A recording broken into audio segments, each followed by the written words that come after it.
Hello everyone, welcome here to the stream for September the 8th.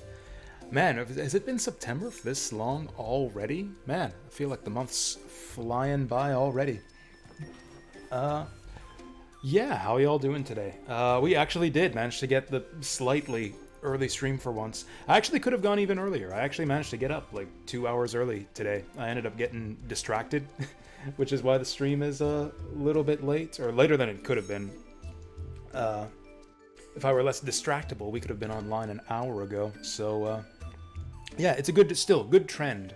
Good trend to be getting the stream started a little bit earlier. We'll see if we can keep this up next week. But, yeah, so we just finished Armored Core 6 yesterday, or at least we finished the first run of the game. There's still some cool stuff to see in New Game Plus. I think I'll keep doing Armored Core 6 for the evening streams on work days. But for the next little while, I kind of just want to focus on playing tons of Shining Force 3. I've been really enjoying this game so far. This is, for anyone who's missed it so far, this isn't a blind playthrough. I played this game, the whole trilogy, scenarios 1, 2, and 3 of Shining Force 3. I played through them a few years ago, and we're playing through them again, trying to pick up all the secret stuff, get all the characters and everything this time around. And I feel like the game is a lot more enjoyable, or I don't know, it was pretty enjoyable the first time too. I really liked this, even on the first playthrough. But it's also really enjoyable going through not blind and actually just knowing what's coming up and what to do. Also, I feel like obviously, having played the game, I'm having an easier time this time around. We're finding a lot more of the hidden stuff. So, I'm pretty sure my characters are way more powerful for this stage in the game than they were our first time through. Hey there, Rimiko. Yeah, well, welcome to the Force, and welcome to Deep Fry also, yeah.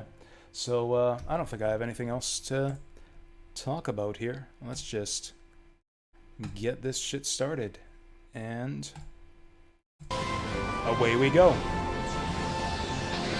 Is that noisy? Every time I start this game up, I feel like the game audio is way too loud. I think it gets quieter. Yeah, once we actually get into the game, it gets a bit quieter. This game's got a little bit of a case of loud intro syndrome, which lots of games out there seem to suffer from. We're gonna punch the old man in the face, slap him good. Fairy-chan. What's her name again? Faye.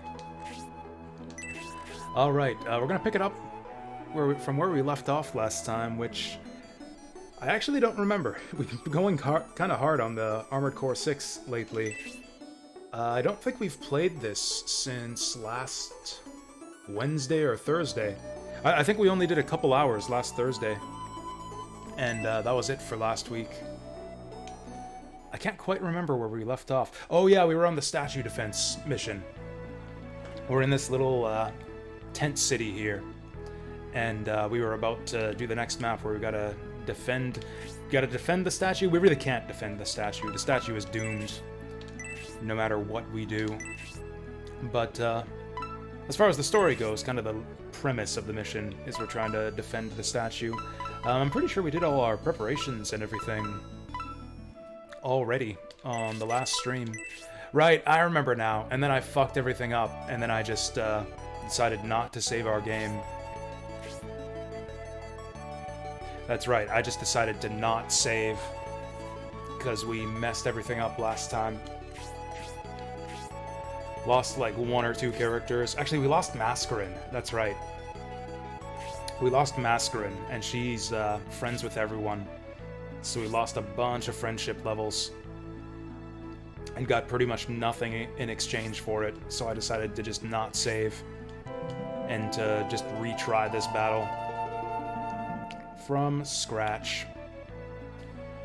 Our actual objective last time, which we failed to do, was to either clear out the ruins, which we didn't do, or to get our 2 or 3 party members that are kind of lagging behind to get them up to speed and promoted. which we also failed to do. Hey there, Vassal. Yeah, the gang's all here. Oh yeah, so what level does this Justin guy join at? Okay, Justin's promoted already. So we gotta promote Khan, Obright, and Hayward.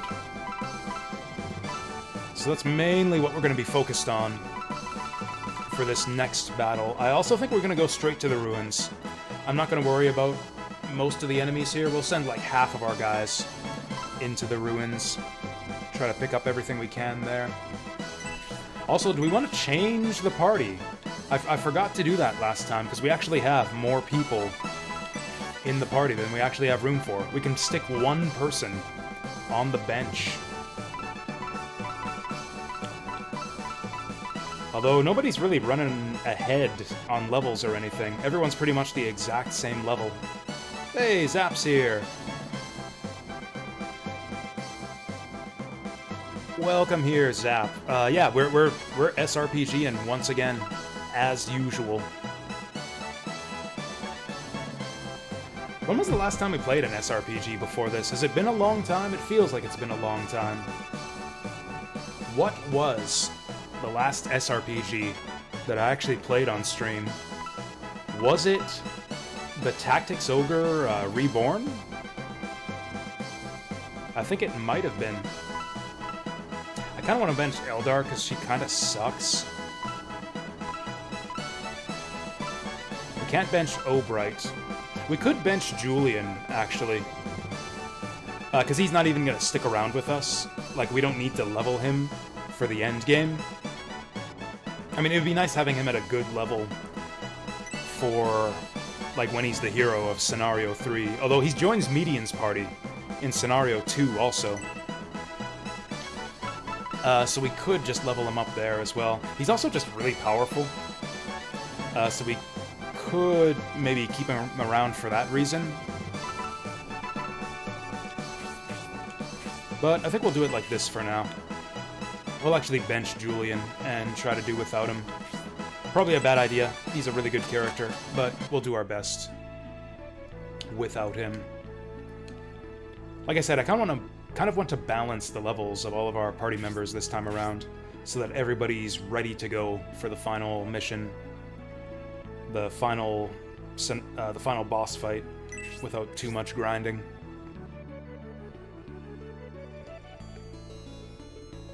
Oh yeah, when was the last time that we played Sayuki?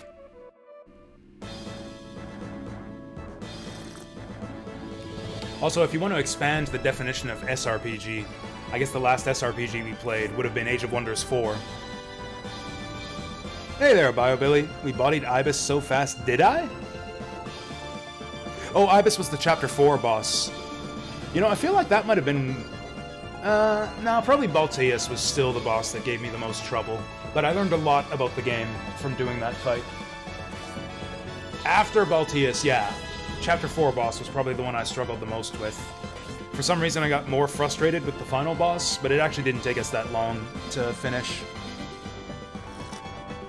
Shining Force has just started. I don't think we've played Shining Force since last Thursday.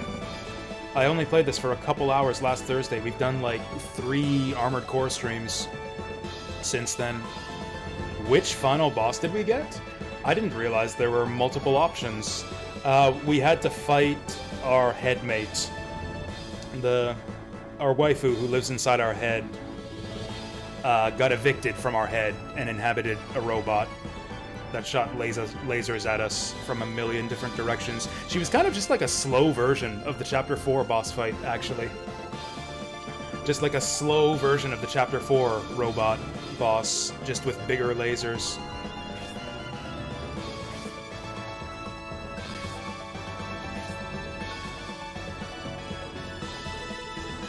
Oh yeah, there was some, really good music, for that last fight with like the... Was it voices or just some weird synth? There was like some kind of noise that the BGM made that really impressed me. Hey, Padoka. Hello and hi back to you too. Glad you stopped by to say hi. Hope you have a good day. Dropping by to say hi. Is that because you're busy today? Are you doing something cool? Cooler than watching the Jasu stream? Honestly, it's not that hard to find something cooler to do than to watch this. For example, you could be playing this. You could be playing Shining Force 3. You can do it right now. Just download it to your PC from CD Romance. Load up Mednafen and play this shit. You should all do that. Fucking Eldar sucks so much. Okay, so we kind of made a mistake last time sending Hayward over this way to deal with these dudes, because that sticks them away from the action. I think we want to send our Lobies forward. And maybe we'll have Symbios go rightward this time. Oh, there we go. Padoka doesn't want to get spoiled. Yeah, good call. Good call on that, then. That makes me happy to hear that, actually. That you're planning to play this. Yeah, it's the same with me and a lot of the streamers I follow. They play good games, and sometimes they play good games that I haven't played yet, that I want to avoid spoilers for. Well, I hope you can still find something cool to do to occupy the rest of your day, Padoka. Thanks for stopping by and saying hi. Oh yeah, so I couldn't stop myself. I actually played a little bit more Armored Core 4 last night after the stream. Even though I said I was going to get to bed, I stayed up a little bit longer. I didn't really play. I basically made a new build. I made a new laser-focused build with super high energy and tested it out a little bit in the arena and against a couple bosses. In fact, so I got a new build. It's a tetrapod. Like the hover four-legged legs with like tons of huge lasers and laser cannons and stuff, along with the little like drone pods you can shoot off, equipped on the shoulders. Turns out that lasers are really good too. Turns out that lasers are super good. Eventually I ended up testing out our new laser build on the final boss, because that's like the one boss mission where all you have to do is beat the boss. Every other like chapter boss in the game has you doing a usually pretty extensive mission to get to the boss. Final boss, you can just like load it right up and fight it immediately. So I tested my new laser tetrapod build on the final boss, and I just demolished her on my first try. I was actually surprised that I didn't get an S rank. I ended up with an A rank on the mission, probably because I took too much damage. It was kind of close. I got down to like half of my last life bar after using all my repair kits, but like I did it first try, and it went pretty quickly. Turns out lasers are really, really effective against the energy shields, which I guess I knew already. You know what? I could just whack this guy. I could just whack him with my stick. Oh! This is a new one. Beam! That was rad. See, this is where the game starts to get fun. When we get all the awesome crit animations. Honestly, Eldar's not going to be much help up front. I think we just do this. Oh, that's right, we gave her the wings. I guess it's good enough for bats. Bats aren't really worth much anyways. It was a dumb idea, sending Hayward over there to kill the bats. Let's split up our mages a little bit. I don't really want them on the front. Man, horses just cannot do mountains. So we don't want our guys to be grouped up for these guys' magic spells.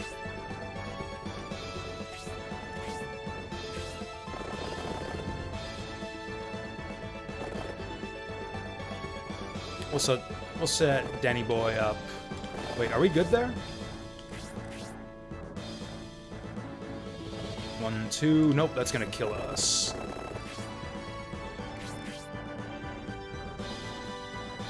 2... Okay, we'll set him up right beside Mascarin.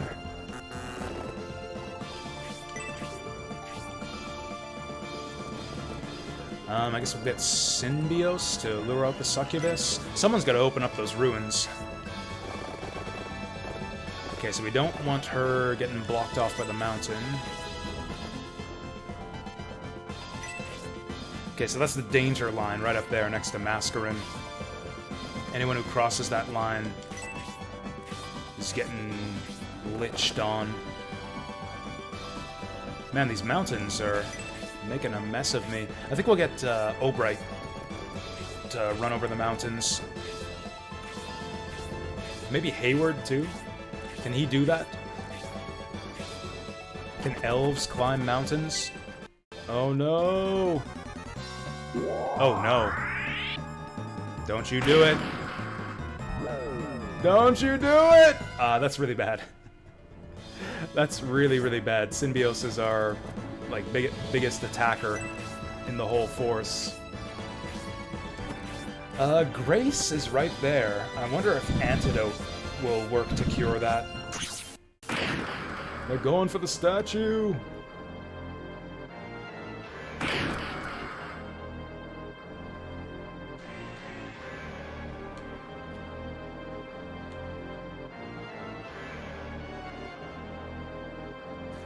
Actually, at the speed we're going through New Game Plus, we might be able to get through it really quickly, unless I have difficulty replaying some missions with our new build. Like, we cleared Chapter 1 in like half an hour. Yeah, we just blitzed through Chapter 1 New Game Plus.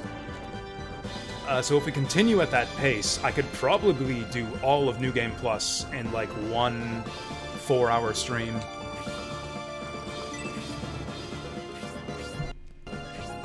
Especially if the laser build continues to be as grossly overpowered as it seems to be so far.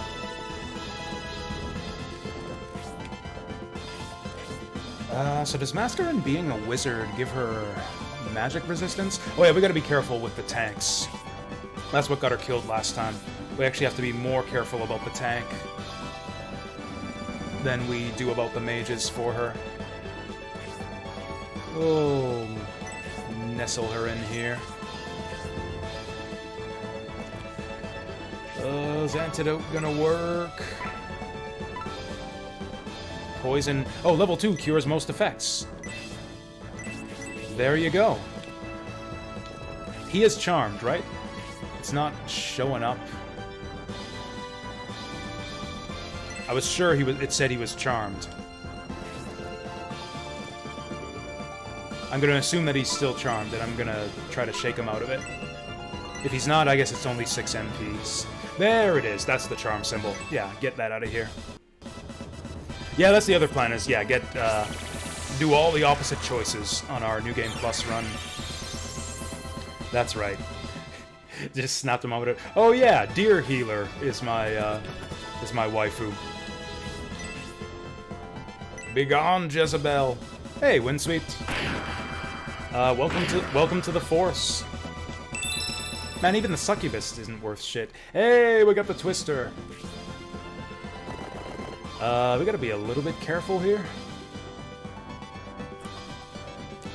This is always the Shining Force conundrum.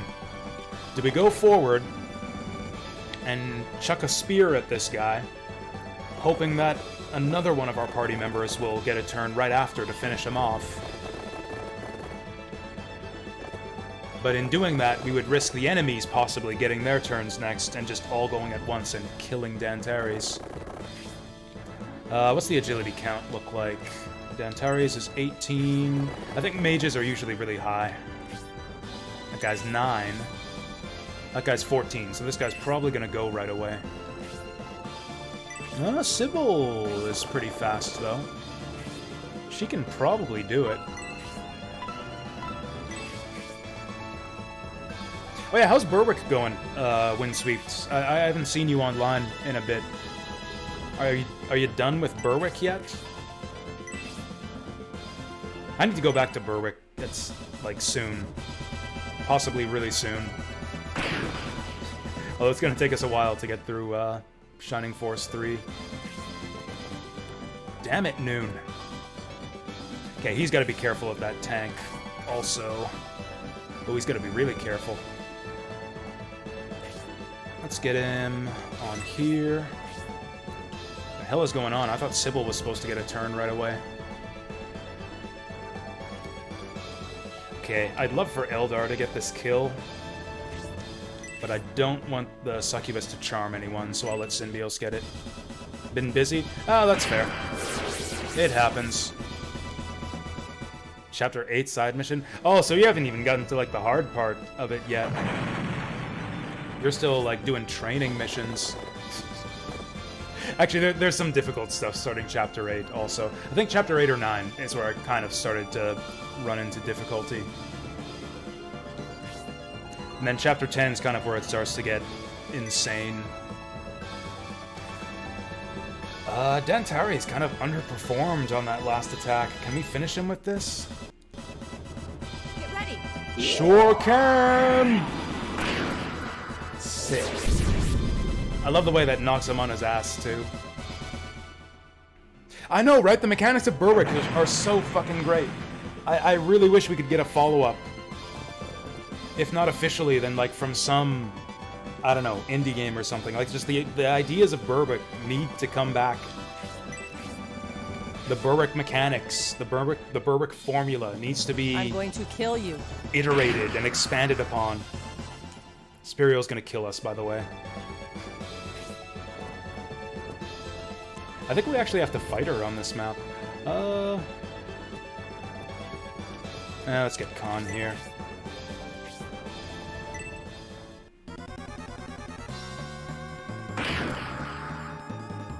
Can't wait for the statue to get its turn. It's an epic moment when he just shoots the lightning at everything. We gotta be careful here. That Lich could... That Lich can get like a 4-man twister on us if we're not careful with our movement. Like, we can't stand next to these guys. Fucking horses just can't do terrain. Okay, can he cast on Noon? He can't, so as long as we're not next to Khan, we should be fine.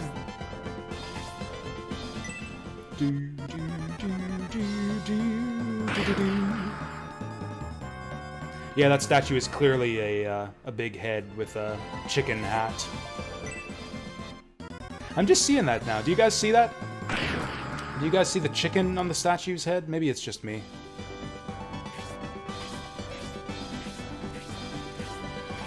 The Bolzome cult is blaspheming against our chicken god. Oh, Hayward's so close. Oh yeah, we're gonna have to go into those ruins right away. Let's surround... Who's going into the ruins? I guess it's gonna have to be at least one of these two, because they got the most movement. Probably one of these two for healing. Probably Justin, just because he's there. Probably Hayward and Obright, because they're also there. But we need to crowd the ruins to get them all in there at the same time. Because the thieves are going to be on the move as soon as we get in there.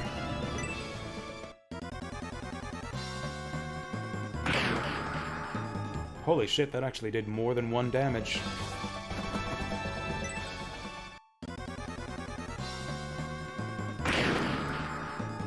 Damn. I hate those bats. They're so annoying. They're so weak. Like, you can one-shot them, and they give you 1 experience. Like, they're pathetic. And yet, they get crits, like, half the time for, like, 5 to 8 damage. Is our statue not gonna get a turn this time? Things are not going well over there. Oh, he's retreating! Oh, they're all retreating. What the fuck? The fuck are they doing? Oh, that's smart. They're like going back to regroup with their buddies.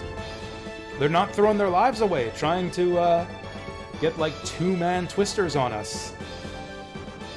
They're actually falling back to the second group. That's some advanced AI right there. Okay, let's not inspect that just yet. Here it goes.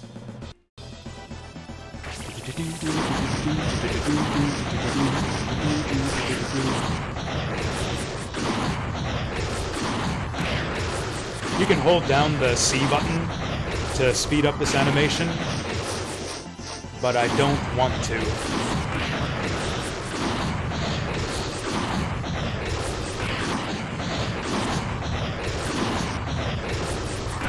I feel like I'm staring directly at the sunlight here. This game is gonna make me go blind. They get you all hyped up for that big moment there, and then she just like heals it all away.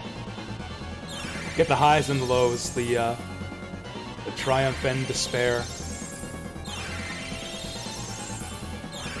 Since when do evil cultists have priest powers anyways? I guess she is actually a priest, just a priest of an evil cult. I don't really want to waste my MP on this bullshit. Crit, crit, crit. Ah.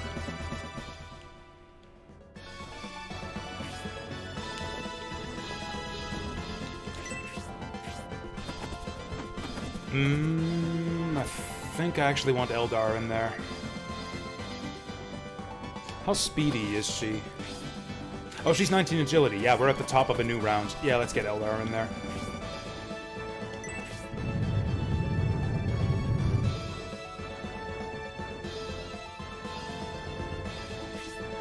That's so weird. He's just like waiting there for someone to...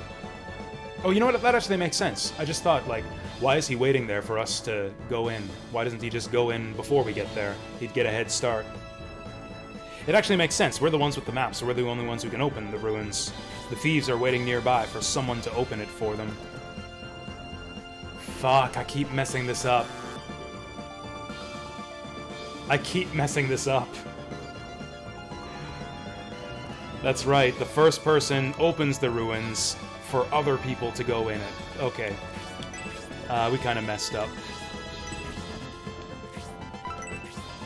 We kind of messed up. We're gonna be a turn behind getting into the ruins. Now bear my Arctic Blast. See, Mascarin, we want to preserve her MP. Noon, we just want to throw up that Arctic Blast as often as possible. Just to hear that voice clip. Danny boy! Okay, we'll have to get in there next turn. This is kind of bad. Man, horses just can't do mountains.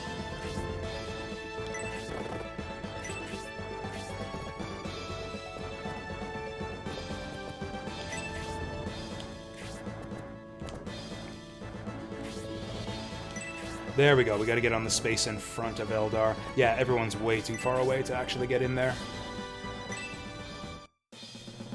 I'm going to kill you.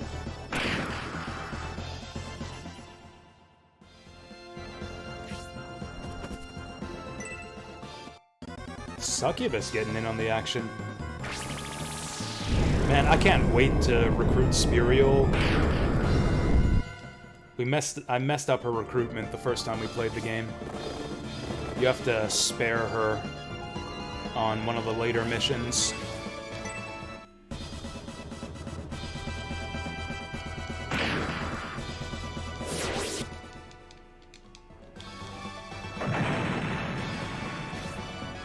Now some people need to be left outside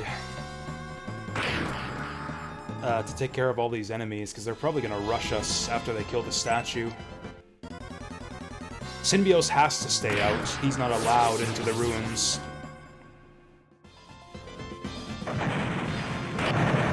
Oh no, my statue! Going blind again! Ha ha ha!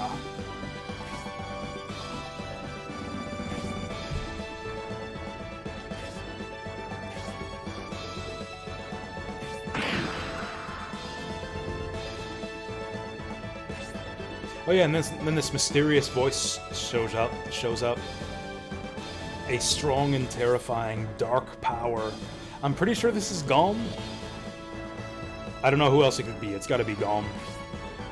I don't know why he's just randomly taunting her out of nowhere. Actually, I guess it makes sense. I guess he's kind of luring her away.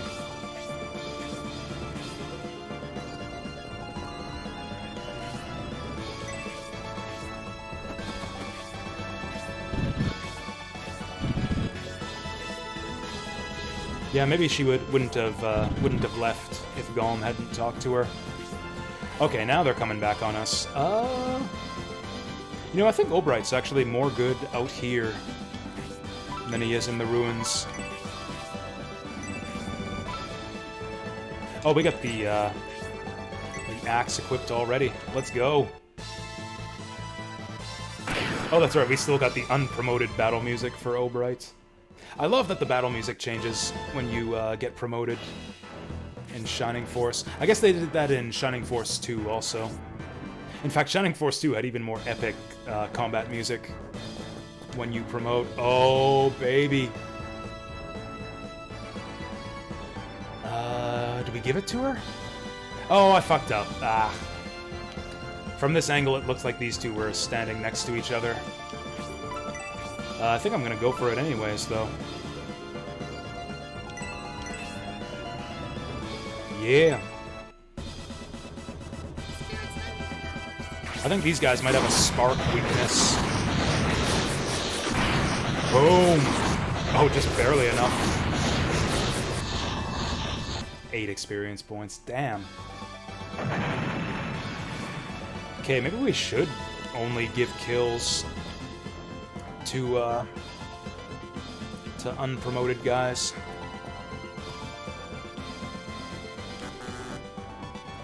Okay, Grace has got shitty movement. I don't think she's gonna be helpful inside the ruin. We'll keep her out here. Okay. Man, we kind of need to watch that Lich now. Eldar's gonna be more useful inside the ruins, though. We need the movement.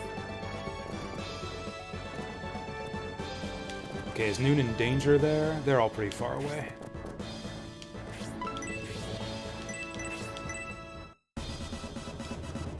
Now bear my Arctic blast.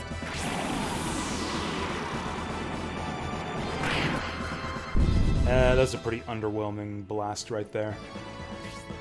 Actually, we're gonna get another, like, ice wizard in Scenario 3, I think. Ice Witch, I guess. Okay, Symbios can't go in the ruins. That's right, as the leader, you're not allowed to go treasure hunting or do anything fun. Yeah, everyone with high movement needs to pile into the ruins. I think we got enough people in there now. Maybe we get Khan as well to get a healer in there. Irene's in there already, though. I think we're fine.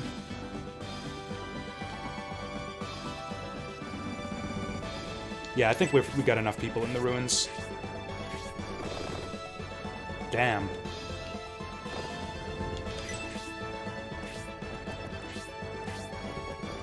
Here they come. Okay, at least those guys are staying put. Oh, I forgot to check if there's any hidden items on this map other than in the ruins. Ooh, that's bad for Obright.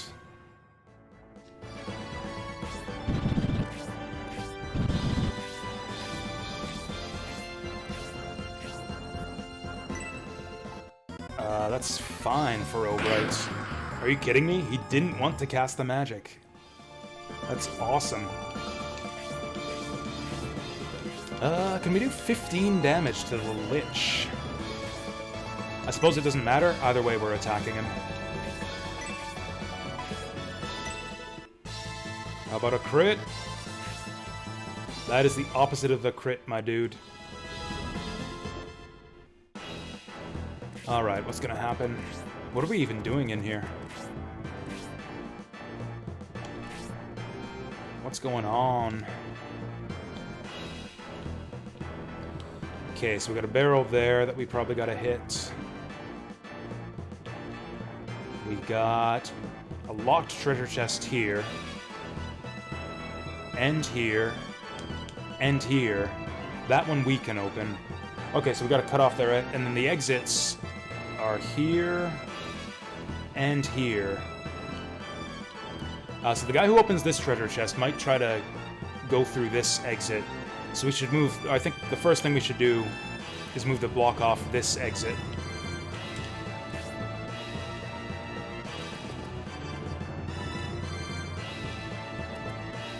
Let's get Irene go up the... Does anyone need healing?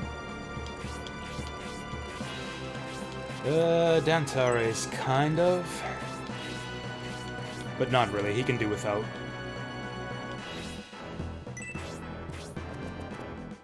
Oh, nice, we baited him. Well, now she can heal herself.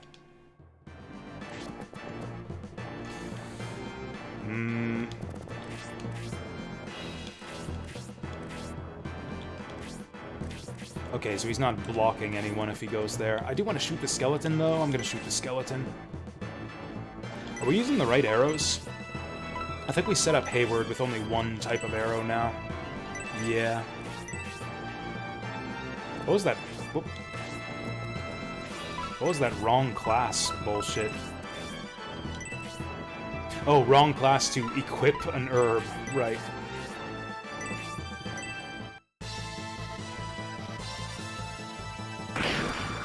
Oh, that's a good start. Hayward's actually doing some damage. That's it? Oh yeah, I guess everyone else just kind of moved in there this turn. Oh, the enemies are kind of the wrong way around again. So who needs levels here? Khan needs levels. I don't think Mascarin will kill him with Blaze 1. We'll do this. Here I come. Love the shoulders on our new promoted outfit. Okay, hopefully Khan doesn't fuck it up too. Someone needs healing. Who was it? O'Bright.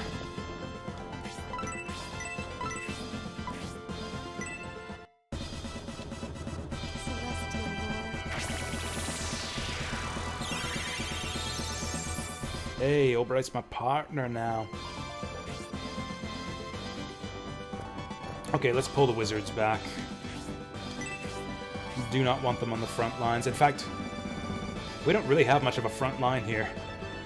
It's like Synbios and O'Bright, and that's about it. Khan, maybe. That's not good.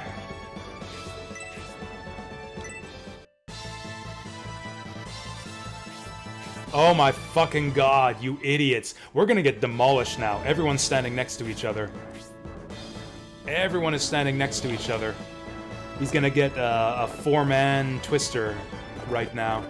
We're so fucked, you fucking idiots. I think O'Bright still gets a turn. I think O'Bright gets another turn here. Maybe not.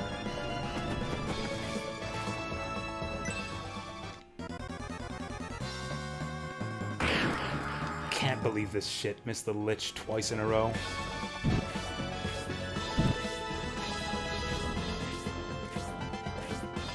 Damn it!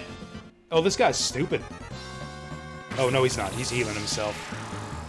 Oh, that's annoying. Now O'Bright's not gonna get the kill.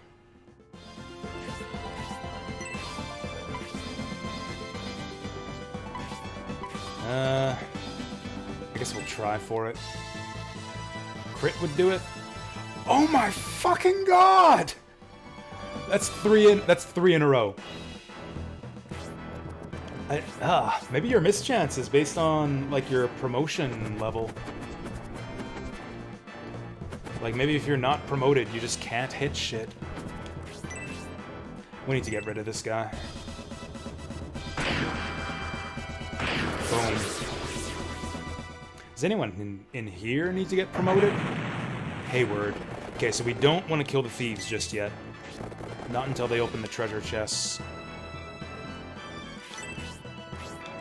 So he's gonna open this one this turn, and then hopefully the horses will be able to block off the exit. I think they should be able to. Could use Irene to soften him up. Or we could slow her down and throw down a heal.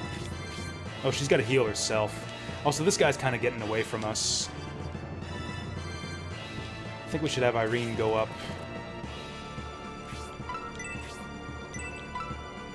Yeah, we need as many people as far forward as possible.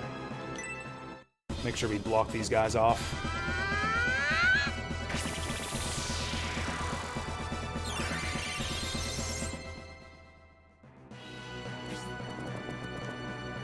Now, I could have Hayward shoot this guy just to soften him up, although we only need to hit him once.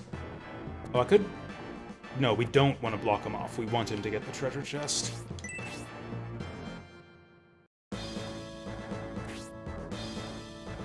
Ah, that's fucking bullshit. I guess we'll hit him with the blaze again. Here I come.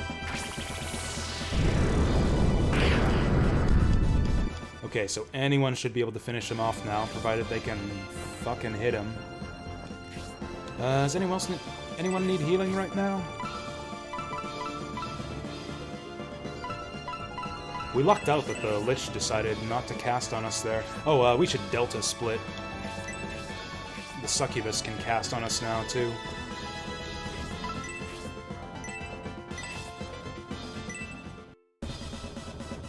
Now bear my Arctic blast. Holy shit, I was not expecting to one-shot that guy. I was thinking I'd soften him up for Obright or something.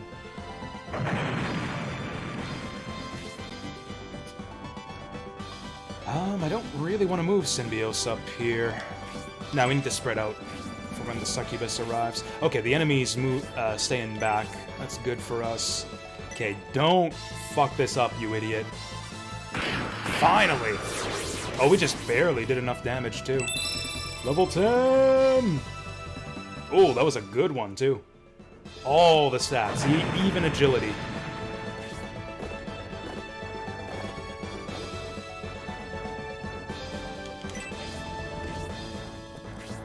Uh-oh. What are you doing? So we pretty much want to wait. The fuck is she doing? The enemy spellcasters don't want to cast their spells on this map.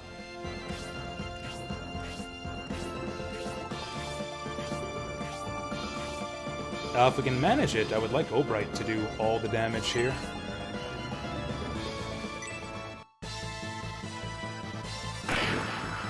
One more hit will do it. We'd have to let her get an attack off, but not much we can do about that. Oh, healing drop. Get the fuck out of here. Okay, we'll actually have the horses go forward to intercept this guy.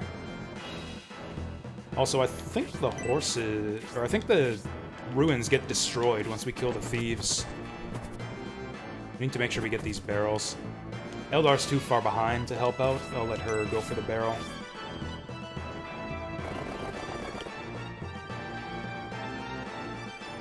That actually gets her pretty far up. We'll have her go for the barrel here.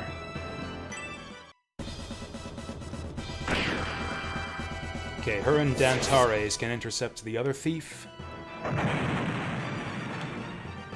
What do we drop for the healing drop? Bro, I heard you like healing drops, so I dropped your healing drop so you can drop another healing drop. Are we gonna block this guy off enough? Well, anyways, let's hit him at least. As long as we hit him, we get the treasure back.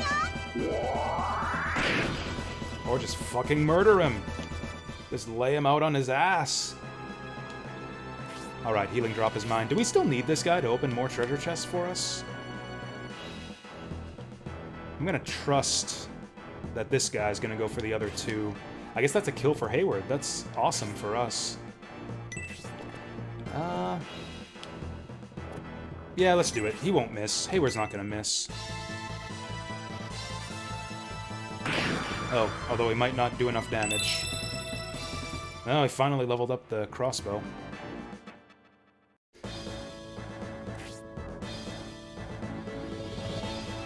I guess we're just sitting here doing nothing for now.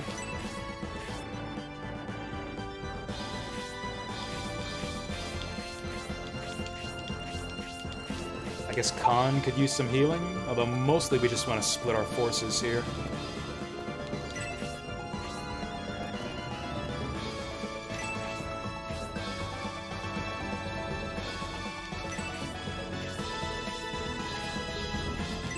Khan does not need the promotion anymore. I'll just have him heal himself.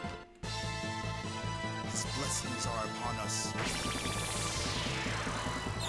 I like how his giant wooden fist kind of matches the color of the rest of his outfit.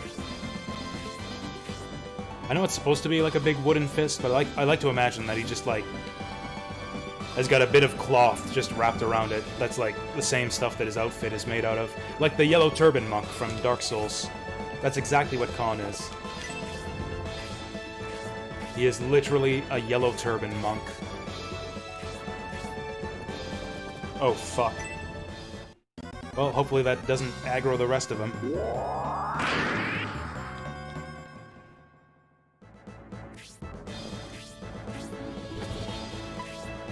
Okay, that's fine.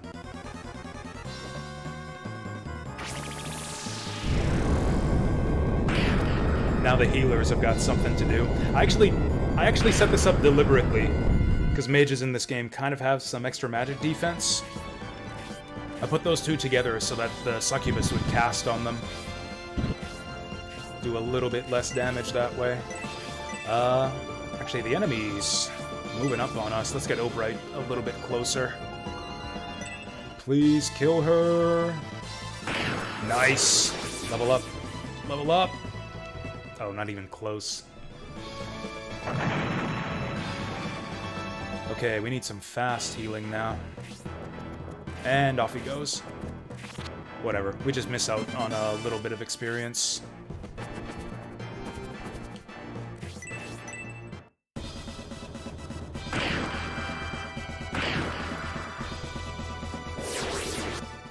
Barrel's broken. Oh, come on, we don't get nothing out of that? Just an out-of-the-way barrel for no reason. Ooh, Dentaris has got to go up here to block the door. Because if we go over here and go for the barrels, then he goes up here, and then we get blocked off. Also, I kind of want him to heal himself. Just...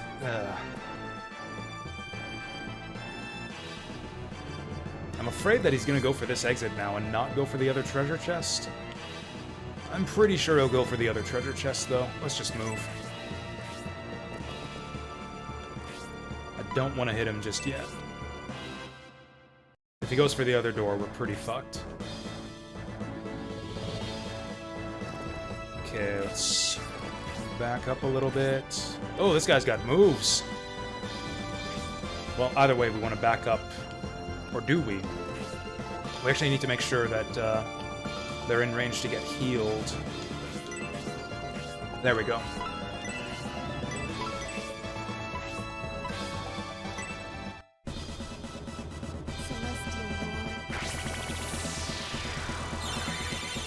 We made a big mistake with Symbiosis movement. We're aggroing the enemies way faster than I wanted. Was that plus 3 HP on that level up? Holy shit.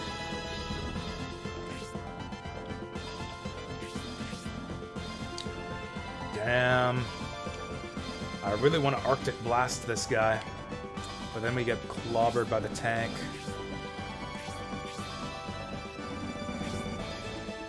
The tank is really slow, though.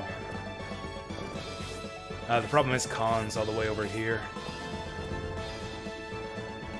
Yeah, we'll throw Noon in the woods here.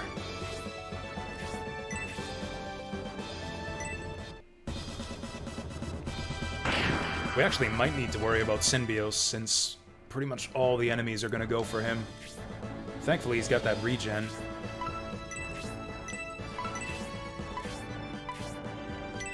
Alright, the wizards are back up. His blessings are upon us.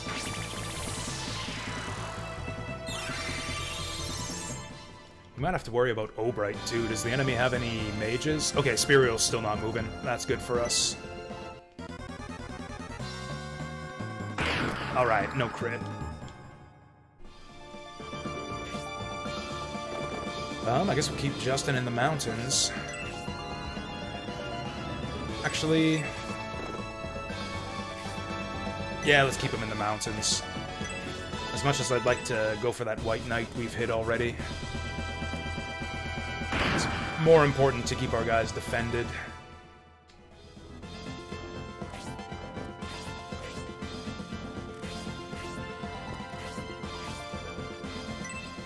Yeah, we wouldn't have killed him anyways.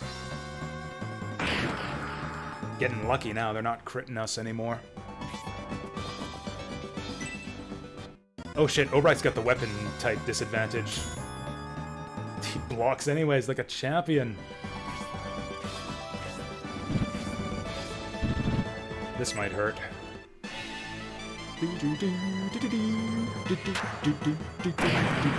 That did not hurt. Barely scratched me. So Obright's got a weapon type disadvantage on these guys. Maybe we go for the tank? Oh, let's get him on the mountains. There we go. We'll go for this guy. Actually, the problem is we kind of need the body block for our wizards. Oh, the wizards can take out these guys with magic. Okay, that'll be perfect. In that case... yeah, let's go for this guy since he's damaged already. Yeah, that was underwhelming.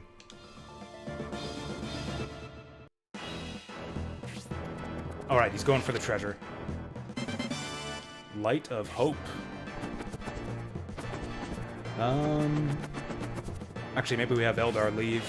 Oh, can we leave? Well, not through that exit. Kind of want our guys to start backing out of the ruins now.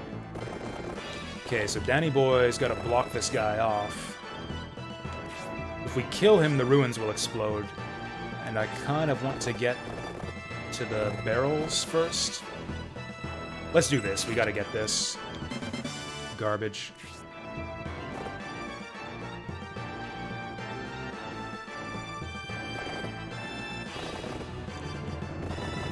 Well, this at least ensures that we get the item. Getting this item is more important than whatever's in those barrels, I think. Get ready. This might kill him. Okay, he lives, he lives. No, he doesn't. Alright, what did we miss? What's in those barrels? It's probably mithril or some bullshit. We lose healing drops, too. Well, at least we get back on the map faster. Man, I'm dreading to look at this, but what the hell is in those barrels? Looks like a healing drop and or some wings? Okay, looks like we didn't miss much. Pretty sure we got the large mithril on this map already. So, we should be ready to rock.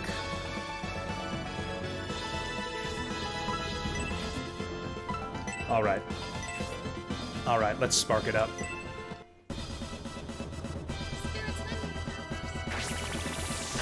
Spirit spinning!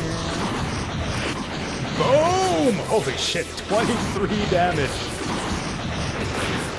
Man, I feel like this is the Shining Force game where they finally got magic right. Maybe it's just my opinion. Maybe I just don't know how to play these games correctly. I feel like magic was really bad in Shining Force 2, and especially in Shining Force CD. And then in this game, it's finally good. Let's heal Symbios just in case.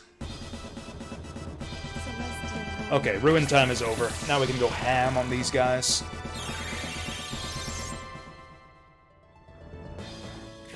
Oh yeah, before we do that, I'm gonna just double check if there's any hidden items on this map.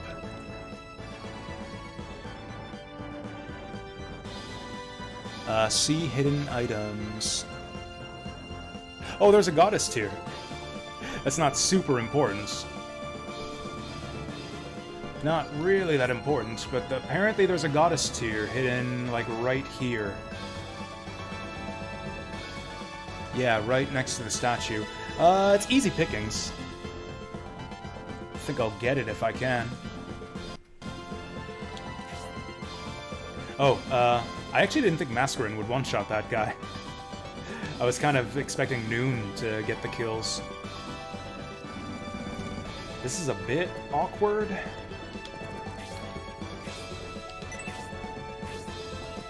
I do want to get that tank. The tank is really slow, though. We'll probably be able to get him with our other characters. We'll have Noon hopefully finish off this guy. Yeah. Now bear his Arctic Blast.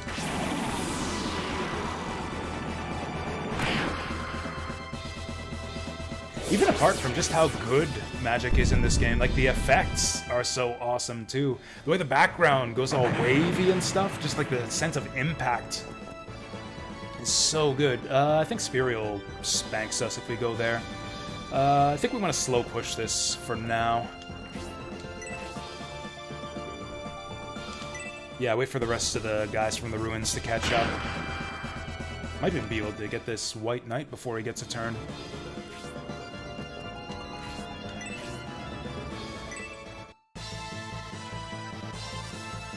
Ah, no crit. Oh, Khan. I guess he's not promoted yet. Khan will be better once he promotes. Hopefully. Oh, he'll lose his stylish colors, though. I like him as a yellow monk. I think he turns blue once he promotes.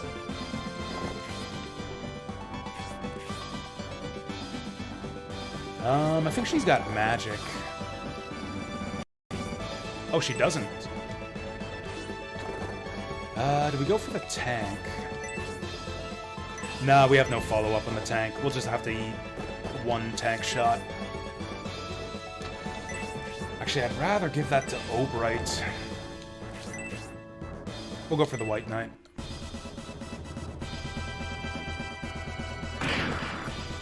Dang.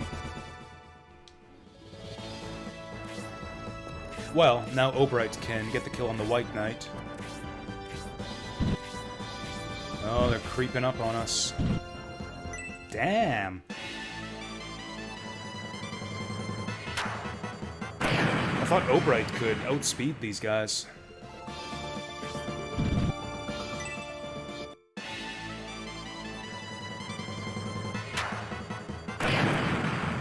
Oh, Spirial. Does Spirial use spears? Spirial the Spearman? She does. She's got the halberd. So Obright will actually be effective against her. He might actually make a good tank. Oh, which of these guys is worth more? The White Knight or the tank? I think the White Knight is actually worth more XP. We'll go for him. Don't fuck it up this time. Thank you. 25 XP, that's what we're talking about. Okay, I think everybody's level 10 now. No, Hayward's still missing out. Hayward's still not caught up.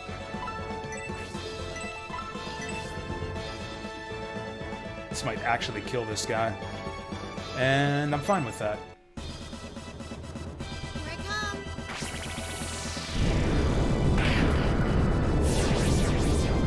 Toasty. We cooked that guy alive inside his tank. Fucking broiled him. Who needs healing? Synbios, kind of. Dantares, definitely. Although Irene can probably do that. Obright, kind of. Oh yeah, Obright's gonna have a White Knight problem right away. Yeah, we'll heal Obright.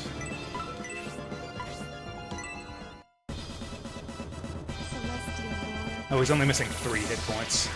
I can't do math. Whatever, 3 MP for 10 XP is a good trade. Keep that spot open in case we want to shoot the tank. Like so. Now bear my Arctic Noon's Blast. just got MP all day because he doesn't have anything expensive to spend it on. Mascarin's got that spark that costs 8 MP. But Noon is just all about that Arctic Blast. They can't bear it. Honestly, I kind of would like Symbios to get a level here. Although I don't want him provoking Spirial. Actually, maybe I do. He's got lots of defense. Also, I don't want this tank getting a turn. I'm gonna do it. Also, if he provokes Spirial, he probably brings the rest of the lot forward too. Which is good for us. We're gonna have a target-rich environment for the mages.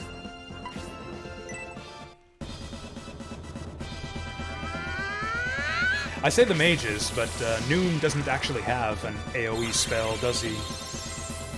He's got Sleep, but Bullet Heal. She leveled up her fists from healing. That's kind of novel.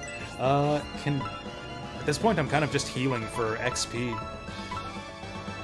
Oh, Grace. Oh, from leveling up.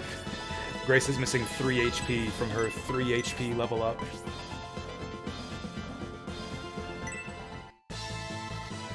His blessings are upon us.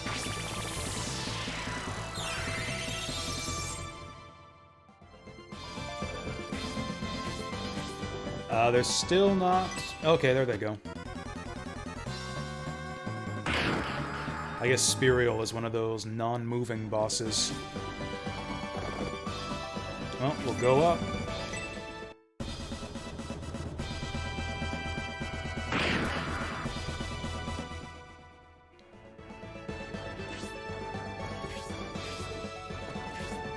So how much time did we really gain today? I guess my goal is to do 8-hour streams on at least Fridays. At least on Fridays, I would like to do 8-hour streams. How does the math on that work out? If I've got to leave at 7...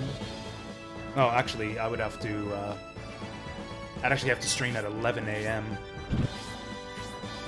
Which, like, is not unreasonable for a normal person. It's like, oh...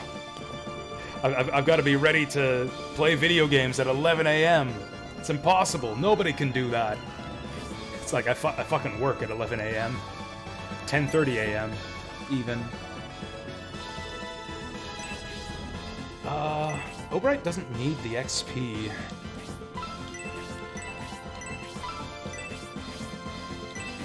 Just because he can get in position, I think I'll just have him do this. We do want to open up on these guys now. Oh, although I don't want Obright to be the one to do it, actually. Because he's got the weapon triangle disadvantage against those guys. I don't want him to be the one to move all the way up. We'll just smack this guy.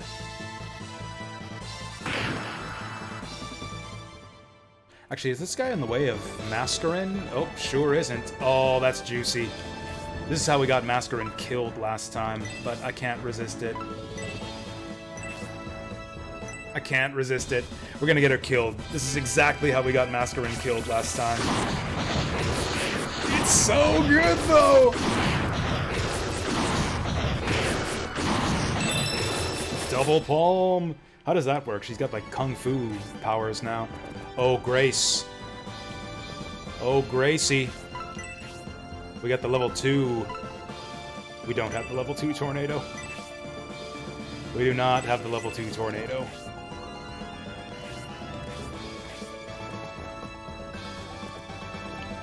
How stupid am I? Am I gonna get my healer killed too?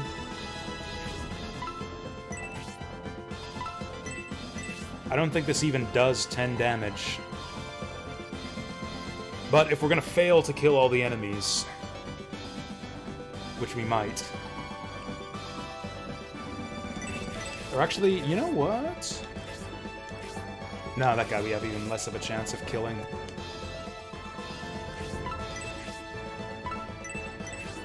If these guys are gonna get to move, it would be good if we could kill just one of them. 10, 16, holy shit. It's because she's promoted. It's because she's promoted and has a really good magic wand. Onk, whatever. Judgmental. Wicked. Alright, let's keep the gravy train rolling. Boom, you just got rolled over by the gravy train.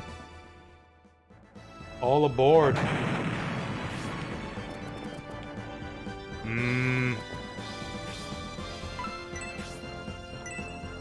Gravy train might be over, lads. Those tanks can kill Mascarin too. We really need to kill the tanks. Even if we do kill all these guys, Spirial might be able to one-shot Mascarin.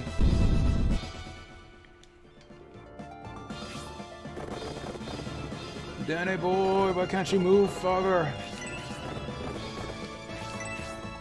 Symbios might just save us here. If I can get this guy out of Symbios' way, he might have enough movement to kill something for us. Hey, Obright's our partner now. Oh, it's looking good. Now, some of our other party members might actually have a decent shot at getting to this tank in time. No one can get to this one, so I think they'll actually get this one. Yeah, we should be able to do 12 damage. Boom.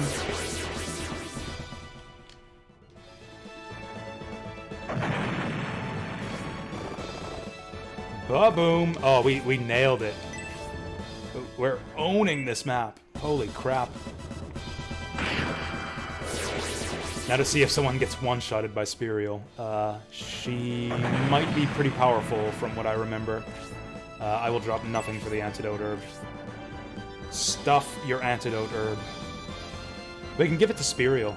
I was talking about how pretty the flower on the antidote herb looks. We can try to woo Spirial with it.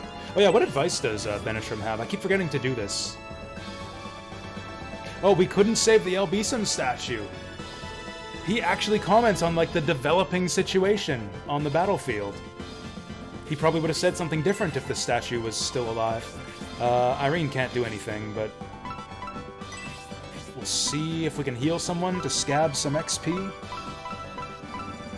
Everyone is topped up.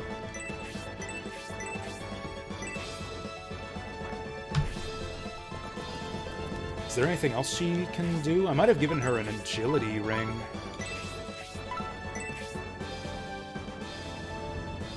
I don't know what ring this is.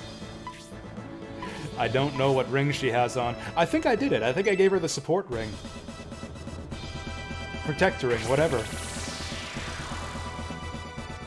Oh. What?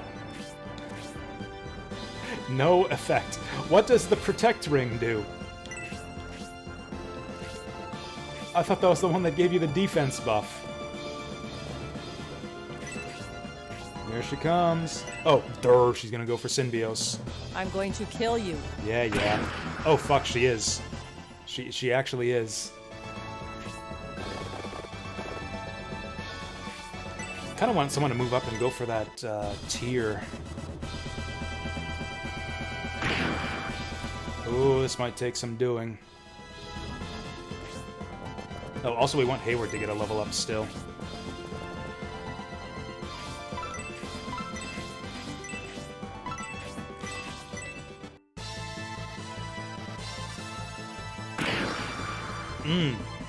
Get him.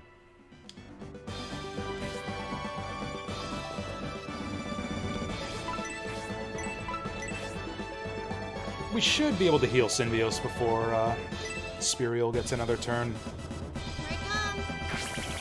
So I mentioned earlier that we need to spare Spirial to not kill her if we want to recruit her. That's not on this map, though. That's going to be way later in the game. Like, second last map, I think, actually, is when you can recruit Spirial. You don't recruit her right away. You, like, spare her, and then she'll join you in a future scenario.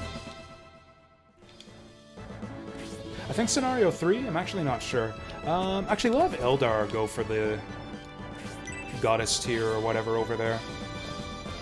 Since I think he might be the only one who can reach it anyways. Oh, is this gonna work? Because this is probably the way that we avoid killing Spirial later on in the game. Is just put her to sleep and go around her. Spirits, help me. Spirits, help me. You're getting very... It actually works. It actually works on her. I wonder if it's specifically coded to be super effective on her. Because, like, that's the main way that you can avoid killing her later on. So here's what we're going to do. We're going to try to set it up so that Hayward gets the kill on her. Well, that didn't last long. Take this. That is the least impressive crit animation in the whole game.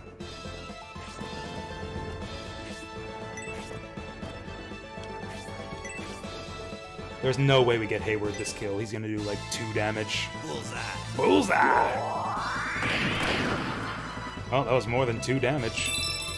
Oh, bullseye!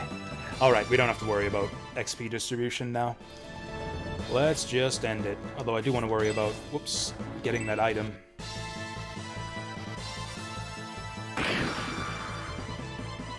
Oh yeah, Hayward's my friend now. Oh yeah, we can slow push this to build friendship, actually. I hadn't considered that. The less damage we do with each attack, the more attacks we'll need to kill her. The more attacking we do, the more friendship. It's like in real life. That's the way that you build bonds of friendship in real life, by ganging up and bullying people together. It's a beautiful thing. Does anyone need healing right now? Oh, Hayward from that last level up. Grace is already level 2 though, so I think I'll leave that to Irene.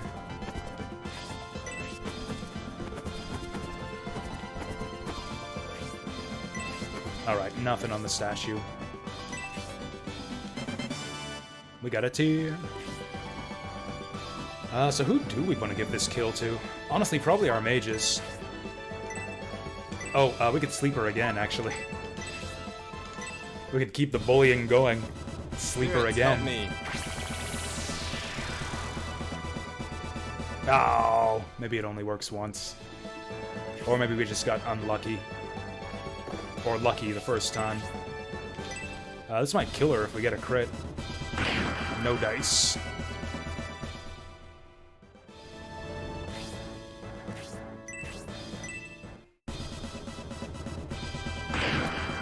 So close! Hey, Dantares is partnered now. Oh, I was just about to say, I hope Synbios gets the kill. And here he goes. I'm just gonna double check that we're not missing any items here. I think we got them all. Goddess tier.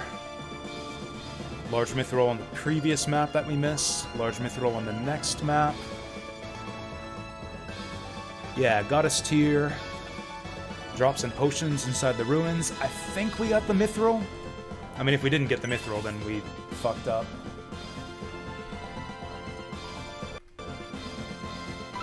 Can I actually check? Whoops. Can I actually check our items really quick? Oh, I can too. Did we get the Mithril? Yes, we did. It was in one of the treasure chests inside the ruins. Alright, bring it home.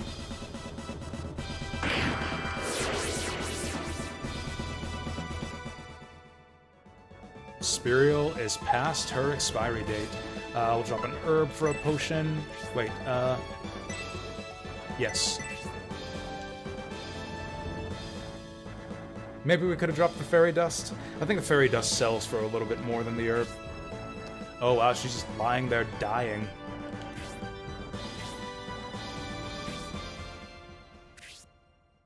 Oh, Spirial! Oh no, oh, are they like concerned about each other? That's actually kind of cute.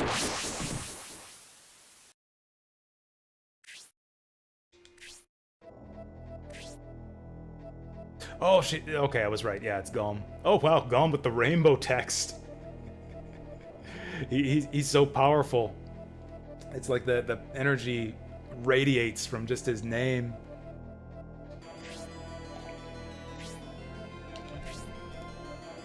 It's him.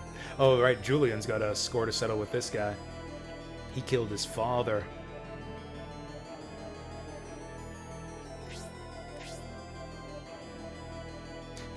He actually looks. This is like Chibi Golem right here. I remembered him being a lot bigger and more imposing. He certainly was in Shining the Holy Ark.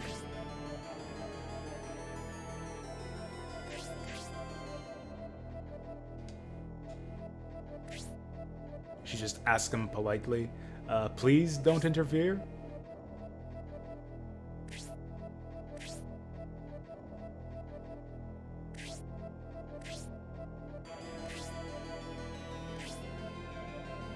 Drop this foolish notion. You are literally an NPC in the previous game. You have no chance.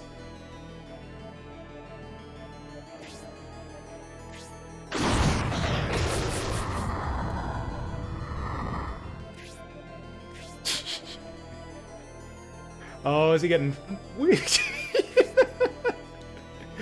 Fucking spinning torpedo dive off the cliff. That was awesome.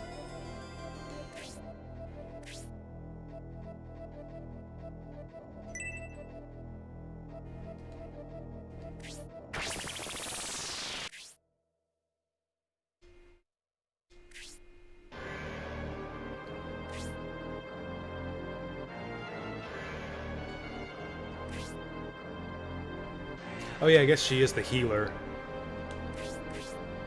She is the healer of the cult. Although resurrection magic isn't the thing. Oh, I guess if she's a priest, this is actually some nice, like, synergy between game mechanics and storytelling. If she is a priestess of the Bullzone cult, she should be able to offer the services that the priests do in these games. She would have resurrection magic. She would have the means to revive dead party members as a priestess of the cult, just like we revive our guys at the church. Check out that waterfall.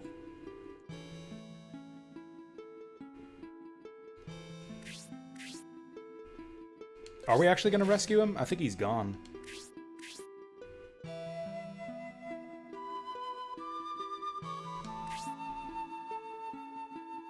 You know, the Saturn is kind of famed for its water effects. That's one thing that the Saturn version of Grandia was best known for, was much fancier water effects. Still not quite a match for the N64. If you were to rank like the 5th gen consoles based on their water effects, the PlayStation is actually the loser in that race. In terms of 5th gen water effects, it goes N64, Sega Saturn, PlayStation.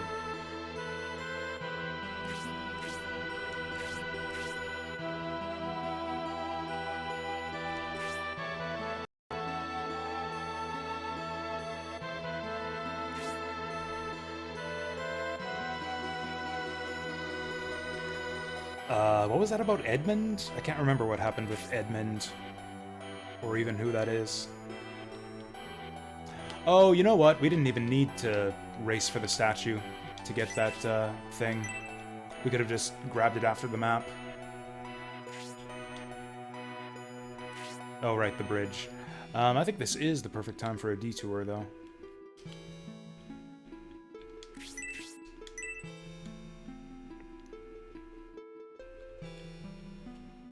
I wonder if we could go even further back to the last town. One thing that they actually kind of scaled back for this game is this, Shining Force 3 is a bit less open than Shining Force 2.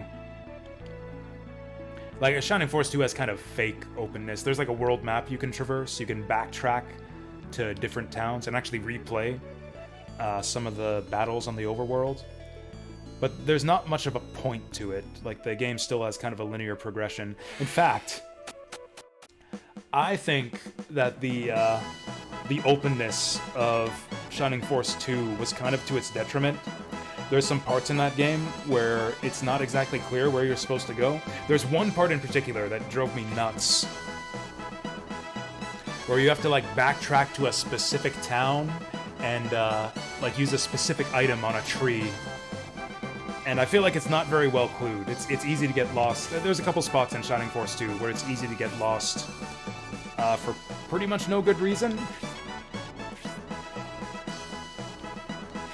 I guess the one benefit is that there's lots of hidden mithril you can backtrack for.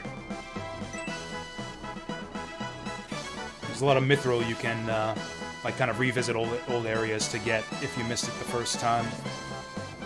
Whereas other Shining Force games, in general, if you miss an item your first time through the playing a map, you just miss it forever. There's no backtracking, ever. And yeah, this is actually more of that style. This is another no backtracking, just straight forward and forward and forward. Linear progression, Shining Force.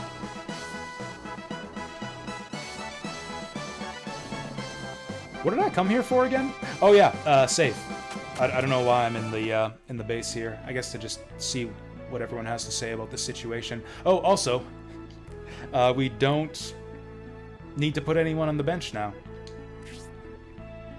With Julian gone, we have exactly 12 party members. Dude. Oh yeah, that's right. We gotta talk to him over the counter. Breeze is like, you're invading my personal space, buddy. Please go to the other side of the lectern. Lectern? Altar. If you want my services.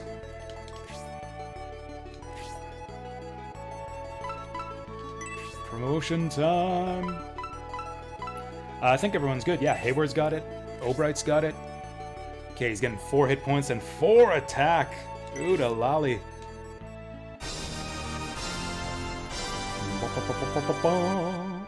Nice.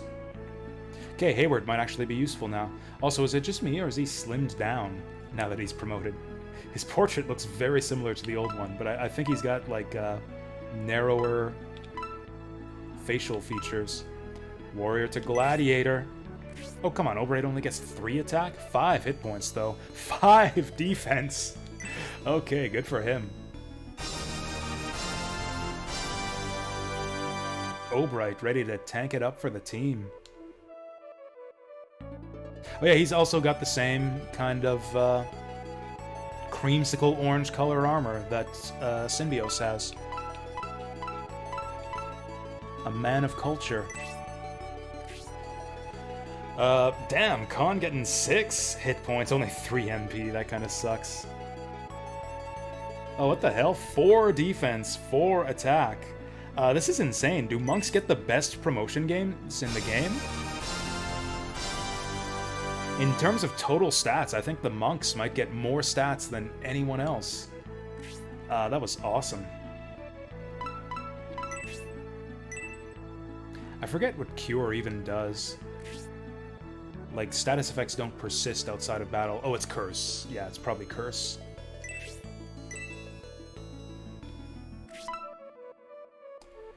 I'm gonna delay the save a little bit. I'm gonna do a little bit of inventory management, and then we'll save.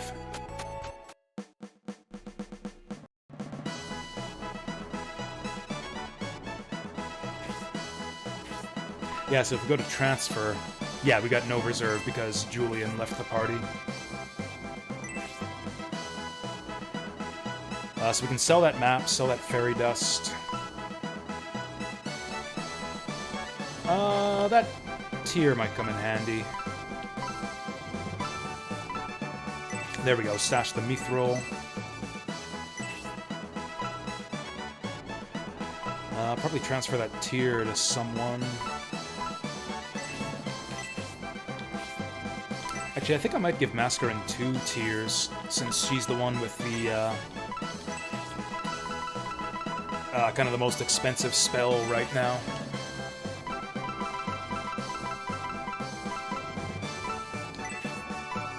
There we go. Eldar can drop that off on her. Actually, I kind of like to have all my party members with 1 inventory space open. Symbios will have that once we sell the map and the fairy powder. Where's the shops at in this town again? Guessing here. Wrong. How about here? Oh wait, that's it. That is it. I thought shops had different music in this game.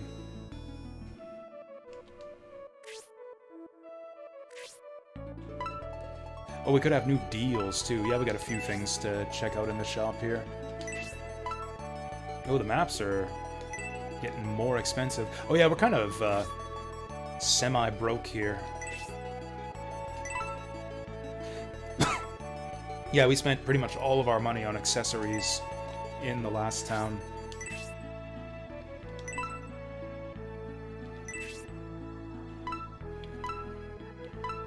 Oh, how much do these sell for? Not much at all.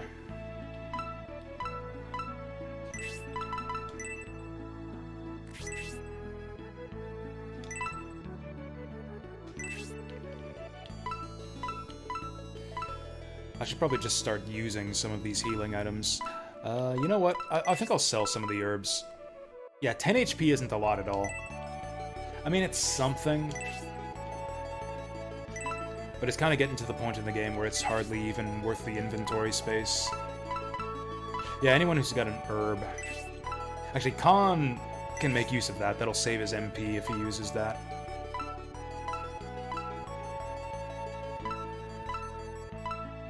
Same with Grace. I think Mascarin's... I think I'll have her hand off. Or you know what? I might just sell the wand. Yeah, you know what? I'll just sell the wand. She's never going to want to use that. Especially, she's learned her... she's gained a weapon level with the rod now. So yeah, she's pretty much... You know, rods for life. From this point forward. Married to the rod. Not in a dirty way. Yeah, that came out kind of bad.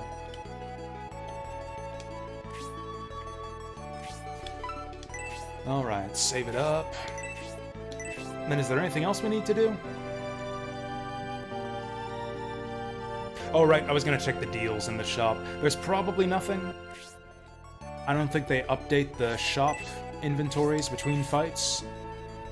But it's easy to miss stuff in this game, so it might as well be thorough.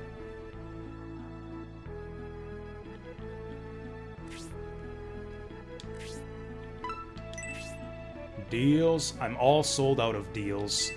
Lame. Isn't that always the worst? You go to the deal shop, and it's like, sorry, we don't sell any deals. But you're a deal shop! It's like the Monty Python cheese sketch.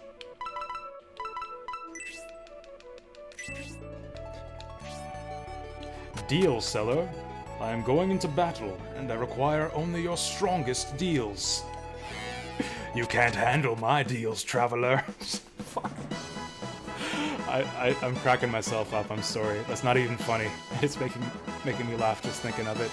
Yeah, there's nothing else we need to do. Let's go out. You can't handle my deals, traveler. I should use that the next time someone comes in asking for sales or deals at the store I work at. People do that sometimes, and I don't know, it kind of annoys me for no good reason.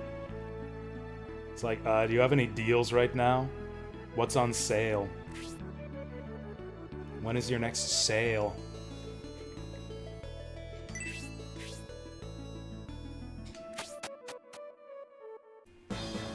Do we get to walk across the map? So as much as I was saying I don't really like backtracking in Shining Force 2 and like just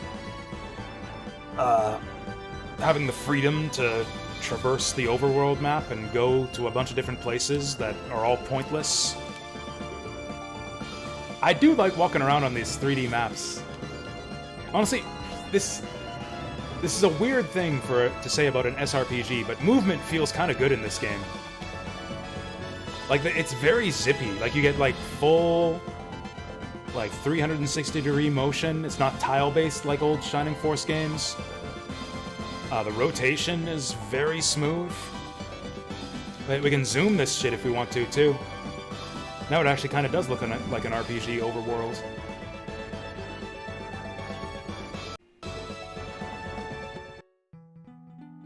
Oh, you know what? I think I remember this mission.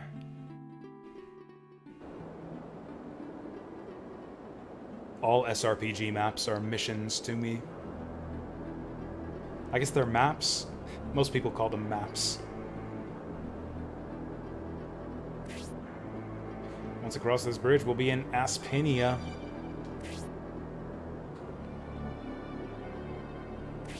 So that's pretty much what the whole story is about right now. We're just fugitives on the run from whatever town we started in. after we've been framed for the kidnapping of the Emperor. At some point, we're going to want to stop the Bolzome cult and see what they're up to and why they're trying to fuck with the Empire. But for now, we're just trying to get out of the hot zone and survive and get back home. And I guess we're going to do that after this map.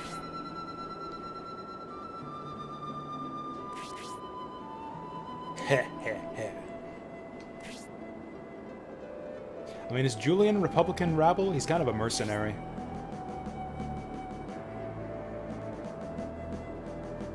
Do we know this guy?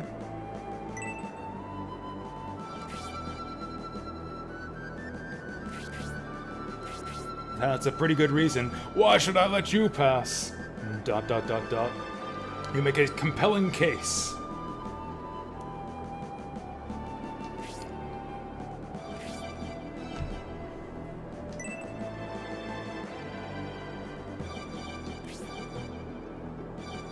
I think he's saying, kill every last one of them. Oh, we are searching for Julian. What? Oh, well, we are searching for Julian. What an infernal time to run into the Imperial Army.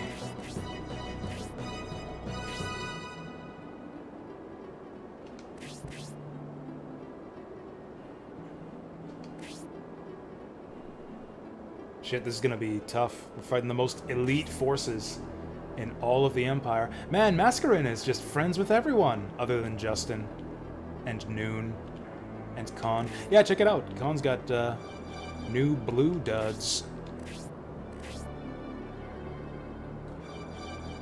Huh. I guess that wasn't his hair poking out from under the helmet, unless he's like done something really weird with his hair. I guess those were ear flaps from under the turban. Huh. Oh yeah, who else promoted? Hayward. He's got slimmer features. And Obright! Oh, I guess it's meant to be like copper armor. On the portrait, it looks like it might be like the same kind of creamsicle orange color that Symbiosis got. But it's actually more of like a bronze. Alright, so what are we up against here? This game makes such good use of, like, 3D space with its maps also. Vandal Hearts was excellent for that, too. So was Final Fantasy Tactics, for that matter.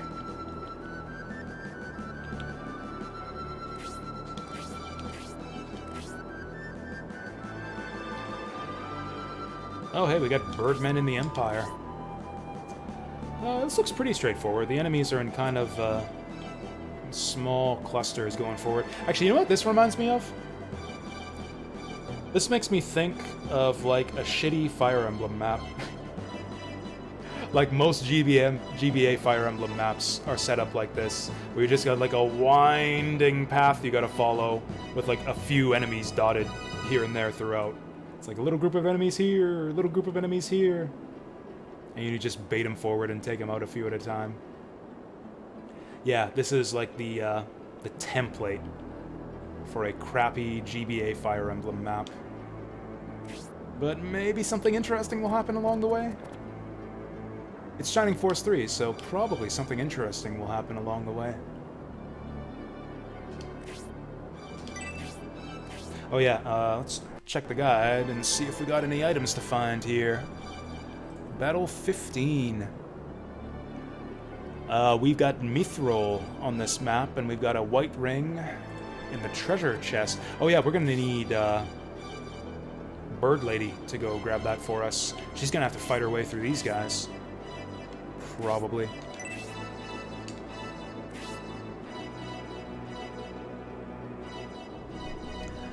Is that all we gotta do? It looks like that's all we gotta do.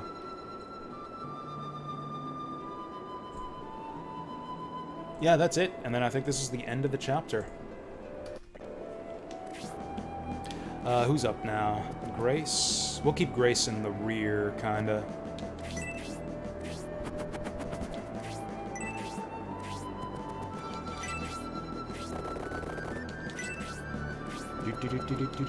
Whoop.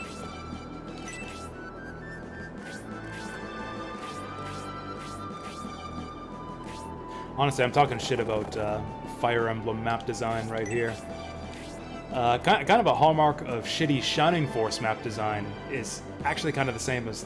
The thing with Shining Force maps is they can get really crowded a lot of the time. Like, you normally want to have all your guys clumped up in one group.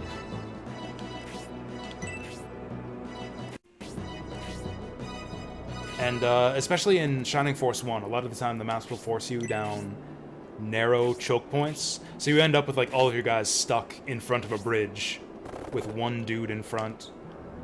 And you're like all just kind of crowding this narrow space.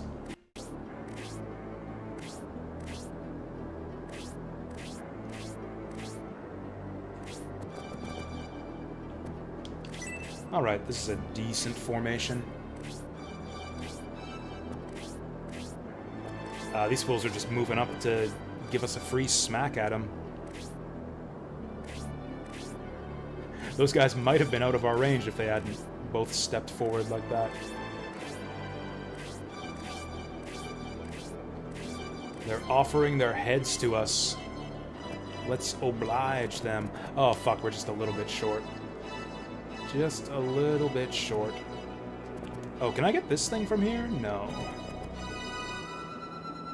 Okay, let's keep Mascarin a little bit in the rear. Grace, a little bit more in the rear. The strategy I like to use, both in this game and in Fire Emblem, actually, is to kind of use the healers as a heal battery. That's a common problem people have in SRPGs in general, is like, how do you keep your healer protected? It's like you want them up on the front to heal your guys, to heal your frontliners as they take damage. But then that leaves your healer vulnerable to taking hits, and then maybe they die, especially in Fire Emblem, where your healers pretty much always die in one hit. The way I like to use healers is I keep them way in the rear, and then anyone who needs healing, holy fuck, anyone who needs healing can just run back to them. Kind of like a med bay. It's like, fall back to the medical tent. Actually, that's not a bad idea for an SRPG. You know how you have the supply tent, or the supply wagon, in Fire Emblem 6 and 7. What if you had, like, the medical tent? Oh, wow! Oh, wow! Me and Dantares are besties now. What do they call that again? Trusted. We've got a trusted bond with Dantares. That's actually amazing. That's actually amazing. So you get a huge, 10 plus 10 attack from the trusted bond. Yeah, the benefit from having a bond goes way, way up when you go from friendship to trusted. That's actually huge that we got that. And then, what does Symbios get from Dantares? I think it's some garbage, like enemy crit % down. Yeah, decreased chance of enemy critical. In Fire Emblem or in general? Actually, yeah, you're right, Rimiko. In general, that's my general strat for healers, is keep them, like, kind of a little bit back from the front line. And then have the guys in the front lines just, like, fall back if they need healing. I think you're right that it's less necessary to do that in Shining Force, though. Like, because in Shining Force, your healers do get some offensive magic eventually. It's not like Shining Force, where your healers die in one hit. They can take a couple hits on the front line if you leave them up there. Also, especially in this game, the enemy often will not go for the healers anyways. They'll prefer to attack your commander.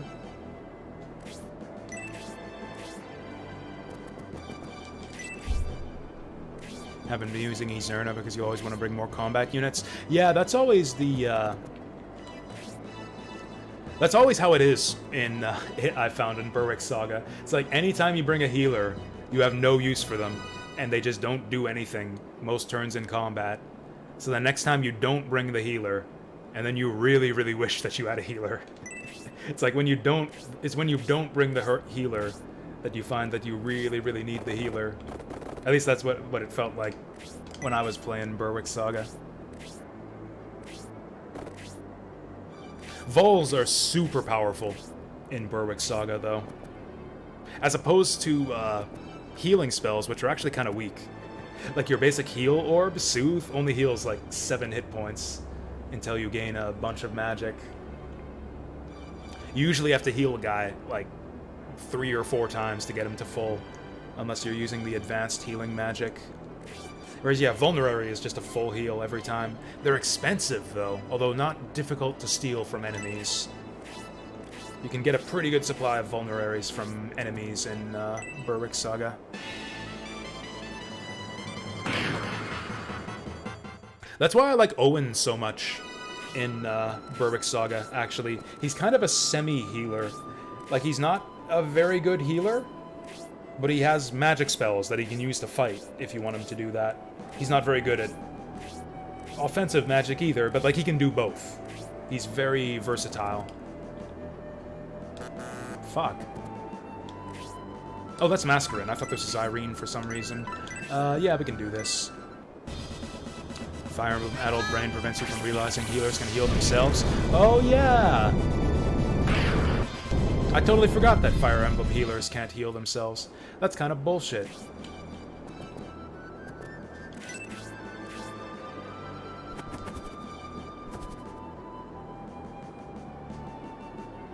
Yeah, let's do it like this. I'd kind of like Eldar to get some health. Twister! Twister! Oh! Holy shit. Eldar can actually do damage now.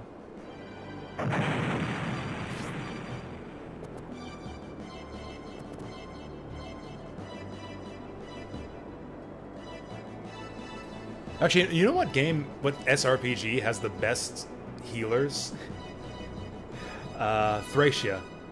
I know, like, LOL, healing can miss in that game, but, like, the staffs are so useful and versatile in Thracia. Your priest class is actually super, super good in Thracia, because, like, they can do a ton of awesome things other than healing. Actually, yeah, Thracia has probably my favorite healer-type class in any SRPG. Do we send Danny forward? I actually don't think we do, because that gets him surrounded and puts him away from the rest of the group. We'll try to flank these idiots.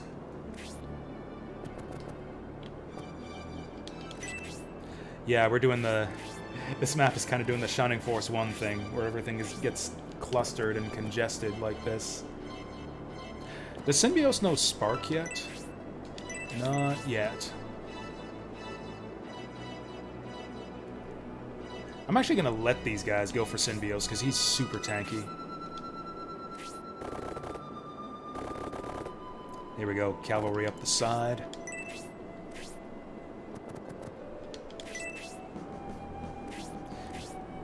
Haven't used Owen yet.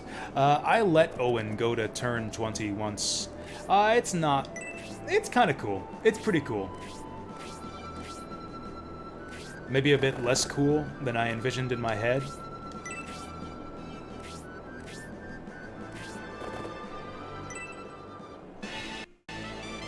But yeah, I actually... Because I needed Owen out for one turn. Like, you have to teleport him back on turn 20, otherwise he does the thing. But, like, I desperately needed him to do something on turn 20. So, like, I couldn't afford to pull him back. So I just let him do his thing. And, it turned out alright, actually. I did not get completely screwed over by letting him stay out till turn 20. Although it was kind of particular to that situation.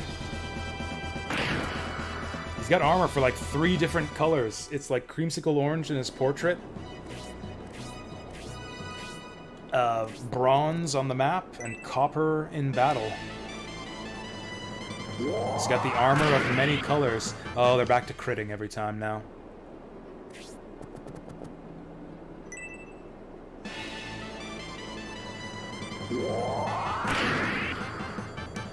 Wish SF had kept going past 3, would have gotten more spells from casters besides do damage or buff stats. Yeah, that could have been really cool. I don't know, I feel like healers are already pretty good in, or not healers, spellcasters are already pretty good in Shining Force 3. They're mostly good at doing damage. I'd agree with that. Like, they can throw debuffs, too. Like, they can throw status effects on enemies, which is usually not that helpful. Spellcasters were really interesting in Shining the Holy Ark, actually. Because, like, there was a wide variety of different buffs and status effects you could do with those guys. Actually, yeah, mages were quite cool in Shining the Holy Ark. Maybe a little bit underpowered. The one thing mages were the worst at in Shining the Holy Ark was doing damage. They were mostly good for utility, and I guess AoE magic if you need to hit a bunch of enemies. Which is kind of what they're good for in Shining Force as well. Less single target damage and more AoE type damage.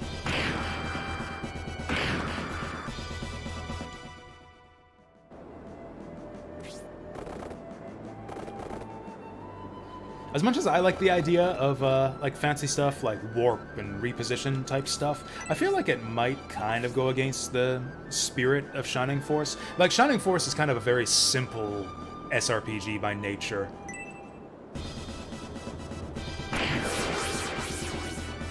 I don't know, like, repositioning tech would maybe complicate things a little bit. Like, I tell you what I wouldn't want in a future Shining Force game is, like, a FFT-like job system. Like, that's the kind of thing I think would definitely be against the spirit of Shining Force. Or, like, a detailed inventory system like Fire Emblem has. Symbios is getting ganged here.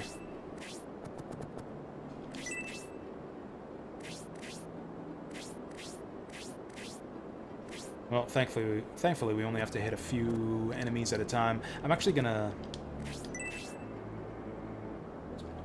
not move all the way forward with Symbios. I want him to hang back a little bit so the healers can catch up to him.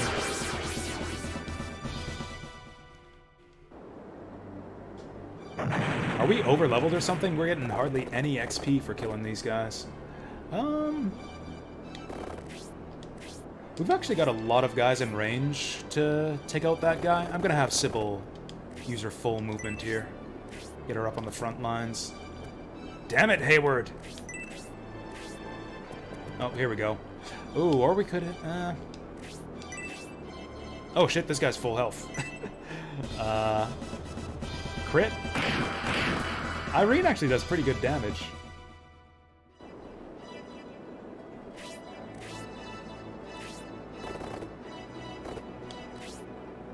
Actually, you know what I think could be cool? Is, like an FP-like system for Shining Force, like Lufia or Wild Arms had.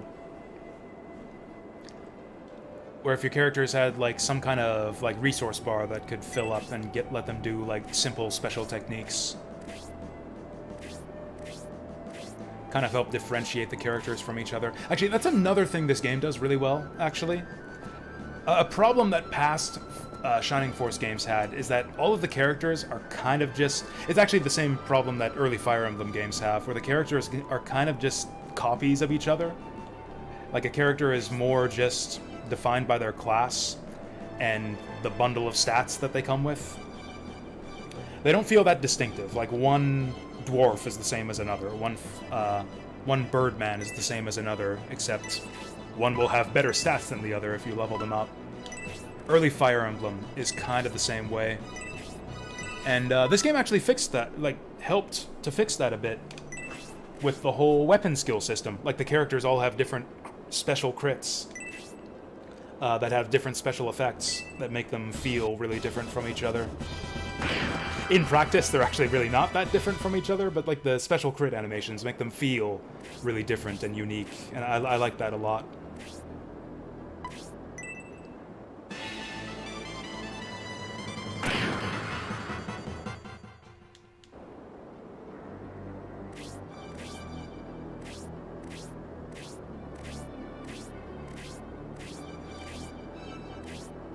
Also, there's enough different classes in Shining Force that character diversity isn't like a huge problem or anything.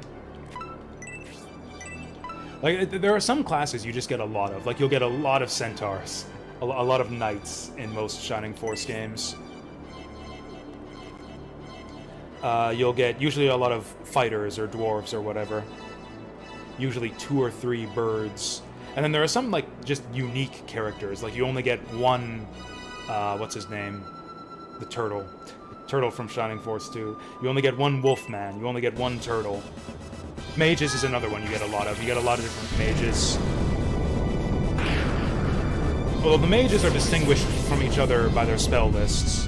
The mages actually all feel really unique. Kiwi, that's the one. Damn it, we need to heal Synbios. Grace can kind of stay in the rear-ish. Do we move Eldar up? Absolutely not.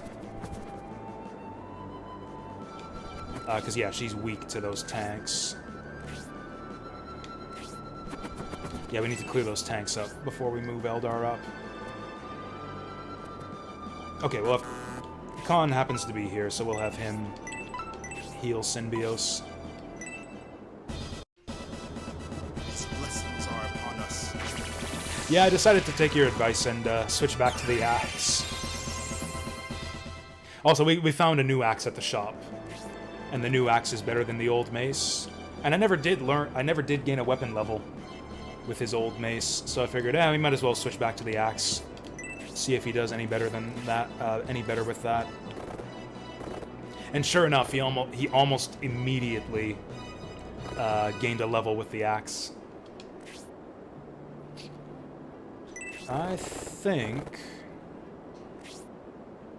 I'll actually slow down a little bit here and wait for the rest of the group to catch up.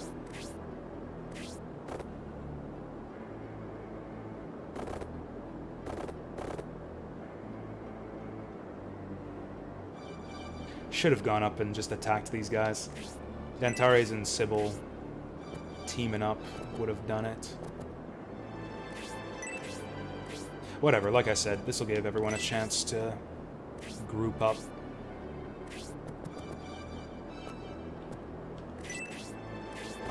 How the fuck is our centaur in the rear? He isn't any faster than Hayward.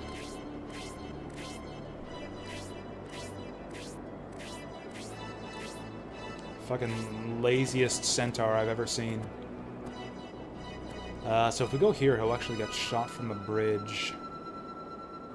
But I do want him to go, like, far forward. Let's set him up here.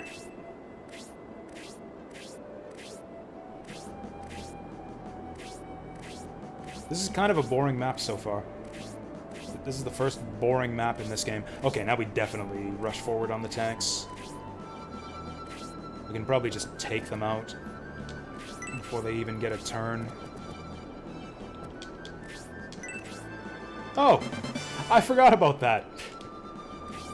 I forgot about the large mithril. We lucked into that. That was so lucky. I was absolutely going to forget about the large mithril. That was awesome. Oh, yeah, is there anything else on this map? White ring and treasure chest. Right, we need bird brain to get that for us. Well, since we're going in on the tank, I guess we will get Eldar to open up. Good start. Oh, he's smoking now.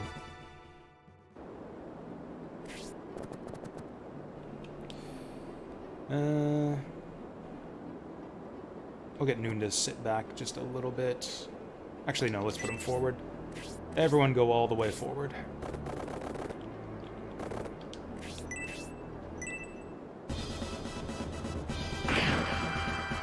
That wasn't even a crit. These enemies are weak. It feels like we're over-leveled. Oh, shit. See, I knew it wouldn't be that simple, because this game doesn't do simple maps. You've activated my trap card! Oh, shit! Why is it playing church music for his Edmund's big betrayal?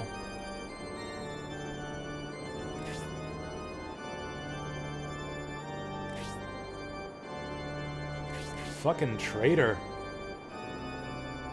Following... What's his ideal? Being a douchebag? Oh, you know what? I remember this too. He gets like a big send-off after this. He has like a big tragic death scene.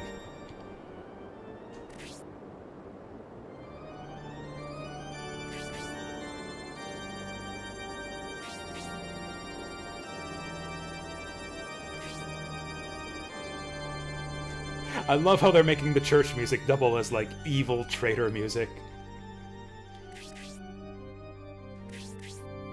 So how exactly is this a trap? Haha, you've activated my trap. I've got one more dude standing next to me now. Put down your weapons and surrender. Never! Hey, Corona. How's it going? Alright, if you won't listen to reason, listen to arms. The gods! We've been flanked! Oh no. LOL. Oh, there they go. Shit. Fuck. That is bad positioning. What's not right? Oh, Median probably killed them in scenario 2. There we go. My boy. The man with the best theme music in the game. Oh, late from Toya is nice. Scored another new job. Have you gotten more than one? Are you working more than one job lately? Another new job. Oh yeah, well, enjoy the stream while you do your paperwork, I guess.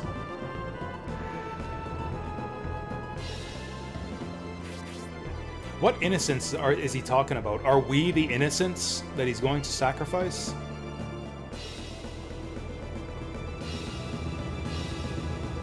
Okay, so this is like the main job. That's exciting then.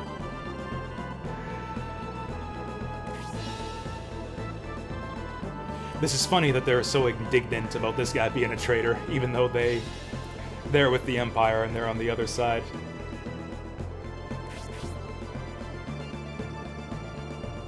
It's like he betrays the Republic to join the Empire, and the Prince of the Empire is like, how dare you? How dare you betray my enemies to join me? You prate, good word.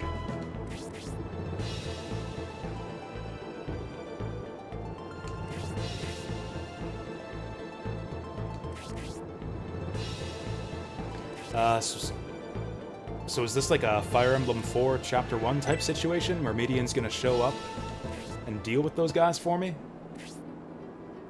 Okay, I thought we were about to get ambush spawned there for a second. Is this worth it?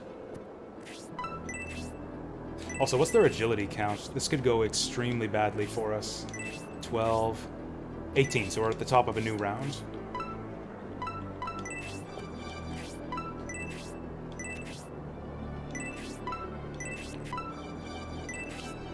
Is this worth it? Yeah, I think Khan does shit for damage. I think we're gonna do this.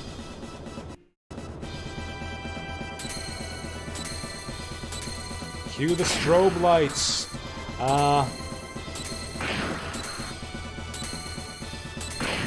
that was pretty shit, but he wouldn't have done any better with his basic attack anyways. I think we gotta go full reverse now. Also, we kind of need to surround these guys so they can't break out and do anything to us. Here's what we do. I think we form a line here and try to get our squishies behind that line. To that end... Yeah, let's get Sybil here. Are these guys Lancers? Oh, they're Lancers. Dang. Well, it's a good thing we got Symbios on the other side.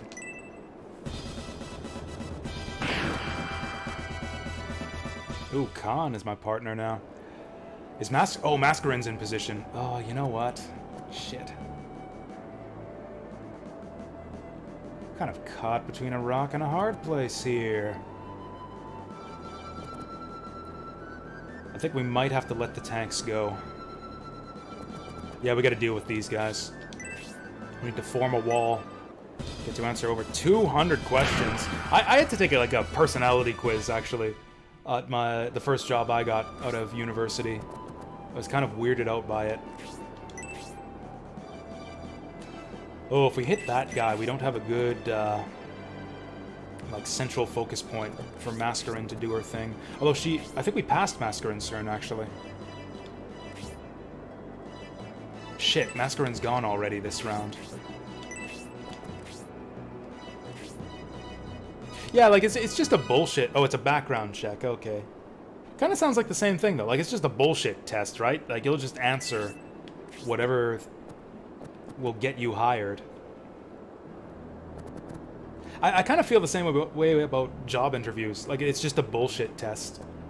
Which I guess is fair. Like, are you, like, socially put together enough to know how to bullshit your way through a job interview? It's kind of what a large amount of jobs are centered around. It's just like, are you socially well adjusted enough to, like, bullshit your way through this type of situation?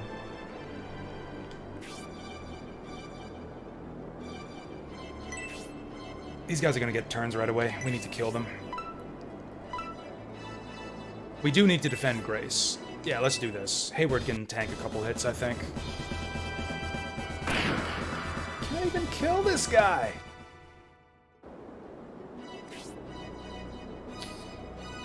Irene can tank it up here, too. Okay, yeah, this is good formation. This is actually a good formation here.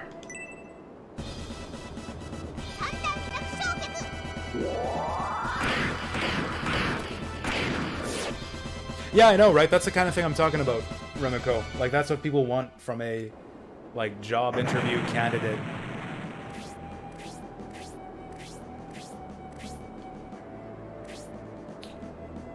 Justin, huh? I kind of want to open fire on this guy. I don't know if Justin has the defense to tank these guys, though. 15. Oh, yeah, they're doing, like, 12 damage. Yeah, he's toast. Let's put him... Can these guys... Oh, shit. Yeah, they can actually get to Grace. Let's move him here, so he's blocking Grace. There they go. I think we got a pretty good defensive line set up here. The question is, are we going to get fucked by the tanks when they roll up behind us? Oh, shit. I mean, that's not huge damage or anything, but Irene's got that defense ring. I thought she'd do better than that. Yeah, definitely don't want the archers taking more than one hit. Hopefully we can kill all these guys next turn, because if we take any more hits, we're fucked. Man, we managed to whip up this defensive line just in the nick of time. Oh, and now Obright's not in position to... oh, yes! Obright blocking the tanks. Here we go. Obright forming a line all up on his own. Obright is the defensive line on the other side. That's perfect. He's outspeeding the tanks now. Now that he's promoted, he actually just barely outspeeds the tanks. That's awesome. Oh, that's a good point, Remiko. You're absolutely right. Shit. Oh, cool. He'll survive. He'll survive one more tank hit. As long as it's not a crit.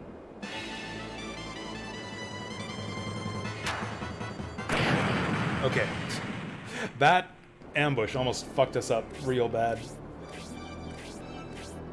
I moved Noon up there with the expectation that everyone could just move across the bridge to kill these guys.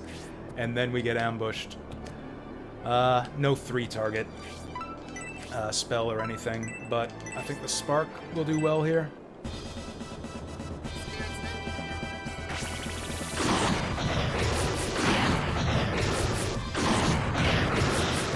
Alright, I think we got these guys this round. I think we've managed to BS our way through this enemy ambush.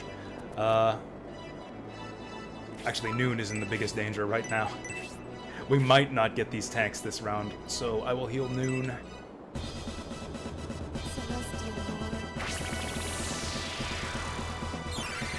Yeah, to be clear, yeah, like, social and communication skills are important for most jobs. Like, there's a I say that it's bullshit, but, like, there's a reason why, people kind of test for those sorts of things. What's the term? Social proof. Yeah. Let's let Noon have this one. Now bear my Arctic blast. Oh, check out the tread textures on that tank. I never noticed that.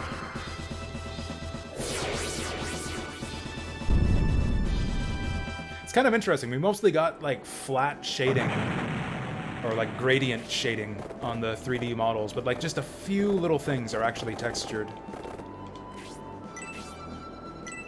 Like the tank treads. Oh yeah, the personality test thing is pure bullshit, yeah. The personality tests are, yeah, just pure bullshit.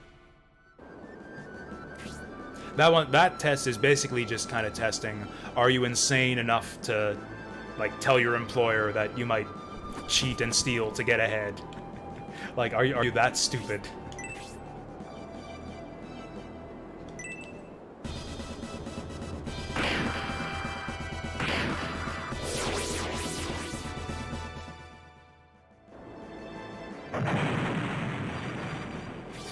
Yes, I am. I know you are, Rimiko, but like you can't say that. You can't say that to your employer. That's why it's on the test. Actually, orb might actually kill someone here. That was like 5 damage. Yeah, that's actually worth it to use that here.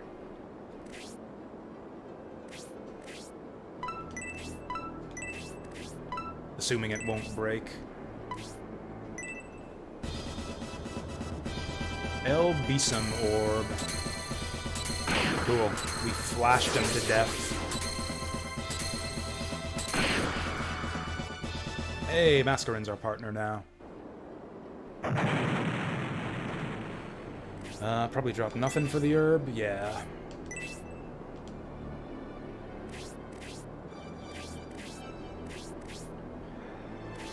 You know, this would be a real nasty ambush if these birdmen chased after us right now. Kill them!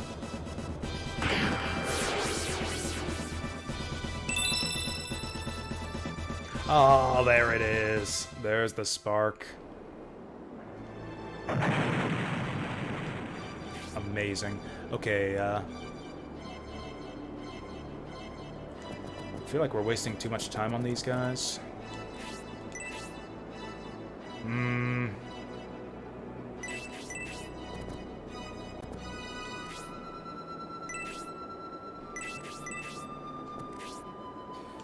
You know what? Hayward's actually in some trouble. So is Justin, for that matter. I fucked up Khan's turn, actually. Alright, 15 agility. 12 agility. Do I go for the kills or do I go for the heals? This is a little bit risky. I think I'm gonna go for the kills. Shit. I thought she would do better than that. Sybil! Fuck. I should not have moved Irene. Should not have moved Irene. Did I give Sybil a spear? She should really have a spear by now. Excellent. Still gonna take a couple hits here, but I think we got this. As long as the archers go first, I think we got this. Can we do 11 damage? That's gonna be the big question.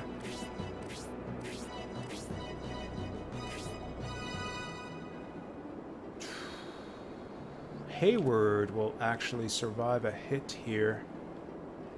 Can we use that to our advantage? Also, who does the most damage? Definitely Hayward. Oh, actually, they're pretty close. Oh, you know what? Yeah, Hayward barely survives this hit. And then if the other guy goes right now, Justin is fine because he's blocked in. Yeah, perfect. We got this. We got this.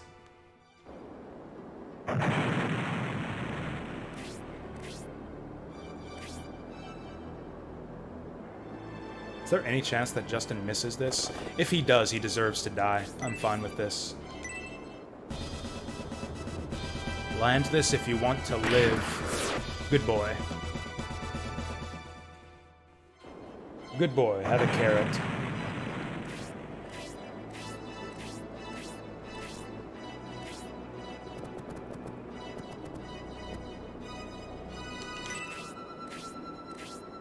Alright, so much for their ambush. I guess we can just run up now.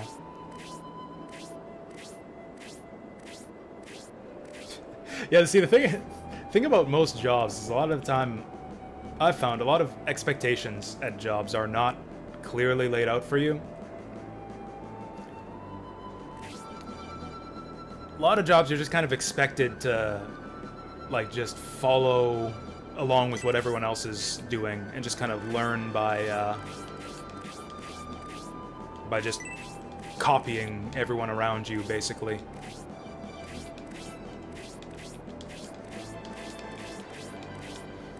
Yeah, we can have Grace pull back a little bit. She'll probably be doing all of our healing for the next couple turns.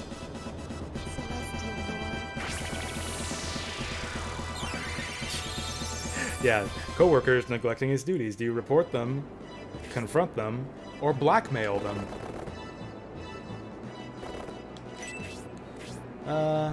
Let's wait a turn. Or two. For the rest of the party to catch up. Oh, fuck. Oh, fuck, they got a damage type advantage on us, too. Okay, Eldar's got to move back. That's fine, we can just drag the Birdman. Drag the Birdman onto the land. Oh, nice, he's gonna drag himself. This guy just drug himself. This guy reminds me of one of the generic enemy Birdmen on this map. Remind me of, one of the Birdmans from Shining Force CD. A little green one. Little green Tweety bird.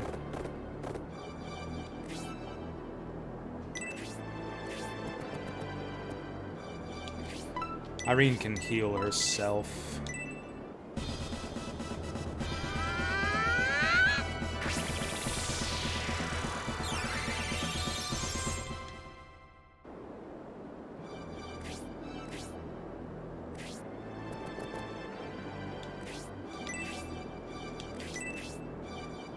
Getting crowded again.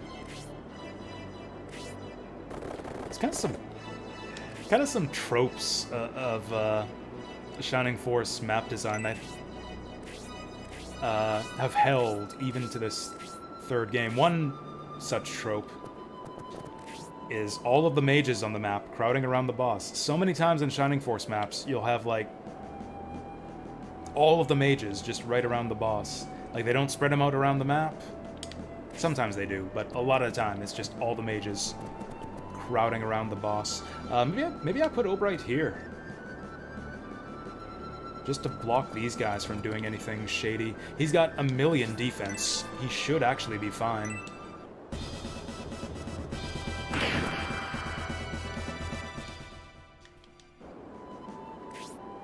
Well, I guess... Well, hey! Paying off right away. If we didn't do that, he would have crossed the bridge. Okay. Turns out we needed 1,000,000 plus 5 defense to tank that effectively. This should do no damage. Yeah, we don't have to worry about the loader.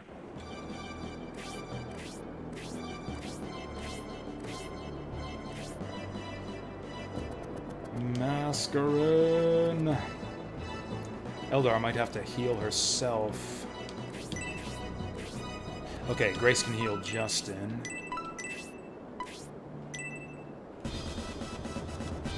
So this should just go back to being a straightforward map now.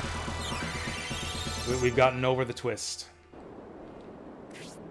Should be just like a boring old, classically styled Shining Force map now. I cannot wait for noon to learn a new spell. Now bear my Arctic Blast.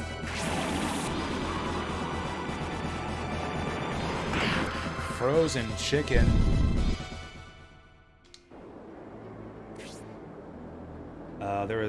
Dantari's is level 2. I think I'm actually going to have him go up here and help out Obright.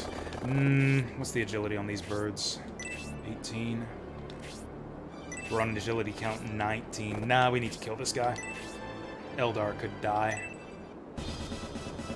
Prepare to die! That's right, Eldar could die, and we are not letting that happen. Skewered chicken.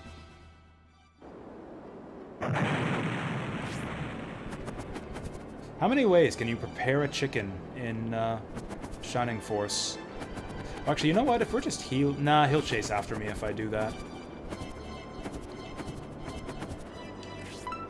You can freeze it. You can roast it. You can skewer it.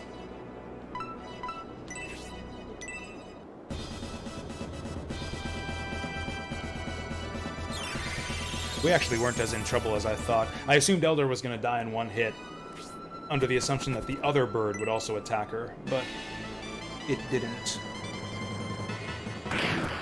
Oof! But we got him in a good spot here. We could spark him, but I will resist the temptation.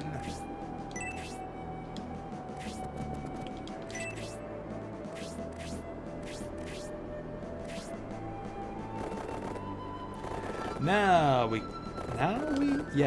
we can move up to relieve Obright.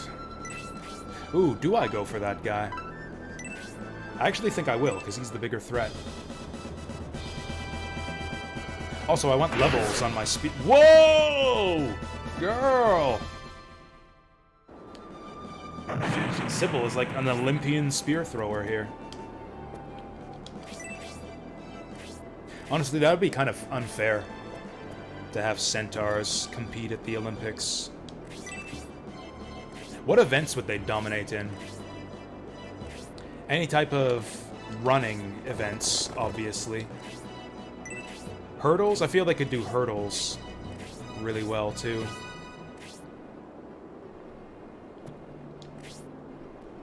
Would centaurs have an advantage with the shot put? That's another kind of running start one. I think they would. Also, they're taller, so they could throw it farther that way, too. Let's move them over here. Pole vaulting. Centaurs would not be good at pole vaulting.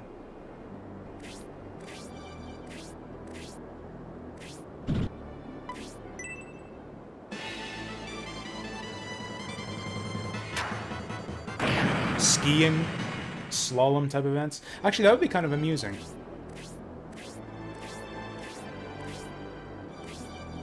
Do you guys think a centaur could ski? I guess you'd have to... I don't know how horse legs work. It might be complicated. Oh, this bird is untouched.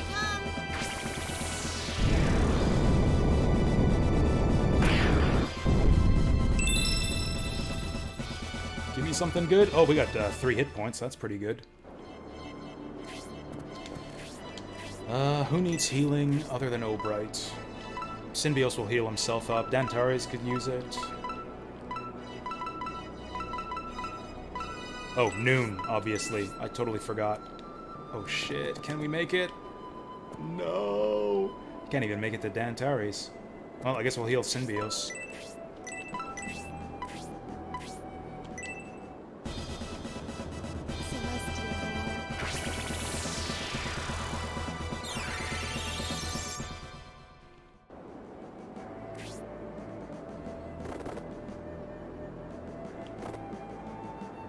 Should be able to kill that bird in time. Although, I'd kind of like to keep the XP evened out. It really doesn't matter, we don't get XP for killing these guys, hardly at all. It's weird that the enemy birds use spears. That's an interesting point, actually. Yeah, your birds, don't get to use spears, only ever swords. Actually, in past Shining Force games, I think they could... Actually, past Shining Force games, I think every class can only use one weapon. They only introduced the different weapon types in this one, I'm pretty sure. Now bear my Arctic Blast. It might be a balance thing. Like, it's pretty powerful having a 1-2 range weapon in the hands of a flyer. Freeze 2, now we're talking. That's right. New spells? Hell no. We're doubling down on the Arctic Blast. Bear my Arctic Blast now, bitches. Okay, now we can grab that treasure.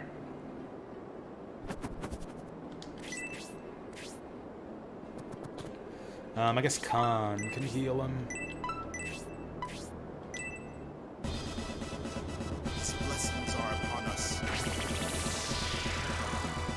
Actually, that's kind of weird. I think just about every class in this game has access to a 1-2 range weapon. Because you get spears for the knights, daggers for the sword users. I guess monks only get melee weapons. Oh wait, can flyers use daggers? They can use swords. Can they use daggers? I actually forget. I think they can, but I think they can't, but I might be wrong. Ah, Sybil's not in range. Let's see if we can bait him up.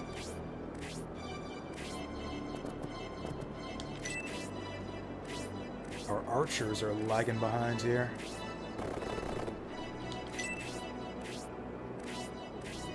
It annoys me so much that Justin is a centaur, but doesn't have centaur movement. Oh, Obright kind of needs healing. Let's move him back just a little bit. Still not taking the bait. Okay, we'll take one turn to move everyone up. And then we'll move up on them. Does anyone need healing here? Can we heal anyone here? Nope. Ooh, Danny could use some healing. I think we go in right now. Nah, we'll wait a turn.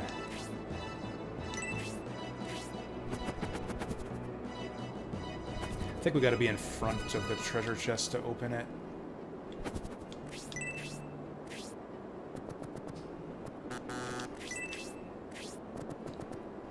So crowded.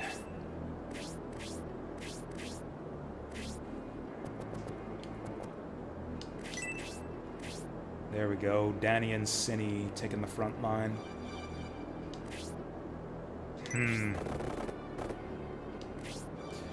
Yeah, her and Dantares should actually be able to take out one of these guys.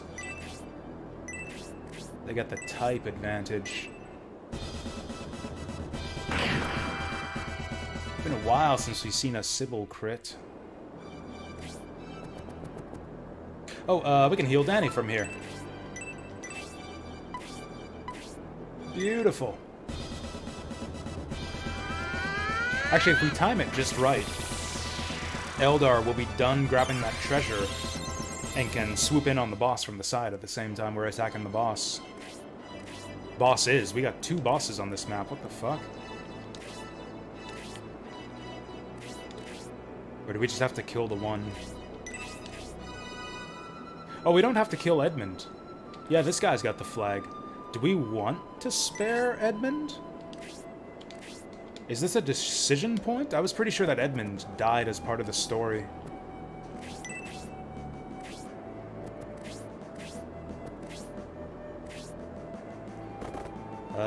Shouldn't Dantares be getting the turn, like, right now? Fuck.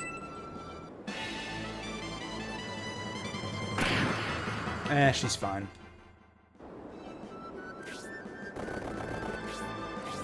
Oh, I'm liking this.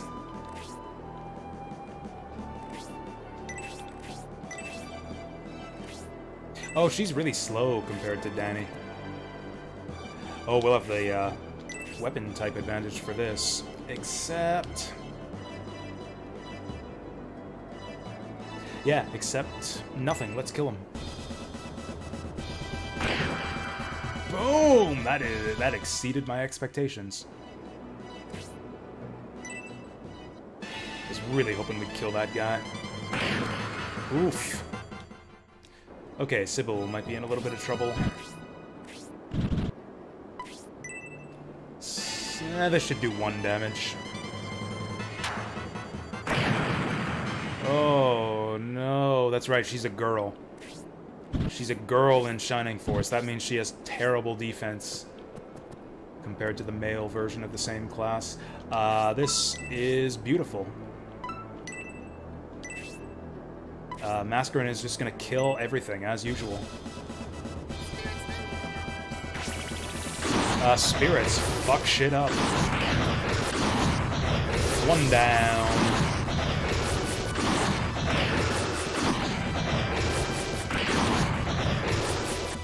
Alright, now we just need one more of those. Was that one experience point for hitting all that? So none of these guys needs healing. And then Noon's got the rest with his brand new magic. Now bear my Arctic blast. Now bear my Arctic blast. Both of you.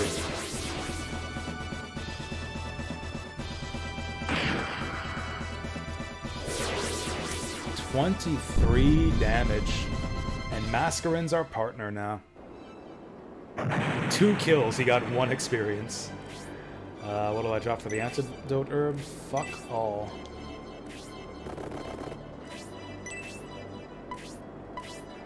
We'll have Danny get this one. He might kill it if he gets a crit. Oh! He was not prepared. He was not prepared to die from that. What, are you ambushing me again? Oops. You don't have any soldiers left, dude. Lose my army? It's 1 centaur. Your army is 1 centaur. This would be an even more ridiculous scene if I had killed them all.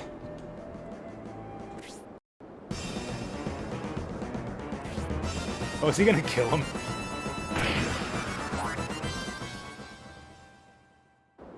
Garzel, how could you? Draws the sword. I'll kill you and your army! Oh, he's got the tanks on the bridge, too. Okay, he's protecting the tanks. I will stab you in the back and kill your... and yeet your entire army off this bridge! How dare you attack me! Garzel, how could you? Okay, he was going to eliminate him sooner or later anyways. Okay, I thought he died as part of the story. It's like the Wilhelm scream of video games. And he goes in with the characteristic twirling torpedo dive. That is such a weird scream, or such a weird scene. Freudian slip there. It's like so much back and forth on both sides. It's like, I was going, oh, you're trying to backstab me? I was gonna backstab you anyways, fool. Meanwhile, he's like, I'm gonna drop your entire in the river. Drop your whole army in the river. No, I will defend my troops. That would be dastardly. That would be dastardly to drop my own troops in the water. By the way, I was gonna stab you in the back. It's like the complex morality of Shining Force 3. Everyone's a hero and a villain.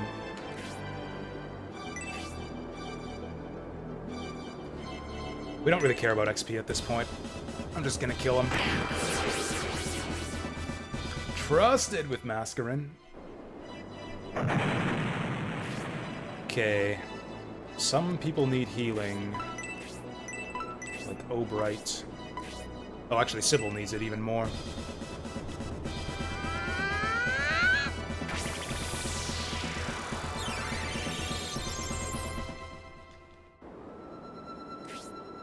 And she's ready to charge.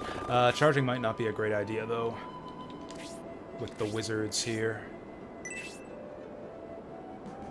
Ooh, they can get pretty far up. Okay, so we want to be 1, 2, 3 spaces in front of the tanks.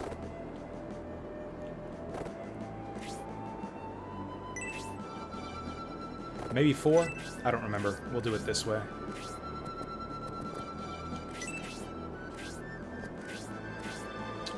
Ooh, they're moving up.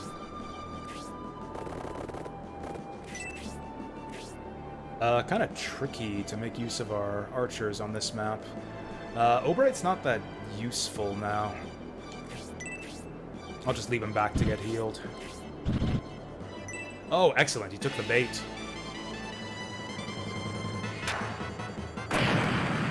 Although apparently Sybil's actually not very good bait since her defense is shit.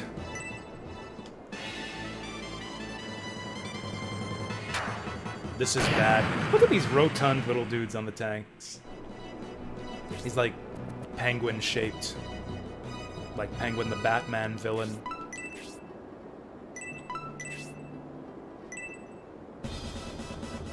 Oh, back to the healer thing? Thought Gaiden was kind of stupid.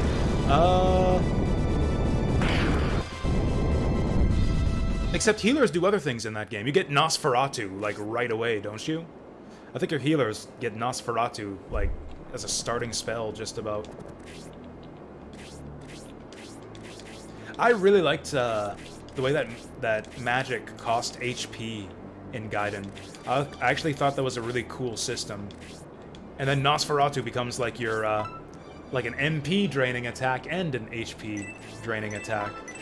Because, like, HP is your MP.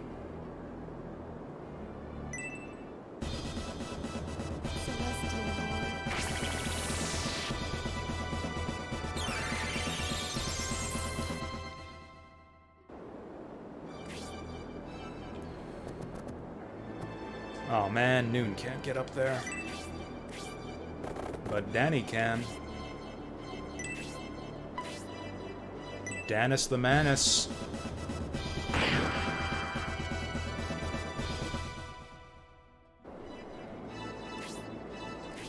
Oh, we got the thing already. Do I try to snipe these guys from behind? No, it's better to attack the guys on the bridge from the side. I guess Symbiosis will just go killing steals? Stealing kills again. Sword beam! Man, Shining Force has the best sword beams. I actually love that they reused that animation from Shining the Holy Ark. So Sybil's not looking so good right now. Let's avoid moving her forward. Oh yeah, let's use the spear.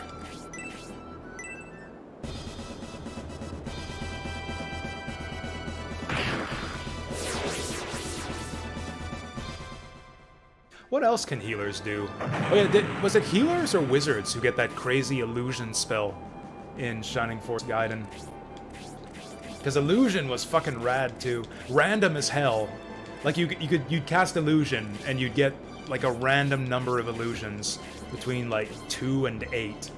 If you got lucky, you would just like spawn 8 illusions. Yeah, that was healers that got that? Yeah, that shit was awesome when it actually worked and you get all 8 illusions.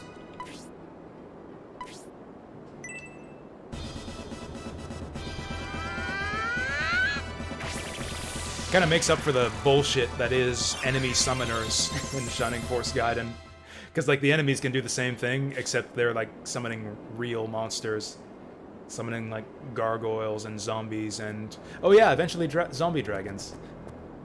Eventually they start summoning zombie dragons on you. Uh-oh. I fucked up. I fucked up so bad. Okay, cool. They fucked up worse. Let's go fuck them up before they correct their mistake. Oh! We're doing it again! I really hope the boss can't one-shot her. If he can, I'm not doing this. 16 defense. So she'll die to like 37 attack. She'll survive 1 hit. I think the bird gets a turn right away, though. The bird is 18. This is a bit yabai. But, you know, what's a mascarin for if not this?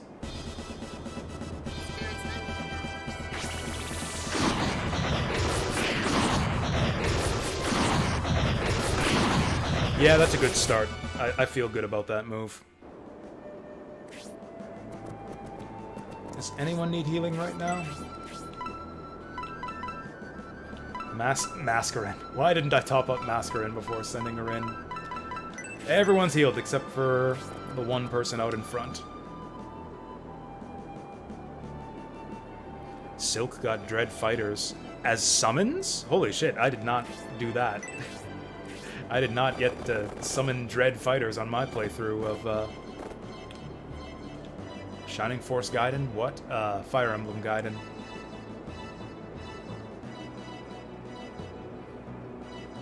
Am I gonna regret this? The mages have gone already.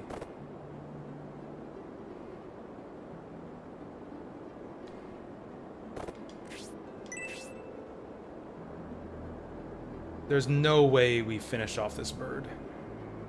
We have no follow-up on the bird. Actually, we do. The problem is that mage up here, plus the boss, probably killed Antares. This is a tough call.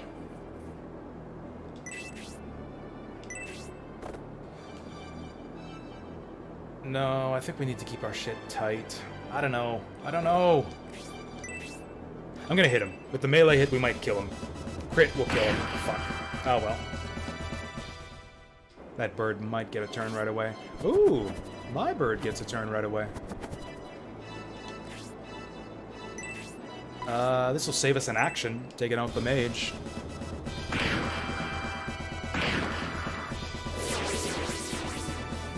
Efficiency. Turn saved. Now Noon can't do anything useful. Oh, you know what? This is silly. That 3 HP might actually make a difference. I'm gonna heal Mascarin.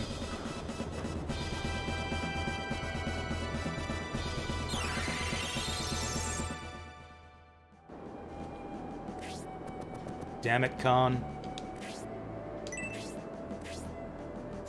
Yes, he's going for Danny!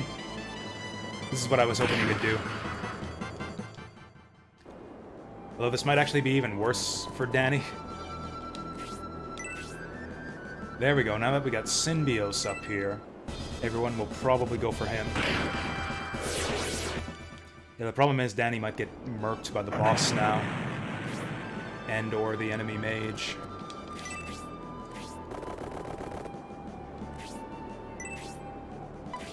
This is what I was hoping for, is that Sybil could do this before the Birdman got a turn. Better late than never. Oh, fuck. Oh, fuck. Danny's dead. Danny's dead! Oh, that blows. Why didn't they go for Synbios? Man! This is our first character death, too. Is it? No, we've suffered a couple of deaths. We were partnered with him, too. Synbios was, not partnered. What's the word? We were trusted. Dantares trusted us, and we let him die. Fuck. Oh well, easy come, easy go. That actually really sucks. It takes a long time to get to trusted bond level. So it's not permadeath. The way it works, it's a little bit reminiscent of the support system from Fire Emblem.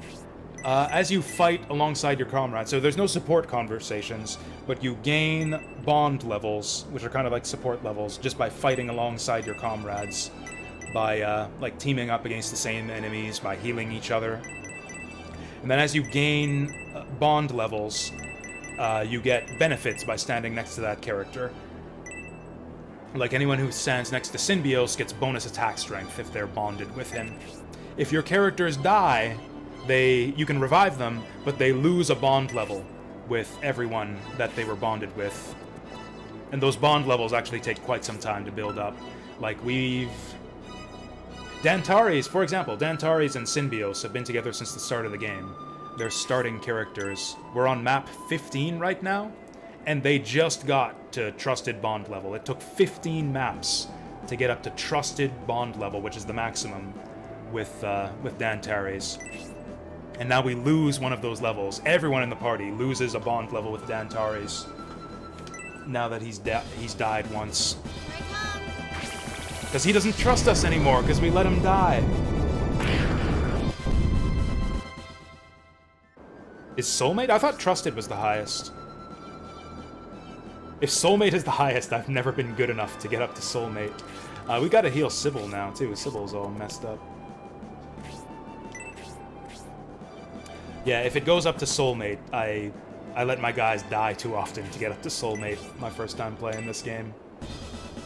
Twister! Yeah! Oh, just short. Just short.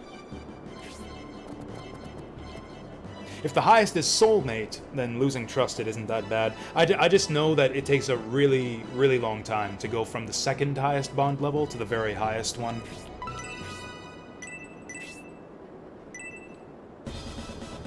Now bear my Arctic blast. Oh yeah, that's what it is. Yeah, Soulmate is random.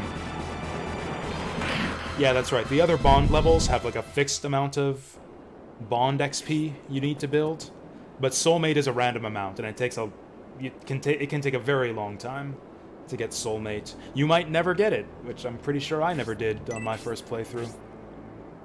We have to kill this guy. Gotta do it.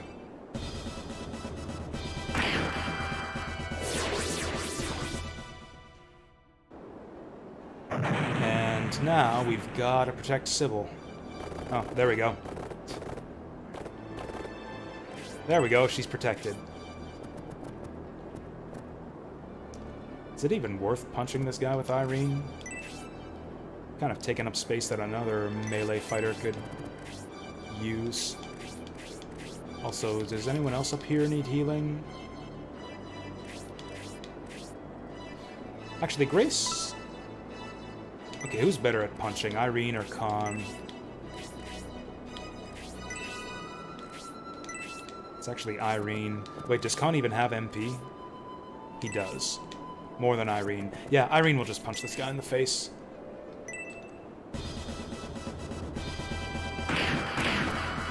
Well, every little bit helps. Oh, nice. Tornado 2. I probably should have used Tornado on this guy instead of punching him. Okay, now he goes for Symbiosis. Nice. So that's why he didn't go for Symbiosis the first time. Because he can barely damage him.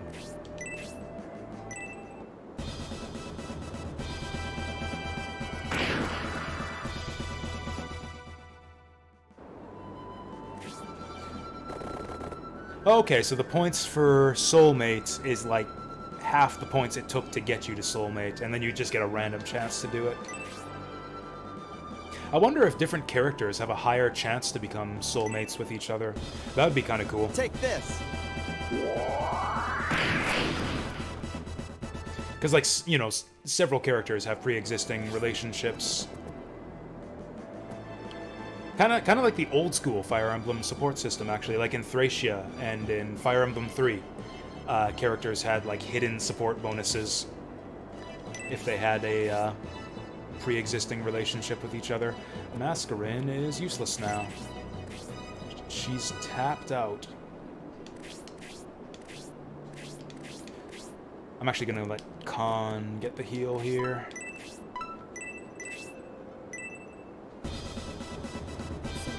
Oh, she just learned Tornado 2.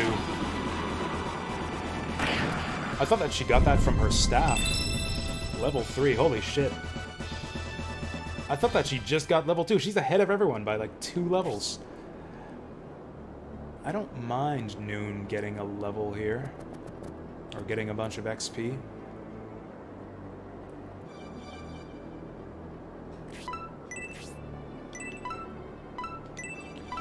Although I'd kind of like to milk this guy.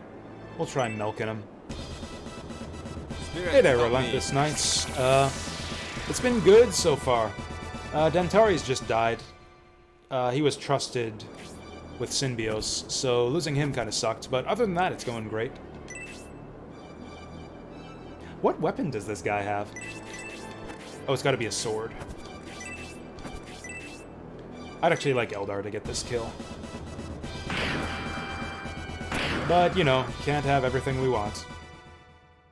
Is he gonna get another turn? Because that would suck. Let's get Khan. The heal on Sybil. Fuck! His blessings are Why is this the default option? You idiot! And his skirt is clipping through his pants. Did we just give this to Symbios then? Yeah, apparently it was meant to be. I guess we'll just give this kill to Symbios. Oh, now we get Edmund's dramatic death scene. I love this part. Oh, we gotta lose something. Herb. Battle Bracer. We got a few of those now.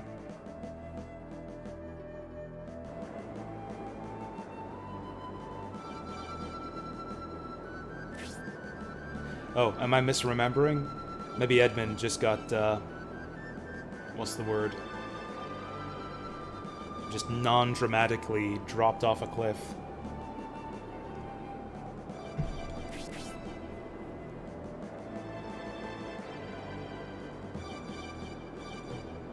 Surreptitiously? No, what's the word I'm looking for? Ignominious? I think ignominious is the word I'm looking for. Also, I'm pretty sure I mispronounced it. Ignoble. There we go. Inauspicious? That's the word. Inauspicious.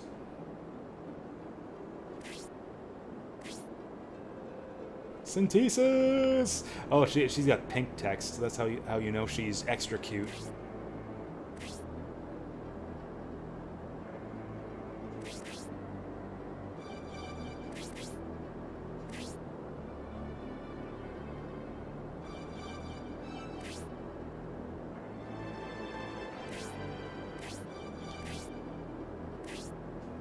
So we don't get a second flyer. Wait, so we do get a second flyer.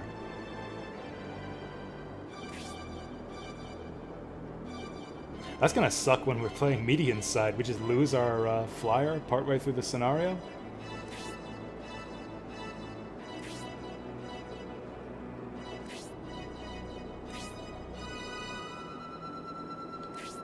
Yeah, why is he asking them to do this? Oh, to, yeah, investigate the Bull's Own sect. I guess that makes sense. Yeah, things are too hot for us to go investigate, because we're fugitives from the law for supposedly kidnapping the Emperor. So it actually makes sense that Benetrim would ask Median to go deal with the cult for us.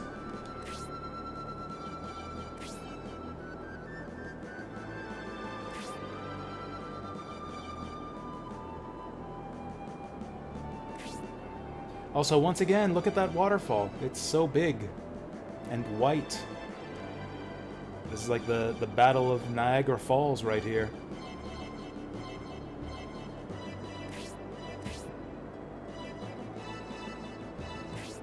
Duty takes him elsewhere. I don't know what he's talking about.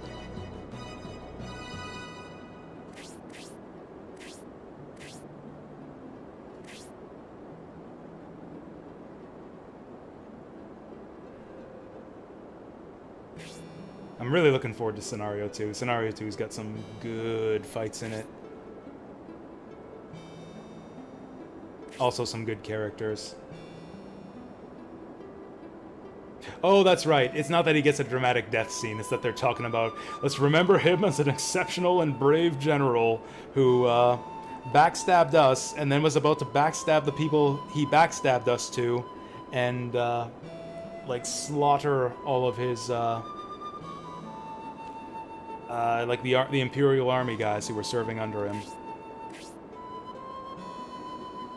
He died fighting for his principles. Yeah, he was gonna kill us all by by dropping us off the bridge,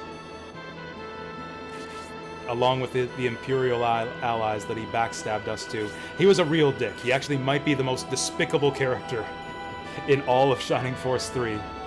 You must remember him as a brave hero who fought for his principles.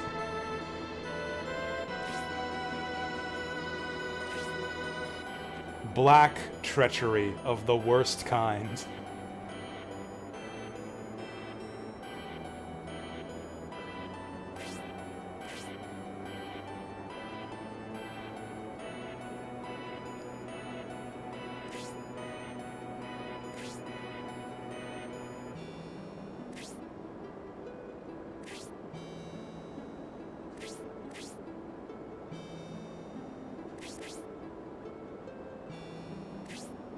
Heading into the danger zone.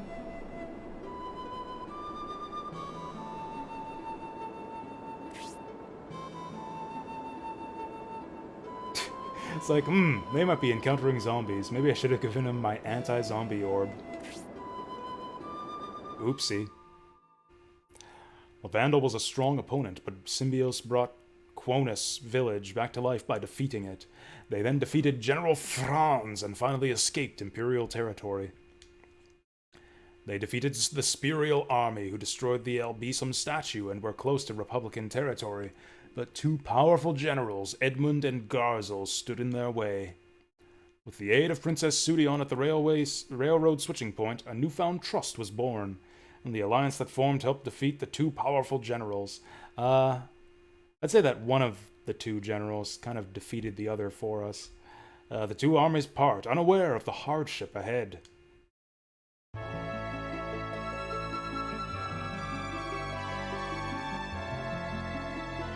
Target, Guardian Statue of El Bisum, End. Heck yeah, I'll record my adventures.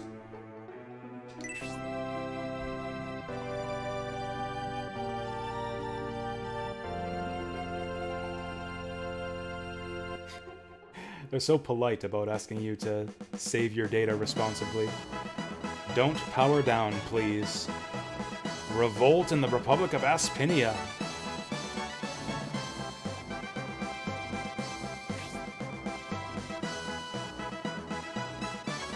I kind of forget what happens next. I remember a lot of the battles in the end game of Scenario 1, but I kind of forget a lot of the stuff that happens in the middle. This might be the part where we start fighting some of the cult leaders.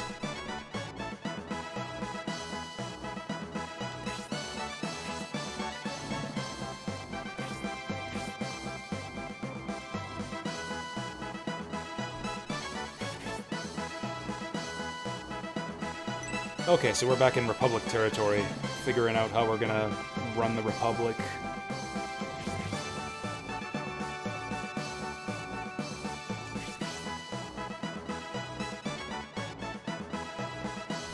Where's Benetrim? Shouldn't he be in charge of solving all these problems?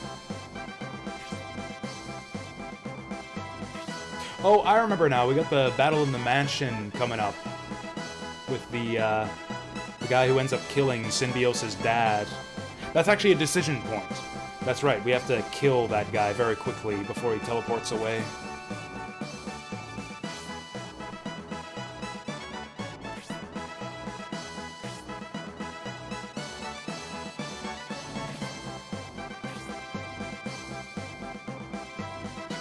Yeah, the Vandal possess terrifying powers, like ambushing in liches out of holes. They get to move immediately.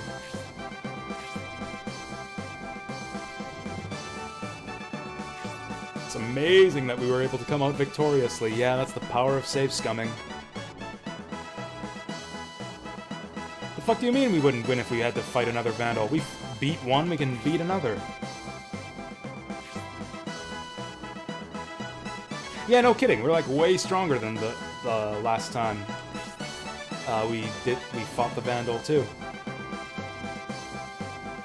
Oh, the statue was like limiting the Vandal's powers.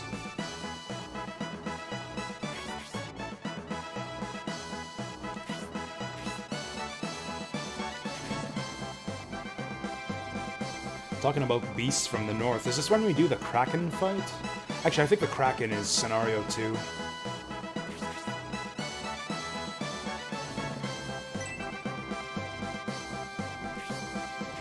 So, like, the enemies are leveling up at the same rate we do. Okay, long story short, that's the reason why cultists will be a lot stronger from this point forward.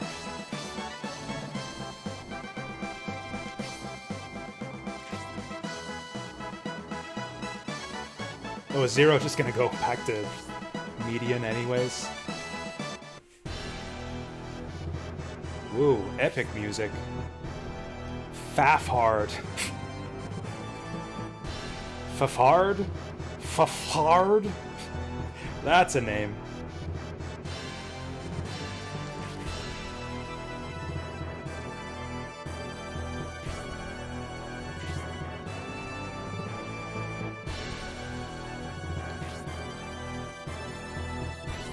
You know, I've never noticed this. Yeah, they stop showing you the characters' names after the first time they speak.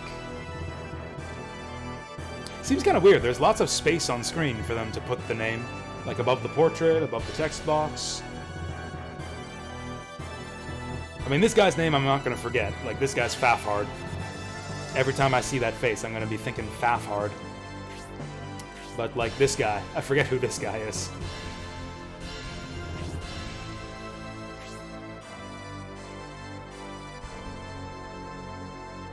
He was one of the guys at the beginning of the game. One of the, King's advisors or something. He was the guy who accused us of kidnapping the Emperor at the start of the game, I think.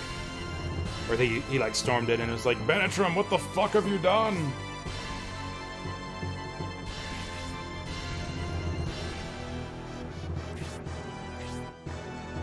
Okay, so this is the part where we gotta deal with corruption inside the Republic.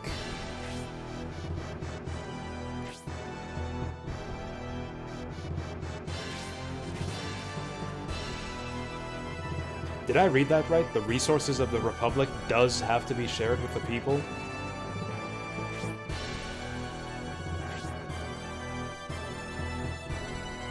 That's how I read. It's weird how I read stuff in these games. I like read it back in time. Like I don't absorb what I've just read until like a second after I've clicked past the text box.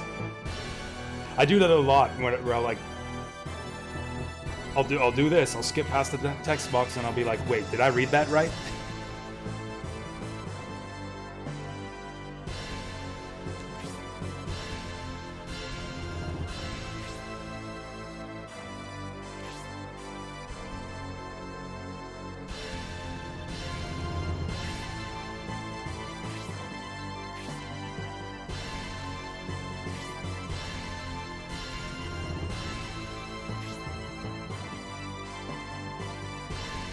I'm actually curious, does this guide I'm using have a list of minor characters?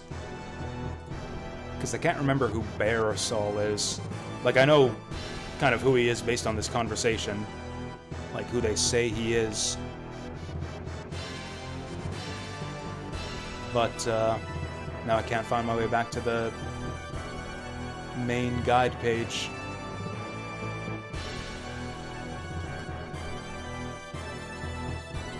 Scenario 1, Sidecast. There we go. Friends, foes.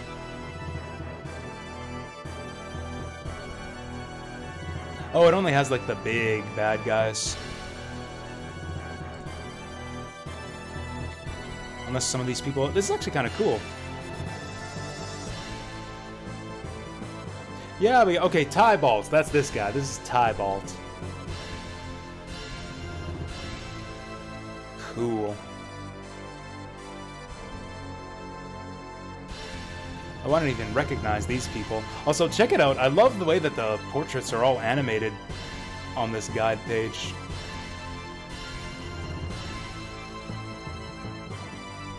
Oh, Barisol's... Okay, like the Barisol army, like the Barisol nation army. Okay, I was confused for a second. No wonder this Barisol guy doesn't show up on the character profile page.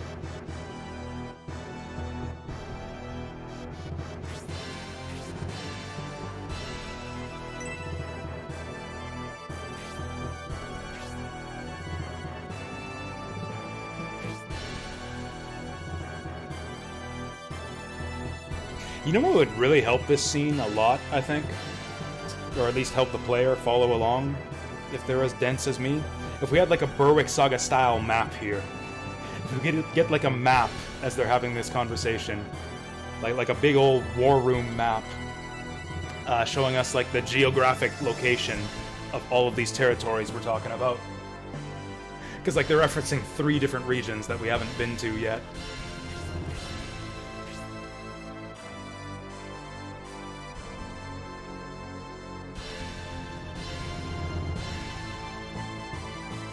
Alright, we'll do it.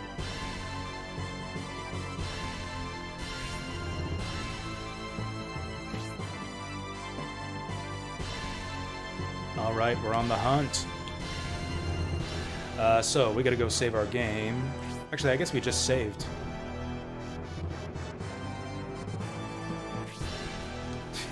Yeah, I don't care to fight a starving man for a crust of bread.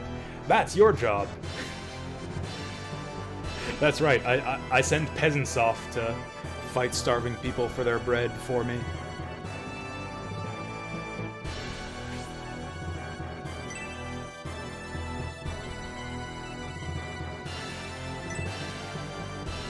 Oh, cool! It's not just like books or history tomes. We're getting like intelligence reports, CIA documents on these shelves, which apparently Symbios can just take off and read at his leisure.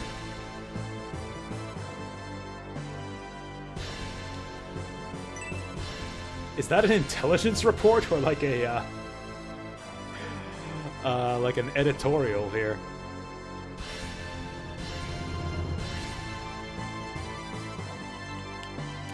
Okay, seems like we got quite a bunch of stuff to sift through here. I'm sure there's secrets all over this mansion. Here's what we're gonna do. We're gonna go on break.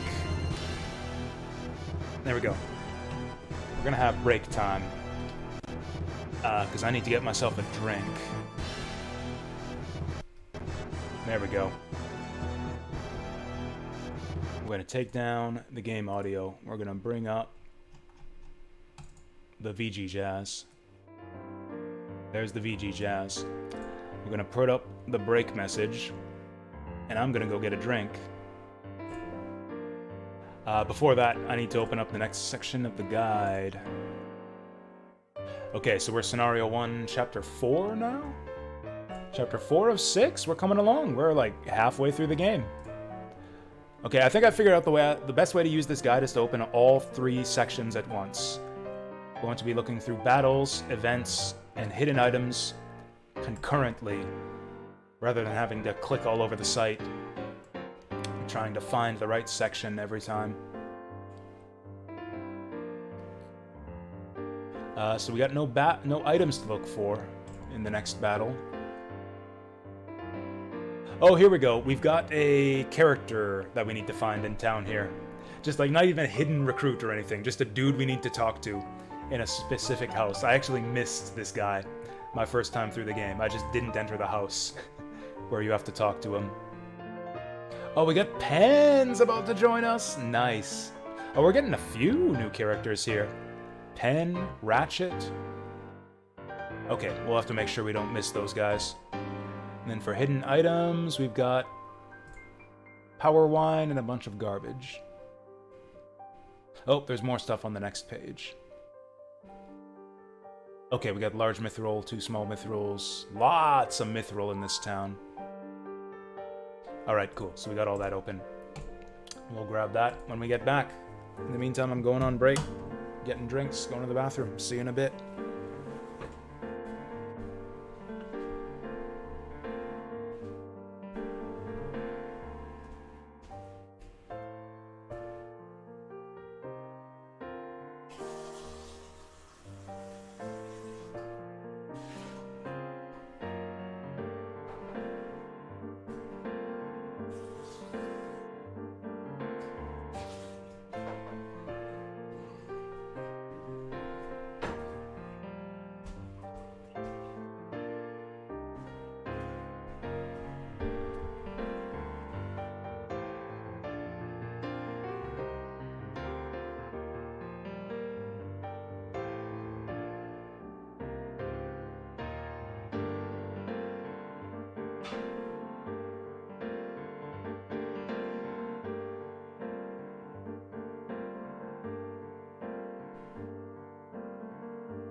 news, everyone!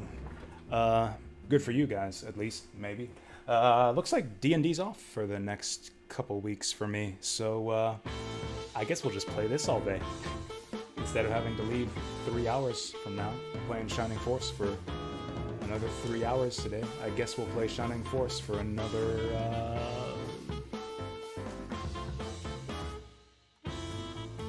like 8 hours today. Like another 8 or 9 hours today. Okay. I wasn't ready for this, but I'm down for this. I got my drink. I am bathroom breaked up.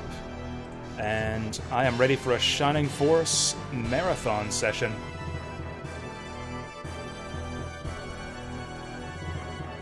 There. Marathon session begins now. I mean, I guess it began like 3.5 hours ago. But now we know we're marathoning. Cool, so I can just like fuck around and talk to all these NPCs and read all these books without feeling like I'm wasting our precious time or anything. Awesome. Oh, I'm gonna have to do something for supper. That's right. Normally I get a couple pizza slices and have those for supper on D&D nights. I eat kind of a light breakfast on Fridays in preparation for that. At some point, I'm gonna have to get something to eat. Probably just a pizza from here. But, it's fine. We can do that later.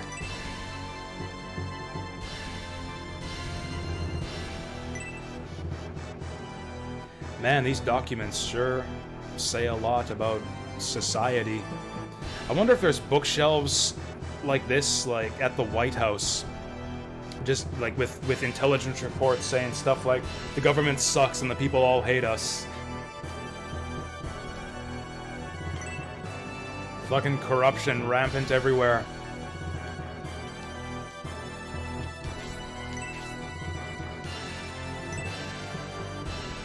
Ooh, Catacombs Excavation Project. Now we're talking.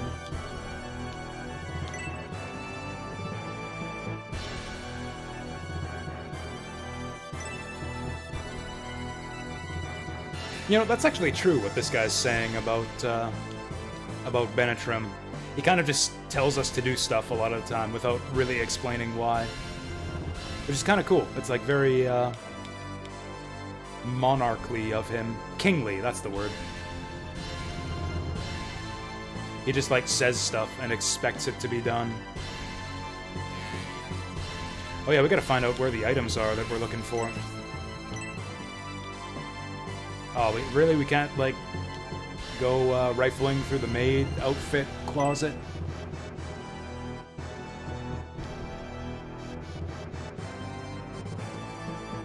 Oh, damn. Mascarin's got the hots for the third prince of the empire. Oh, that's Median. Mascarin's hot for Median. She's gonna have to have a cat fight with Syntasis to get her hands on him.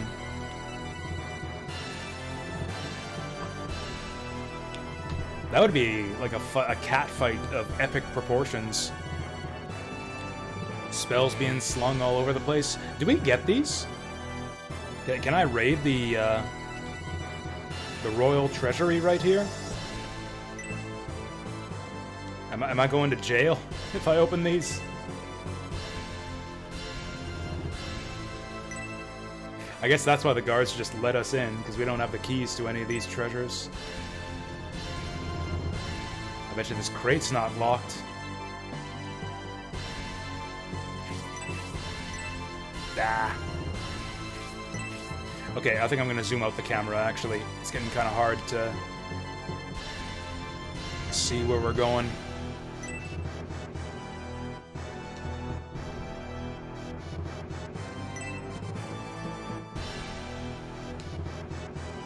Oh, okay. That's the guard's job. There's nothing valuable here. Not even any point in guarding it. Just move in it. Just move along.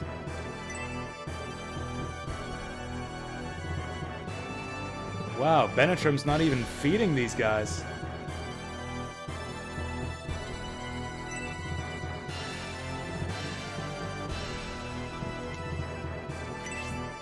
Yeah, that Irene's a weirdo. Who's Irene again? Oh, Irene's our monk. Oh no, I didn't mean it, Irene. I didn't mean it. We love you. Yeah, Irene's our monk. I just called our monk a weirdo.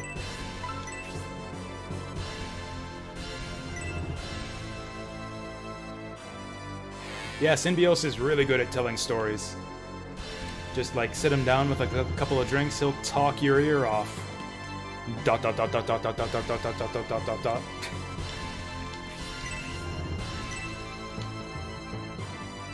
It's like, yeah, as long as you speak Morse code, yes, Symbios has got stories to tell you. Okay, I should just look up in the stupid guide where the items are hidden. I hate doing it though, it breaks our flow. Okay, we'll talk to all the NPCs, then we'll check the guide to see if there's any items around here. 24-hour stream. I feel like I need to, like, exercise to work our way up to a 24-hour stream.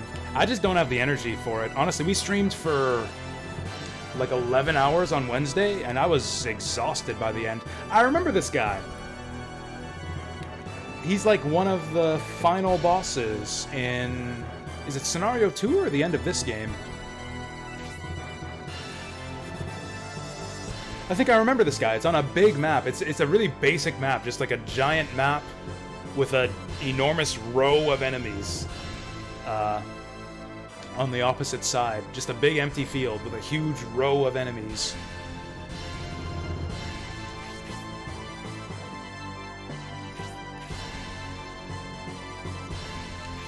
I think that might be one of the Scenario 2 fights.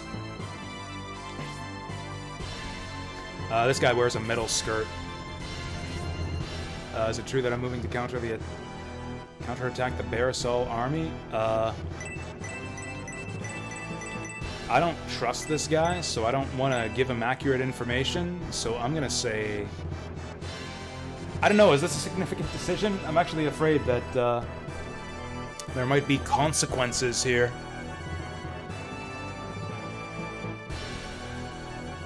The events list doesn't say anything, actually. The events list doesn't say anything at all. I'm just gonna tell him the truth, because I'm a naive JRPG protagonist.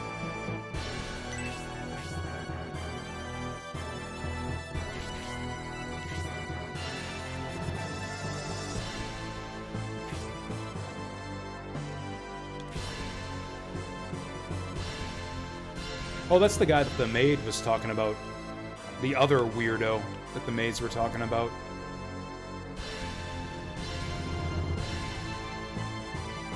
Man, I feel this game does a really good job capturing the female psyche with its NPC dialogue.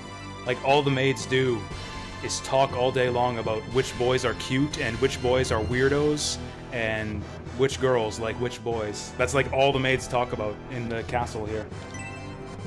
It's like elementary school. It's like high school all over again.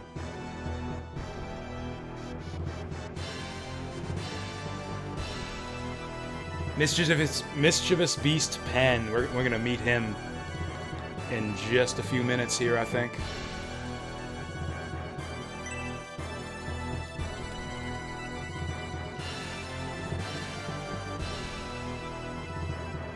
You know, it's interesting. The party's a lot more restrictive up to this point in the game than I remembered. Like, I remembered there being a lot of characters in Shining Force 3. And, like, you having kind of a deep bench for most of the game. Like, by the end of the game, I think your bench is as large as your main party. I think there's 24 characters in each scenario. Maybe 20. But, yeah, for the first 3 chapters, for the first half of the game, you have just barely enough people to fill your roster.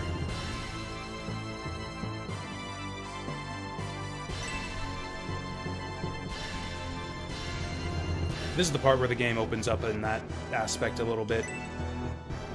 If the guide is correct, we're about to get 3 or 4 new characters. Wait, what was that? A giant titan, there it is. The Titan of Aspia. There's the name drop of the title. Oh, this is great. This is where you get the hint on how to recruit Pen. It's like, oh, eggs laid from chicken nests. Chickens will incubate the Pen egg. Oh, that's a good hint. That's a very good hint on how to recruit Pen. Like 2 chapters ago. That hint is useful for doing the stuff to recruit Pen 2 chapters ago. Yes, let me pass. I believe the gossiping butlers told us... Or no, it was a book. There was a book that said there was treasure in the catacombs.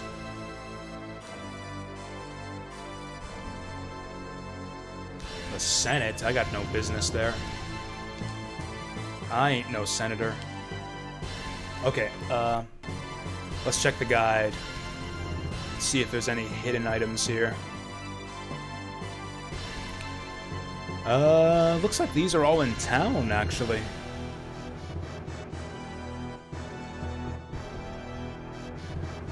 We might have some small mithril here.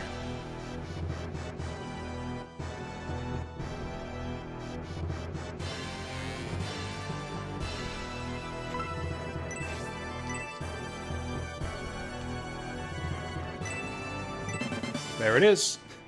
It's actually funny, I was a bit confused, because in the guide here, the little screenshot in the guide, I couldn't see the barrel. Symbios was blocking the barrel, so it's like, okay, I'm looking for a rack of spears with nothing beside it. And I think that might be it. Oh, there's another large mithril in some place with a bookcase and a window.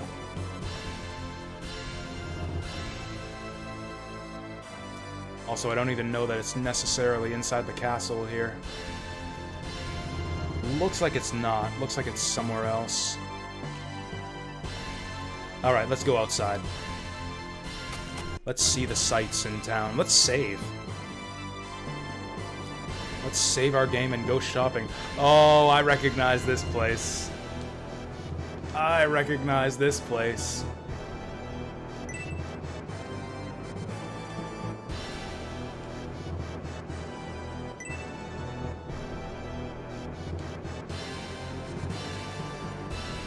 Yeah, these walls are super important, actually.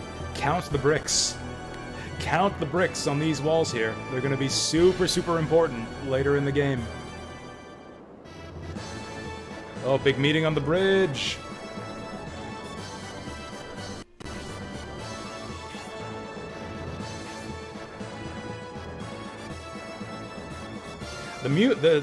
The music is so bombastic in this game sometimes. I think this is pretty much Symbios' theme, kind of.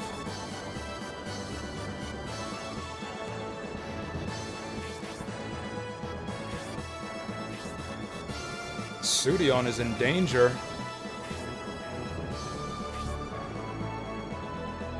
Weren't we just talking about how the destruction of the Elbisum statue empowered the cult? We were just talking about it. You were there at the table, Dantares. This is actually kind of ironic, because Zero was the one who was spacing out and not paying attention during that conversation. We had to repeat everything for Zero's benefit. And now he's the one schooling Dantares. Some people, you just gotta tell stuff 2 or 3 times.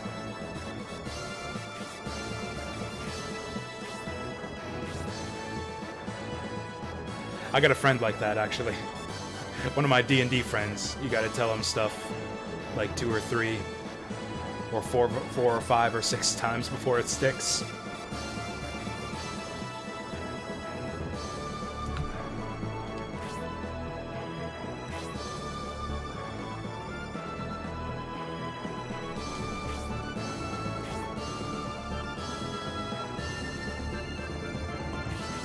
We just had this conversation.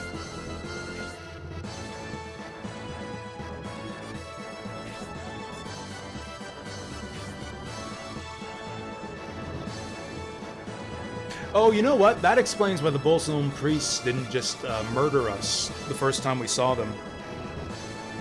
I was talking about, like, oh, maybe they have a purpose for us, to use us to draw off the Imperial Army and use us as bait.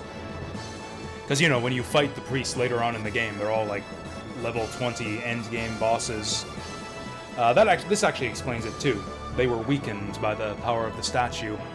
Now their limiters are off.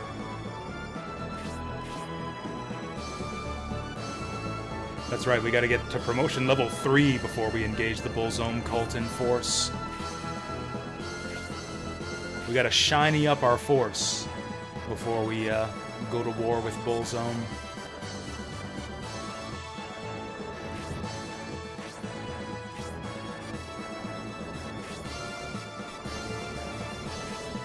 Apparently we're just carrying Khan's orb around with us at all times.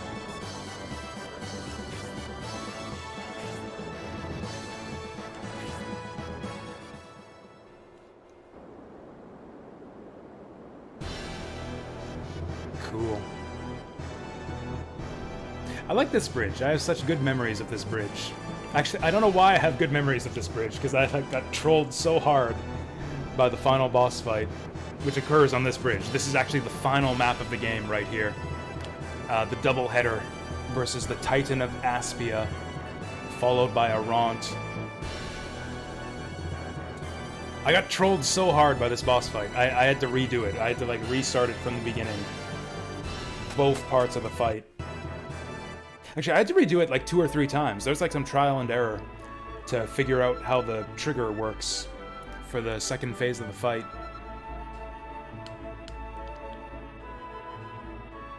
And at the time, I didn't know that you could save mid-battle. We talked about that, not on the last stream of this game, but just yesterday. Legal Freedom stopped by to explain the save system in this game to me. We had a little conversation about it. Was it a conversation? Really, he just informed me, and I gave a bunch of excuses for my stupidity. But yeah, you can actually just save your game mid-battle in this game. Not even like suspend saves, but you can just like save and reload anytime you want.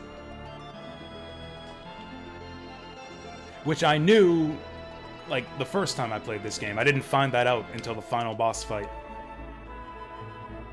Because I got screwed over by the final boss. I'm gonna push her. She says not to push her, so I'm gonna push her. That's interesting. This is a hint, actually. This is a hint. Also, is she some kind of elf or orc or what? She looks hot. I like the bikini top. Can I get her to join us? We need a dancer in our party. Actually, you know what? A dancer wouldn't have much utility with Shining Force's turn system.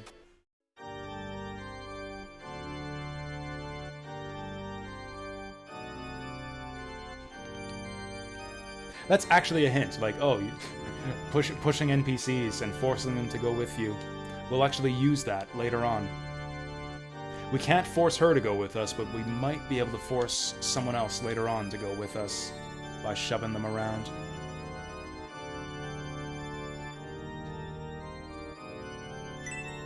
For once, we're actually getting the hint on how to recruit the character in this game before we actually have to recruit the character. We use that hint like 1 chapter from now instead of 1 chapter in the past. Alright, let's drop a save. Oh yeah, we picked up an accessory in that last fight too. We can give that to someone.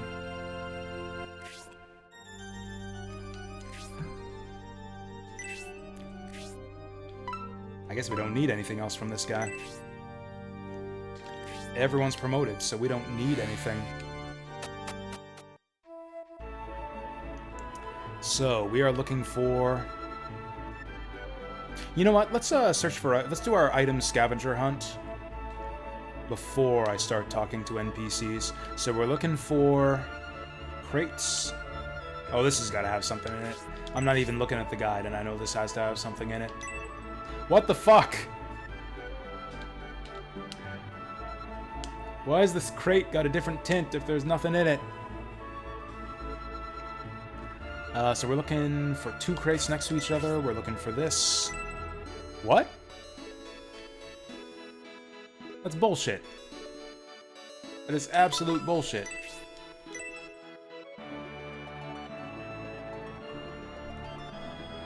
Absolute bullshit. The guide says there's mithril here.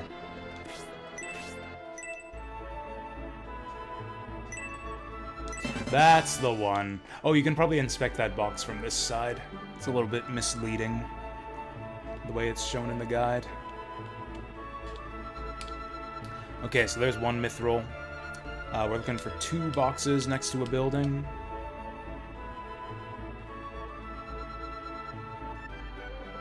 Kind of wish this game had a sprint button for situations like this. Is there another part to this town? I'm not seeing 2 boxes anywhere. I'm also not seeing our base. Oh, damn.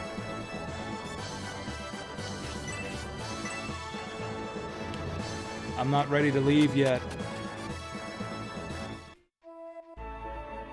Okay, maybe we need to look broader. House with a chimney. There we go. I was just about to say, what about that house? There's a house with a chimney next to the 2 boxes. Okay, there's our outdoor mithril. Now we gotta check inside the houses. It's like a whole process to doing town stuff in Shining Force. Kind of relaxing. Oh, there's another part to this guide, too.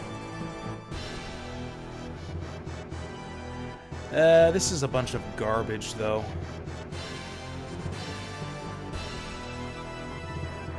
I actually really don't care about a lot of this stuff.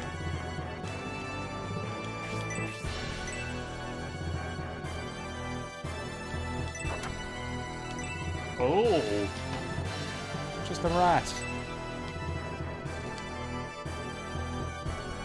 Yeah, a lot of these indoor items are stuff like literally 5 coins, 40 coins, healing herb. There is a power wine inside a barrel somewhere. This looks like a shop. It's not shop music.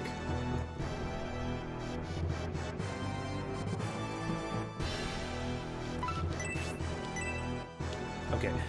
I'm wasting my time looking at barrels that don't need to be looked at. Oh, it looks like we got large mithril inside the shop, actually. Okay, there's also a weird... One of these items seems to be hidden in a really obtuse location. It's just on a random floor tile. It's just outside a room with a bookshelf and a window.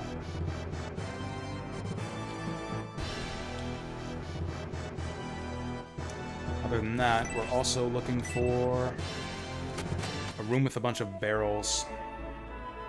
Looks like some kind of storage room with a bunch of barrels with a power wine.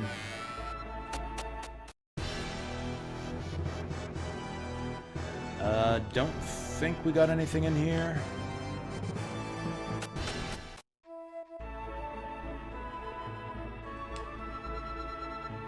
Also, how do we recruit our characters? There's supposed to be new characters in this town.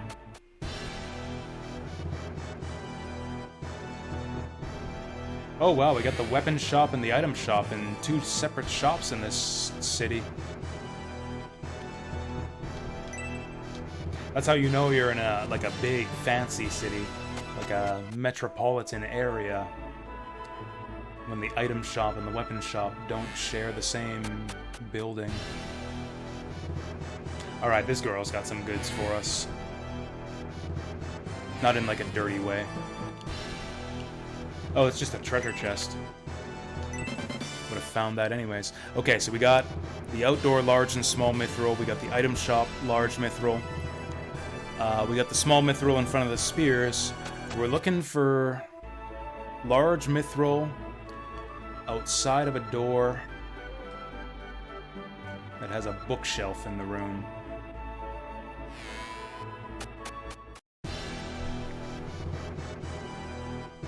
Hey, it's the bar.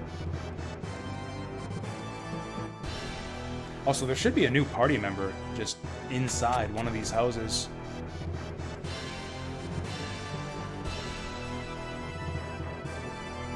Not you guys. Oh, you know what? This might be where our mithril is. seeing a lot of bookshelves and windows here.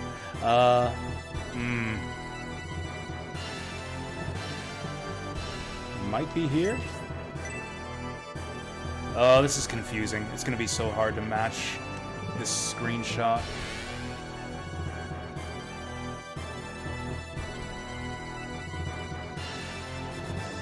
Is this it? According to the guide, you have to match like the exact pixel that this thing's located on. It really looks like it's right here. Yeah! Who would find that? This is what I'm talking about. This is exactly the kind of thing I'm talking about. Who the fuck would find this without a guide? Now, see, stuff like that is what makes me not feel bad for using a guide for this game. Like, this game has secrets that were made for guides. And it's also just faster. It's just faster finding this stuff. Like, I don't have to look at all the barrels and crates in this room. I just know that the power wine is in the center one. And for that matter, who are we going to use it on? Any votes? Who does everyone want to see get the power wine? And don't say noon. Don't you dare say noon. Now bear my Arctic wine.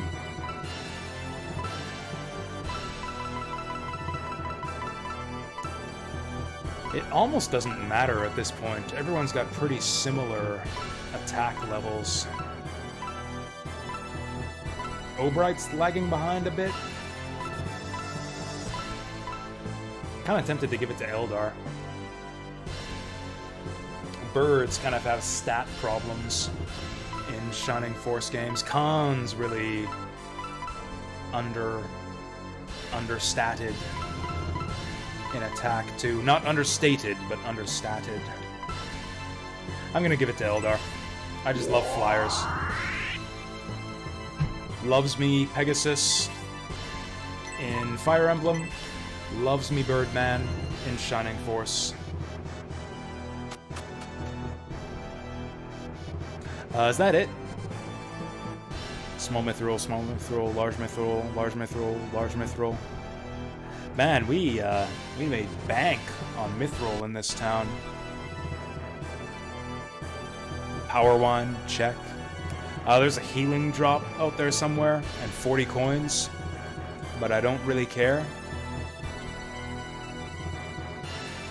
All this stuff is in storage. We're in Aspia right now, so that's the next part. Okay, events. Horst is around here somewhere. Penn is around here somewhere. Ratchet is supposedly around here somewhere.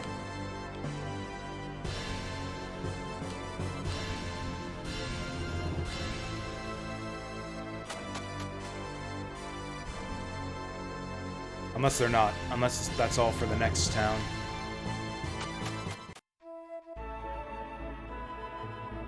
This guide I'm using is really cool in terms of the aesthetics. Like, it's full of, like, screenshots and artwork and stuff, which I really dig. It, unfortunately, is not that well organized and not that specific on how to do stuff. You will find Horst in Aspia. Oh, make Penn join in storage. Okay. Okay, so that's the next town. Next town, we'll be getting Penn and Ratchet. So... But... friggin' Horst should be around here somewhere. Like I said, I missed this guy. There he is. Yeah. I don't know how I missed this guy. I totally missed this guy my first time through the game. I never recruited Horst. Recruiting him is as easy as just talking to him in this town. And for some reason, I never did.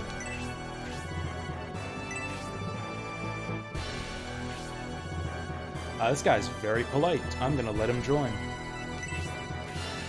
Is he supposed to be a dwarf?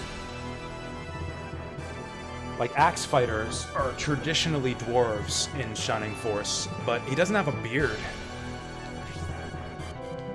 A dwarf without a beard? I don't trust this guy.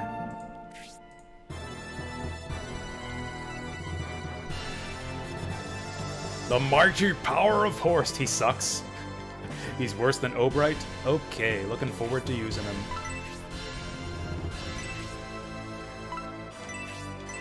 Okay, what's Horst bringing to the table? Does he at least start with a weapon level?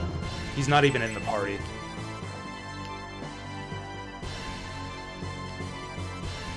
Okay, now we've found everything. We can just go talking to NPCs now, because that's what I like to do.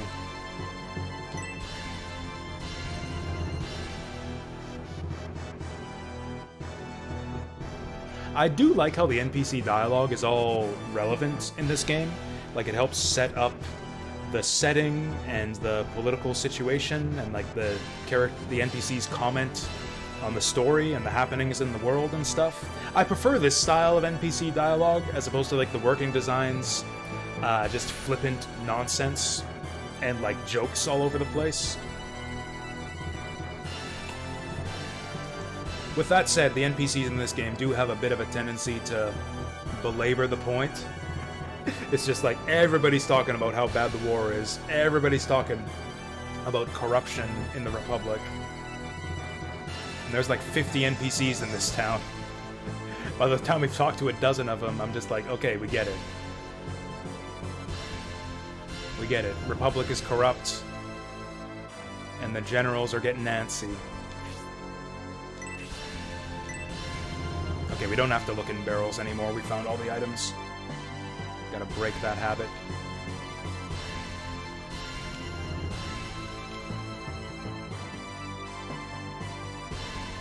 That's right. General Edmund, the famous warrior, who died a noble and heroic death. Poor Edmund. He went before his time. Only the good ones die young. That Edmund, he truly was the best among us. The guy who betrayed his country, then betrayed the people he betrayed us to, and tried to throw us off a bridge. Then got stabbed in the back and yeeted off a cliff. Such a good guy, that Edmund.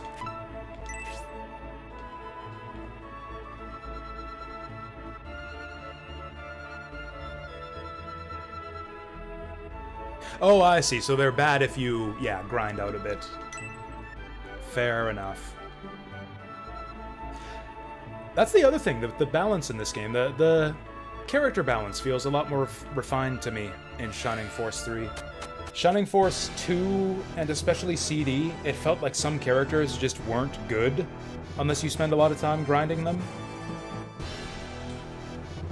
In this game, it feels like put it this way, in Shining Force 2, and especially Shining Force 1, it felt like you were maybe missing out, especially with some characters, if you don't over-level and grind, like, beyond level 10 before you promote. In this game, I feel like you don't miss out on anything by early promoting. Early promoting just seems to be the way this game was balanced. Like, just promote at level 10, that's what you're supposed to do, it feels like to me. Shining Force 2 kind of felt that way to me too, but Shining Force 3 feels even more so that way.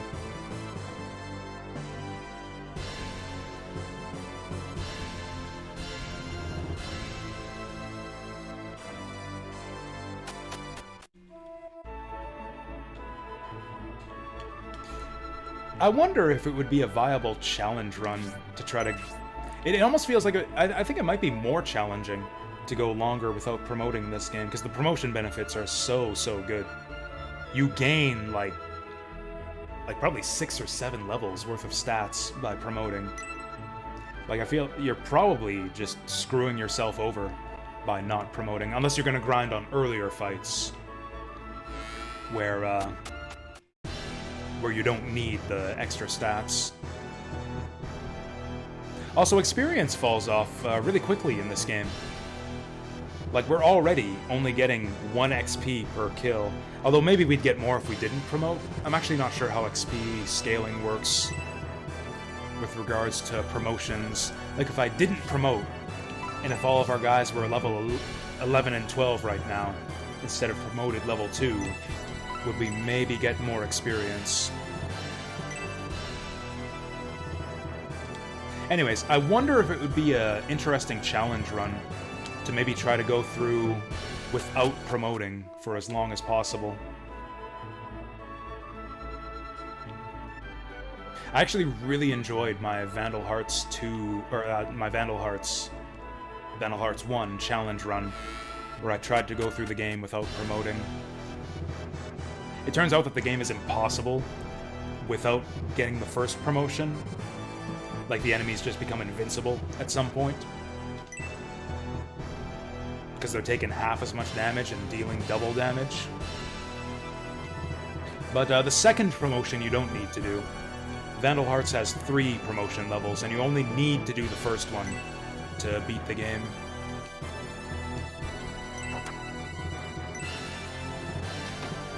Oh god. We found the old couple's nudie book. Or homemade porno. I've lost track of where we're going. I'm drinking this. What am I doing? You know what I do? I tend to drink when I talk. Not like liquor necessarily, but like just drink whatever is on hand when I'm just chatting on stream. I need to get something that's not gonna make me pass out. Get something to drink that won't make me pass out. I'll be right back.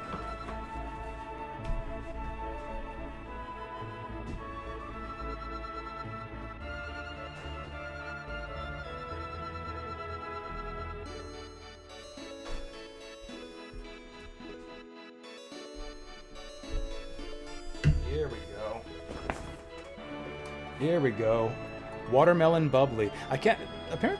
Apparently they don't sell this anymore in the 12 packs. This is my favorite flavor of bubbly flavored water. But I can't find it in the 12 packs anymore. I wonder if it was like a limited time thing. I can only get it in the individual big cans. I've seen them in orange too, actually. But I haven't seen them in 12 packs in orange flavor. Oh yeah, grinding weapon levels would be really helpful too, actually.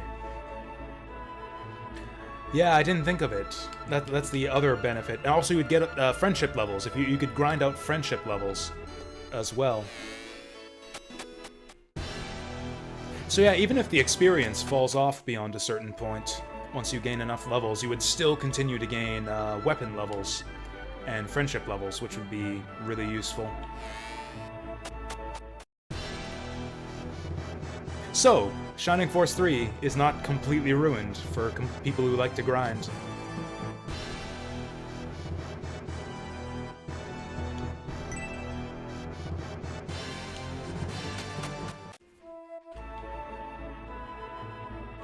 You know, that's an interesting thing that NPC just said. Benetram went to the peace conference to sign a peace treaty with the Empire. It must have been a trap. It was a trap, but for who? Was it like a trap set by the Empire or by the cult or both?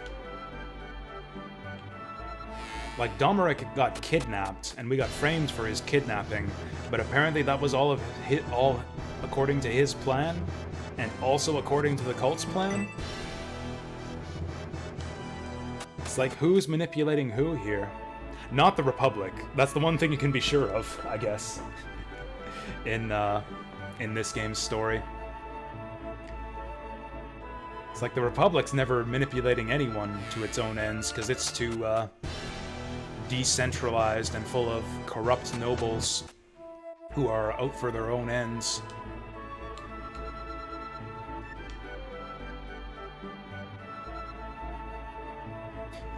The Republic was built on equality, but many people think that equality only means equal rights and privilege. What else would it mean? What the fuck else does equality mean in this context?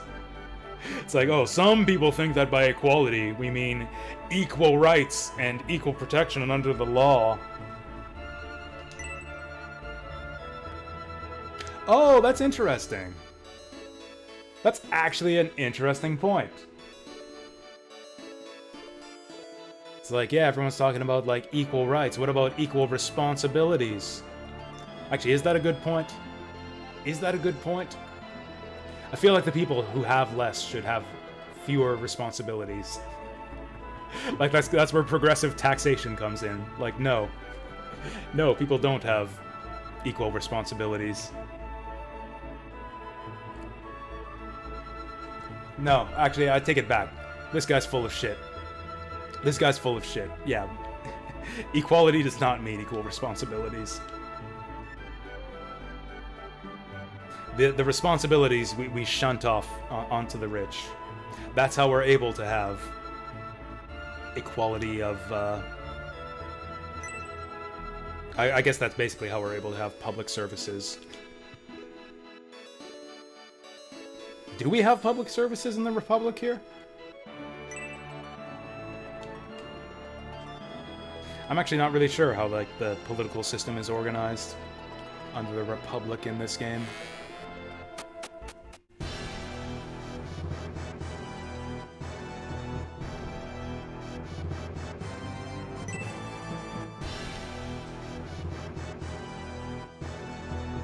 Oh no, she's gonna tell my dad. Once again, it kind of took a second for me to process this.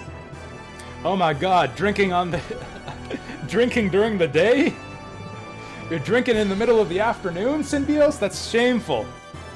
That's shameful, Symbios, that you would come to a bar and drink in the middle of the afternoon.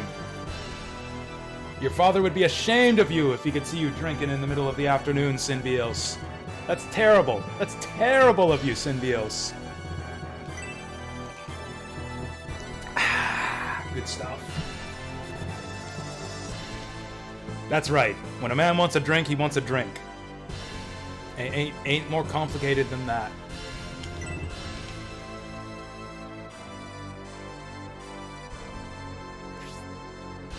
I did command the Republican Army when the train was attacked. That was all me. Oh, I thought he was going to give us a reward or something. Why, yes, I did perfect the train mission, eventually.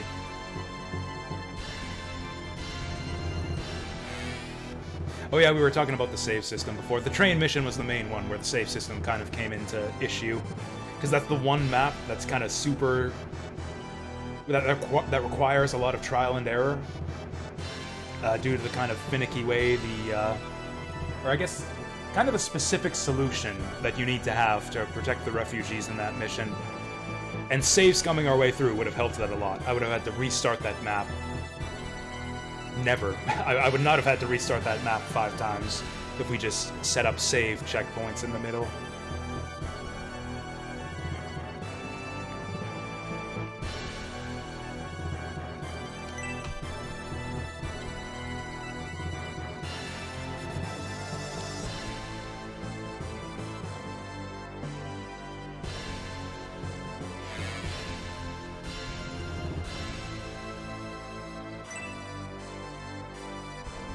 Statue of a huge giant. You don't say. I wonder if that's the Titan.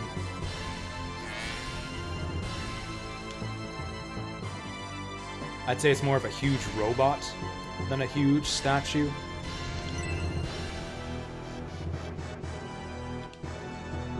I actually really like the design of the Titan in this game. It looks like kind of like an angel from Evangelion, which would have been popular around the time this game came out. Yeah, Evangelion actually would have been new at the time of Shining Force 3.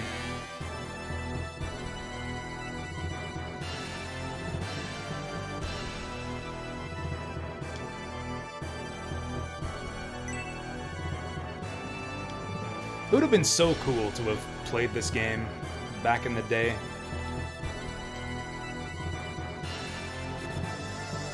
I think about this sometimes, how a lot of, I guess, just what I do here on stream, and kind of what I've sort of devoted my life to, is just, I don't know how to describe it. Basically kind of living out the childhood I wish I would have had. I don't know, so like back in the day, like, I heard about all these cool-looking games that I could never play. Like, reading about them in magazines. There's, like, so many different ways I found out about games that looked cool, but there was no way to play them. I'd like look for them at the rental shop, and sometimes I'd find them, but sometimes those games were just nowhere to be found. I'd read the review for a cool-looking game in a magazine, but it just wasn't available in any of the shops around here. I say any of the shops, but like I didn't buy games back in the day. I didn't have money to buy all the games I wanted. So I mostly picked up stuff from rental shops. It's like what was available at Blockbuster and Rogers Video was essentially all the games I had access to. And anything that wasn't there, I just didn't get to play. I never got to play Omega Boost back in the day. I never got to play... I don't know, a bunch of stuff back in the day. Never got to play Kingsley's Quest back in the day. Oh, Dan Tares is our advisor now. Dan Tares is our strategist. I guess the king is back on the throne doing kingly things. So yeah, Benetram's busy, so Dan Tares is our tactician. What's his advice? What's his first piece of advice for us as our new tactician? I'm your tactician, that's his advice. I'll be your tactician, is Dan Tares' advice. Anyways, all these games I wanted to play, but never got a chance to try. And then thanks to the magic of emulation, I get to play these old games. Not just that, but like import games too. That was the other thing. I'd see ads for games in magazines. And after that, I'd read articles online about all these Japan-exclusive games that never came out over here. And they looked amazing. I thought Tales of Phantasia looked so amazing. I'd look in like the import catalog in the back of video game magazines, and I'd see ads for games like Seiken Densetsu 3, and they looked so amazing. And like I had no idea how to get those games. I didn't really understand like what the import section was for. I just saw cool artwork and screenshots for these import games and thought they looked awesome and that I'd love to play them somehow. And then years and years later, thanks to the magic of emulation, I actually get to play all of these games. And it's kind of cool to like go back and get to see all this stuff that I heard about back in the day, but never actually got to see and never got to experience for myself. So in that sense, it's kind of cool getting to kind of get a redo, kind of get like a do-over of the 90s in terms of like playing games. It's like that's kind of how it goes for a lot of people who don't go back. Like that's how it is for a lot of people. They don't go back. It's just like one thing to the next. Like you live through the PlayStation era. Like you live through the 5th gen of consoles. You get your N64 or your PlayStation or whatever. You buy whatever games you get during those years, and then you move on to the next thing, and then you never go back. You never play. You never play another 5th gen game ever again after that. Then you get your Xbox or your PS2 games. You get whatever games you get during that era, and then you move on to the next thing. I'm glad to see that trend kind of reversing. In that sense, I think it's cool to see the trend of remakes and remasters, to kind of get that sort of person who's just always going to move on to the next and newest and best thing. The remake and remaster trend kind of gets those sorts of people to kind of go back and re-experience those types of games. For those older games to get renewed focus and renewed attention on them. But it's not exactly the same as getting to experience them for real back in the day. Like playing Shining Force 3 as an adult with all my knowledge and existing history with video games is quite different than if I had gotten to experience this as a kid. Thankfully, I'm still immature and childish enough to appreciate old video games like this. I still appreciate these types of games in much the same way I would have as a kid. But it's not quite the same. I kind of lament that I didn't get to grow up with a Sega Saturn and like get to experience Shining Force 3 as like a 14-year-old or whatever.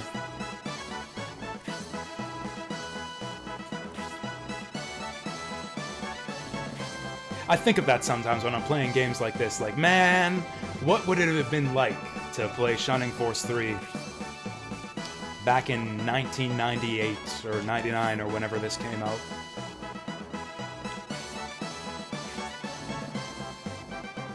We get kind of like an approximation of that by being able to play it as an adult. I can remember what I was like when I was 13 and how I might likely have reacted to playing this game. But I can't really know for sure. We can't exactly get that experience. Some people obsess about the inauthenticity of like playing games through emulation. It's like, oh, it's not the same at all as playing on a CRT on original hardware. Especially on places like 4chan, you see trolls like that come out where it's like, oh, if you play in an emulator, you're not playing the game for real. You're just pretending to play the game. And like, that's all bullshit. That's mostly bullshit and trolling. But like, I feel like that's a trifling issue compared to the issue of like playing the game at the time it was new.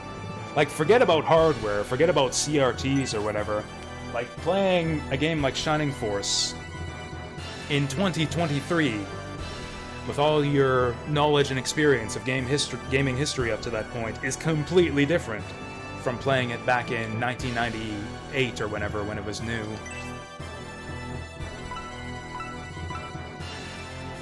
Nice, new Ankh for Grace. Yes, equip it right now. Sell the old one, it's garbage. On to the new Ankh. On to the new Ankh. Are we ever gonna get another priest? I'm actually struggling to remember if any scenario in Shining Force 3 gives you more than one priest. I feel like we don't. Oh, we can sell some garbage first.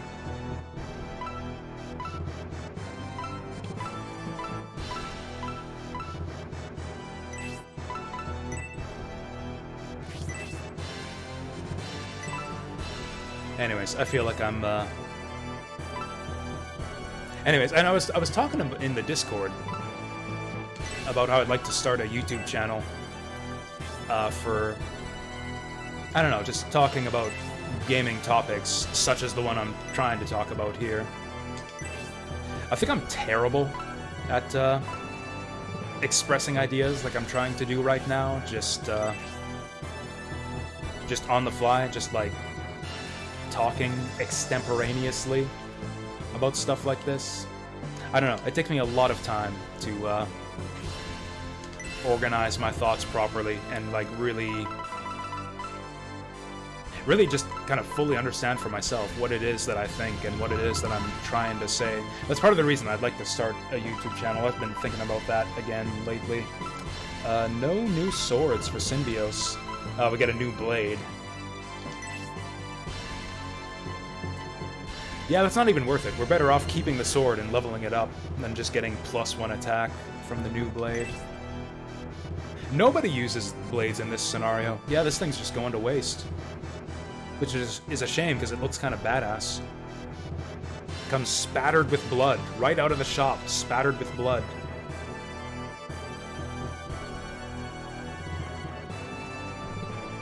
Kind of tacky when you think of it, yeah? Like, this is a brand new sword, isn't it? Like, what, did the blacksmith just splatter blood on it already, just to make it look cool? It's like buying pre-ripped jeans. Is this a new halberd? Heavy halberd.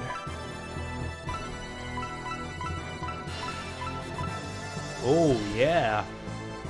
See, this is one of the other big mistakes I made playing this game my first time. I did not realize the impact that weapon levels have on how much damage you do. They don't just unlock new critical attacks, they also increase the amount of damage you do with that weapon.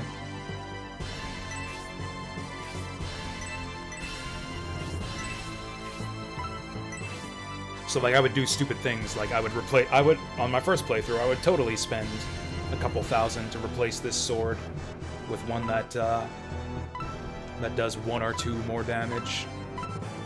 But in the long run, that's not a good strategy. You want to pick one weapon type and stick with it, so you can level it up a bunch.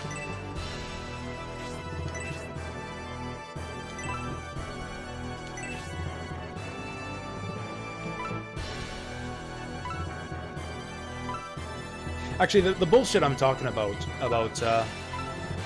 like the contrast between playing old games nowadays versus playing old games back when they were new, is one of the video topics I have in mind, actually. It's about a concept I call mental time travel, which I think is a pretty key component of enjoying old video games. It's not necessary, but like it, I don't know, this like idea of like mental time travel, to remember, to like have some experience of what things were like back in those days, can help you give a new perspective on playing an old game, even if it's one that you didn't play back in the day. It's like, I didn't play Shining Force back in the 90s, but I played games back in the 90s, and I know what it was like to play games back in those days. So I kind of have some sense of how this game fits in to that whole time period.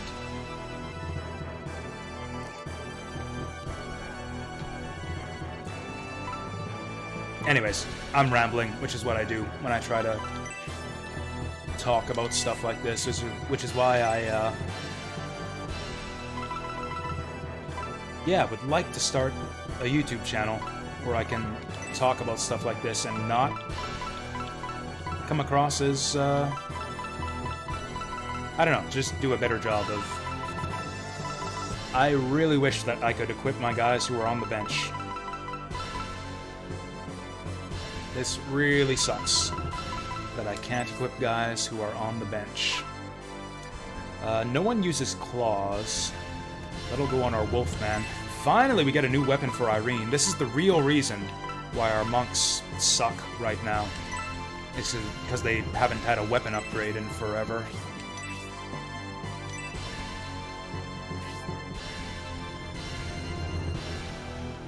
Actually, the mental time travel video is one in a series I actually have in mind, which I call How to Enjoy Video Games. Is this still the same Cestus that Khan has had equipped this whole time? Khan still doesn't get a weapon upgrade. Jeez.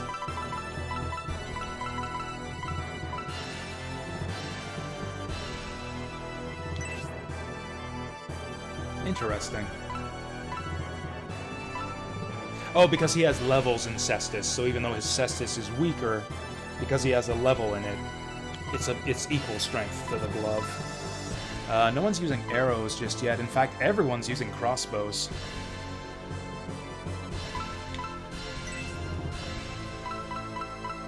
You know, I think I might take Remuko's advice, quote-unquote advice, and give Justin the mortar. Oh, this is the same thing we have already. That's the same thing we have equipped already. That's right. We're gonna get our Jasu Bakuhatsu going here. Man, we finished a whole chapter. Weapon upgrades come so scarcely in this game.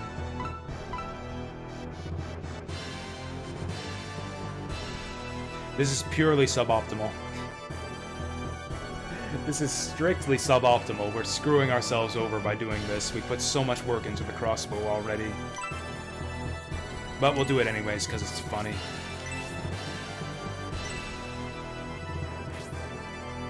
Also, isn't it cool that you get like a whole new set of crits with the new weapon? Even though this isn't necessarily the type of arrow that he's meant to have, if we decide to do it, we'll get a whole different set of special moves. Thanks to doing this bullshit. Which is kind of its own reward, really. Yeah, in spite of this being a new town, we have almost no new weapons. Which is good for us, actually.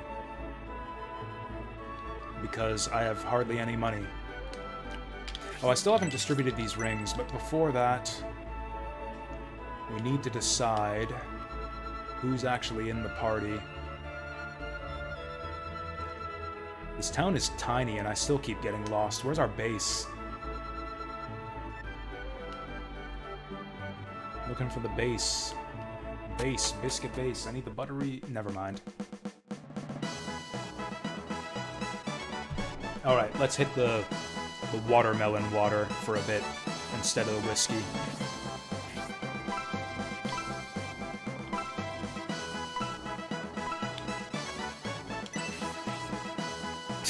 We still only have one person on the bench. He starts at level 2, actually. He's above most of the rest of the party, including Obright. Is anyone at level... Grace is at level 3. We could bench her. We actually could. We actually could bench her. Because we got 2 monks. 2 monks pretty much cover all the healing we need to do. We could actually bench Grace. Oh, she just learned a new buff spell, too. Off the new Ankh. We can actually level her even faster off of that.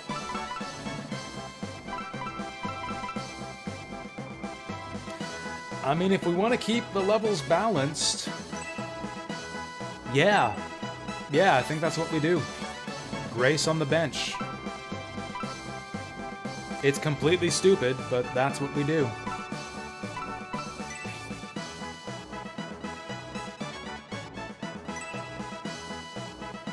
Oh, I was gonna say, why the heck are these in storage? This is Julian's equipment. I was wondering, why the fuck did I put a steel knife in here? This is Julian's equipment. That's actually kind of cool.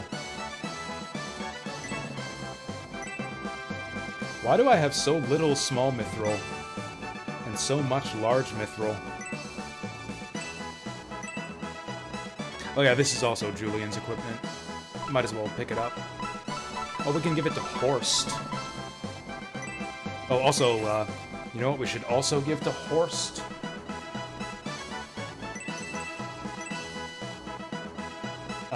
A throwing axe.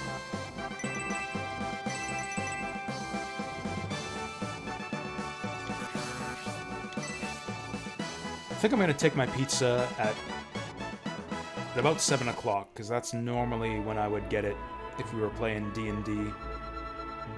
Okay, Horse in the mix now. Let's buy him his axe. See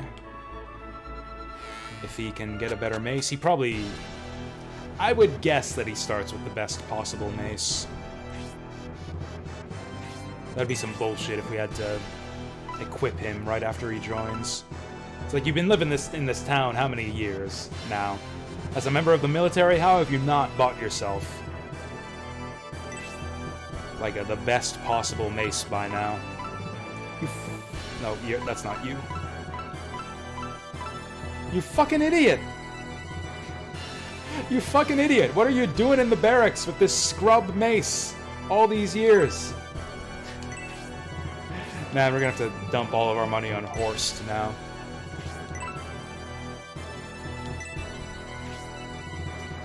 Let's also get him a tomahawk. Weak. But at least it gives him 2 range. We gotta go to the item shop, too, to check for deals.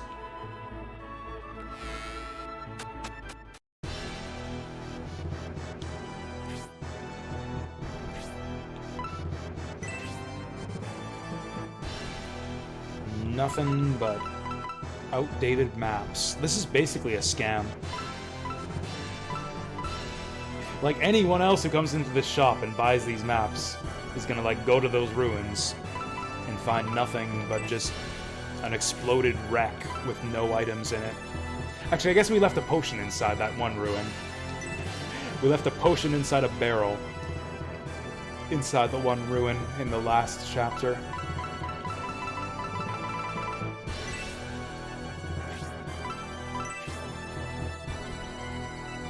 Alright, nothing but garbage still.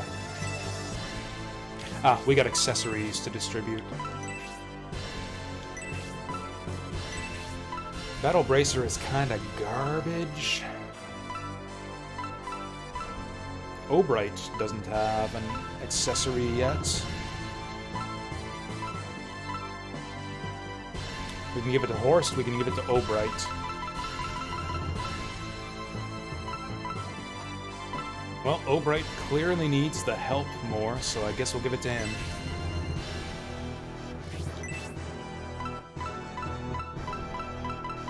Oh, shit. 10 defense! That's insane.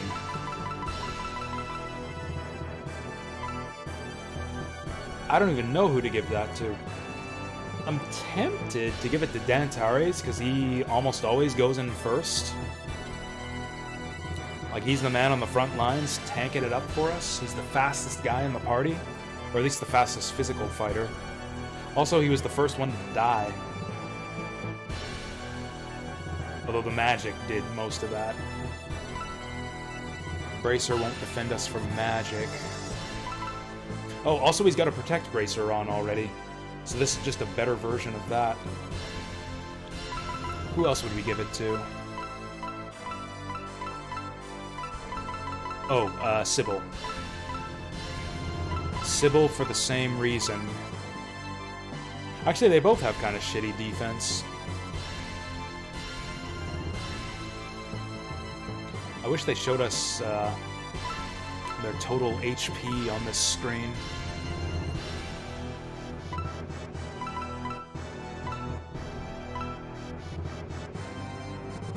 Oh, Sybil's got a silver ring. What does that do? Oh, it gives her agility. I actually like her having agility, because it puts her closer in the initiative order to Dantares.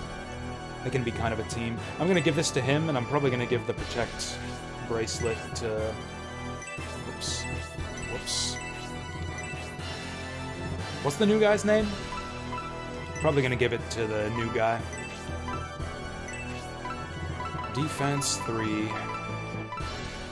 Well, we could give it to Khan. Noon's been having survival problems too. Justin also. Honestly, Horst almost doesn't need the help. He's got better defense than Obright. Yeah, maybe we give it to Justin or to Noon. Justin's gonna be at risk more often, I think.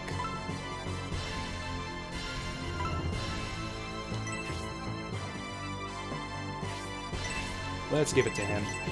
Okay, finally we get to do a fucking fight. Actually, no, we don't. Actually, no, we don't get to do a fucking fight just yet. First off, we should go to the church. If I can find it. First off, we go to the church and save all the stuff we just did.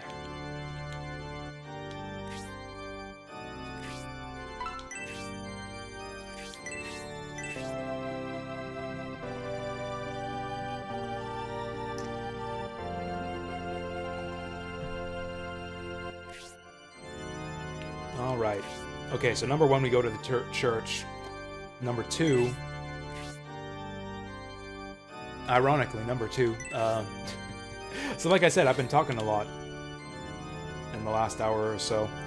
And when I talk a lot, I drink a lot. And when I drink a lot, I gotta pee. I won't bother doing the break thing. I'll be right back.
Right, and then we had a little look ahead at the guide, which told me that there are no items on this next map, so we can just force our way through. Just shining force our way through this next... That's the wrong way.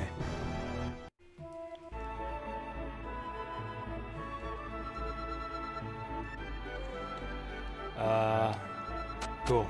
Escape from Aspia.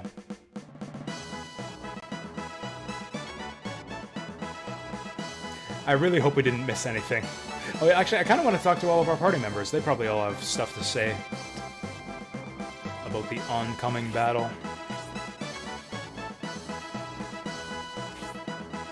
Oh, Masquerade wanted to stay and just loaf around in town.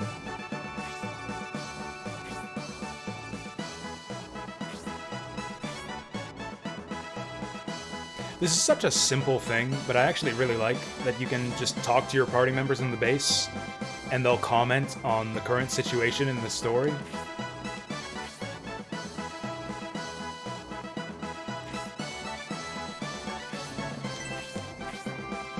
I guess this was a pretty common thing back in the day, like Final Fantasy 6 and 7 for sure, let you talk to your characters in the airship. I tended not to do it, weirdly enough. I tended not to bother checking to see what my characters had to say in those games. I guess it's because there was like a functional reason to talk to your characters in the airship in Final Fantasy 6 and 7. That was the way you swapped party members. Like, you would talk to a party member on the ship, and then you'd have open up the screen to put them in your party. So I tended to just not talk to people if I didn't want to change my party. But before you open up the menu, they would have something to say. They would have some comment on the current situation in the story. Are we going through the gates, or over this way?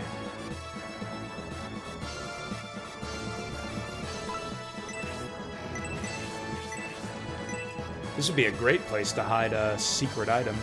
Actually, okay. Getting paranoid. I'm gonna double check there's nothing out here. Hidden items.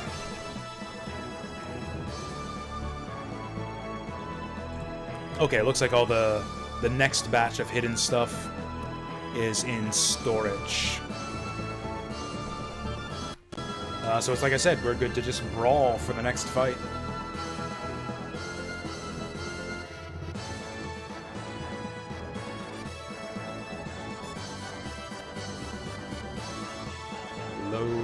Loading. There we go.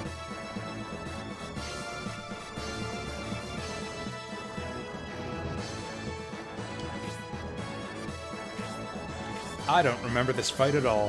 Feels like kind of a filler battle.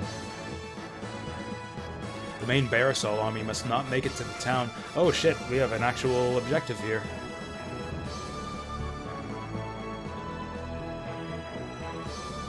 Also, that guy looks like some kind of orc. Oh, we gotta chase these guys down before they burn down my hometown.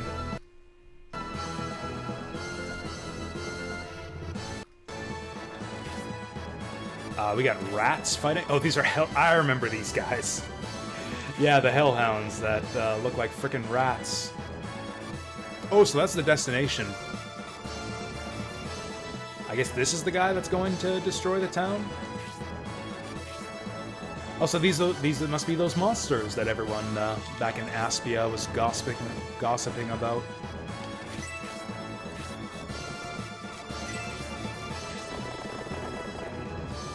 I do sometimes really wish that you could choose your starting formation in Shining Force games. I get why they don't let you, it's kind of just for simplicity's sake. There's a lot of stuff in Shining Force that's kind of just simplified over other SRPGs to make things as accessible as possible.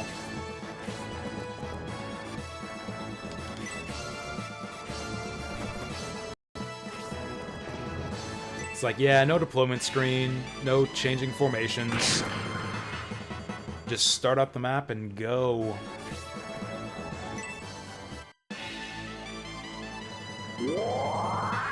Oh, that was underwhelming. 10 damage? Seriously?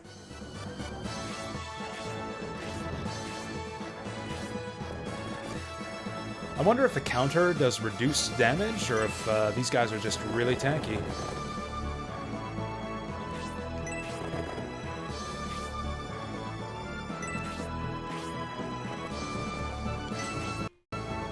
Oh, counters do half damage. There you go. I guess that's fair. That's pretty fair. Like, off-turn damage is pretty good in the first place. So I guess half damage is reasonable. Ha! Horst is faster than Obright.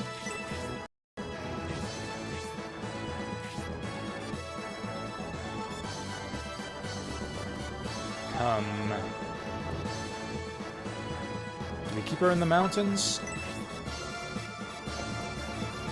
I might regret this, but I'm gonna move her up. We want to move up as far as possible.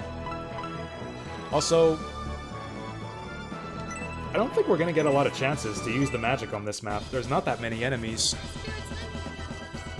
Let's just go all out on this guy. Whoa! Good stuff. These hounds are worth a lot of XP. Maybe don't go ham with Dantares. Keep him back a little so he can get healed in a bit. Prepare to die! Yo! That's it? Oh, these guys are tanky too. Actually, I guess this is the first time we fought the green soldiers. I will give this to Eldar. To be honest, I actually really dislike the turn system in Fire Emblem. It's like player phase, enemy phase with automatic counterattacks is my least favorite method of handling turn order in strategy games. I prefer individual unit-based activations, like in Shining Force or Final Fantasy Tactics, or Berwick Saga.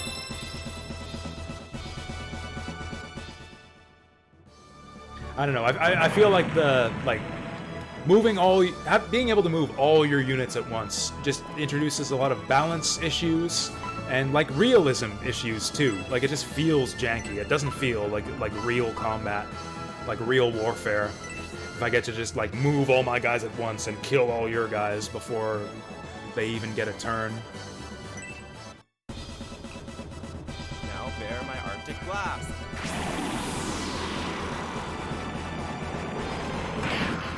Also, you end up with like weird, counterintuitive, unrealistic situations where it's like, oh, if I just let all of the enemies attack me, I can get like 20 actions in one turn. It's like, oh, I can only attack one guy on my turn, but if I just run into a bunch of enemies and kill them all in one shot, I can kill 20 enemies on the enemy turn. It's like, how does that work? Like, what does... Like, D&D, you've got the general... heuristic that one round of combat represents 6 seconds of action. That's kind of like the way you're supposed to think of D&D combat. But like, how does that work in Fire Emblem? If like Fire Emblem represents a certain duration of combat, say like a few minutes, it's like, oh yeah, if I just run into the middle of a bunch of enemies, I can attack 10 enemies instead of 1.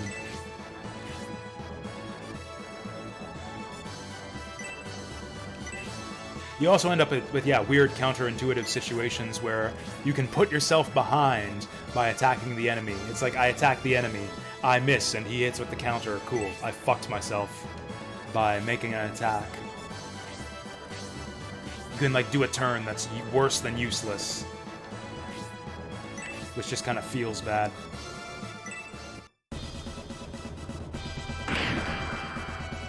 See, what makes that stuff good is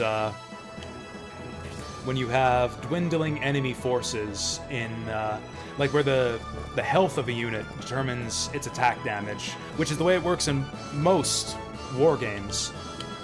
Like if I've got a troop of like 100 soldiers, and half of them die, I've got half the firepower to make my attacks with. That's the way it works in Advance Wars, for example. Or like Steel Panthers. You know, old hex-based war games.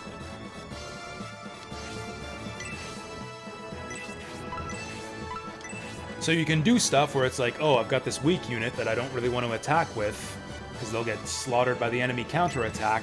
I'll soften these guys up with my strong units so they don't hit as hard, and then I'll send my weaker units to clean up. Langrisser works that way too. Get ready. Yeah, automatic counterattacks, I think, aren't as bad if you can weaken enemy armies. And, like, yeah, soften them up so that they don't hit back as hard. It's more tactical that way. Oh, you know what? We might... Did we go over the mountains to cut that guy off? He's gonna destroy our hometown at this rate.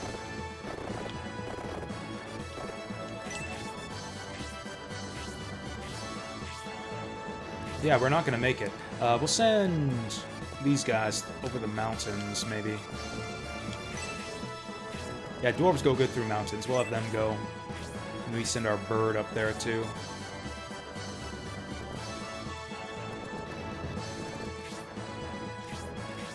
So they got a flyer. Keep massacring in the mountains. Honestly, I think my favorite turn system I've ever seen in an SRPG is probably still Berwick's Saga.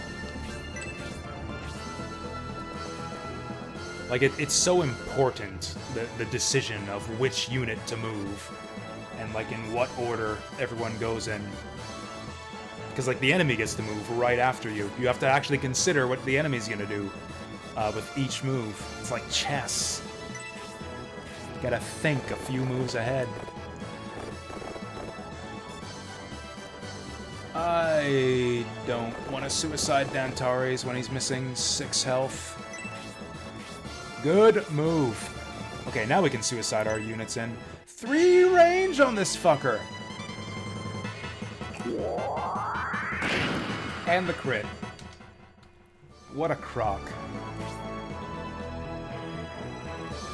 Now... do we go in on the guys who just moved? Or do we try to kill this soldier over here before he moves?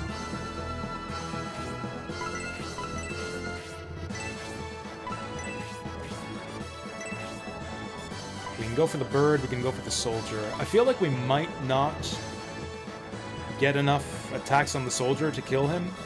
Actually, we might have difficulty reaching the bird, too. I'm gonna go for the bird. Hey there, Legal Freedom. Yeah, it's, yeah, good to see you, too. Thanks for stopping by. I'm glad you've been enjoying the LP. Or stream, playthrough, whatever you want to call it. It's all the same thing. Just playing video games on the internet. I've definitely been enjoying the game.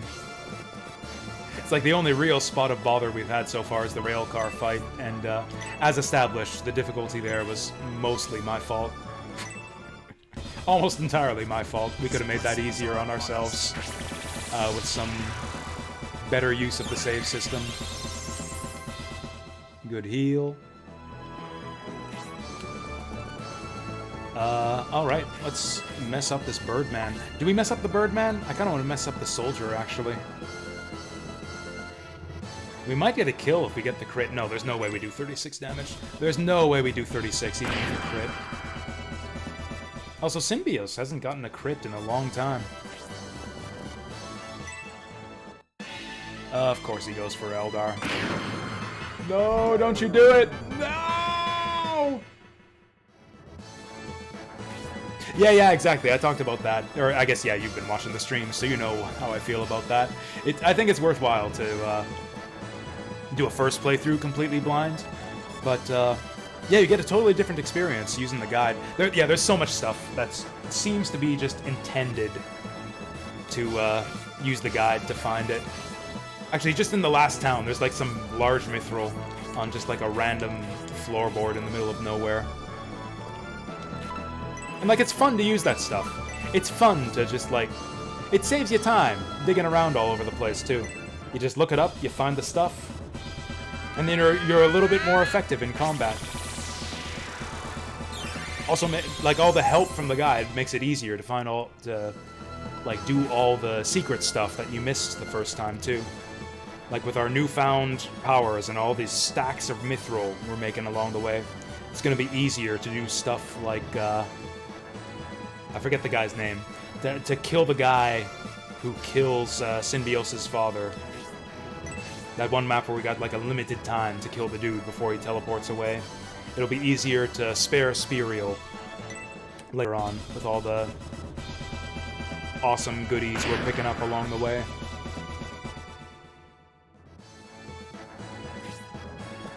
Yep, this is a Camelot game. I know, right? It's kind of charming, I think, actually.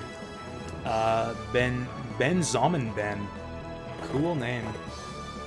Benjamin Ben. Yeah, it's kind of neat.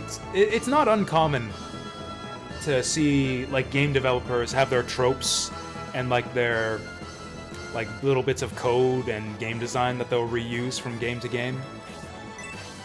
You see this with From Software games as well. I talked about that a bit, like all this stuff they've reused or, like, borrowed from Dark Souls in the new Armored Core game. Like, it's not uncommon among game developers to do that kind of thing, but some devs do it more than others, and yeah, Camelot is definitely one of the companies that tends to really reuse a lot of stuff in their games. It's like the same menus, a lot of the same item graphics from, like, Shining the Holy Ark. It looks like it might not even be possible to catch this guy, actually. Maybe he'll just park his butt in front of the town. Oh yeah, the font too. Yeah, good eye. That's right, the font too. Oh, chest X-ray. Oh yeah, I've never never had one of those done before. But yeah, do what you got to do. Hope you have a good rest. Get some good rest, Legal Freedom. Hope you'll continue to enjoy the playthrough. Or, you know, you're not obligated or anything. It'd be cool if you continued to enjoy the playthrough. But, yeah, just do what you gotta do. Whatever you do. Whatever you're doing. I hope you have a good one. We'll catch you later, maybe. Oh, Tomahawk. Let's Tomahawk this guy.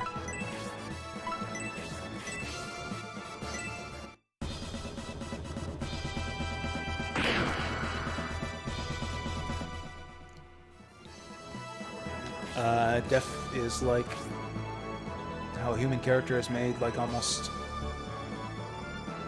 Not sure if I understand. How a human character is made is like almost always the same. I'm not sure I understand. But like you do see a lot of similarities, like a lot of the same spells, like the way the menu works is the same with a lot of these games. Or with like all Camelot games, the spell names. The stats. Here I come. Oh, I'm not sure about that. That's actually the one thing they've changed a little bit from game to game, I think, is the character designs. Or I guess Shining Force, like 1, 2, and Gaiden have I think they share the same character designer. So like the characters kind of look the same. There's a different guy, a different art style for the characters in Shining Force 3. Shining Force 3 characters actually look quite different from like the art style of Shining Force 1 and 2. Fuck. Hey, we got an experience point. We got an experience point for having an epileptic fit in front of the enemy. So who's going next? I might need to kill this Birdman. Oh, yeah. Defo kill the Birdman.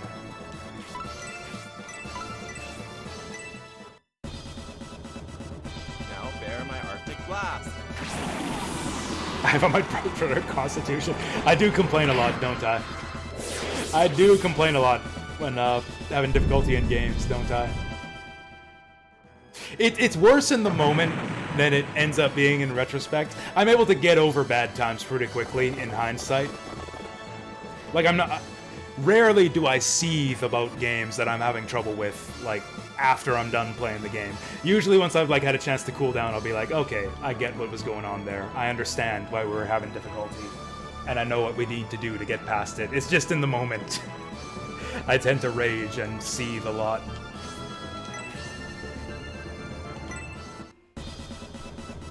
It's how I'm able to do, like, I don't know if you saw my first playthrough of this game. All the trouble we had with the final scenario in this game. All of the bullshit we went through with the Titan fight and having to, like, reset it to figure out the exact spaces to stand in when the floodgates get unleashed. And you know what? For all the difficulty we had, I really liked that fight. I think the final battle in this game is awesome. I love it. In spite of all the bitching and complaining about, like, unfairness and trial and error our first time through. In hindsight, I love that fight. It's so fucking cool. But boy, did I complain about it in the moment when we were doing it the first time. Let's go for this guy. Sybil's fully healthed up. Let's go for this guy.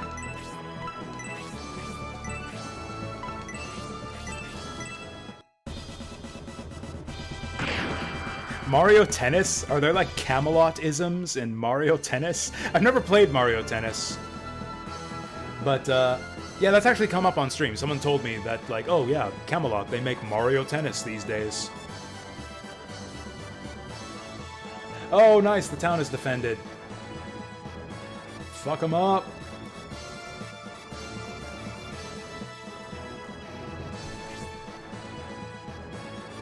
I guess we gotta kill this archer before he does something. Oh shit, he's on 18 agility. Yeah, we definitely gotta kill him. Which sucks, because we got several people who need healing. Come! You idiot. You're gonna get someone killed. Come! Okay, it's just Symbiosis. It's just Symbiosis, we're fine.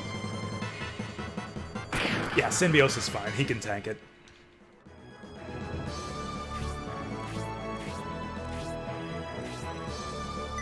So I guess we're not racing after that guy.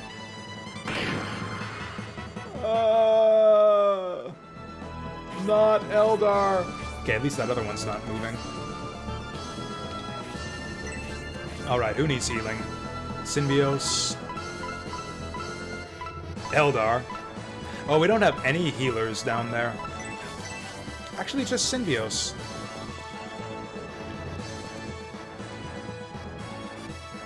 Yeah, she's there and she can't do anything else. Might as well do it. The GBA one? Oh yeah, so I have played Mario Tennis on the GameCube. I played the GameCube Mario Tennis, and I actually really liked it. Actually, Mario Tennis on GameCube was one of my favorite GameCube games. Yeah, really liked Mario Tennis on GameCube. Hayward does shit for damage, so this is probably the only guy he can kill. Boom. Yeah, look at that. Barely got it. Partner with Symbiosis. Symbiosis is an excellent partner to have for an archer, actually. Please kill him. Please kill him. Please kill him. Oh yeah, we gave him the crappy exploding arrow that he's not good with. Also, he's in the mountains. Damn.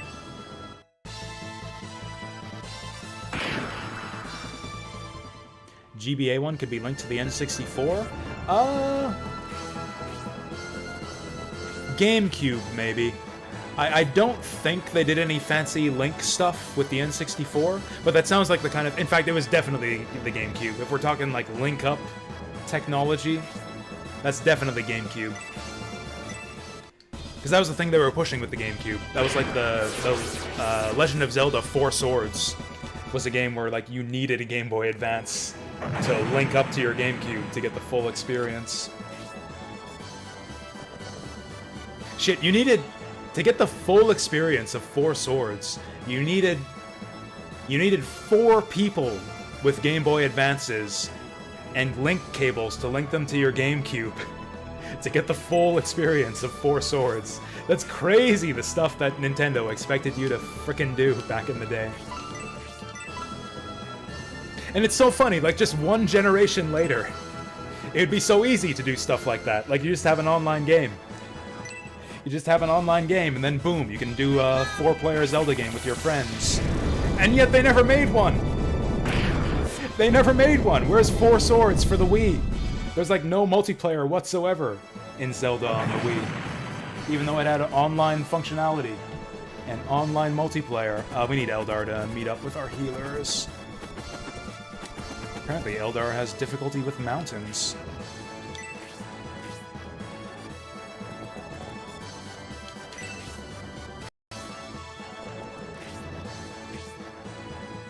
Oh, you know what? You're right. Okay, I'll confess to not being an expert on the N64. Maybe you're right. I had never heard of Game Boy connectivity with the N64, but like Pokemon with Pokemon Stadium makes sense to me. Yeah, I stand corrected. You might be totally right that the N64 had Game Boy connectivity. Although Game Boy Advance? I feel like Game Boy Advance was a bit later than the N64. I don't know. I'd have to look it up.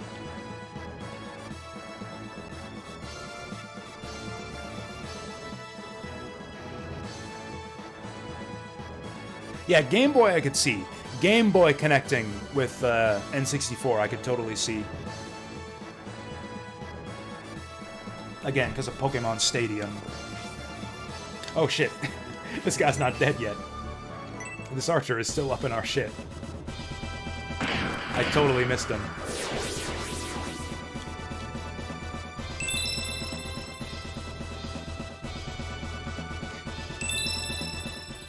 Actually, it's funny. Legal Freedom mentioned how I have a brighter constitution playing this game the second time around. Part of it is that I know what I'm doing, and like I know that I like this game, so I'm just down for the good times. I think another big part of it, now that I think of it, is that I drink a lot more on stream than I used to back in the day. I actually think I used to not drink at all while streaming a few years ago. I've kind of gotten in that habit now. So yeah, part of my... Unfortunately, I can't take full credit for my brighter constitution, because I think a large part of it might be just that I drink a lot more these days when I'm streaming. For exactly that reason. For exactly that reason, because I think it's just easier to stay sociable and happy. Well, I've got a few drinks in me. We want to hold Sybil back a little bit to get healed.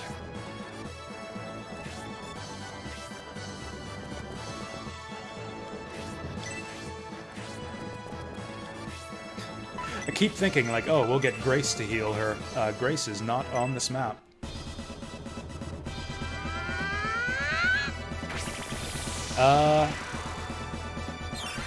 Oh, yeah. You know what? Saturn Meteor was here back in the day, actually. We can't blame Saturn Meteor for my drinking problem. He has actually been here since, like, before our first... Jesus. Our first run of Shining Force 3.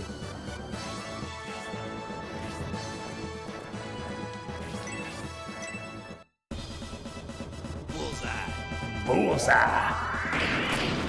This guy is also probably among the best voice actors in this game. Why did I send the horse through the mountains?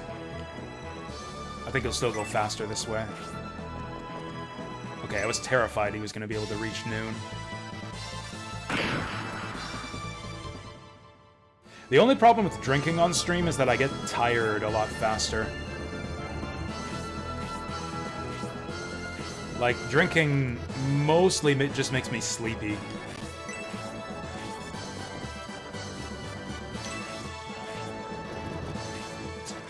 Oh my. Oh my! I mean, I can't resist it. But we can't resist it, right? Spirit, spin around. So these guys are all gonna die. Maybe not that guy right away. Alright, Khan can heal Eldar. Alright, I guess we will kill all these guys. Oh, Noon needs healing. Also, Noon's gonna get a level up here, I think. Now bear my Arctic blast. Hey there, little Sam. World's ending this weekend? Shit. Maybe I should do a 24-hour stream then to make sure we can finish this game before then.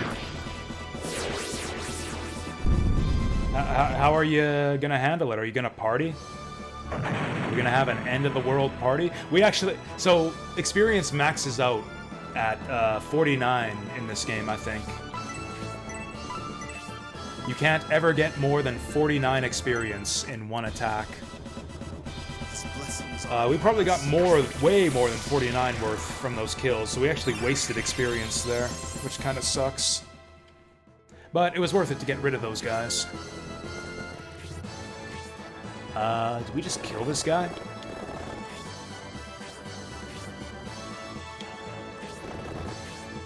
Like, am I just gonna end this man's entire career?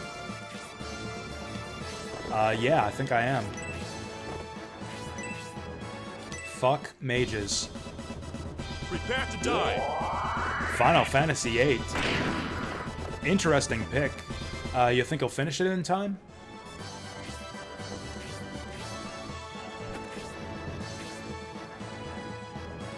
I'm gonna kill the rat. I fear the rat. They look like giant rats. I can't see it. I can't see that as a hound or a wolf. Like, it's just a big green rat. 17 Agi. 17 Agi. Shit, we gotta kill him now. Now. Come on, you're standing next to the crit man and you still don't crit? Oh, level 3. 3 HP. Man, growth rates get so good once you promote.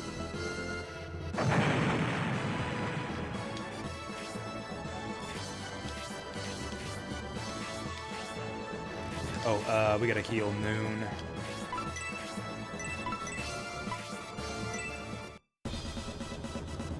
$638.24. That is very specific. That's good timing, actually. I won't have to go to work on Sunday then. Damn it, we're one space short.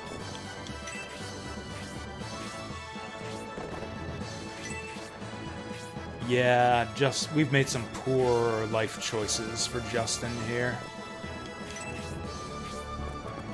Obright making it just in time, though. Can we do 10 damage to this man? Probably only with the melee weapon.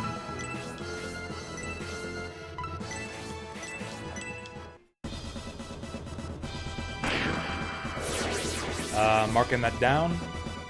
Nah, I'll just die in my sleep.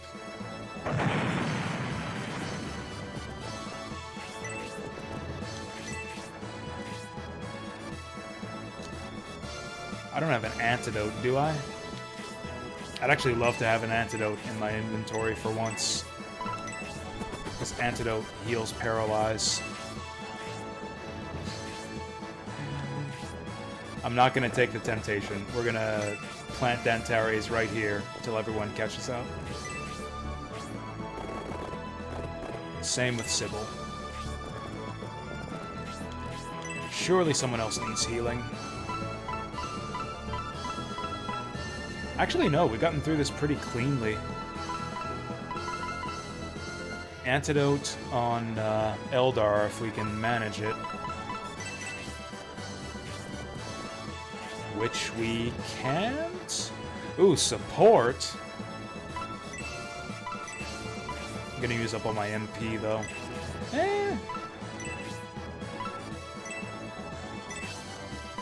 Oh! Oh! That's AoE, what the fuck? It's a level 1 spell and it's AoE, that's amazing. I should have been using this, like, every round for the last 5 maps. How is the world ending? In fire or in ice, as I hear. One of those two.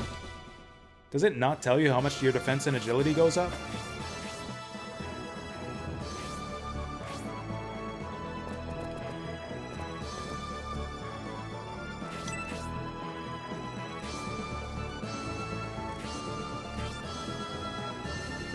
Okay, if these guys aren't going to move up, then I'm going to move up for them.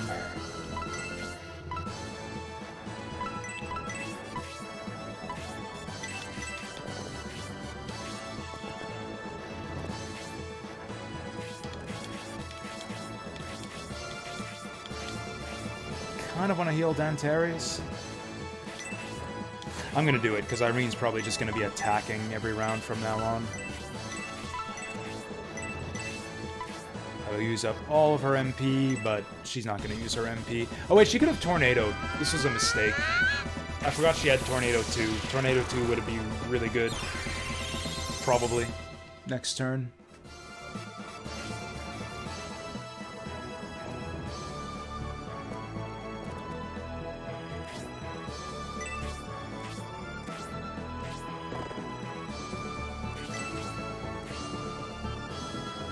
A false vacuum is going to shift our universe into another state.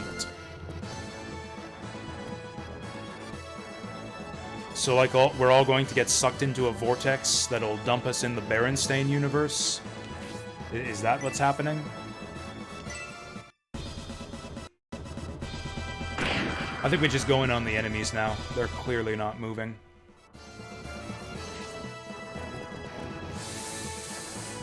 Go for him. I might regret this. We do have advantage here. It's a good start. Dragon couldn't fall asleep, pulled through. Why did I do this when all my guys are all the way back here? This is a terrible idea. Even Mascarin's all the way back here. This is a terrible idea. Let's do a Blaze 2. Here I come. Couldn't fall asleep, pulled through, couldn't take the hangover. Kept going because you had to play a game with 40 to 50 people?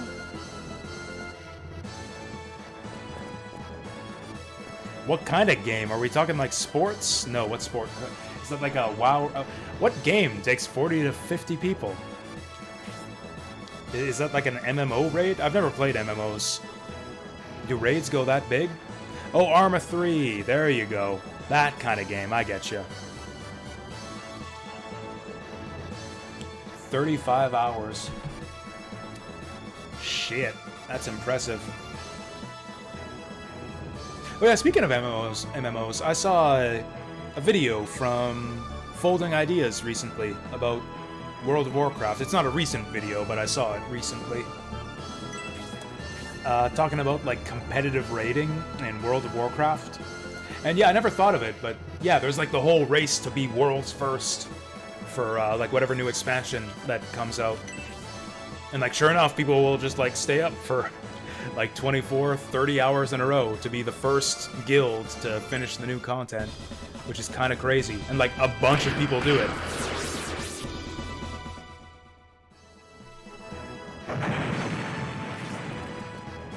I can't ever see myself, like, doing that much of a marathon session of a game outside of those types of conditions. Mascarin might get screwed here. And not in the fun way. Dantares might get screwed here. I should have given him that ring. Well, we'll kill this guy so he doesn't get a turn.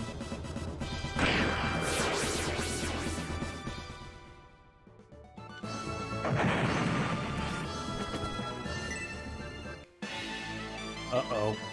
Obright should be fine. He's got, like, the highest defense in the party. Ooh. Ooh. I did not think we were going to have this much trouble getting everyone in range.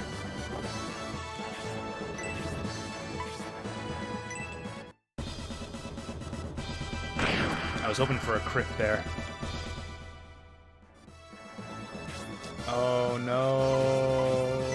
actually, we're fine.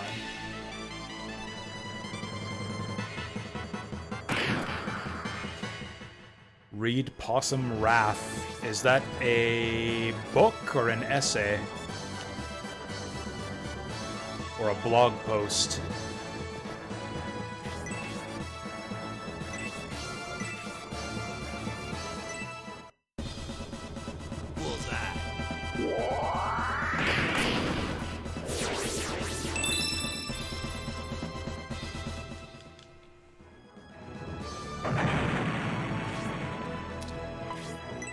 Of course he'll go for... Oh, this is an axe guy. We got...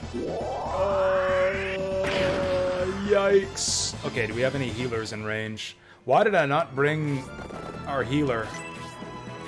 And why did I put Justin through the mountains? We're in trouble. If we don't have a monk nearby, then we're in trouble. Alright, kill the fucking birdie. Oh! Okay, horse is good. Horse is quite good. Get the birdie out of here.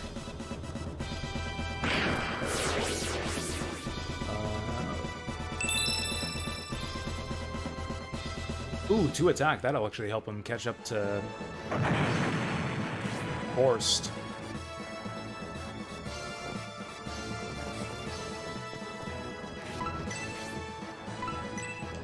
Yeah, we'll kill the main guy last. Let's go for this guy.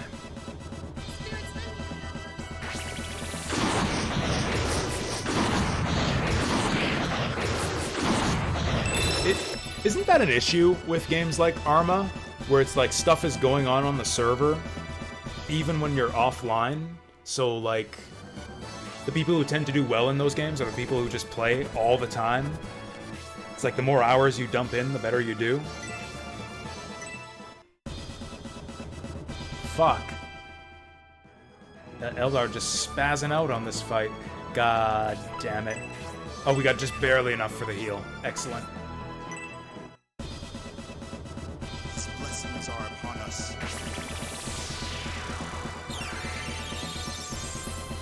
Can you still watch the Jasu stream yet next week? Absolutely. Absolutely. Who the fuck do you think you're talking to? You think the end of the world by means of false vacuum is gonna stop me from streaming Shining Force 3? Forget about it. No, I'll still be here.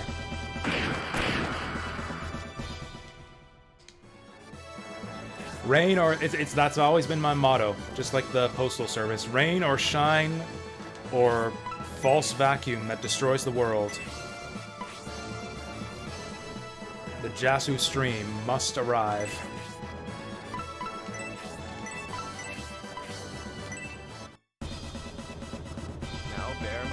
That's almost true, too. Like, how often do I cancel streams?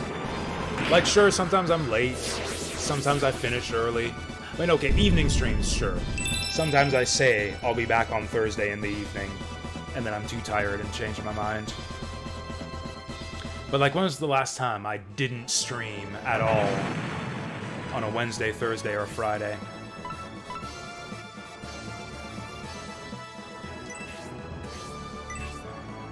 I can't even remember.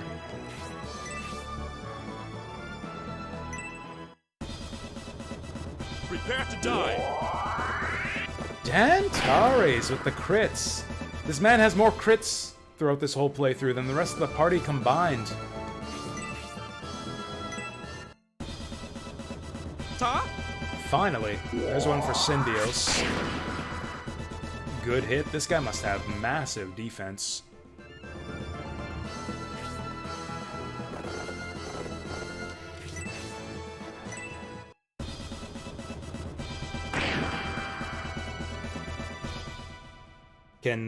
The stream title should be Come Rain or Shine or False Vacuum. Might be a bit long.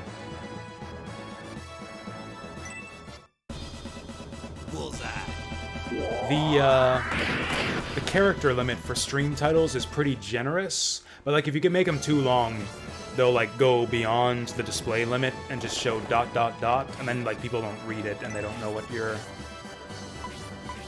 full title is unless they mouse over, and no one does that. I try to keep the stream titles short enough that, like, the gist of it shows up in the first short little bit. I put a lot of effort into my stream titles, as you guys can plainly see.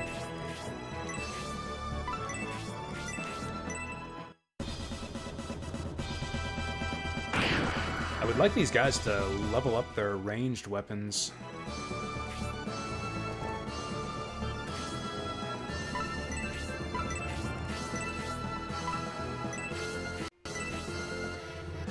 This will probably kill him. Do I want that? I'm fine with it. The only other people I would want to get this kill are, okay, it doesn't kill him anyways. Our Eldar and our archers. And none of them can probably get it anyways. Yeah. Oh, Khan could get this kill actually with the Albisam orb. That might be funny. Support actually lasts a while.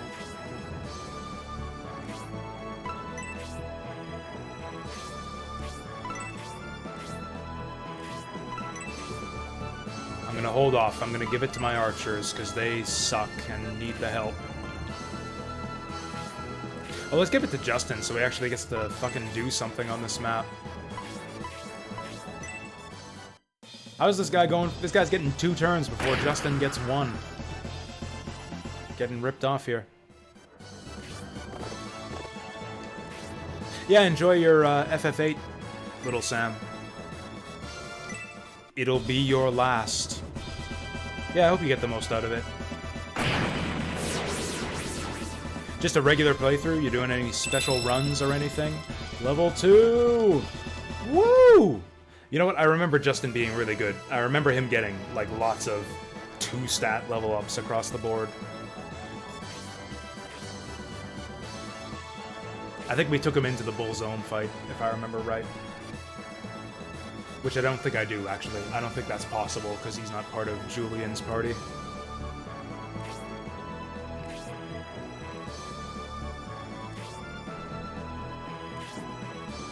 Okay, we're gonna have a bunch of stuff to do in this next town.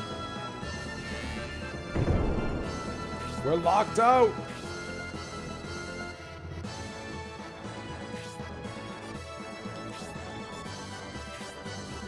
I mean, can't we just go back to the West Gate and ask him to open the West Gate?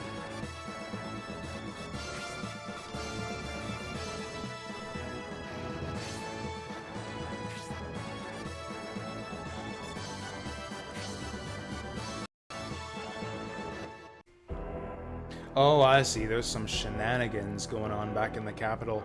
Oh, this doesn't seem like a happy town.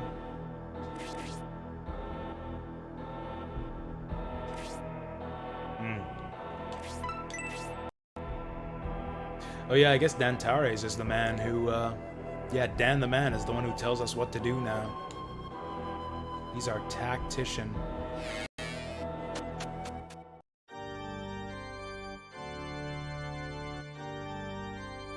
Oh, and so many things that are possible with mods. Person plays and just like that.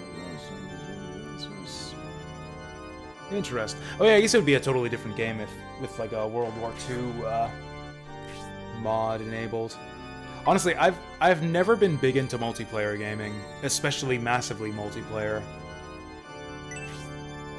Like, I've never played an MMO. I've never played anything like, yeah, Arma or stuff like that. It doesn't really appeal to me.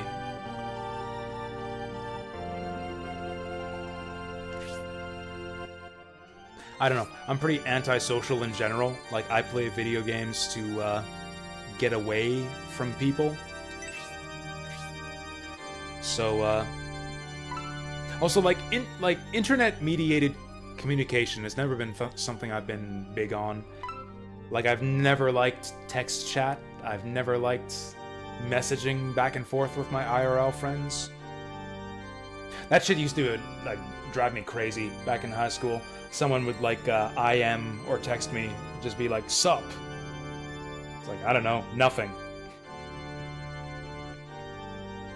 And then I just answer like, nothing. Sup with you.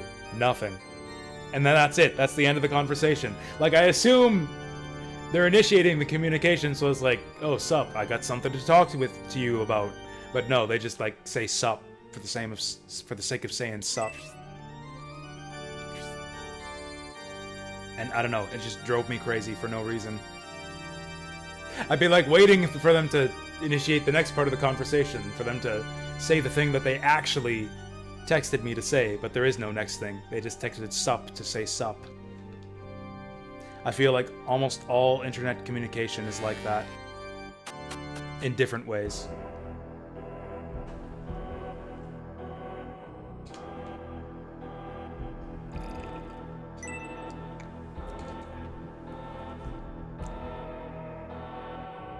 So what are we doing in this town? For starters, let's put our mithril back into the vault.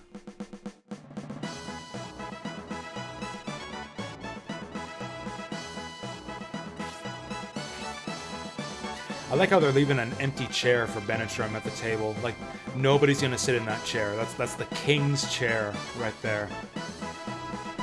You'd better not sit in it.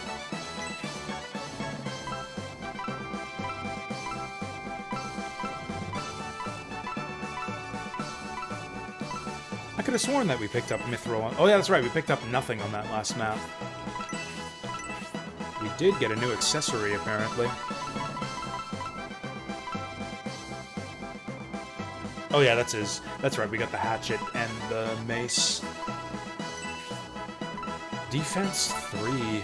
Could give it to Horse. I think we give it to Noon, though. Yeah, Noon's been taking some hits lately. We'll give it to him.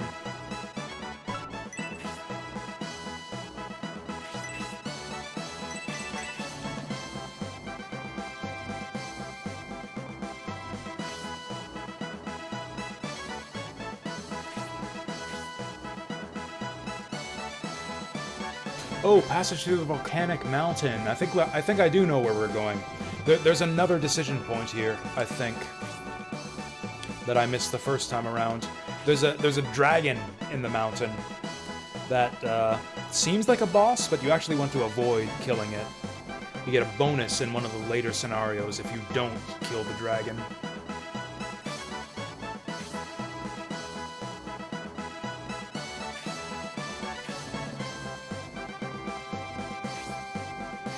Didn't we arrive by train, too? Oh, I guess our train wasn't a steam train. Our train was, like, pulled by horses or something.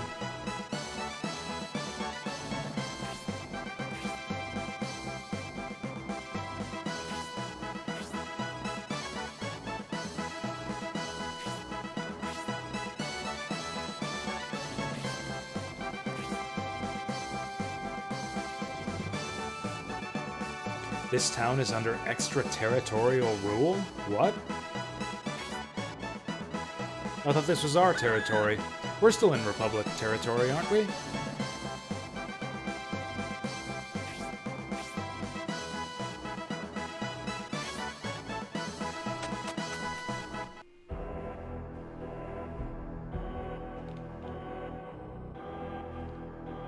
Oh! Oh, what's this? Who's this little guy? Quack, quack.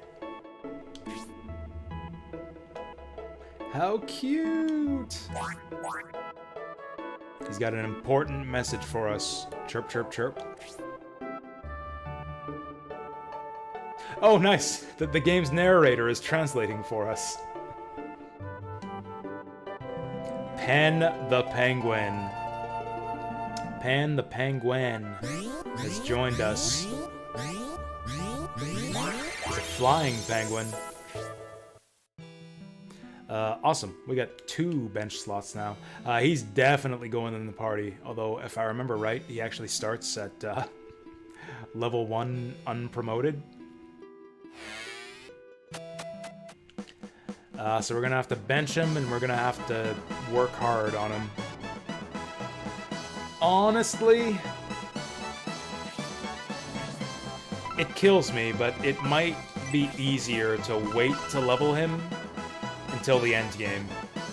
Once we level up once we unlock the final dungeon that's specifically made for leveling up Lobies. He's really not going to be able to contribute much on story maps. But he is cute. Who would I bench for him? Like, he's doing 1 damage. He can't kill anything.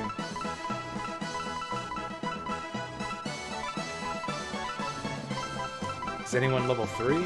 Mascarin's level 3. Yeah, we can bench Mascarin. Bench Mascarin for Pen.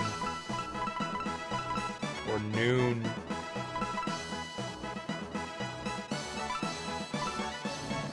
I mean, does anyone like Horst? We could swap Horst. Actually, I think I'd sooner swap Obright. Actually, no. Obright is better. Although they are extremely similar. Alright. Horst for Pen. Let's go. He doesn't even use a proper weapon. We can't even improve his weapon.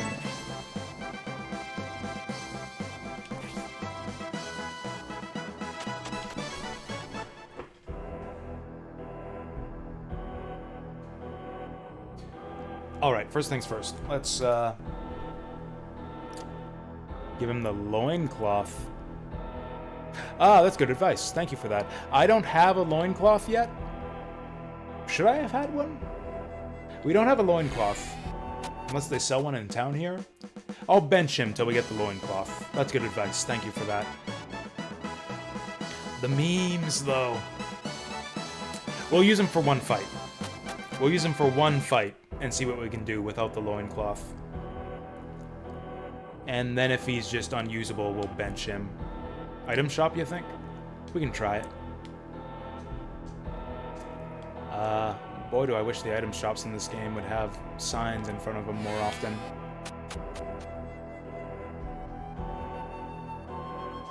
I mean, you'd think there would be underwear shops in the towns in this game. Like, where'd people go to buy their underwear? Did they just weave their own underwear? Honestly, in medieval societies, maybe you did do that. No, there must have been like an underwear weaver who would just like make underwear for the whole peasant community. Yeah, I figured it would be like a deal type item. Well, that was easy.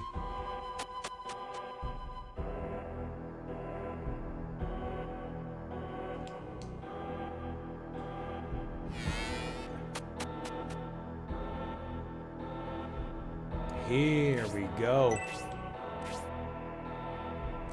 Alright, let's see how unique his selection is. Aha! Nope. Wait, did I see that right? Tornado level 3? Oh, I had to use it as an item, didn't I, to get that? Shit, we wasted the power Ankh while we had it.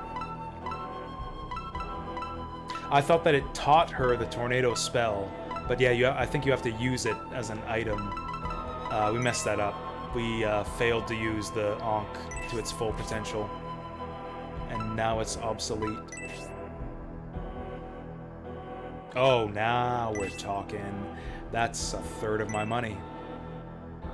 Oh, come on. Okay, actually, that's a good point. Let's lighten our load here.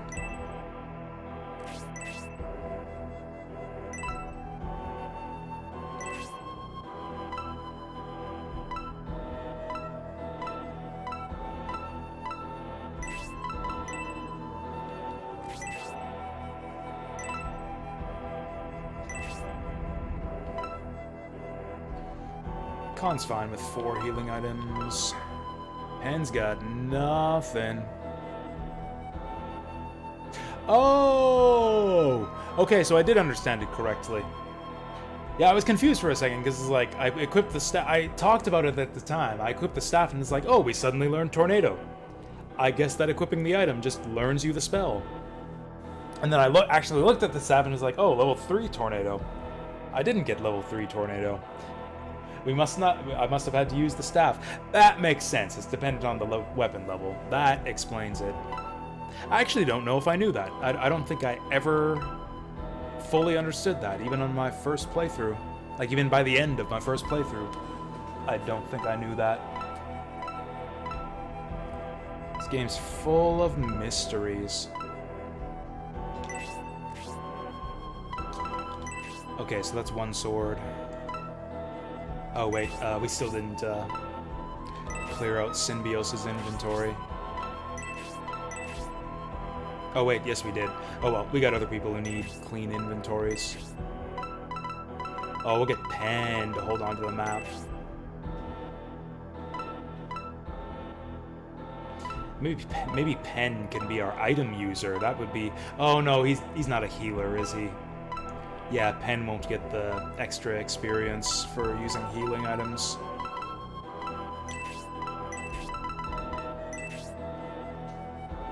That would be a cool balance consideration, though, if they did it that way.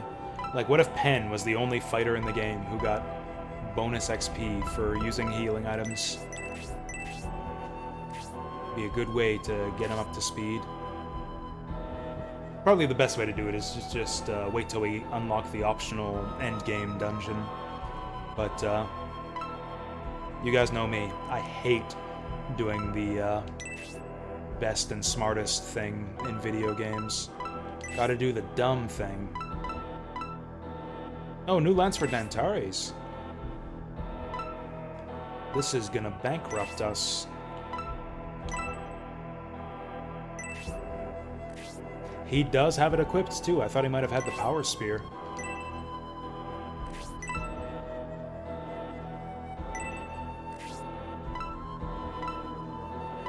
Heavy halberd we had already. I think we got the power axe already. He's got a tomahawk, right? I'm not sure.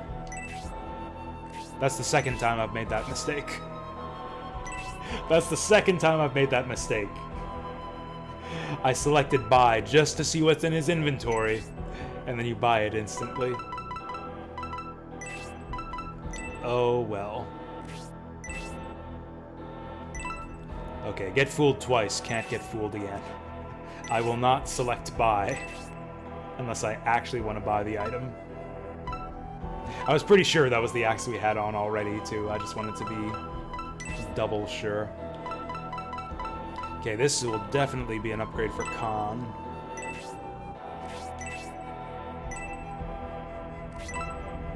$112 gold for the old Cestus. I am surprised it's worth that much. Pretty sure this is the same shit we got. Is there a button? Okay, I was wondering if I could hit like the C button to see what items they have. I think we're good.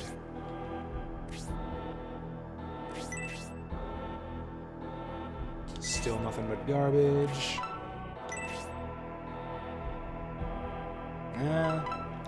Still no underwear. We'll do what we can. We'll do whatever we can with Pen. So that was that map. No items there. Is my internet down? Dinner and Pokemon Stadium. Nice. How's Pokemon Stadium coming along? Before you go.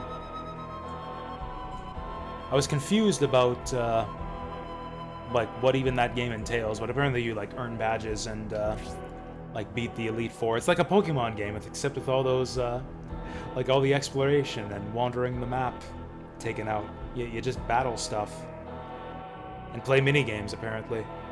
Attack Ring's a good idea, actually. Do I have a spare one of those? Oh, I haven't started it. Oh, okay. I thought we talked about it before, but okay, maybe we talked about it, but you still hadn't started it. Yeah, you probably told me that was the next one on your list. All right. It's exciting then. Playing. Is this your first time playing it? Is this a blind run, or is this like a nostalgic favorite of yours? I had a cousin who owned Pokemon Stadium, but like I only played it like once or twice, and I didn't really get it.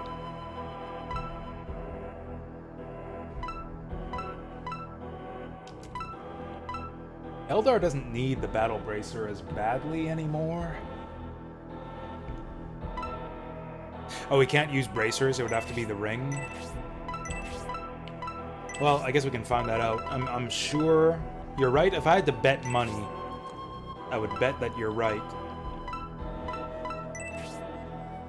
But might as well double check. How do I take off an accessory? Can I not just remove an accessory?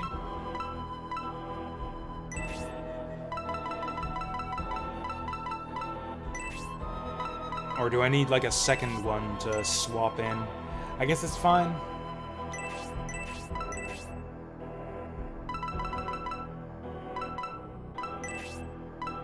Wear accessory. Oh, there we go. Remove, remove. Yeah, yeah. It's right there.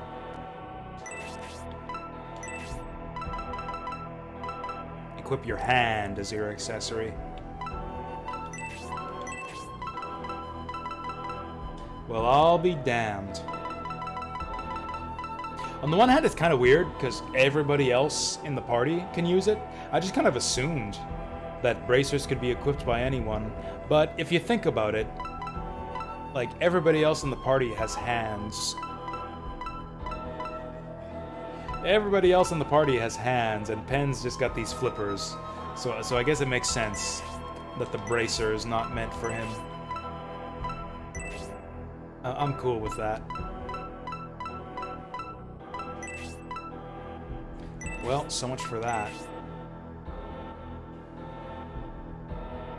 Blind Run, nice. You know, Pokemon Stadium looks cool, if nothing else. I don't think I'm that interested to play it myself. It's like Pokemon, where I think you can't even control your Pokemon. Isn't it full auto battle in Pokemon Stadium? Either way, it's a pretty simple game. Pokemon, there's not much left to Pokemon once you strip out like the non-combat elements, but I hope you have fun with it anyways. It's not auto battle? Well, there's something at least.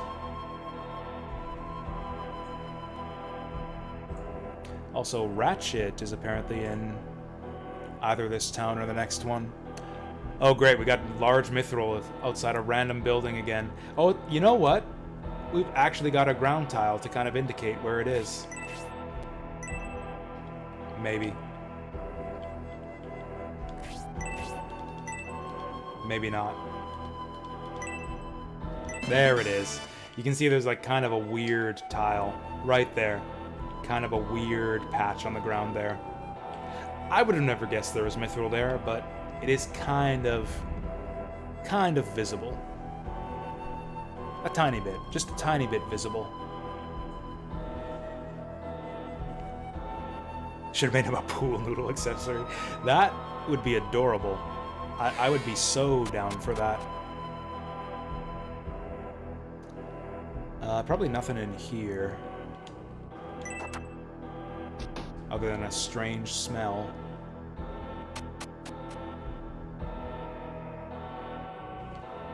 Swift boots.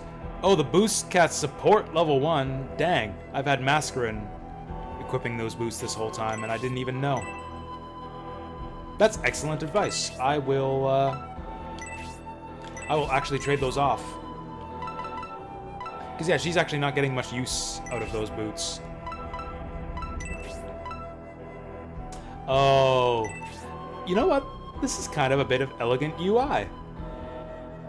So it's like the hand is at the bottom here. You select the hand on the bottom. I mean, it's not exactly elegant. It's actually clunky, but it's funny. The hand at the bottom here is what you select to unequip your accessory. But if you're fully slotted with items, there is no hand. The bottom slot is taken up with whatever your fourth item is. That's just kind of funny. That's just kind of funny that your like remove item button is taken up by your fourth item if you don't have room in your inventory.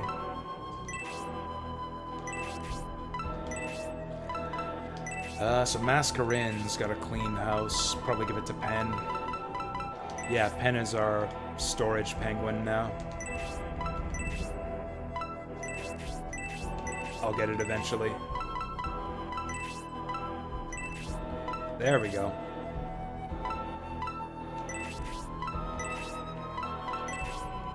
Wait, can penguins wear boots?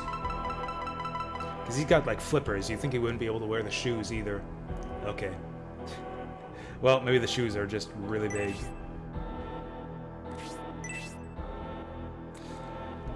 So now a defense bracer on Mascarin would be good.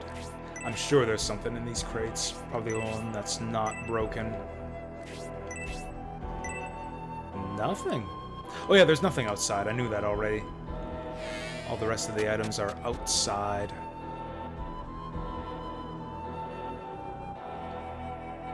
Here's an item. Gotta protect the milk. That's defense, right?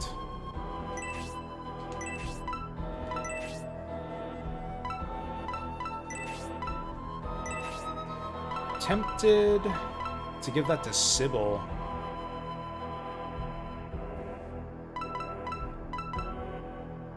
Penguin boots. Now don't that beat all? I mean, I guess I can see it. You know what? That even makes sense if you think about it realistically. Like all these different fantasy races walking around. You got your beastmen, your dwarves and hobbits, and elves and centaurs. You'd think there would be like a market for like a one-size-fits-all boot. It's like, hey, we've got your agility boots. They fit centaurs. They fit dwarves. They fit wolfmen. They fit penguins. I mean, you'd think the same logic would apply to bracers, but, I don't know. I guess a hand is a tricky thing to, smith around.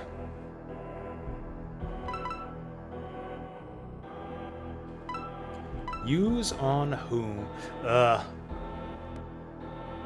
mean, even with 2 or 3 defense, he would still die in one hit, probably. No, I don't think we wasted on Pen. Wow, this is very consistent. Really? Sybil's got less than Eldar and Khan and Noon? She's got less than Noon?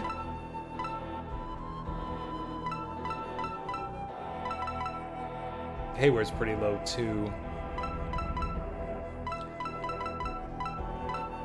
No, it's gotta be Sybil. Sybil needs the help. Big ups! Oh, those are some big ups. Okay, that was excellent. Sybil's actually much stronger now.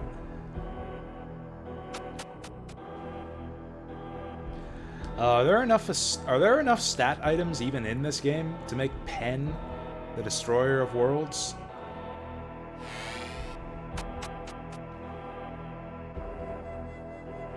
Is it like Fire Emblem, where there's a secret shop somewhere where we can just buy all the stat boosters we want? Because that'd be down for that. We're missing a small mithril. Looks like it's in the bar. And there's a large mithril in a bedroom somewhere. Oh, it's right here. I totally missed this treasure chest. Ba-ba-ba-ba. Okay, so now we need to find the bar. Oh, there's also 50 coins around here somewhere. Bar's gotta be like the biggest building in town. There.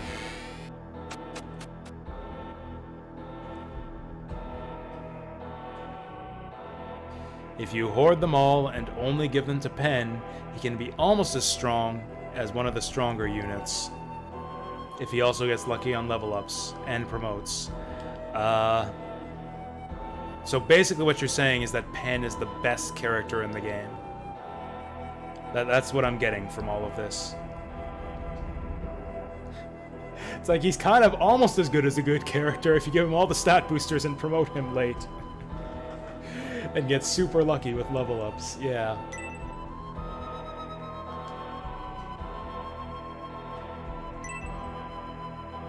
Someone left mithril on this platter. They just serving mithril up on a platter in this bar. Okay, that's all of the items in town. Maybe Ratchet is around here somewhere? That looks like that's not in this town. I think that's the next town. And we got a bunch of items in the ruins. Ooh, along with a flame axe. I love the flame axe. I remember that. The flame axe is so good in this game. I can't wait.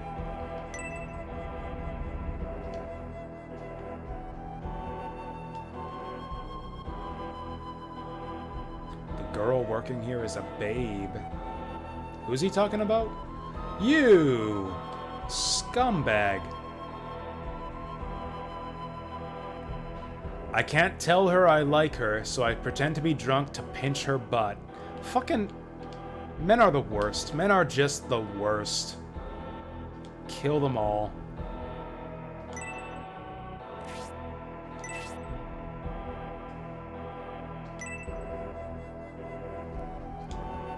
All men are scumbags. So he says she has a nice ass, huh? Oh yeah, I can see it. Yeah, I don't blame him.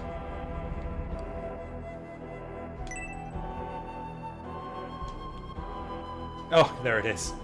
And now we know the rest of the story.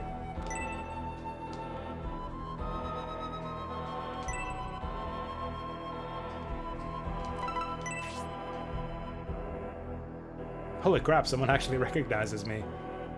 He's wearing like a noble shirt. This guy's the best dressed guy in the bar. It's like nobles recognize nobles. Is not being able to reach Flagard inconvenient? Yes. Passage through Volcano Mountain. Damn, this guy's helpful. Whoa! Whoa! Is something happening to my computer? Am I getting like a instant message or something? Why did that happen?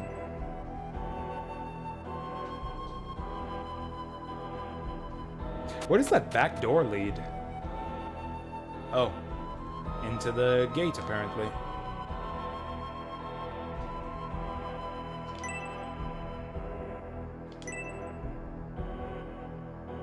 Oh, you know what? I was just talking about being able to identify smart people by their clothes. Damn it, now this kid's making me hungry.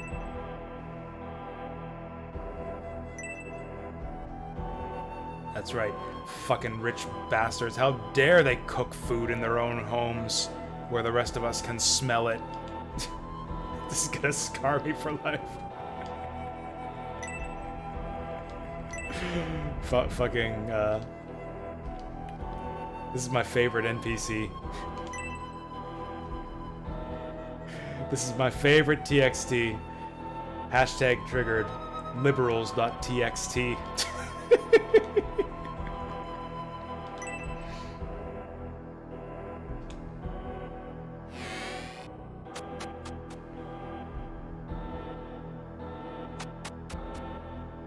I'm gonna use that IRL, just like say to my friend who's just like snacking on some bread or something. How dare you eat that food where I can smell it?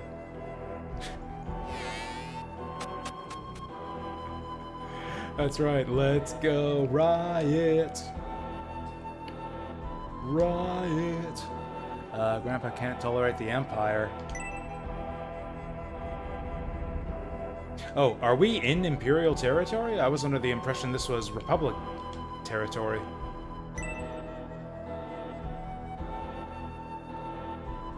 What? If all the commoners in the Republic united, those rotten Imperial country betraying selfish swine would be no match for us. So it... what? Oh, Grandpa can't tolerate the Empire under the rule of the Emperor. Okay. I was confused for a second. I was thinking like, oh, he wants like a change in leadership in the Empire? I was thinking he was talking like oh, we're in Empire Town, so he wants new leadership under the Empire. He doesn't like the Empire, and that's why he lives in Republic Town here. Oh, was that actually like an unintended typo? I thought you were trying to British it up a little bit there. Roy it! Let's roy it!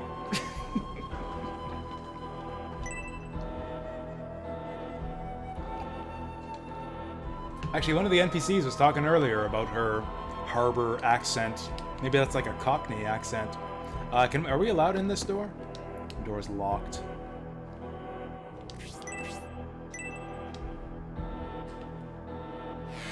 You got a license for that, Royet. Sorry. Oh, this might be the money shelf. Ah, it's the cool shelf.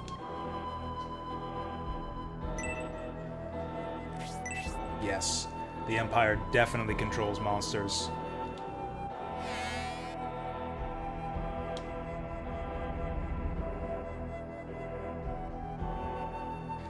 Imperial Army is proud of its powerful military weaponry. She must be talking about those tanks. Those tanks are pathetic by this point. Those tanks, like, aren't even worth 1 XP. Hey there, Blood Angel. Welcome here. How's shit these days? Is that what that is? Pile of shit? It's a pile of shit. Chinese food? Nice. That's not a bad idea. Maybe, nah. I'm gonna eat pretty soon. I was thinking Chinese food now that you mentioned that, but no, that'd be hard to eat on stream. Pizza's a good stream snack. I can eat it one-handed. So where are we going right now? This town doesn't seem to have an exit. Maybe we just go back out the front gate and go somewhere else.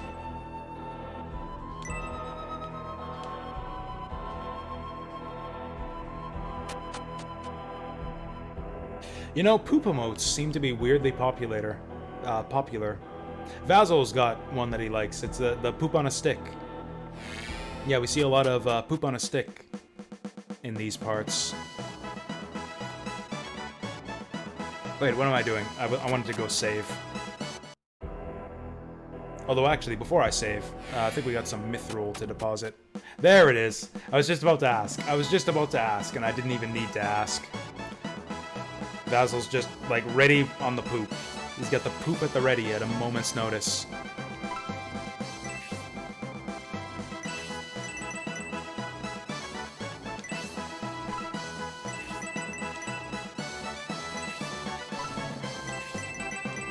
We got so much mithril in this town. Holy crap. Oh. Kinda want to get rid of that fairy dust. Where the hell did we get that fairy dust? Whatever, I'll just dump it if he gets an item. Yeah, I've had that happen too, Blood Angel, where I get gift subs just from people I've never heard of. Not that often, like once or twice it's happened, but it's weird every time it happens. It's like if I had a nickel for every time I got gift sub to someone I've never heard of. I've had 10 cents, but it's weird that it happened twice.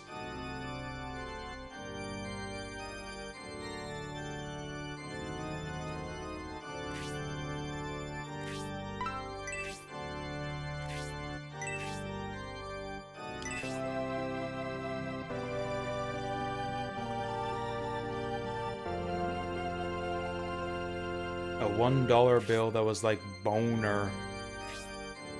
That's funny, actually. I mean, I guess they can't word filter everything. I guess boner makes it through Twitch's word... Or actually, I don't have Twitch's word filter enabled. So, like, you guys can type boner in chat all you want, and, I mean, you'll annoy me, and eventually I'll ban you.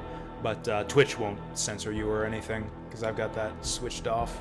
Oh, there is a second gate in town.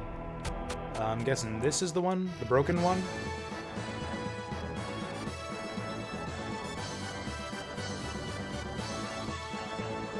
Is there a game where the Empire are the good guys?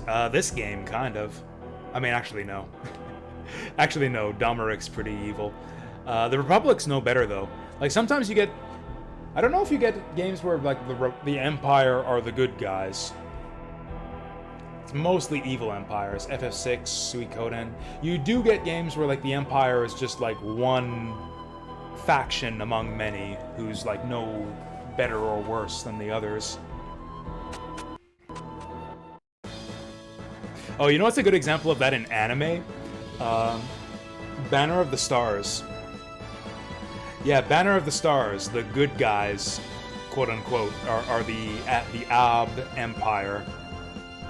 It's a science fiction anime where it's a war story that tells of a conflict between two factions, the Ab Empire and the United Mankind. And United Mankind are actually the bad guys in Banner of the Stars. It's the Ab Empire who are...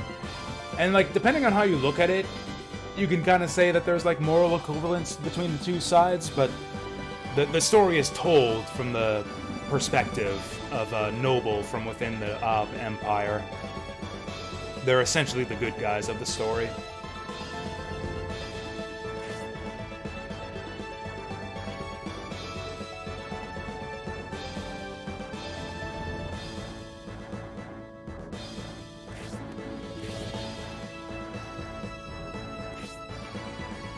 Looks like we got another pretty basic fight ahead of us. Ooh, desert map. Damn.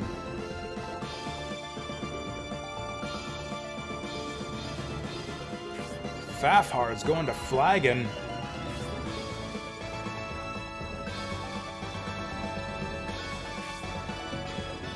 What are you talking about? It's Benetrim who's betrayed the spirit of the Republic. It's like all of the nobles who are, like, just, greedily taking power for themselves and,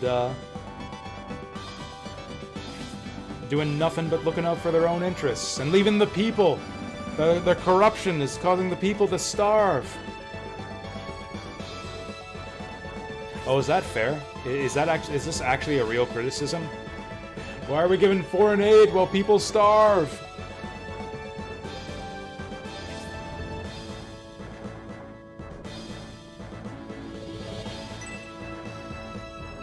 Is this true? Is Benetrim, like, stealing food out of the mouths of his own people to ship it off to foreign nations? Maybe these guys do have a point. What the fuck?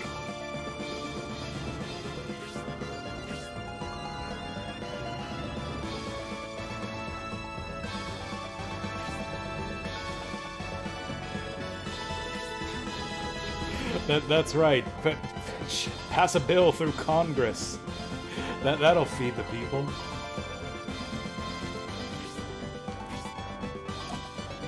That's right, Symbiosis got no answer for that.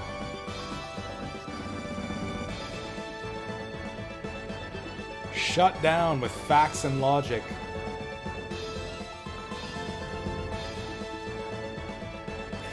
Is this map gonna be as empty as it looks? Isn't Fire Emblem pretty much each nation swaps being?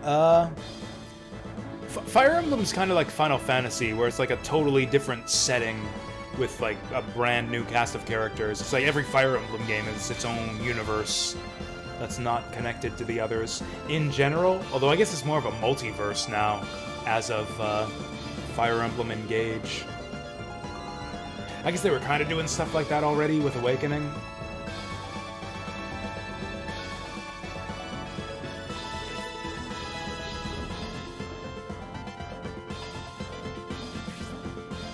I haven't actually played Dark Cloud. That's one that's on my hit list. I'd really like... Dark Cloud looks awesome.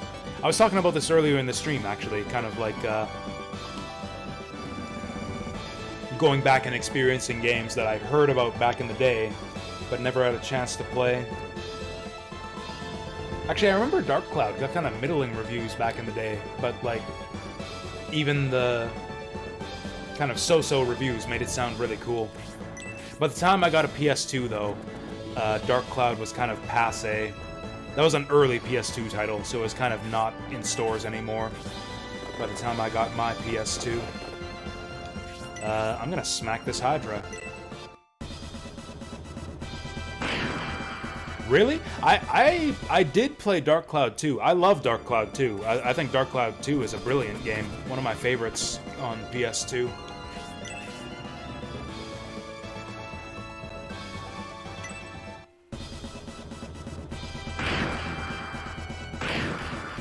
Actually, Dark Cloud was on my bucket list. That was kind of the previous project.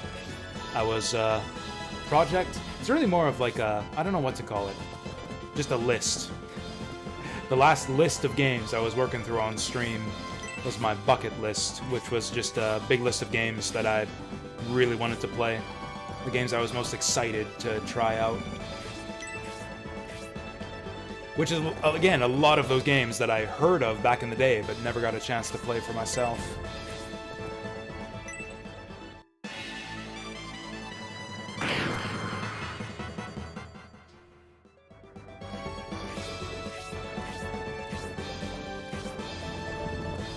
Also, actually, I was like blanking on like which Fire Emblem games even are 9 and 10. Yeah, Winsweek is right, actually.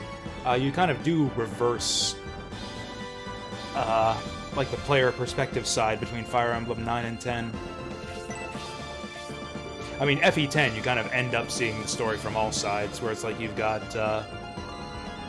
Elencia and her crew, and I forget the name of the bad guy nation in Fire Emblem 9. But yeah, you got a bunch of people from there in Fire Emblem 10. Oh yeah, Pen's in the party. Yeah, we'll see how this goes. Probably not gonna go well. Dane, that's it, yeah. Dain. Actually, let's get some guys over here to defend. Actually, no, those guys aren't moving up too far. Let's go here. Oh, shit. I didn't even realize we were in range. I have played Tomba. That's another one that I heard of back in the day. Never got to play for myself, and then played it, like, just recently. Not like recently, but like, I want to say like 7 or 8 years ago, I played Tomba. I actually did a blind Let's Play of Tomba for my YouTube channel back in the day. One of the early games that I played on Twitch was Tomba 2. I did a blind playthrough of Tomba 2, and I really disliked it. I did not like Tomba 2 at all. Bad game, I would go so far as to say. But it was kind of cool to get to finally play it after all these years. I actually played a demo of Tomba 2 back in the day, and I thought it seemed cool. Here I come. Dane? That's Dane.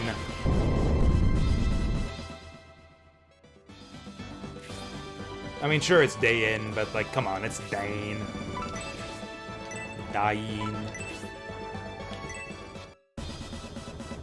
Now bear my Arctic blast. Ape Escape, that's a good one.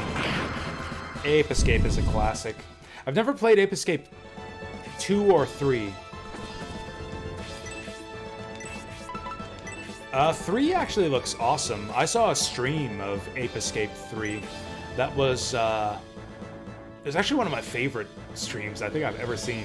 It was John Linneman of Digital Foundry Retro doing a stream with Tim Rogers. They played Wild Arms, and then they played Ape Escape 3, and they talked about a bunch of stuff. It was really interesting, and they had a lot of cool stories about just like working in the industry and like game developers they talked to and games that they covered back in the day. It was really cool. I love that stream where John and Tim played Ape Escape 3 and some other PS2 games. Is anyone dying right now? The Hellhound might get a turn if I don't kill him right now, but I might not care. Yeah, Eldar should be good for it. Oh, also there's probably items on this map. Actually, no, there aren't. Is there ruins? There is ruins, there we go. They're right next to the boss. That's gonna get complicated. Okay, let's get everyone over to the ruins. I don't want this guy getting a turn, so I'm gonna kill him. Tomba 1's getting a remaster.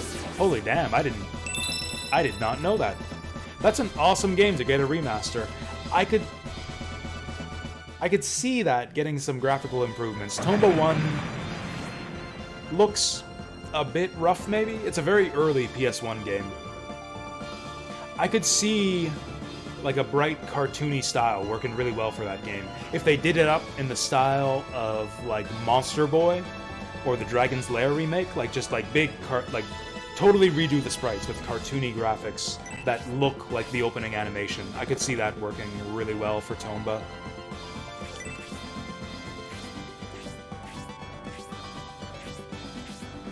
Or they could not, or they could just like leave the graphics the same. Like it's a great game anyways. Who needed healing again? Eldar.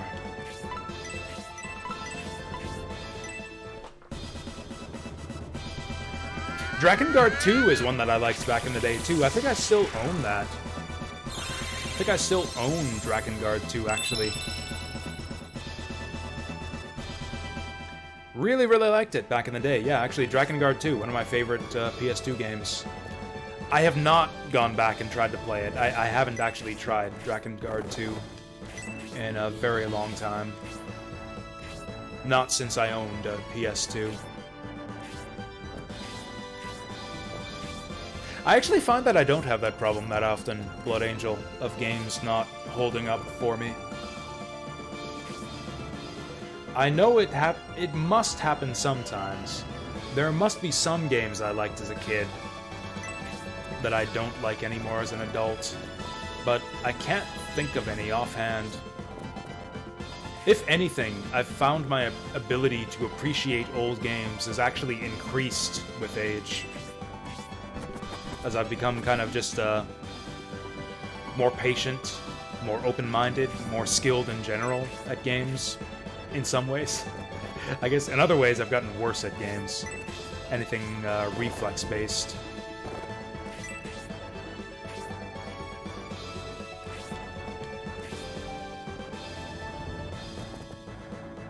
Oh, your dad passed when you were 8. That's a shame.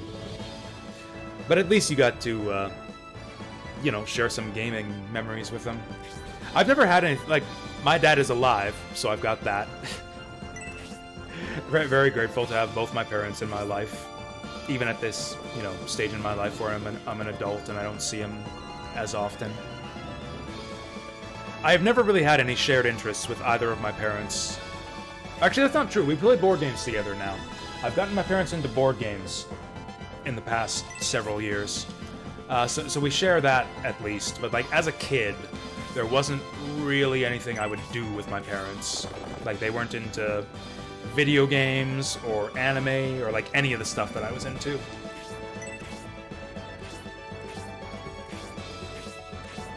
Actually, I don't really know what my parents were into. We didn't really like talk about our interests or anything like that. I shouldn't have brought the horses. Horses are terrible in the desert.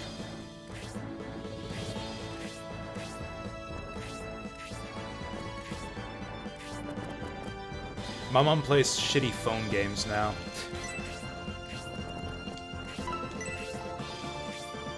She's like playing some clicker where she gotta concoct drinks or something for experience points. I don't know, some garbage. You know, mobile games. Pure garbage, that kind of thing. Cars, Fox News, and music? I mean, at least one of those things is cool. At least you got the one cool thing.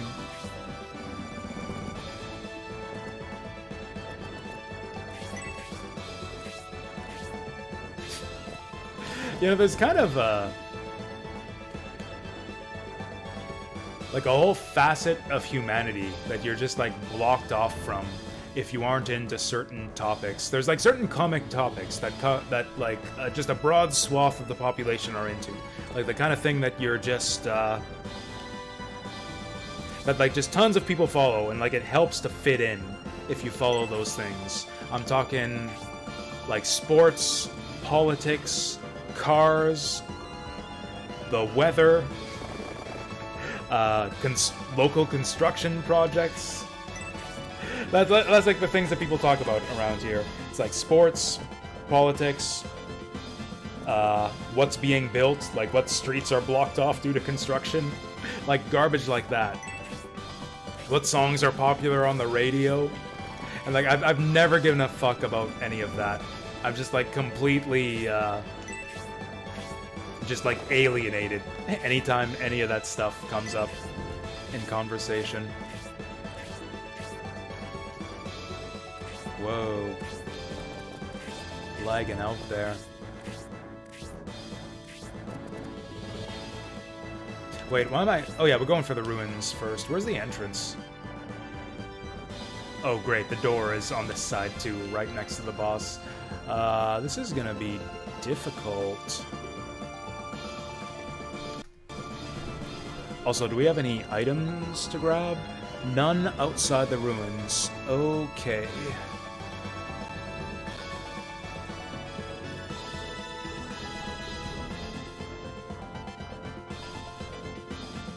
Oh, I forgot to check the next part of the guide. Okay, we did get all the items in the last town. Good. We're actually kind of missing out on XP if I don't go for these guys. Well, that's what I'm saying, though. Like, you know what? I guess that's fair. I think of sports and cars as being the same thing. But there is a distinction there. Like, sports is an actual interest. Cars are an actual interest. It's like something you might actually, like, think about and have opinions on. Yeah, there is a distinction there. I kind of lumped them all into the same category. But you're right that those are kind of, yeah, distinct things.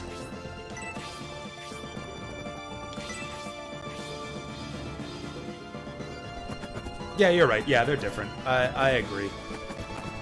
To me, I haven't thought about it really till now, but to me it just falls into the vast category. Just like the vast, I don't know what to call it. The vast just group of conversation topics. The vast group of things that aren't video games. That I'm just not interested in.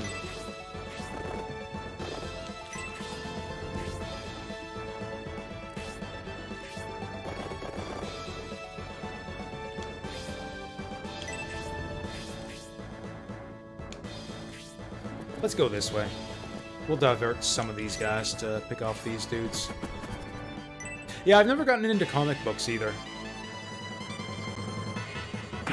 Honestly, even within gaming, there's like a huge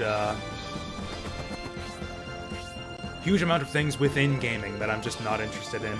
Like MMOs, most modern AAA stuff, console gaming. There's tons of stuff, even in the gaming space, even like stuff that like 90% of gamers would be into is like stuff I just don't care about.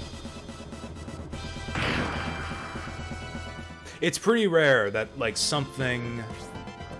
Actually, there's kind of a convergence of stuff right now. We got, like, Baldur's Gate and Armored Core, both in, as, like, brand new releases that tons of people are playing and are talking about. It's pretty rare that we have that, like, new releases. Like, that the big new thing is something I'm actually interested in. Let's shoot this guy. What? Fuck. Fucking camera. I thought I was in range to shoot that guy. Justin's gonna have to run away screaming here. Obright should be good against these guys, actually.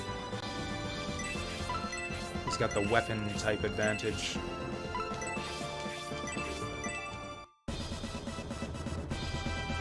Baldur's Gate 3! I really want to play it, but I don't know when I'm gonna make time for it. I've also got to upgrade my computer in order to play it. It's actually hard drive space is what I'm lacking. The game is like a 150 megabyte or 150 gigabyte download, and I do not have 150 gigabytes free on my hard drive.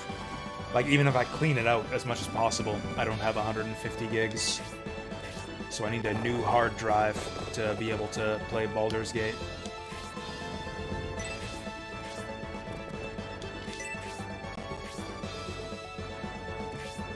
Oh yeah, the battle where you spent 10 hours grinding pen to promotion level, that one. How could you forget it? How could you forget spending 10 hours grinding pen to promotion? Actually, Khan does not want to be back here. He cannot tank those spear guys very good. Yeah, Starfield I never really cared about. I was kind of weirded out when people got all hyped up over Starfield. Like, I just did not get it. I did not think it looked that interesting. Like, Skyrim in space, woohoo. Like, it looks alright, but I was really surprised at the amount of hype that Starfield got when it first got teased.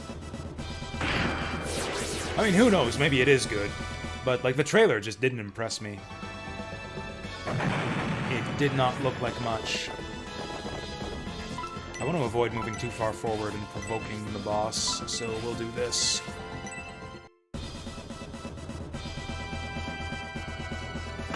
Yeah, I also built my gaming computer myself, way back in the day, back when I actually built my gaming PC to play The Witcher 3.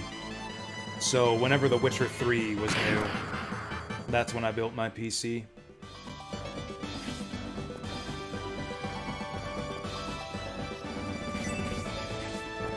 I think it was like 7 years ago, something like 7 years ago.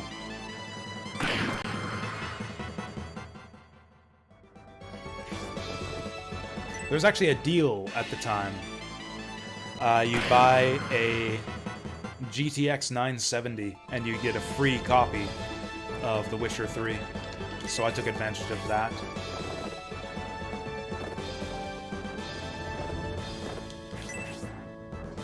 Boom.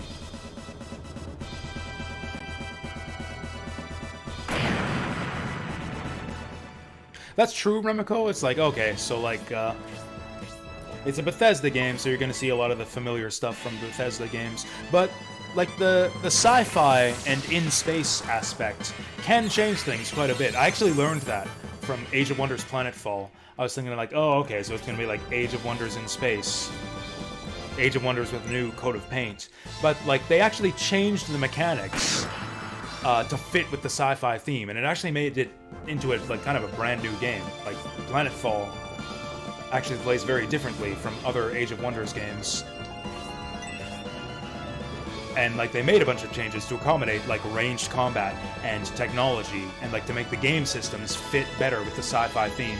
So there's the potential for them to do something like that with a game like Skyfall, where it's like an expanded scope. It's not just a giant like country that you explore. It's a giant space. It's a giant planet system with a bunch of different worlds to explore.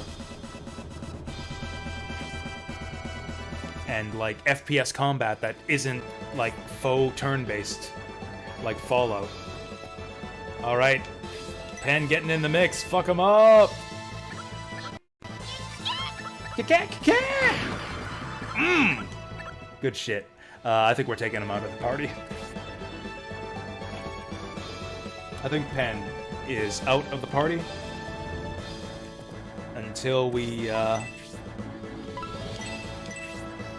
reach the end game grinding dungeon, or until we find some underwear.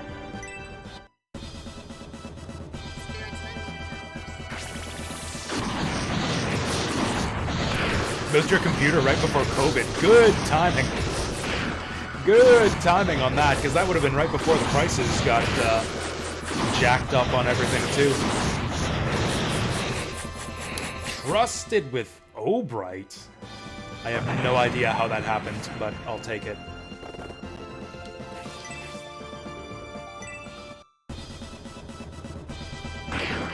$2,000 USD? Yeah, see, that was back in the days where you could still buy a decent gaming PC for $2,000 USD.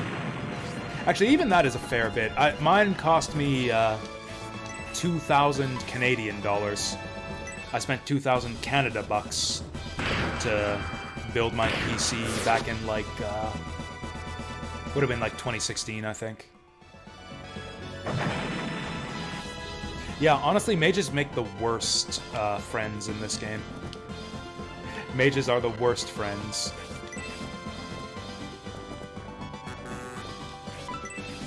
It's like, yeah, they give you magic power, which is only good for other mages. Now bear Didn't my change the Arctic mechanics at blast. all for Starfield. Well, I guess... I mean,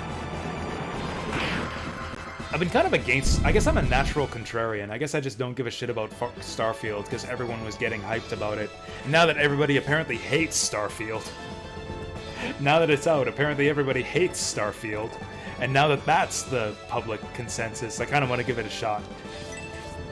Starfield is kind of interesting to me, now that everybody apparently hates it. It's like, yeah, it's an Elder Scrolls game in space. What the fuck did you expect from Bethesda?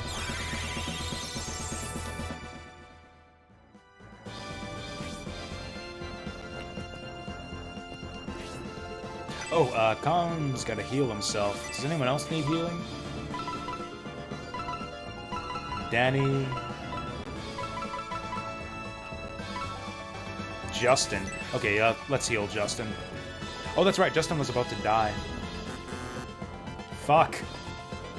Justin's being crowded. If we go here... Justin should be safe.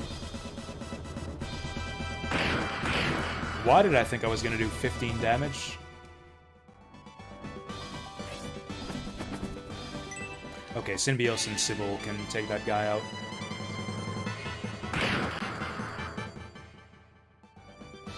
Canada dollar is pretty similar to USD. It's pretty different.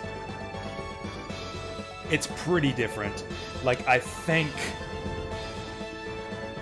2,000 Canadian dollars is closer to 3,000, or sorry, 2,000 US dollars is pretty close to 3,000 Canadian dollars. I don't think it's quite that bad, but like it's like 2,000 USD is like 2,700 Canadian. 2,000 Canadian is something like 1,600 or 1,700 USD. Oh, she can heal Justin. Maybe the Imperial soldiers get a move, but I don't care. Most places where you live accept Canadian money 1-to-1. You're getting a good deal if you're a Canadian. If you're getting to spend your Canada bucks as America bucks, that's a good deal for Canadians.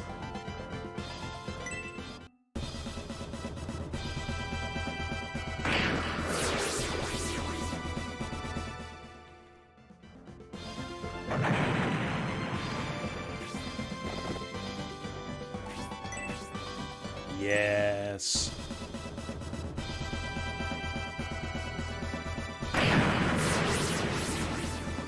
We barely even got any XP for this. This was hardly worth the effort. Okay, the boss isn't moving. That's good. Oh, they're smart enough to back off. That impresses me. I thought they'd keep moving now that they're aggroed. Alright, to the ruins.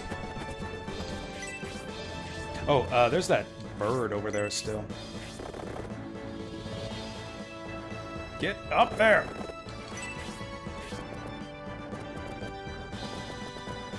Actually, Khan can go through the desert pretty good. Okay.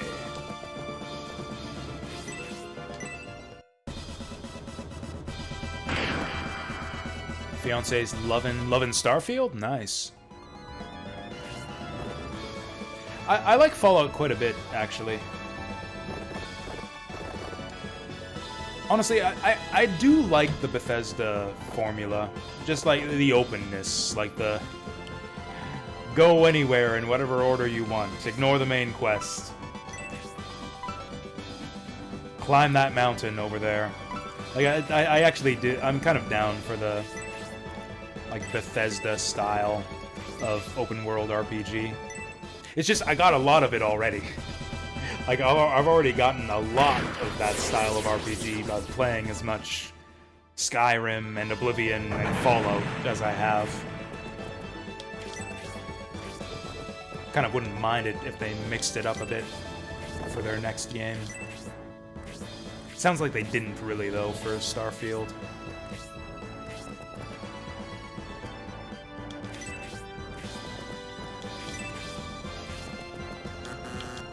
I mean, shit, I still gotta play Cyberpunk. Speaking of companies where I'm just, like, totally down for their style of game, I loved The Witcher 3. Like, I built my PC for The Witcher 3, and, totally worth it.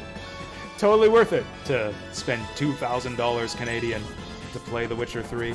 I mean, I get to do a lot of other stuff with my PC, too, but I mostly bought it to play The Witcher 3. And it was worth it for me. I love The Witcher 3. One of my favorite games. Still haven't played Cyberpunk. I just haven't gotten around to it. His blessings are upon us.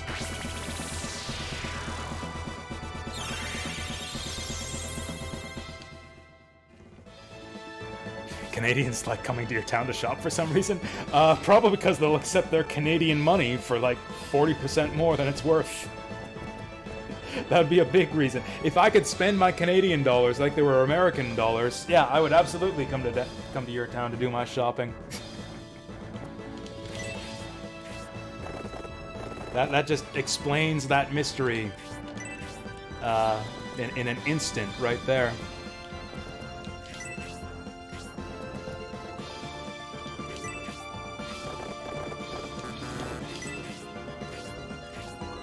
Don't support GOG, scummy company? Oh, harsh.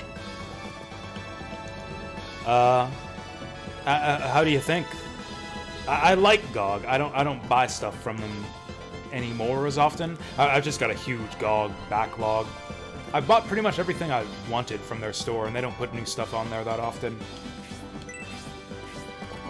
Is it just like the fallout from Cyberpunk? All the broken promises or whatever?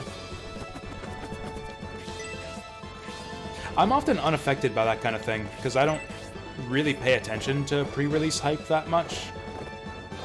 Like, if there's a game I'm interested in playing, I tend to just ignore coverage for it.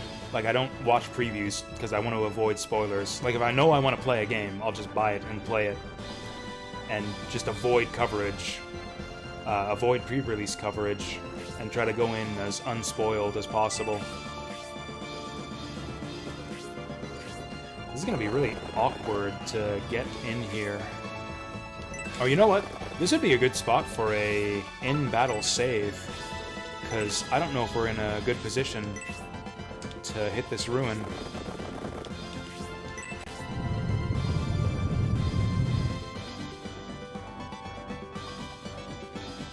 Who are you calling chump, Chode?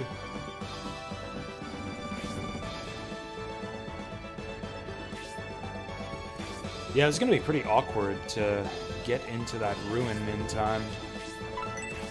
Whoops. Dantares could use healing.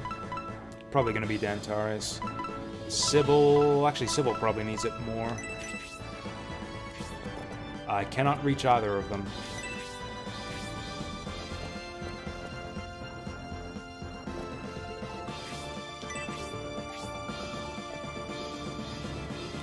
Irene can reach Danny.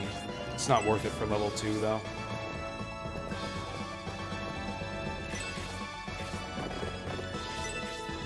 Whole thing where they removed a certain game from the store due to gamer feedback? Oh, was that not Amnesia, but like Amnesia 2 or whatever? Was that the one? Actually, I heard about that story. I forgot that GOG had caved to the pressure. That's fair. That is pretty scummy. Was that what was it? Machine for Pigs? Was that the one?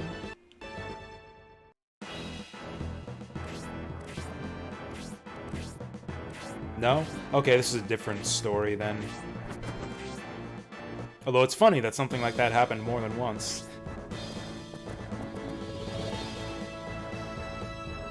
Mascaren's at risk if we put her up there.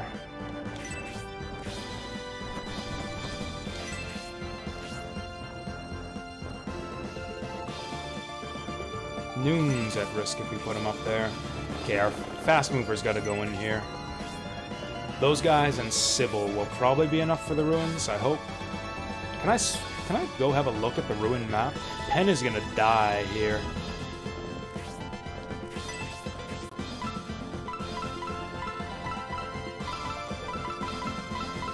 All my guys who need healing are in the ruins. Alright, now everyone's piled in here. Honestly, we can just chill outside. If the enemy's not going to go for us, we can just wait here until those guys are done inside the ruins. It's probably too late to move in Irene. Yeah, those guys will have to just do it.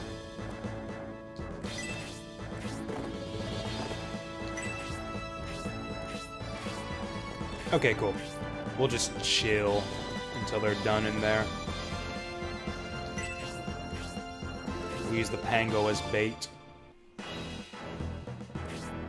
Devotion, okay.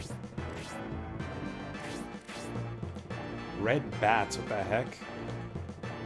Okay, 1, 2, 3, 4 treasure chests. That... Oh. So he'll go... What the fuck is this guy even gonna do? 2 exits. I guess he'll go here, here, here, here, then exit. It is going to be difficult to hit him 4 times without killing him. Maybe we should have brought Pen in here for that.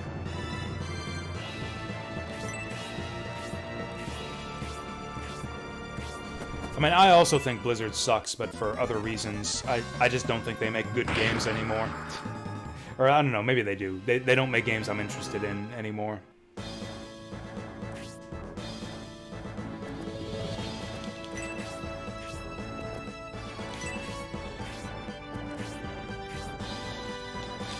These guys are tempting me into moving forward.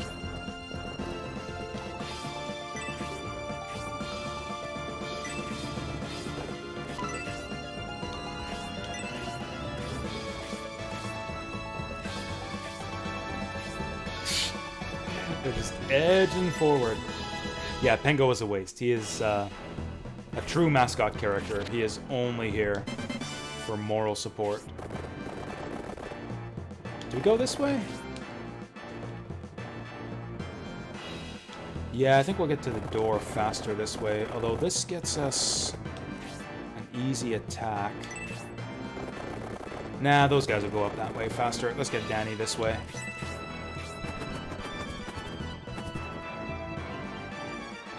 How far can Sybil move?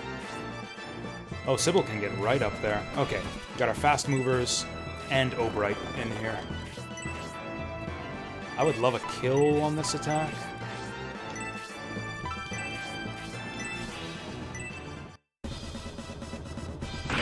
Boom.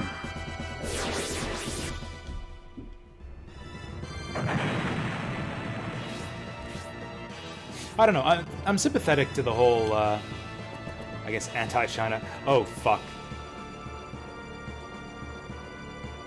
Okay, cool. We can bridge across here. I was about to freak out. I thought this was a dead end. I thought we could move through here. It's not horrible, though. We can just go across that bridge. I'm sympathetic to the whole, like, anti-China and human rights cause and everything. But, like, if you're gonna boycott every company that does business with China, like, you're missing out on a lot. That's commitment. If you're gonna boycott every company that's gonna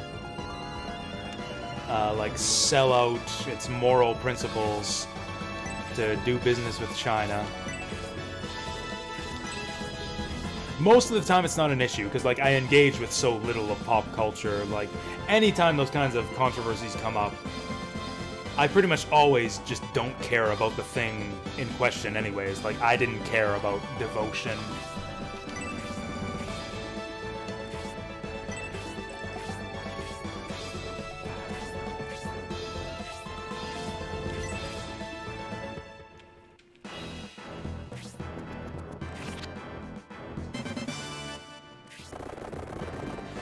Did we chase this guy, or did we try to cut him off? He's getting away from us. This is actually really bad.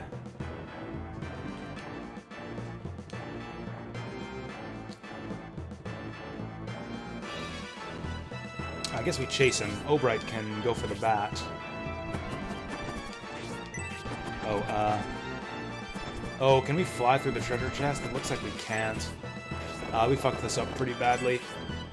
Well, it's a good thing we saved where we did, because we might end up fucking up this ruin trip. I used to have a high tolerance for spicy stuff, but I don't eat it very often anymore. So I think my tolerance has gone down just through, I guess I'm out of practice at spicy stuff.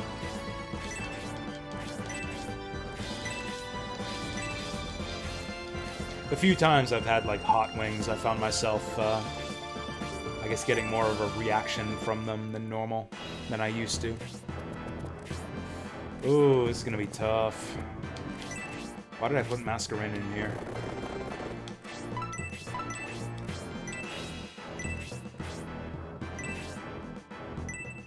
Don't kill him! So we get 3 hits out of this guy.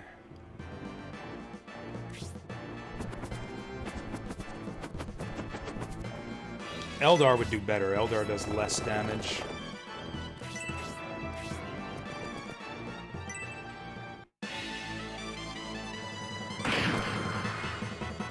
We might have to reload here.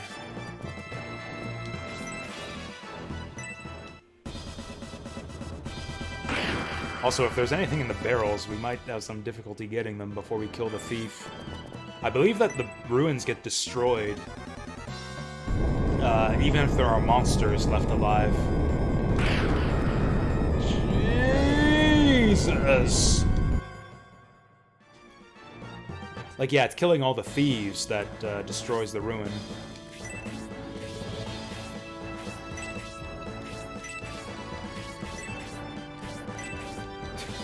I'm starting to get at the age where food just makes me sleepy. Along with liquor and physical activity and sleeping. Yeah, sleeping makes me sleepy too.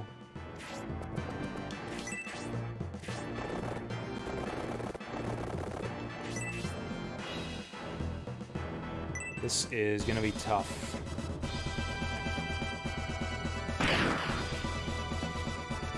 One more hit till we kill him, and we gotta get 2 more items.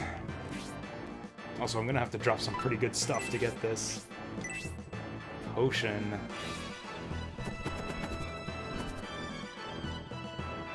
Oh, you know what? Eldar might be able to block the exit. That might be our salvation here. Also, I think... Oh, he's got Mithril. We need to get that.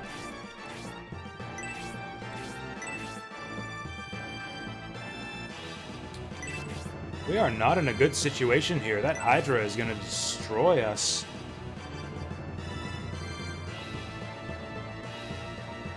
Hopefully this kills him. It won't, but I hope it does. Okay. That is something. We're partners with Obright, but that's going to reset right away when one of them dies. And the Hydra gets 2 turns in a row. Nothing we could have done about that. The Hydra acted twice before Obright got his turn. What a load of bullshit.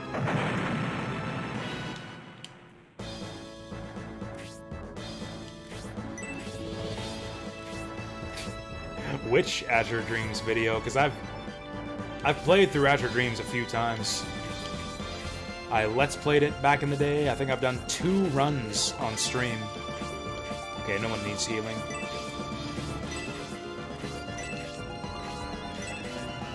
We did the hardcore runs. We did the 100% completion runs. I did the YouTube Let's Play. I might have done a casual play, just like a basic clear on top of all that. Oh!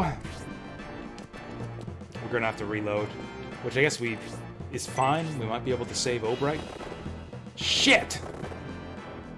I needed Eldar to go first.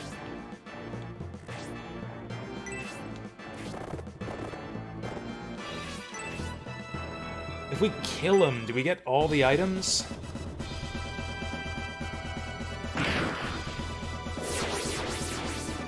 Drops the treasure. Hopefully all the treasure. Probably not, though.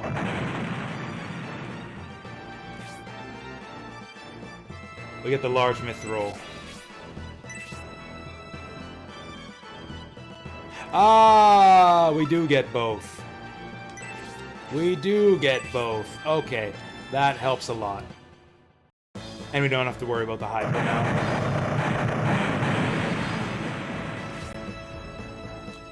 Yeah, I'd agree with that. I'd agree that Azure Dreams is similar to Dark Cloud, mainly with the town building aspect.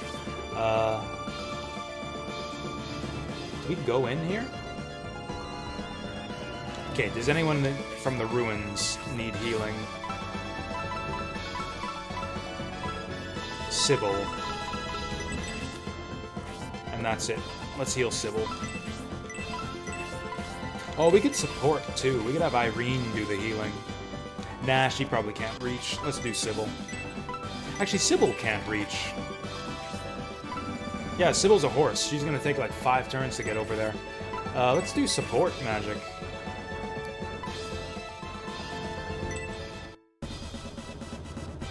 Yeah, no dating sim. You got lots of, like, kind of roguelite-ish, town-building-ish games out there. Not a lot of those types of games that throw on the dating sim as well.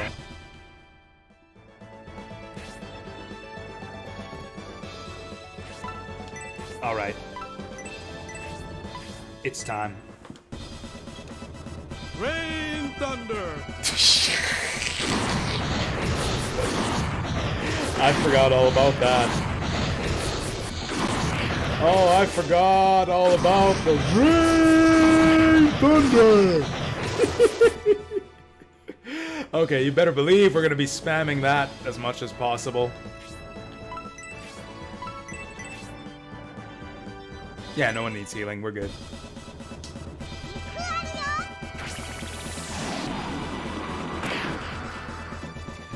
Everyone's down to fuck immediately in Baldur's Gate 3. I've seen them say that that's the result of a bug. I don't know if I buy that, but I had heard that supposedly there was like a bug that was causing your party members to build affection faster than they should have. So like relationships that should have come to fruition in Chapter 3 were like going all the way in Chapter 1. I don't know if that's like a retcon, if they're like going back on the intended design there and like trying to save face, or if that's real. Oh shit, the support actually paid off there. Irene would have got clobbered without the support buff. But it sounds like they're gonna change it. Sounds like they're gonna change it so that the support levels,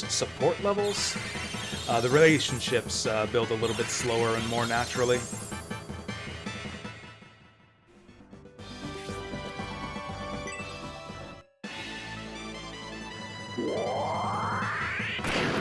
I tell you what, when it comes to like romantic relationships in video games, I feel like modern games could take a few lessons from classic dating sims and like arrow gaze type games.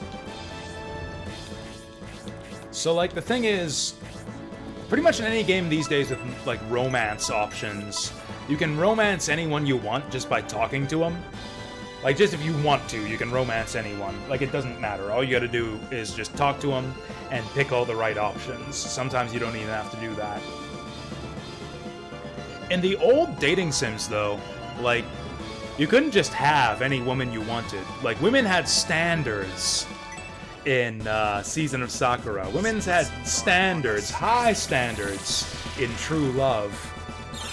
Like, if you didn't have 80 points of beauty and like 60 points at least of scholarship, like that girl wasn't even gonna talk to you. That girl wouldn't even give you the time of day unless you get your stats right, unless you work on your self-improvement.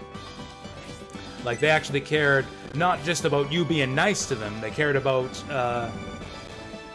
like, whether you had any, like, value, whether, like, about what you've done and what you say to them and, like, who you are as a person, you know? As, like, a collection of stats, you know, like a person? You know, like how a person is a collection of stats, like charm and intelligence and fitness? Yeah, like that. They cared about who you are as a person, in that sense. And, like, modern games don't have the guts to do that. No, you can just, like, romance anyone you want. Yeah, girls got no standards. Just be nice, and they're down to fuck after, like, 12 support conversations.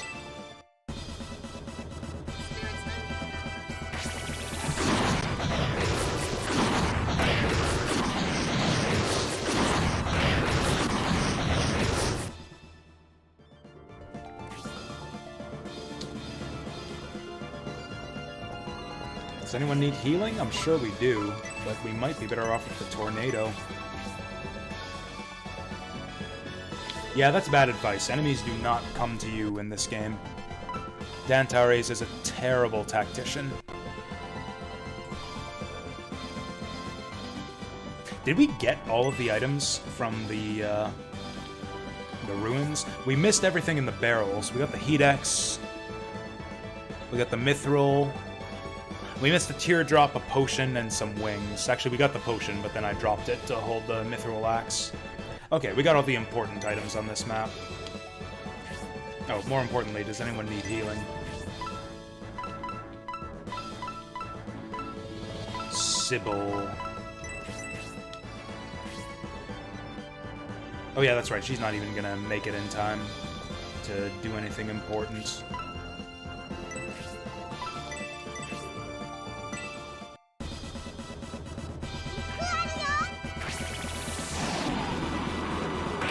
I was hoping for a kill there. That commander might take some work. Oh. Fucking mage. The fucking mage. I almost forgot about him.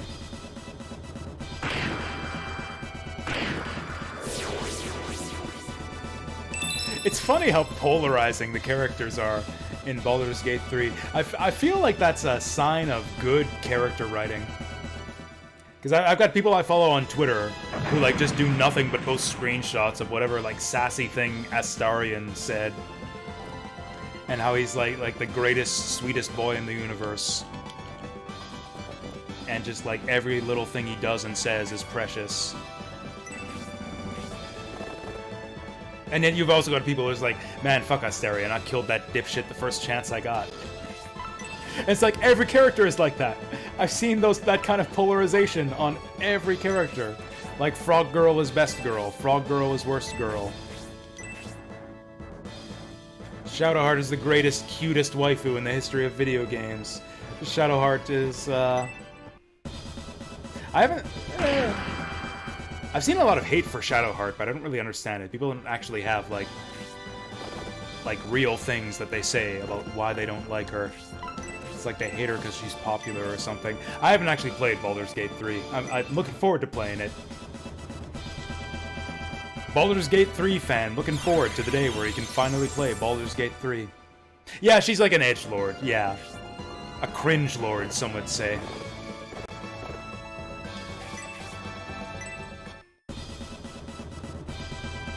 I mean, her name is fucking Shadowheart. Like, she gave herself that name. Like, Shadowheart is the kind of person who comes up with Shadowheart as, like, a name for her, like, fucking Chunibyo persona or something.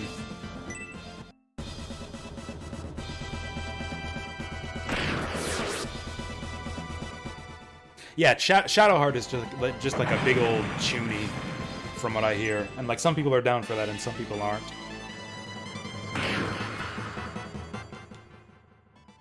Her appearance seems to be really really divisive, too. I mean, that's, like, all women in general of moderate attractiveness, but, like, yeah, some people just, like, love Shadowheart and think she's, like, the sexiest sexiest dame ever to grace ever to grace the flat screen. And then some people think she's just like, oh hey, oh eat it. That was actually some real damage. And yeah, some people just think she's like just like a frumpy like 5 out of 10. Does anyone need healing once again? Oh yeah, Sybil. Although I think I had her heal herself. Oh, Eldar needs healing now.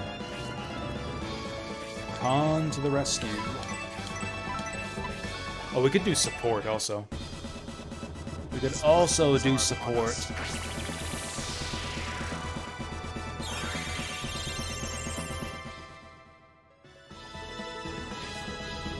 Which one's Karlach? Is that the tiefling? Is she a barbarian?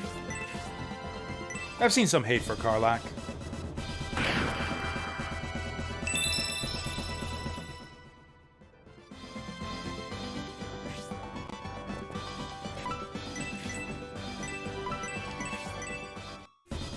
Oh yeah, that was the one I was thinking of. She seems like she would be my type.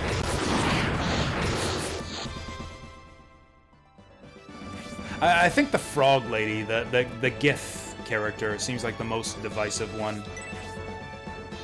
I've seen mostly negative opinions on the GIF lady, but some people really like her. Some people like her a lot.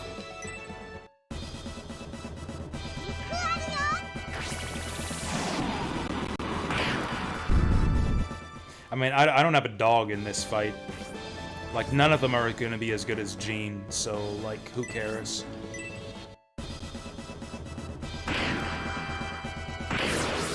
Holy shit, I was not expecting that. Eldar is level 3, what the fuck?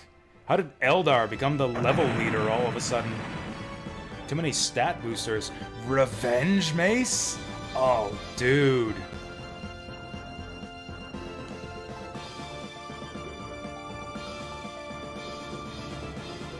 Okay, so we want to not kill the dragon inside.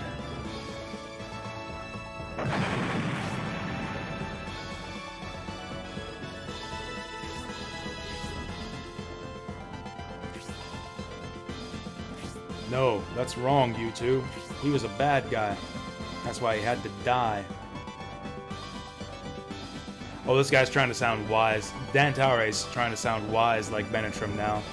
One man's perspective on justice doesn't reflect justice for all. Yeah, that sounds like exactly the kind of mealy-mouthed wuss-core philosophy that Benetrim would be spouting right about now.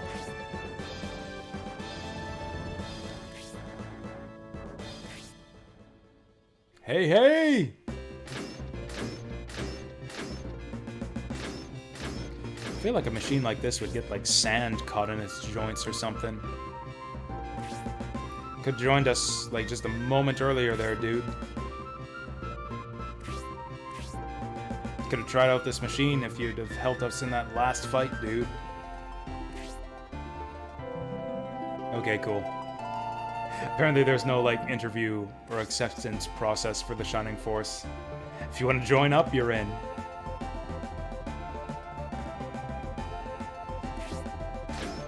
Oh yeah, that's the other thing, is like every character in every video game, especially RPGs these days, is just bisexual.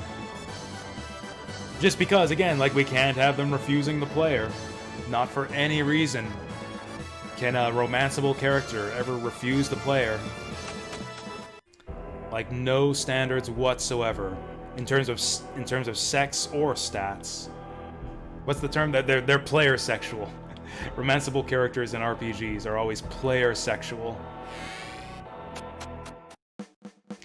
And you know what? Yeah, it's not necessarily like a purely bad thing. I kind of, it's fine for a certain type of experience, a certain type of like heroic, what do you call it? Fantasy. What do you call that? The power fantasy. It's fine for that kind of experience. I wish there were more of like the other kind, you know? The, I don't know what to call it. Like realistic, internally consistent? Romance with integrity? I don't know what to call it. I just wish things could be like different sometimes. If like games were more willing to stray from the beaten path and try things a bit of a different way. It's like I said, there's like precedent in gaming history, like more like an old school dating sim where like girls have standards.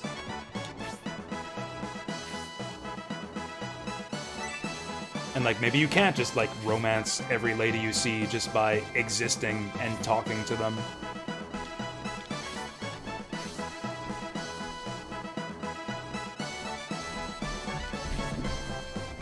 I actually can't remember if all these people are saying the same thing or not.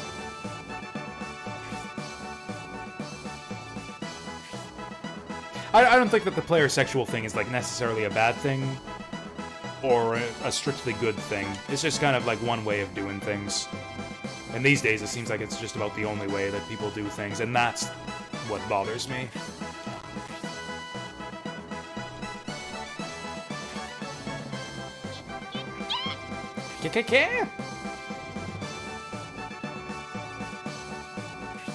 Cool, we got the narrator to translate for us.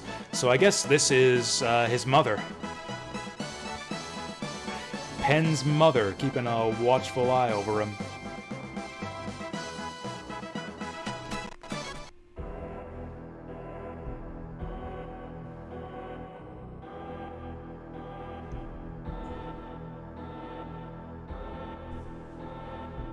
Tends to degrade. Yeah, that's a great way to express it, I think, Wandering Jin. It makes them feel like less of like an actual like fully formed character and more of like just like a vessel for the character, for the player to kind of exercise their power fantasy. I mean, in a sense, that's kind of true of a lot of aspects of video games. Like, that's what the enemies in the game are for. That's what like the story is there for a lot of the time.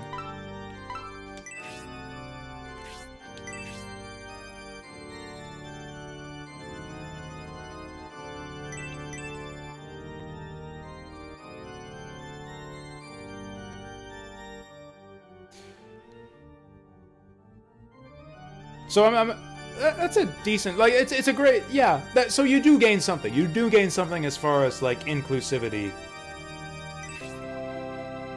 Whereas like, actually, I can't. I mean, yeah, I'm talking about like how much I like the traditional dating sims or whatever. Old school dating sims didn't have no like LGBT relationships because that was like strictly hetero. You were a dude trying to romance ladies. Maybe there'd be a gay option as like a joke or something, but like you're meant to avoid that pairing. And you know what, like the openness of like romanceable character sexuality has like maybe made some progress on that front. Wouldn't it be cooler though to have like a strictly lesbian character though, or like a strictly gay character who like just didn't have time, who did not care to romance the other sex? Like if their homosexuality was like actually a core, like immutable part of their character. And maybe Fire Emblem does have that. I'm actually not sure. Has there ever been a Fire Emblem character who was like strictly gay and would like only romance the player character if they were like one particular sex?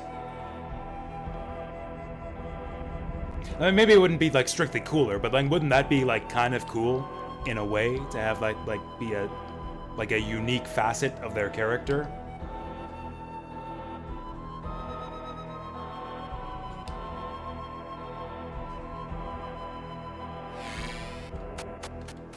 I mean, sure, the straights would complain. Sure, you'd get like some type, like a certain type of gamer would complain about that, but like fuck those guys, you know?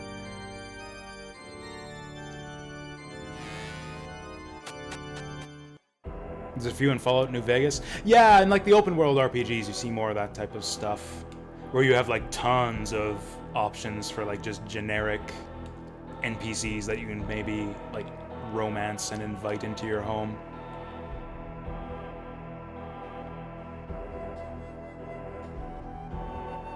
I mean, sure, it feels bad, but like that's life, you know? Like, even if you're not gay, even if it's like if it's not a sexuality thing, like the vast, vast majority of women in real life that I would like to romance, like literally 100% of them, would not enter a relationship with me, whether it's due to like being lesbians or otherwise. Like that's just life. And like, isn't there something too like if that's what the game is going for, like you can do it one way or the other. That's what I'm saying. There's like space for both within games, I think. Is there anything else we need to do here? Oh yeah, I guess we got a new party member. We got Ratchet. We got to decide who's out to accommodate Ratchet.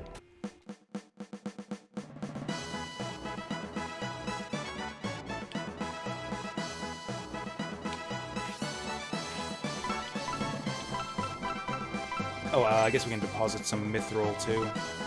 Oh, we got an axe! We got an axe! Whoops. No, don't deposit the spear, you idiot. You drunken idiot. He gave Dantares the spear because he's drunk. Wait, Dantares. He is Dantares. Dantares gave Dantares his own spear because he's drunk. You should give the spear to Dantares, Dantares. This guy needs to gain some spear ranks. He's got shit damage with this power spear.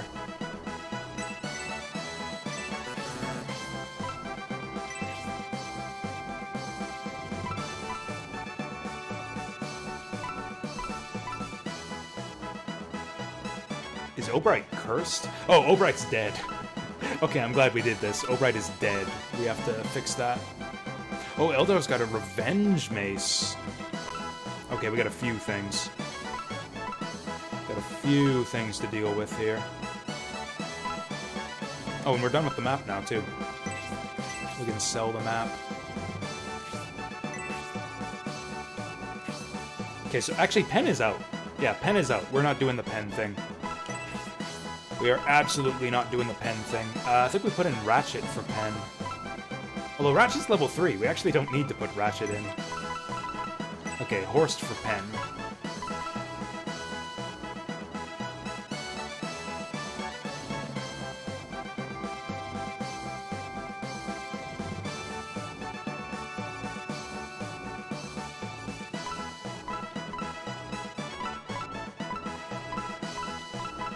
Yeah, I don't know. I tend to prefer games that sort of take that approach of like putting things in the game to uphold the integrity and like the believability of the game world, as opposed to just throwing in whatever is gonna necessarily make the player feel good.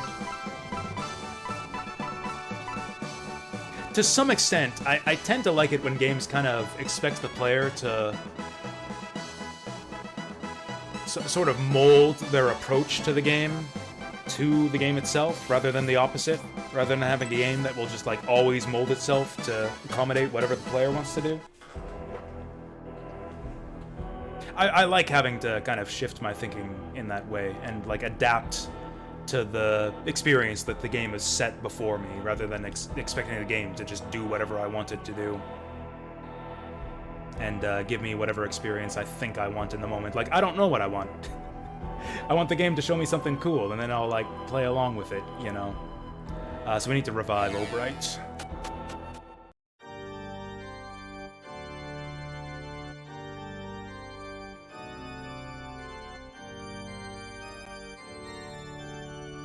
I mean, it's not necessarily...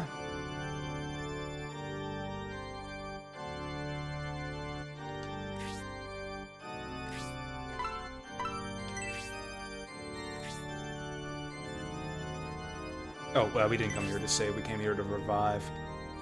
I see, so you're not gonna save. Bad idea, bro. Fucking Obright, he really let us down on this one. That's like one strike against Obright.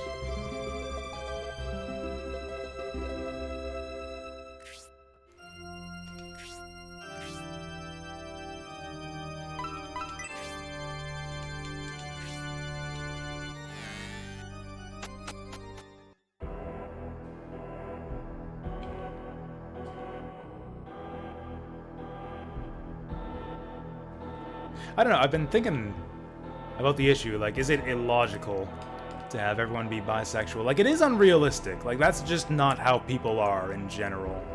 Like, I feel if you want, like, a kind of immersive, believable setting in a video game, like, you kind of need to have some kind of mirror to reality. Maybe that's not what you want. Maybe you want to do, like, some kind of brand new, different type of thing where everyone's bisexual, and you want to make some kind of believable world that includes that as part of it.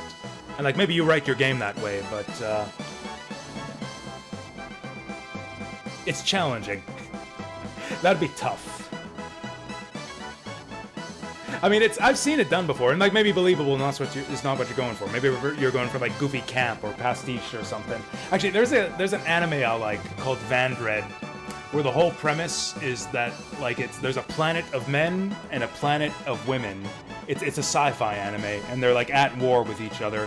And they actually come up with, like, kind of, not exactly believable. Like, there's a reason why it's like that. It has to do with aliens. It basically ends up being kind of the same plot twist as the movie The Island, where it's like they're being, like, bred and cloned on these planets as, like, replacement parts, basically, for, like, the real humans back on Earth. And that's, like, kind of like the premise for this whole story. So it's like initially it seems like, oh, this is nonsense. How can you even have a society where there's, like, nothing but men or nothing but women, and they're just, like, they reproduce by making clones in tubes or whatever. But, like, they make it work. They come up with, like, plausible explanations for why everything it is the way it is to the best of their ability, and then it kind of works if you're willing to go along for the ride. So you can do things that way. You come up with, like, a wild scenario and just, like, write the hell out of it to the best of your ability to make something that, like, sounds kind of plausible for the story you're trying to tell. And that's cool. That's really cool when, I think, when stories kind of try to go far out there like that. I'm losing track of what I'm doing. Okay, so we're moving equipment around. We got stuff to give to people. Okay, here we go. That's why we had to revive Obright, because he needs to get his big boy axe here. Why didn't I get the option to equip it? Whatever, we'll equip it right away. Revenge Mace. That's going on Horst. We're gonna use that right away. Oh, so he got the option. Oh, he did equip it. I just wasn't paying attention. Okay, we got some stuff to sell now. Hey, someone knows Vandred. Cool.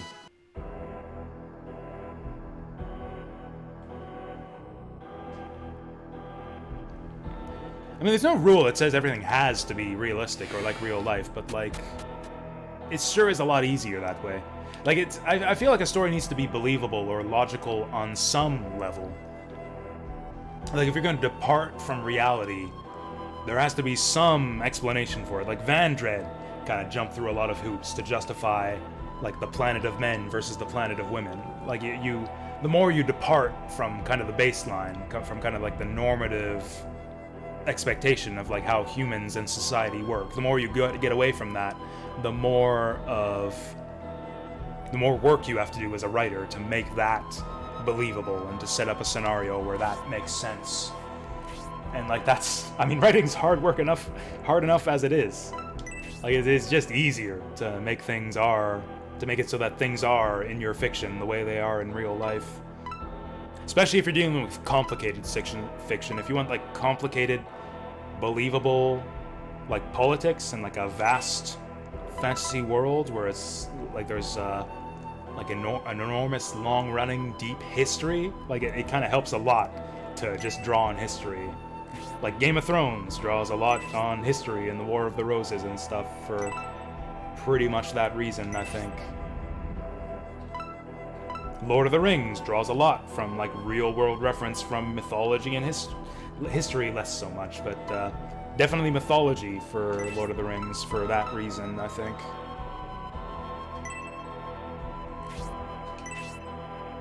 Yeah, there's no one way to do it. I just like to see a variety of approaches. That's kind of what I've been saying this whole time. So I think we're set. Once we sell this fairy dust, we're set.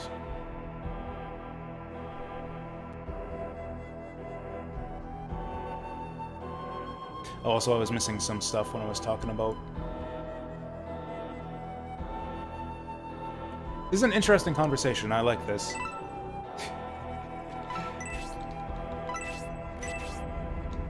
We might just, Oh! Oh! Oh! I'm so glad I got the money here. What are the odds of this happening? I'm gonna take that deal. No one in my party can even use claws, and I'm gonna take that deal. Okay, these claws suck. These claws suck, but it's a free mithril item, so I guess we'll hold on to it until until Frank the Wolfman joins my party.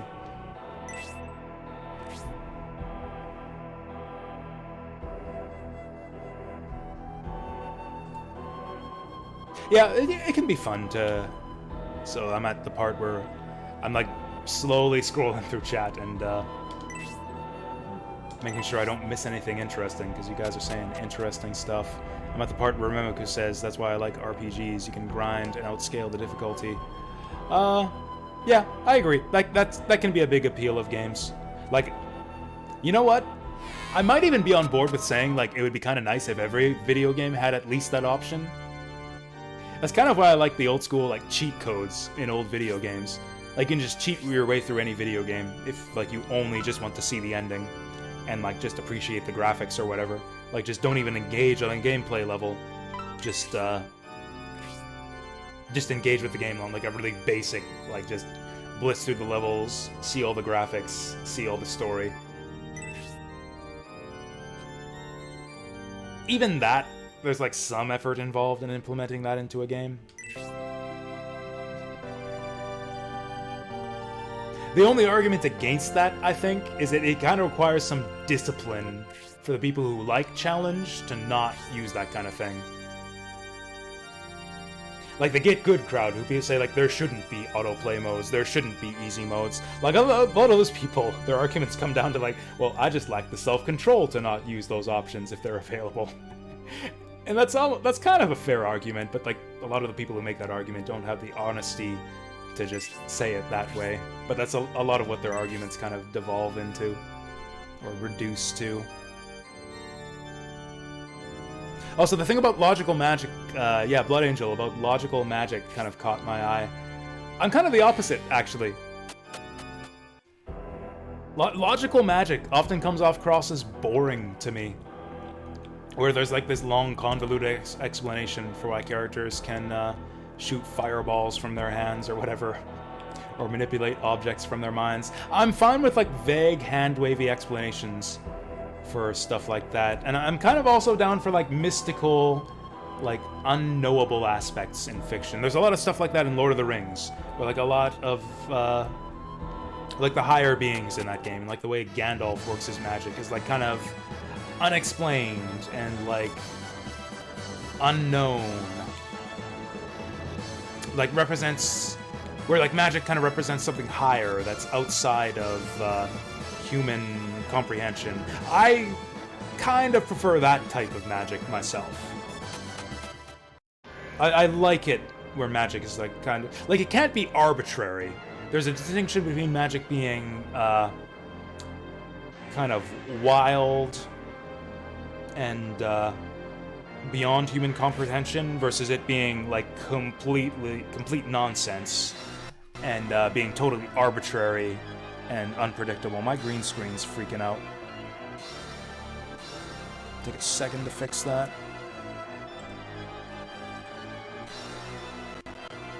I should really just buy a light, just buy a front light at this point, so I don't have to do this all the time.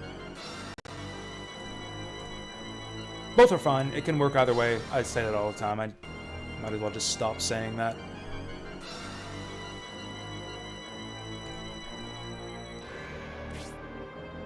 Oh yeah, I'm reading chat backwards. Again, I already talked about why the default has to be IRL.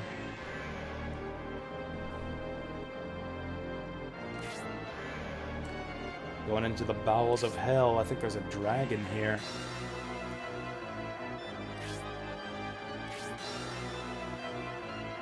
She's an elf. She doesn't like the lava. She's an elf going into like magma caves. Talk to a dwarf if you want optimism. That was one thing I liked about Lord of the Rings, like the cultural conflict between Legolas and Gimli. It's like so simple, but it's handled so well. It's like Legolas likes the woods and Gimli likes the underground. And they both like kind of behave differently depending on what environment they're in.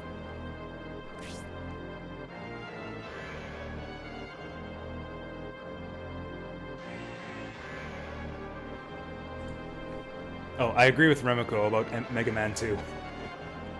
Yeah, Wily's Castle in Mega Man 2 sucks. I mean, does it though? Because is it really cheating? You can use your special weapons to not exactly cheat, but to make it easy for yourself a lot of the way through. Maybe less easy than I'd like. So we do want to speed through the cavern here, because a dragon's going to show up. And like, we can kill him, but I'd rather not kill him.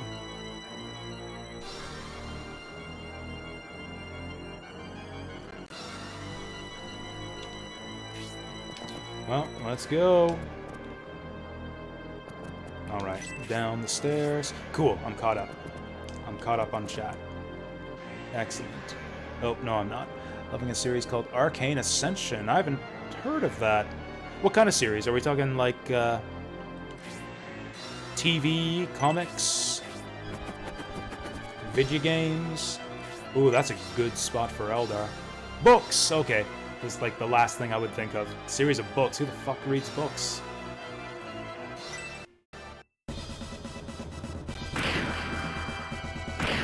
Yeah, exactly. Boo Beam sucks. I actually figured out Alien Wily as a kid, but I can see how it's... Like, yeah, it's another one where you need, like, one specific weapon or else you're fucked, and that kind of sucks.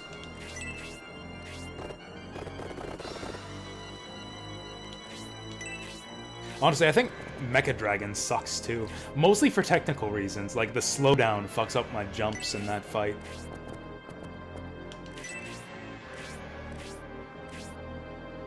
I've been trying to get back into the habit of reading. I have lots of downtime at work where I can read. It's kind of difficult with the constant, like, interruptions, like having to deal with customers and stuff.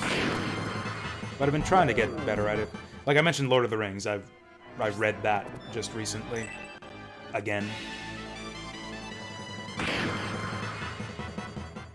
Oh yeah, slowdown removal would be nice for Mega Man 2 in particular.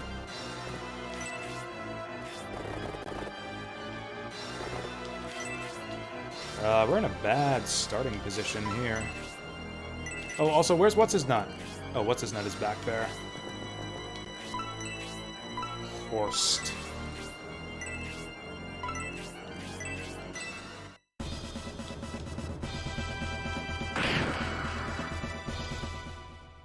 It actually kind of weirds me out that, like, there's kind of almost a consensus that Mega Man 2 is the best NES Mega Man game. It's fine, I don't hate it. I like 3 a lot better.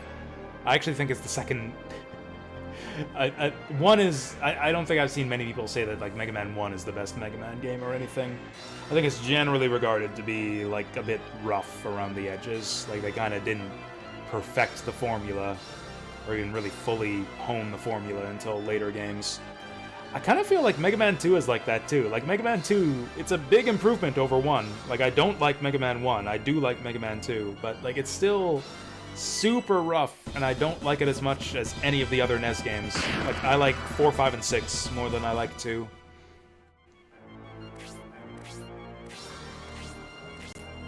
They're cleaner and have better level design and better weapon balance, and Eldar is paralyzed. What the fuck?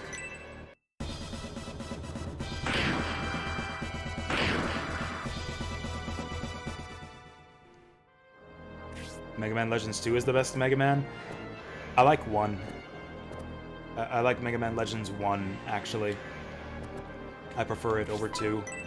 Only slightly. Both brilliant games, but 2 is actually... or, 1. Mega Man Legends 1 I like better than 2. Now bear my Arctic Blast. Never played MML2? You should! It's good! Did you like 1? I guess if you didn't like 1, there's no point, but yeah, 2 is great. 2 is like one of the best PS1 games. Strongly recommend 2. Loved 1? You should play 2. Although, if you loved 1, you might... I don't know. I feel like you might find that 2 is missing some of the stuff you loved about 1. The gameplay is strictly better, though. Like running and shooting just feels way... And the lock-on, especially, feel way better in Legends 2. Yeah, Roll's Diary is great in Legends 2. She guilt trips you so hard. Oh hey, Noon and Masquerain are friends. That's actually great. They can actually get useful buffs for each other from their friendship bonus. They can stand next to each other and be spell buddies.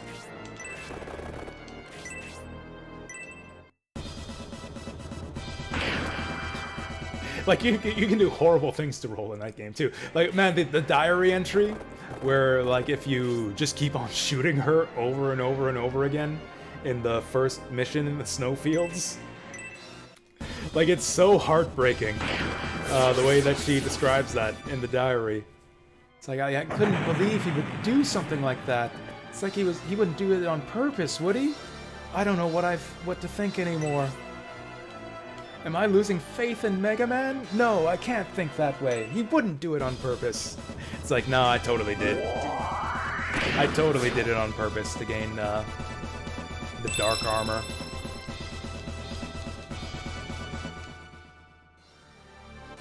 It can go pretty far, too. I actually didn't realize this. I only learned this by reading a guide online.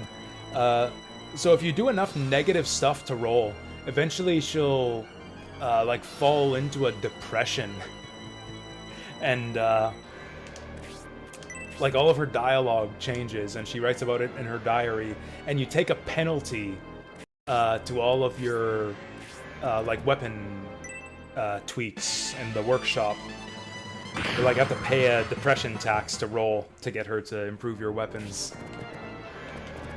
We need healing. Who needs it?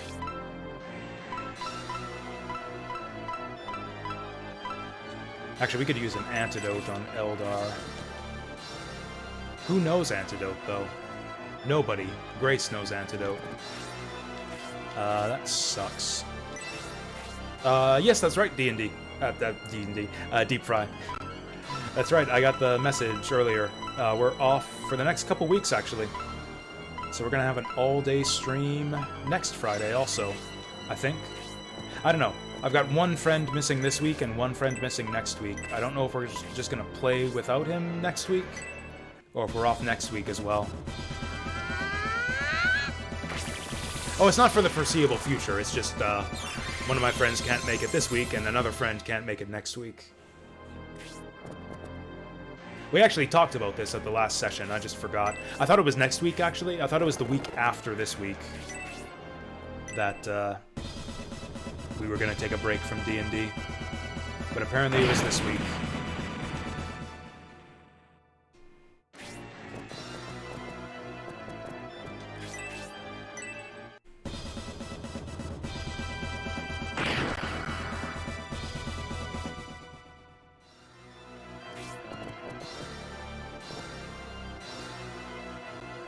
You know, another thing I thought was funny about Baldur's Gate 3 is the way that I saw the discussion about the gameplay kind of take a turn over time. Like, in the early days after the game first came out, I saw a lot of people bitching about RNG. About how, like, the critical misses are completely unfair, and the dice are rigged against you, and this game is, like, just a pure RNG fest, and there's no strategy whatsoever. And, like, I saw a lot of those types of posts in, like, the first week after Baldur's Gate 3 came out. And I see pretty much nobody saying that right now. I see the opposite take, where people are complaining about how the game's so easy. The game is so easy that there's no strategy. I suppose maybe just all the people who were bitching about dice roll and RNG just got filtered and stopped playing, maybe. Or maybe word has been spreading about, what's it called? The karmic dice. Do we have any antidotes in anyone's inventory? Nope. No antidotes. I'm a genius. Cool. Eldar is just paralyzed forever. Awesome. Oh, this is a sword guy. Okay, good stuff. Prepare to die. Yeah, I haven't seen a convincing explanation about like how karmic dice even works. There seems to be disagreement about what it even actually does, but every description I've seen of it just makes it sound like an awful idea. Oh, that's right, we lost the LB some more. We took it, we sent it off with 0. Well, that sucks.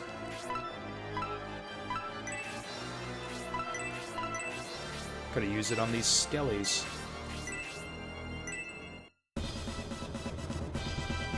Yeah, so the way I've mostly seen it described is that it works basically the same as pseudo RNG in Dota. Where the way it works in Dota is that the displayed hit rate is not necessarily the actual displayed hit rate. Like, it's not true RNG, where it's completely random. The way it works in Dota is that your actual chance to hit starts out slightly lower than the displayed hit rate. And then the more you miss, the more it builds up accuracy. So, like, the more you miss, the more accurate it becomes, so that it averages out to the displayed hit rate. But you're less likely to get consecutive hits. Like, once you land it, it resets to that lower number. It's like the, what do you call it? It's like the gambler's fallacy made real.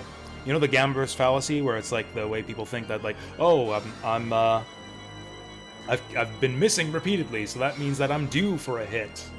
You know? It's like, oh, we haven't rolled 7, or we haven't rolled 8 in a long time. We're due for an 8, when really that's not the way that odds work. Like, they're independent trials. But yeah, karmic dice, as I understand it, makes it so that that's not the case anymore. It makes it so that you actually are due for a hit. So that you can't go on like a giant missing streak, but you also won't go on a good hit streak. You're less likely to get consecutive hits, because hitting makes you less likely to land the next hit.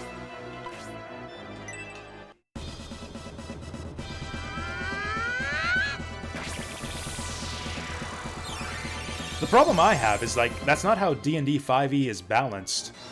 Like, doesn't that fuck over spellcasters? Like, doesn't that make it so that, like, your hold person is total garbage? Because, like, that's a spell that you need to land on the first try. Like your save or suck spells are just garbage if they're less likely to land when you cast them the first time. Unless there's an exception for those with the karmic dice. Also, I've seen someone did the math where, like, apparently, karmic dice just completely fucks you over if you have a high AC. Like, you actually just have a much higher chance to get hit if you're a high AC character.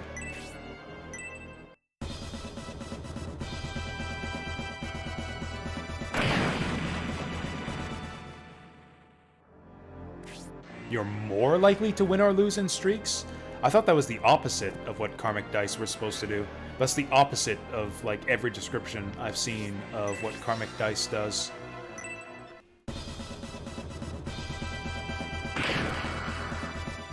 I mean, if that's actually how it works, then yeah, that's definitely a broken system.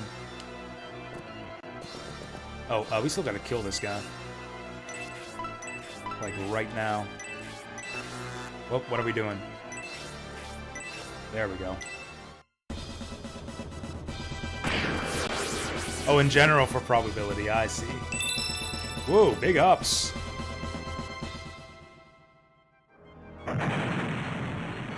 This is my McDonald's order. I got a few different ones. I like the quarter pounder.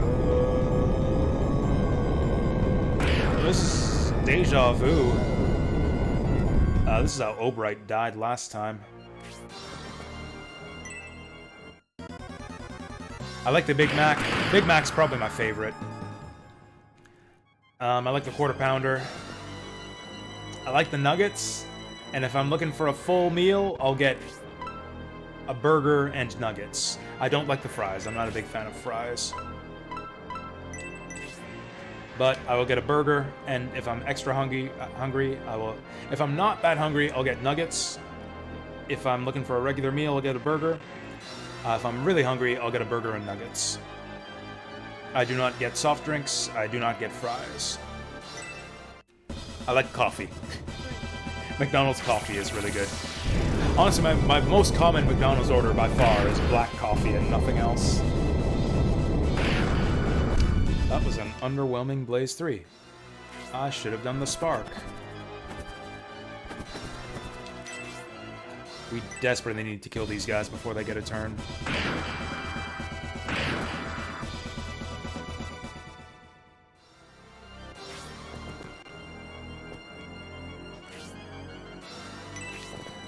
Khan might be able to heal someone. I forget who needs healing. I know someone's about to die. Obright's about to die. Justin's about to die.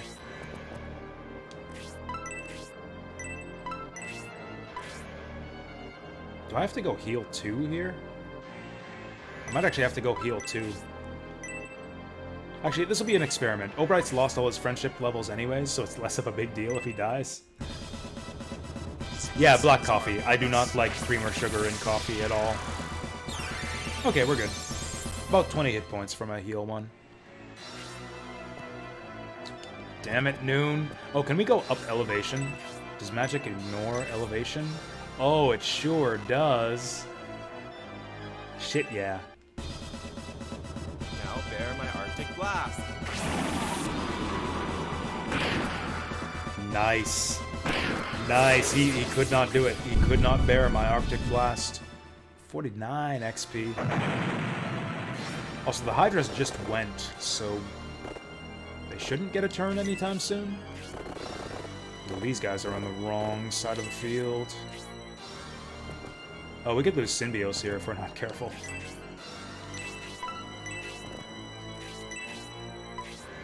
Okay, kill this guy. Make sure they don't both get turns. Although Justin is still dead if the other one goes. Oh, okay, now he's good. Actually, we can heal uphill. Let's do it this way. It's like the maps... Oh, actually, no, she can't. Only wizards can cast uphill.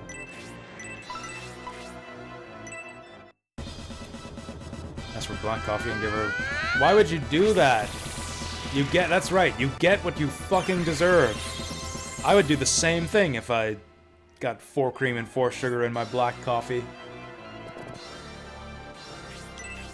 There is a circle in hell reserved for people like Deep Fry who serve coffee with 4 cream and 4 sugars when you ask for black coffee. God damn it, Hayward. I guess this is my own fault for not bringing Grace. We got no antidote. I specifically have been selling all my antidote and fairy dust because, hey, Grace can just cast antidote. And what do we do after that? We bench Grace. Genius. This should kill him. Revenge! Good stuff.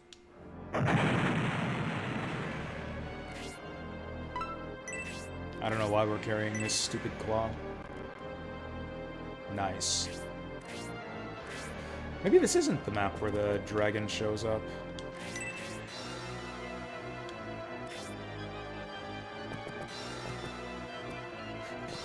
I mean, could you not have asked someone? Actually, I've heard stories from people who work at coffee shops about the opposite, where someone asks for a black coffee, and so they just give them coffee with nothing in it. It's like, what the hell is this? I asked for a black coffee, and it turns out they wanted like 2 sugars or something like that. Like people ordering black coffee who don't know what black coffee is. I've heard those kind of stories from like Starbucks baristas and stuff. Getting a bit late actually, we're after 8. We're after 8, I should probably order my pizza soon.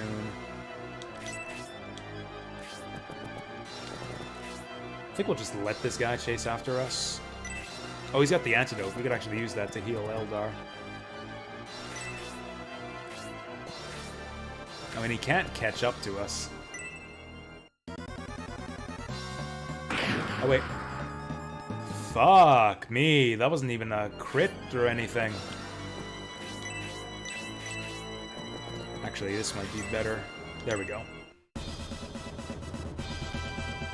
Cool. The paralysis has spread to his entire body.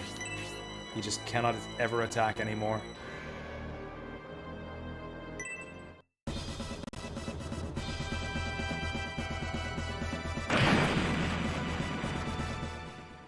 All summoner types. What's a summoner type in D&D?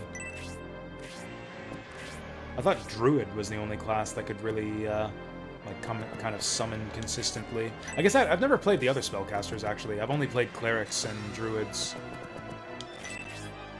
And some of the Marshals. Yeah, Clerics get the, what is it? The weapon thing.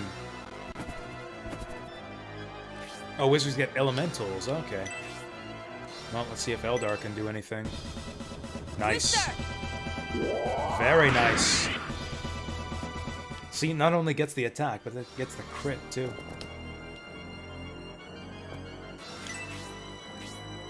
Spiritual weapon, that's the one.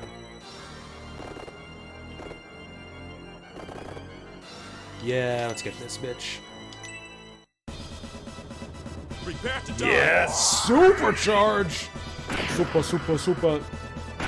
Super, super. Yeah. Level 4. We're getting some big ups on these promo level ups. Uh-oh. Uh-oh. There she is. Oh, we got treasure over there. That's a lot of dudes. And he's coming right for us. This is going to be rather difficult to not kill that thing.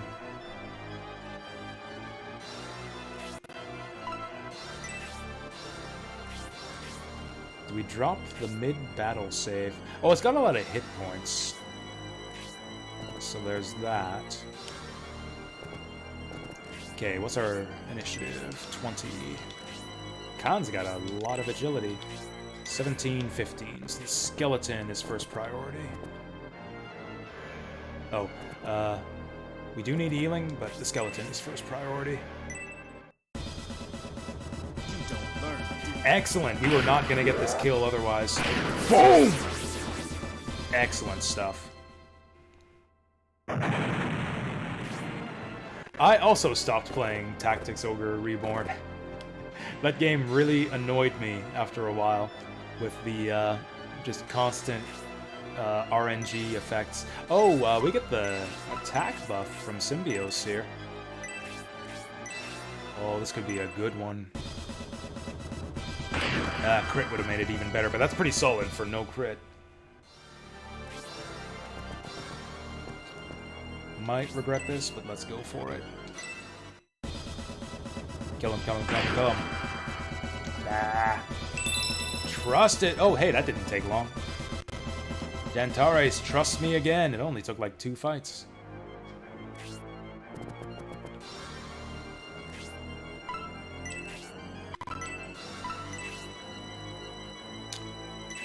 Yeah, that wyvern can probably fly up on us. Let's heal someone. I think it was Justin who needs it. Ooh, Symbios isn't looking worse than I thought.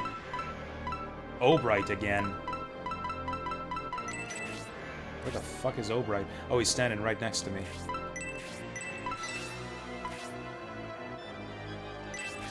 You know what? We need more than... we need more than 20 HP. I'm gonna use the drop.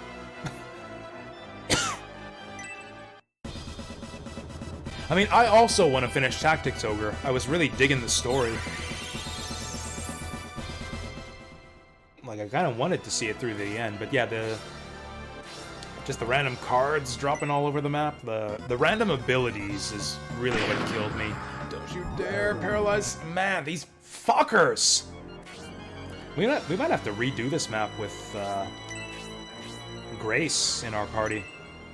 Like, we really screwed ourselves by not bringing her. That is a sick attack animation.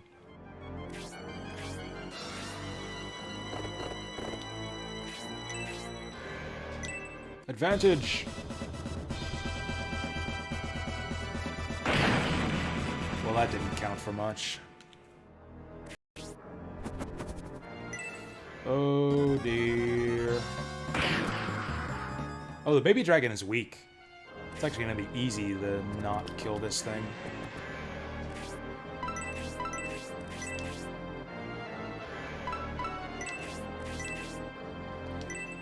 That's not gonna do it, but maybe Horst can bring it home.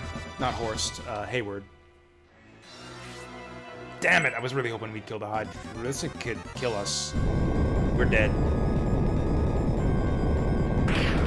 Fuck me. Oh, come on, Symbios doesn't trust himself anymore? Is this the end? We actually didn't hear a lot of that in our first playthrough. Well, that was fucked up. That was actually my own fault. Believe it or not, for once, a game over was my fault in this game. Fuck, we lost friendship with Dantares again! And with... Man, that really sucked. That really, really fucking sucked. When was our last save? We might be better off just reloading. Like, we didn't gain much from that attempt.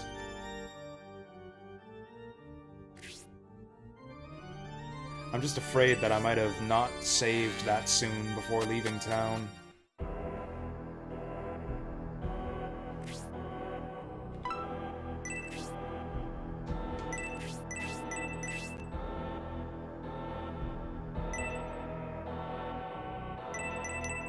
Friend, friend, friend, ally, ally, ally, ally, partner, ally.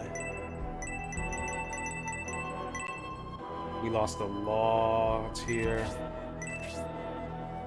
Although everybody likes Symbios, maybe we can roll with it? We gained some levels. I'm gonna roll with it, actually. I'm gonna see how this goes. Also, I gotta deposit that stupid Mithril Claw. Hey there, Maze Whale. How far are we in Shining Force? Maybe a little bit more than halfway through? Yeah, a bit more than halfway through the game. Oh yeah, let's fix this. So yeah, we gotta get Grace in here. Which means someone's gotta go. Maybe one of the monks? I feel like Irene kind of underperforms here. She has lower attack than Khan now, too. Dantares is level 4, so I guess he's over-leveled? Yeah, so yeah, we're about halfway through Scenario 1. Yeah, to be clear. This is still Shining Force 3, Scenario 1, the Titan of Aspia. Yeah, and then we've got Shining Force 3, Scenarios 2 and 3 after this. But yeah, we are halfway through this first scenario. Oh, the Discord scammer? Oh, that's no big deal. I wouldn't have even known. He never tried to contact me. It's weird. He messaged Toya. But he didn't message me, which was kind of weird. But yeah, Toya gave me the heads up, and so I just banned him. Wasn't a big thing. That was nice of him, actually. I haven't said hi to Toya in a long time. I've been kind of keeping an eye on him. He's been playing tons of Crypta the Necrodancer lately. I think he might have a problem. Like an addiction or something, I don't know. I guess if he's cool with it, though, if he likes the game that much, then that's rad. Toya's never live when I'm done streaming. Can't decide who to ditch. Dantares is too good. This is a difficult map. Also, we don't need 3 healers. Support is pretty good. I'm gonna ditch Irene for Grace. Ditch a level 3 for a level 3. Oh, is that what it is? I didn't realize the achievements got that crazy. So I've just about got to go to the bathroom. I won't go to the bathroom just yet, though. What we're gonna do is I'm gonna order a pizza.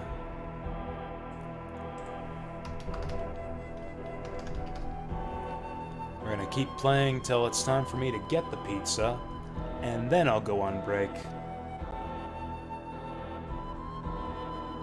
I made that mistake last time where, like, I went on break, I ordered food, I went on break, and then I went on break again 15 minutes later to go get the food.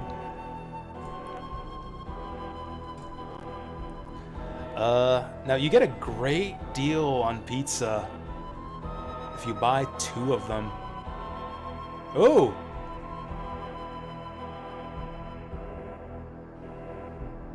Interesting. $10 medium pizzas, that's just weird.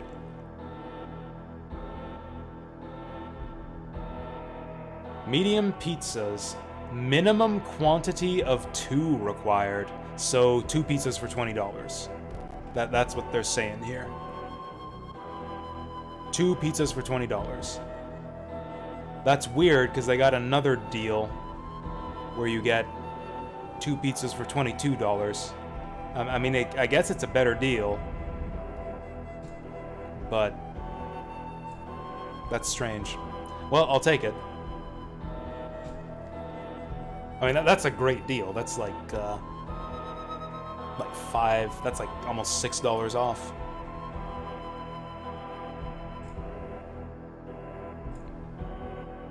See, the other deal, this one you can only get pepperoni pizza or a cheese pizza. So this is going to be 2 pepperonis for me. The other deal, you get a 2-topping pizza. So usually I get 1 extra pepperoni and 1 ham and pineapple.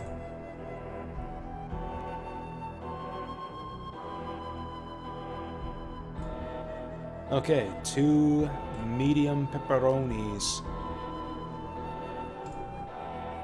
The pepperoni. Gonna order the pepperoni without pepperoni.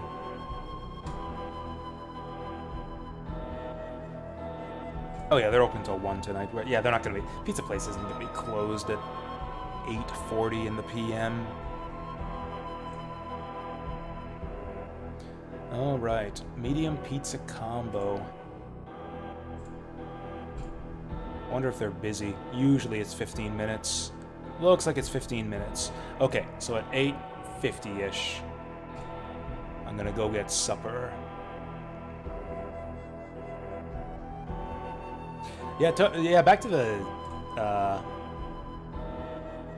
blanking on the name. The game Toya's playing. Footloose Dungeon. Dance in Dungeons. The fuck is it called? I hate that I'm like this. Why can't I remember the name of this game? I just said it. Crypto the Necrodancer. Thank you. Jesus. Now I forget what I was saying. Fuck! Okay, no more drinks for me. Oh, did someone die? Symbios died. Do I have to revive him? Pretty sure I don't, although that'd be funny if I got an instant game over. Oh yeah, Toya's got that persistence to like overcome challenges like that I just don't have. I give up pretty easy. I get like anxious about wasting my time on stuff. So I tend to give up on stuff like that.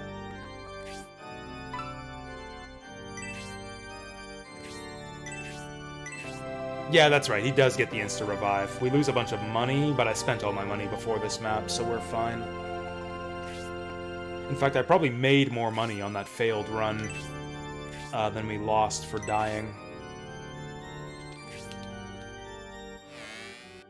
What's going on? You fucking kidding me?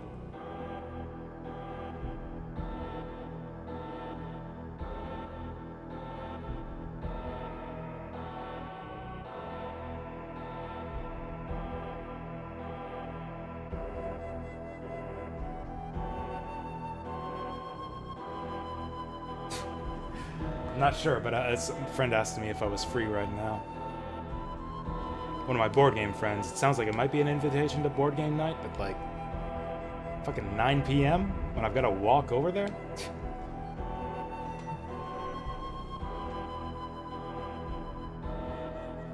If it were like 6 o'clock, I might have said yes. If he'd have texted me 3 hours ago, I might have said yes.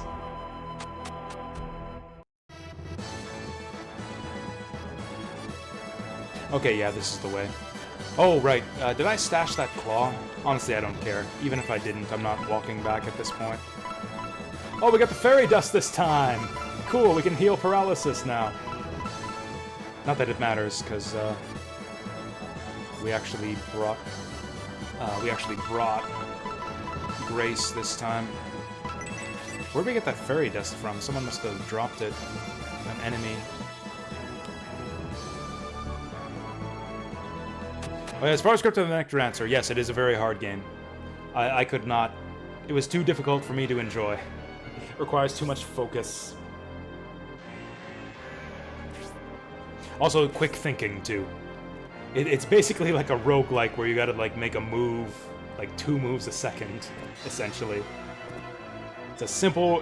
It's like the speed chess equivalent. It's like the blitz chess equivalent of a roguelike.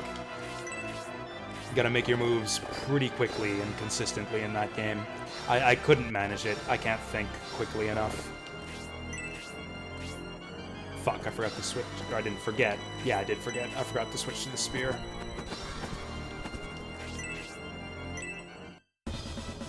Twister! Oh, maybe he's watching the stream right now. Oh no, I just dismissed my friend flippantly on stream.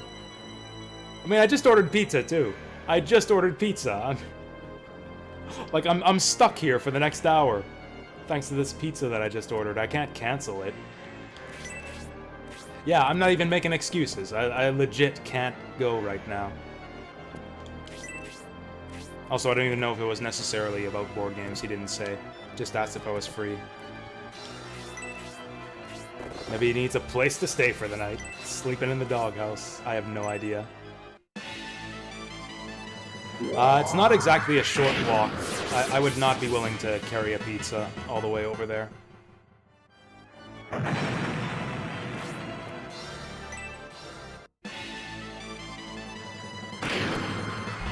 Motherfucker, I hate these hellhounds. Every time. Every time. They get that frickin' paralyze. Why would I... What? Like, why, question mark? Would I get jumped, question mark? No, it's just annoying to have to, like, carry a pizza down the street. It's not that warm out right now, either. It would get cold.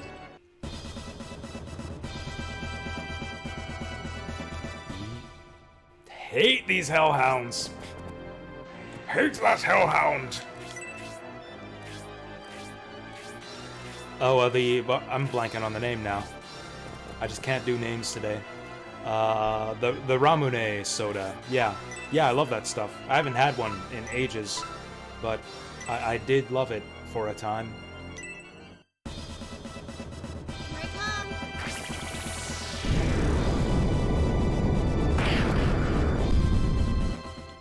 Fire up the... Oh, yeah. Same spelling as Knights of Ramune. If you know the anime, Knights of Ramune, it's the same spelling.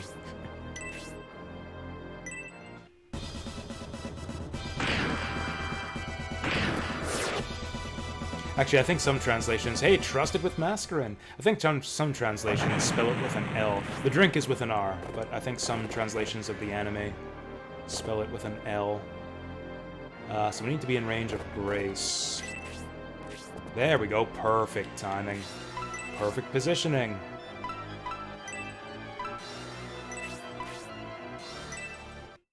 This actually helps us a lot. Like, we missed out on so many attacks last time. Like, legit, I think we wouldn't have died there on the last attempt if we hadn't lost so many attacks due to paralysis. Was grape my favorite? I think it was. Yeah, I think the grape is my favorite. Okay, let's be a bit more careful with Symbiosis moves now. Oh, he's taking the bait. Hate these fuckers so much. Well, it is kind of funny the way they make us jerk around like that.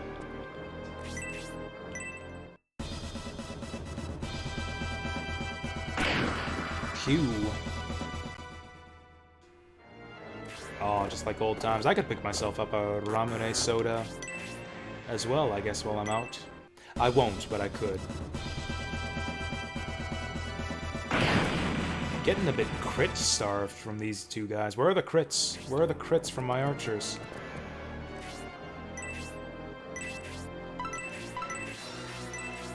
Okay, also I don't think we give a fuck about who gets XP on this map.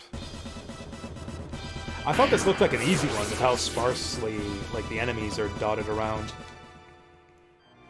But, yeah, the reinforcements and the paralysis make this one kind of tough. Ramune is just like a Japanese soft drink, basically a soda. Soda that uses real sugar, so it tastes really good. Might regret this, but we gotta dispel the paralysis. It has nothing to do with ramen. I do not know why it's called Ramune.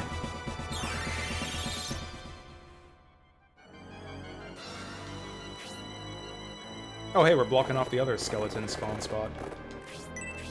Fuck, I did it again! I'm not gonna lose attacks to paralysis on this run, I'll just lose attacks to my own stupidity.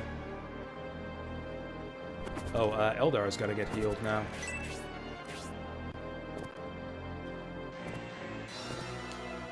Let's not let Noon get attacked. Do I hate it now? Not especially. I just avoid sugary beverages in general.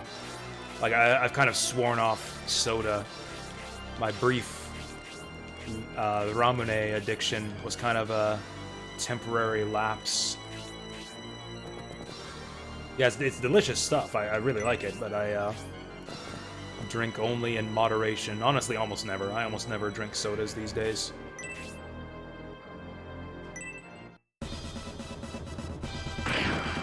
There we go. We gotta be besties with Dantares again. Fuck. Can we hit him from here? Get ready. Yeah! Okay, that's good. That's real good. Now, oh, they get a turn right away. Fuck off. Okay, no paralyze. These guys are useless if they don't paralyze us. That is bad timing. Is she gonna get one-shotted? Okay. In that case, they must get a huge attack buff from type advantage. Because he did more damage than that to Obright. Level 3! 2 defense, that's huge. Can't reach! Those Hydras are bad news. Especially when they cluster together, actually. Because, like, they'll go on the same initiative count. If they team up on the same person, they'll just kill them if they both crit. We need to bait these guys. Or we need to run forward after they've already spent their turns. Ah, that guy can't go up all the way. So we'll try to bait this guy.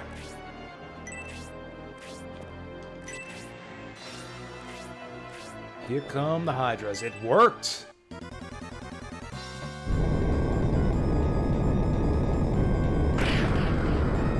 I feel like this is getting pretty unfair right now. I feel discriminated against right now with all these frickin' crits the enemy are getting.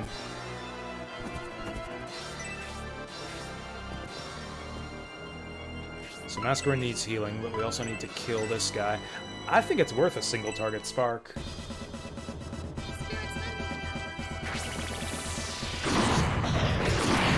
Yep, totally worth it. These guys have got to fall. Am I paralyzed again? Is there a way to tell at a glance?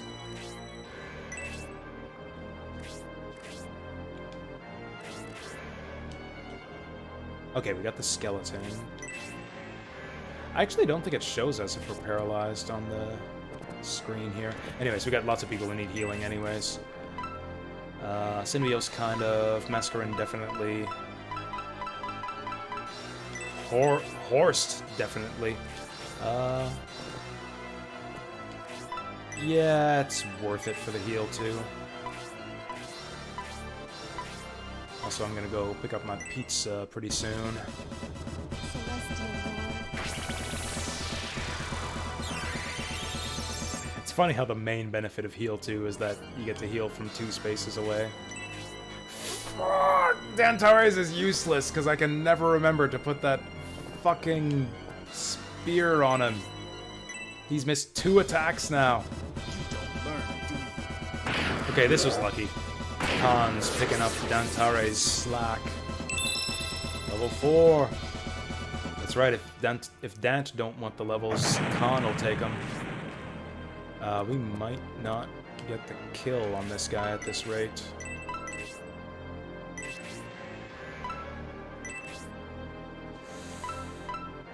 Damn it, I'm gonna go for the freeze too. This might kill him. Now bear my Arctic Blast. Can he, though? He cannot!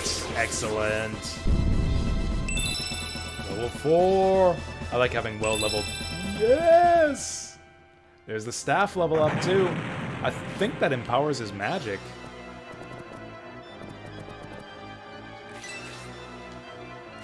Alright, I gotta go. Gotta go pick up my pizza. So, we will take a pause here. You guys can survey the tactical... See, doesn't this look easy? Doesn't this just look like an easy map right now? Oh, you know what I gotta do? I gotta look up if there's any items to find on this map. We will also do that on the break. But, first I gotta go to the bathroom, I gotta pick up my pizza, I gotta get a drink. So this will be... not quite a 10-minute break, this will be like a 7 or 8 minute break. We will queue up the Jasu. There. We'll bring up the break message. There we go. And I'm gonna go get some supper and a drink and a bathroom. Do we have any items on this map?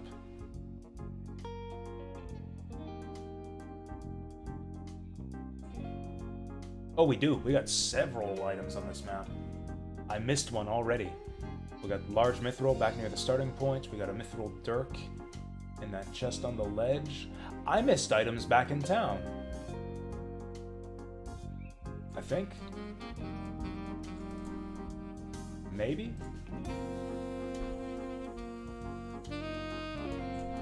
No, that's the next town. Anyways, pizza's getting cold. I'm gonna go get that, and I'll be back in, yeah, 7 or 8 minutes, hopefully.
Hey, we're back.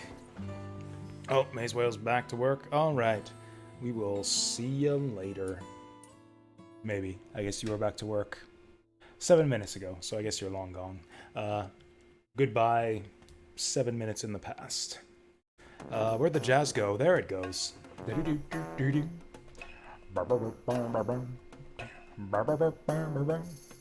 What's this? Marble Garden. How could I not know Marble Garden within a fraction of a second?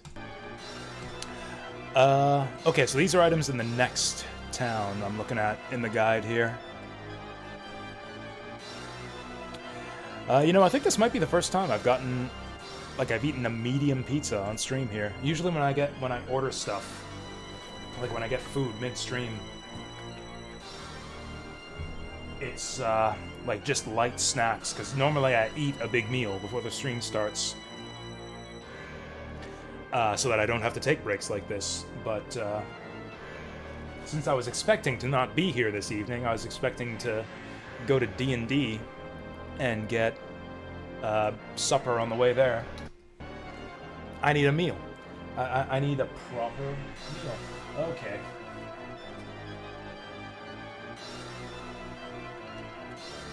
Okay, so this is how it's gonna be. This is a flimsy-ass medium pepperoni. No wonder it's on sale.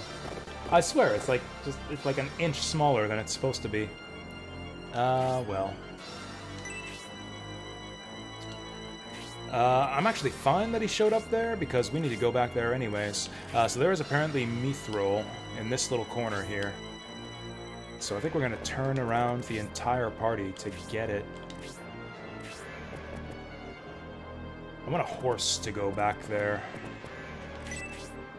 Because the horse is... Not Justin, a real horse. A horse who knows how to use his horse legs to fucking move. How far did we get into AC6? So we fucking beat it, is how far we got. We gotta be careful with Obright here. He's 11... 10. Okay, so this guy's gonna get to go right away. I think we want to bait him. Yeah, let's not run up on him. Let's try to bait him. And if he doesn't go for it, then we'll run up and kill him. Here it goes.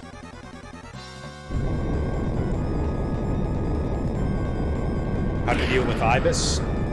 We kicked her in the head. We kicked her in the head and shot her with lasers. It was pretty sweet. Pretty epic. Not gonna lie. Yeah, that's kind of our strat for bosses. I went like a full missile pod strat. So all we really do is just like play keep away, help them with missiles. Eventually, enough of them land that we can stagger, and then we go in with more missiles. Oh, that's right. How does that feel? How does that feel? With the defense and agility loss. Masquerade needs healing, so we'll keep her back a little bit. We don't need tons of damage on this guy, but it would be nice to save the action.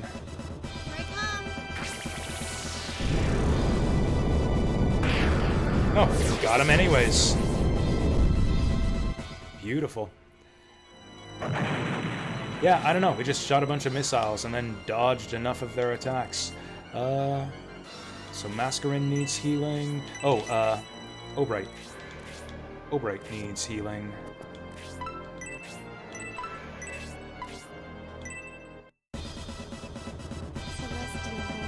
Ibis did end up being probably one of the hardest bosses in the game, if not the hardest.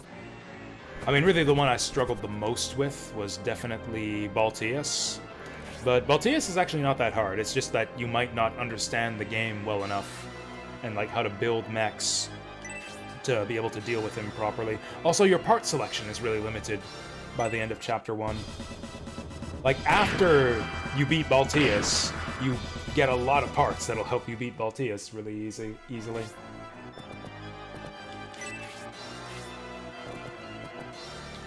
Damn it, nobody can get up there far enough. Okay, Danny's going this way to grab the mithril.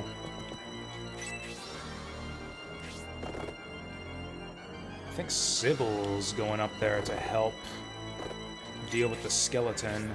Fuck. Okay, he's just sitting there. Not great, but not awful. Also, we want,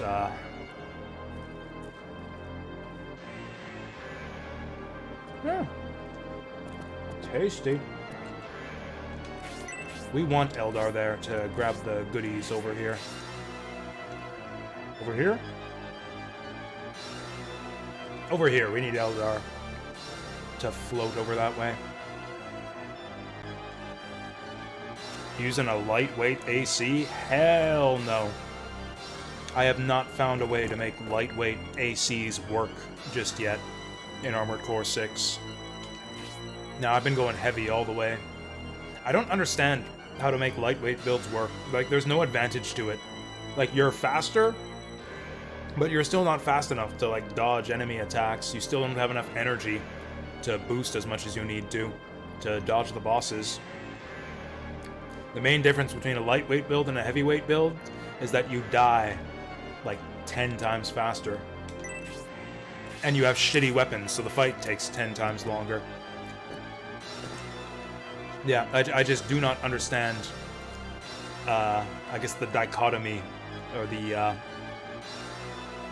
yeah, sure, dichotomy of, light and heavy builds in Armored Core 6. It seems like it's just the heavier the better. Like, you get more armor, you get better weapons.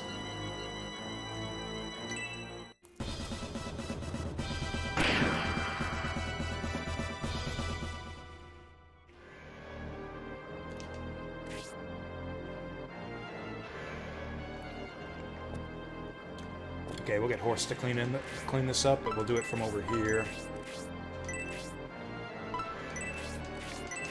Because I want him standing a little bit forward.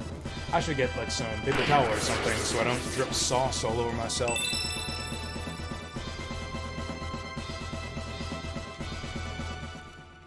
How did Horst and Obright end up being my highest level dudes?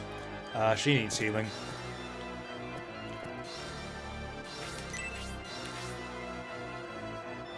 She needs healing. Okay, Khan does one, Grace does the other. Grace will do Eldar.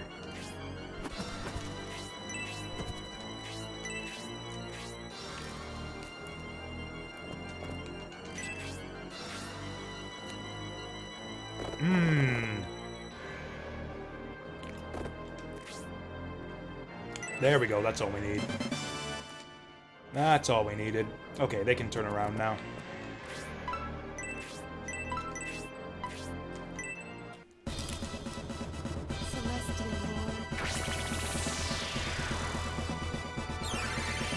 Some bullshit's gonna pop out of that corner where that treasure chest is and harass us.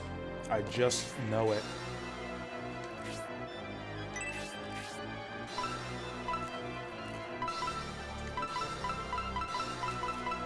Mascarin still needs to get healed.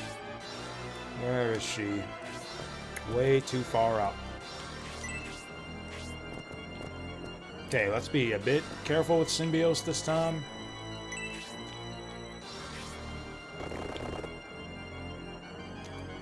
Do we go for this guy? Nah, let's run.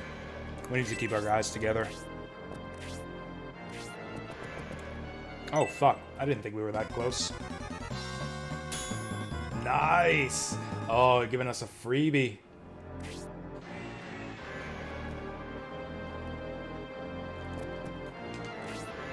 Skellyman just gave himself up. For how bipedal feels. I've been using, like, everything but bipedal. I like the reverse joint. Reverse joint is probably my favorite. I love that big free jump. It's like having an extra free boost. Treads are really fun. I haven't messed with the tetrapods. I'm kind of learning to use those. My latest build that I've been messing with off stream. After yesterday's stream, I built one. Tetrapod with lasers. And it seems pretty cool. But I haven't messed with it a ton just yet.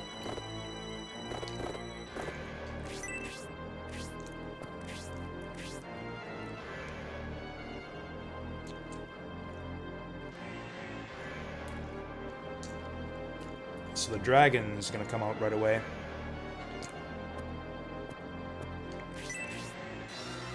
I think we just sit and wait. Oh, Obright's really low level. I guess because he died.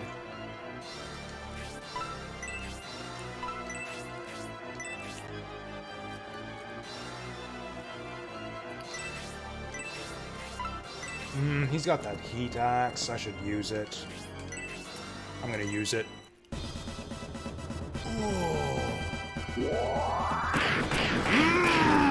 Oh, we didn't quite get him. Getting there. Fuck, I really need to heal Mascarin. But I also really need to get this kill.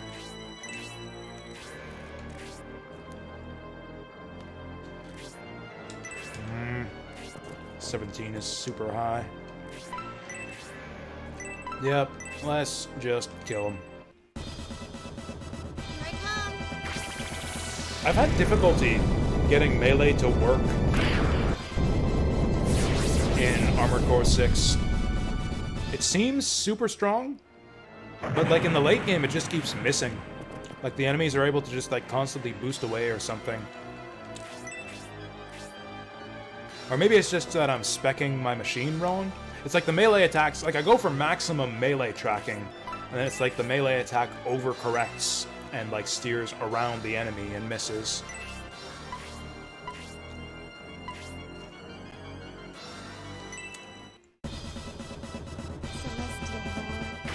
Blades are good for fast enemies.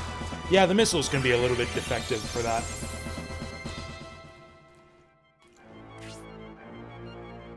I actually saw that the build I used to beat the final boss wasn't great. That the missiles were really not good, especially for the first phase with that shield.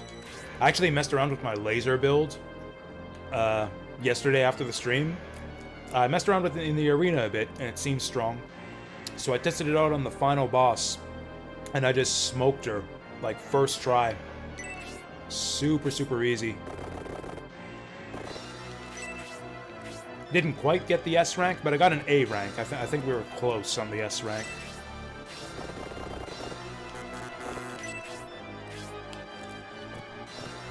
Alright, what time is it, Mr. Wolf? Actually, let's go here.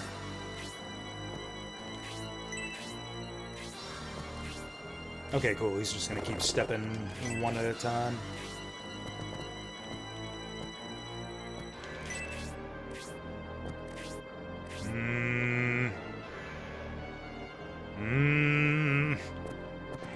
This would be so good.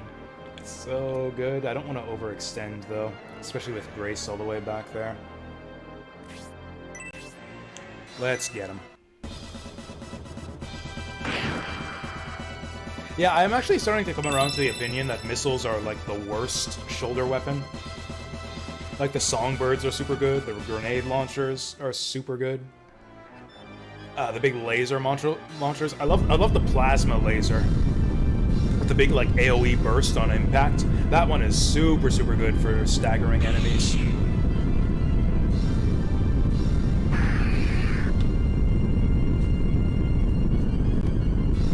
They're descending!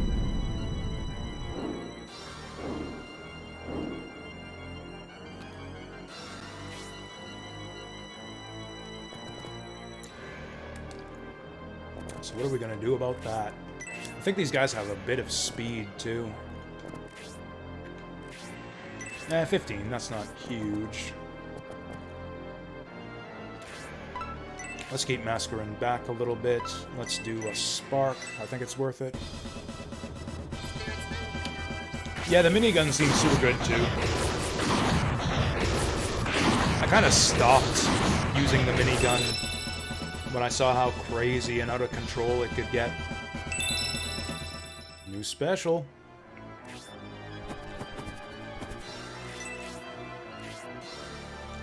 Does anyone even need healing right now?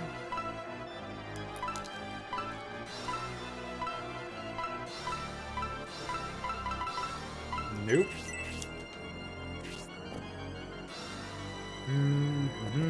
Let's go here.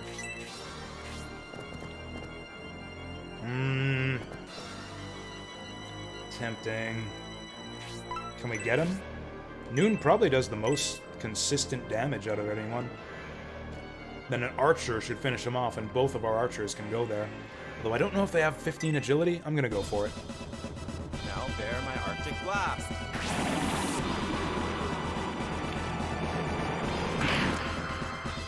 Damn! He could not. He could not bear the Arctic Blast. No one can. So Dantares is just, like, out of this fight.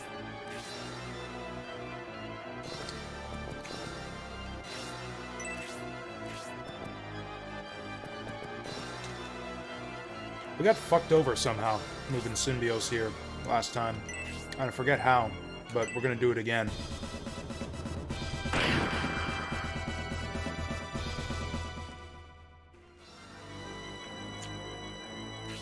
Okay, that's how.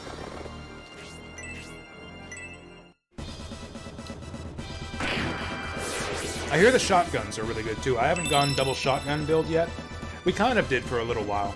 I had the shotgun in one hand and the laser shotgun in the other. I really like the laser shotgun too.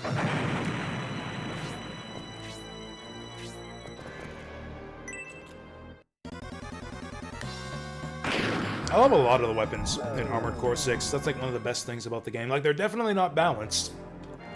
I'm not saying that the game has super balanced weapons or anything, but they are... The vast majority of them are fun to use. Bullseye. Bullseye them.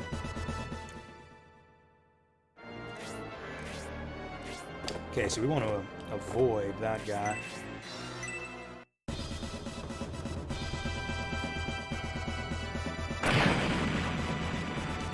This idiot doesn't even have level 1 weapon skill yet. Whose stupid idea was this to give him explosives? Whatever. I'm sure whoever it was knows better than I do, so we'll just stick with it.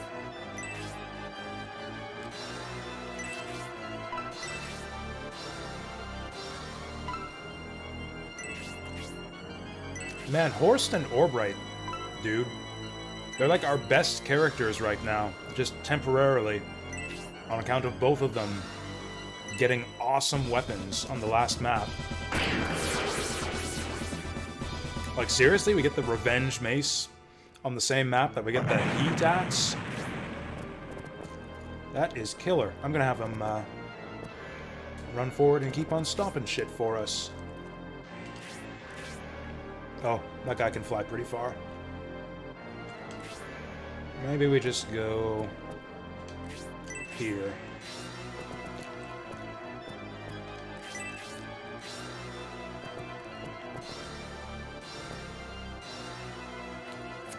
That was close.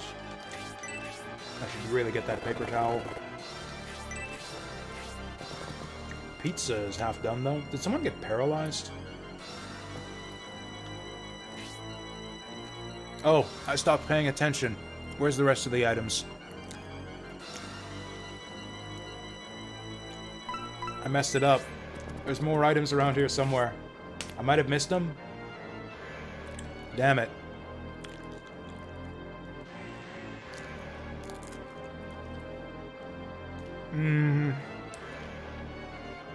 Might have been here. It was definitely here. We could go back for it. It's dark matter. It's dark matter is what we missed. That makes cursed weapons. Which are kind of crap in Shining Force. Mithril Dirk's a good pickup. Well, goodbye. Goodbye, Eldar.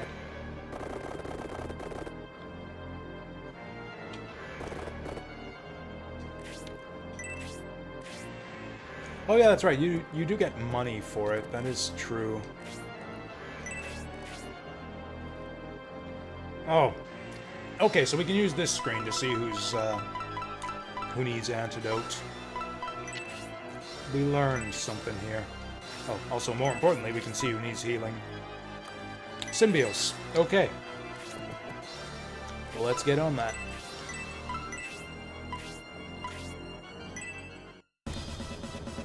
His blessings are upon us. What's our objective here? Just move to the exit, I guess? Move Symbios to the exit? Kill everything except for the baby dragon? Fuck off! That is such bullshit. At least he didn't take too much damage. Also, at least we know where he is now. Dantares is gonna have to scoot past that guy.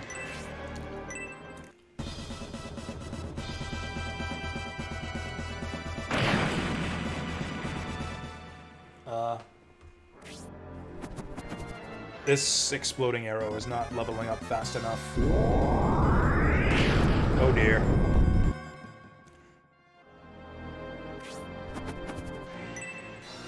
Eldar might have to heal her way all the way back. Oh cool, just perfectly enough to two-shot me. Just what we needed. Yeah, this guy's not that strong.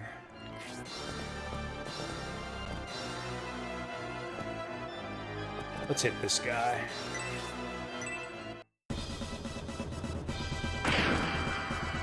I mean, I don't believe, but I'll do it anyways. Like any good Christian. Zero belief, but I'll just go through the motions anyways. Because who wants to be an atheist, honestly? Well, I guess I can try killing this guy.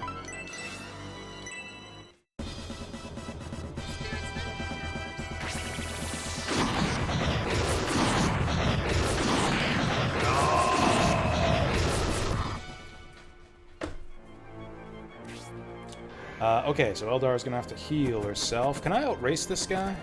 Oh, also, Eldar can get the dark matter I'm missing. Beauty.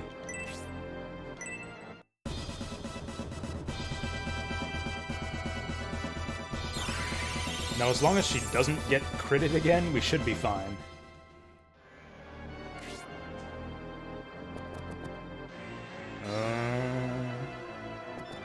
Let's keep him close to Grace.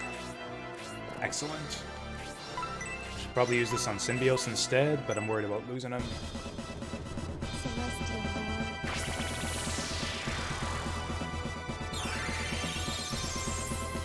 Yeah, Symbios is actually not even halfway dead. Actually, we could get Dantares up here to relieve Eldar. Okay, something's gotta die right now. Agility 20, 17, 15. We'll go for the Skelly first. She's got an advantage on him too. Oh yeah, that'll do it. Clean. No! I'm so pissed off. I'm so mad at this bullshit. What the fuck? It's gonna come down to Symbios and he's paralyzed. Oh, we can heal him. We can heal Symbios.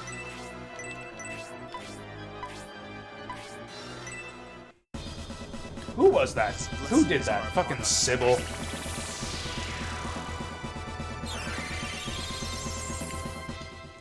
Skeleton's gonna whack us. It's all gonna come down to does Symbios get the attack off? He got it! He chose not to spaz. Good lad.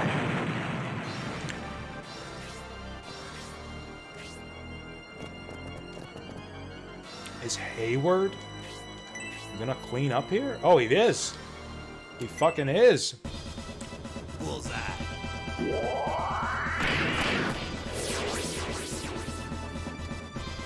I think that's it. All I gotta do is get the dark matter and get out of here. Unless, another skeleton or something shows up. I could honestly shoot this guy. Just for the weapon XP. And I will do it.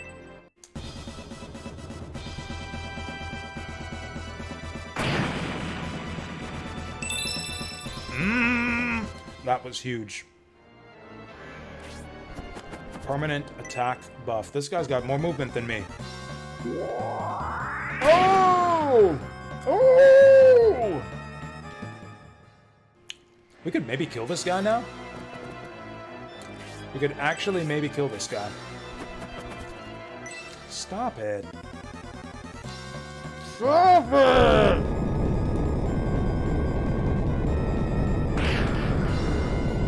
It's fine, we're fine. Masquerade knows a thing or two about fire.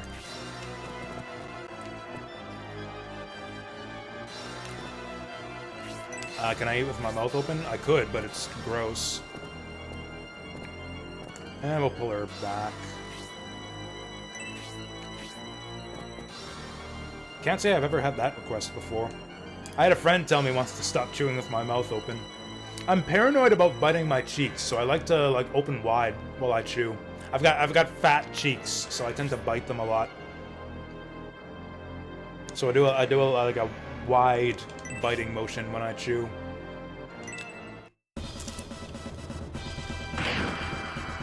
Free weapon XP. Where is this shit? It's right down here, yeah? Yeah.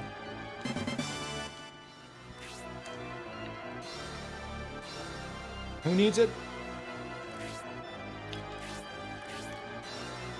Masquerade. Ooh, she took a clobbering.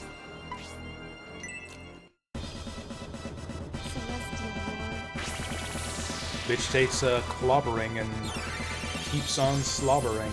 That was gross. Masquerade doesn't slobber. Maybe Grace does, on account of the fact that she's a dog lady.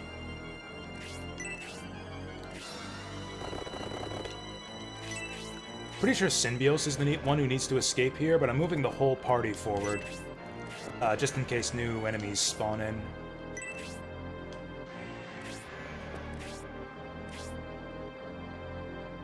Honestly, Hayward could use weapon levels too.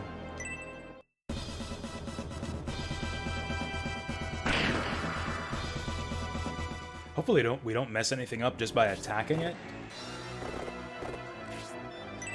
I think we only mess up the thing in the later scenario if we kill it. Take this! Oh, working out the new crit?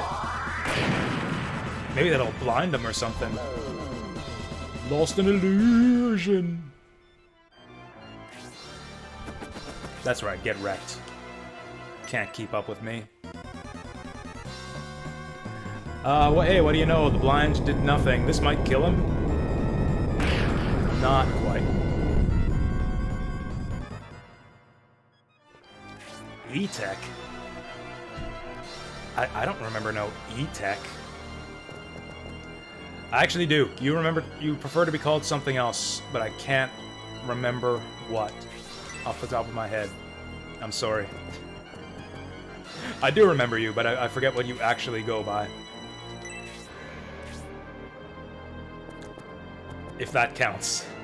If not remembering your actual name counts. It might have been a couple years by now, yeah. I think it might have been a couple years.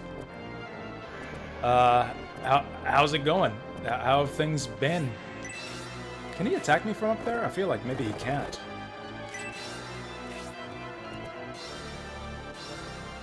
Can I heal him up from up there? I feel like maybe I can't. Nah, we're good.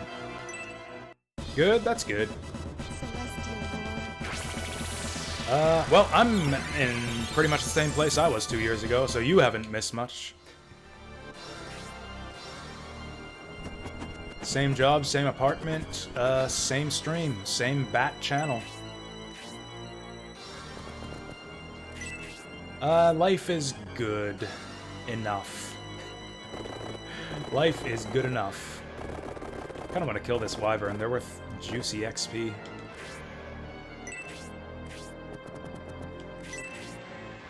Oh, ended it. Goodbye, baby dragon.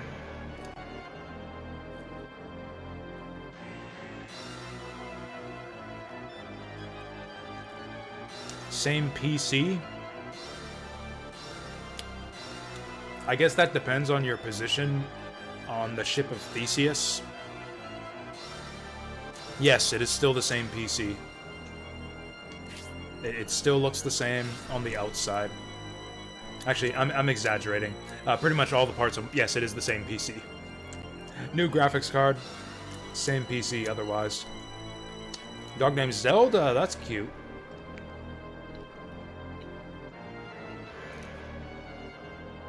Are there any Zelda dogs that you could, like, name a dog after? Like, Zelda's a fine name. But, like, if you wanted to name your dog after a Zelda dog, are there any dogs? Can you pet the dog in Zelda? I guess Link. I guess Link was a dog in that one game, Twilight Princess. So I think we got everything here. Oh, Blue died? I'm sorry to hear that. Just recently, I think my sister lost a dog not too long ago, I think. She was just old. Their other dog is old, too.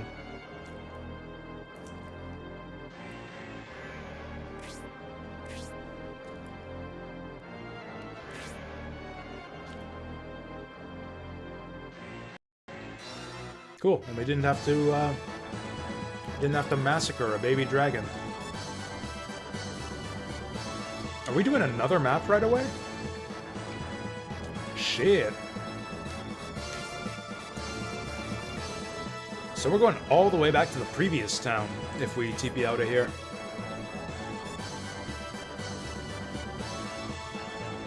What are they? I actually remember this map, too.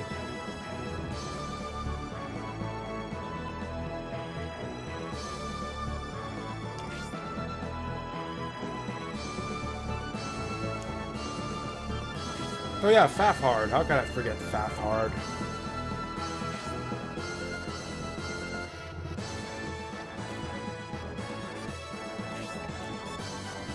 He was a bad guy this whole time. Who would have guessed? Of course, Fafgard is invading Flagard. Oh, we're killing him. We're killing Fafgard here.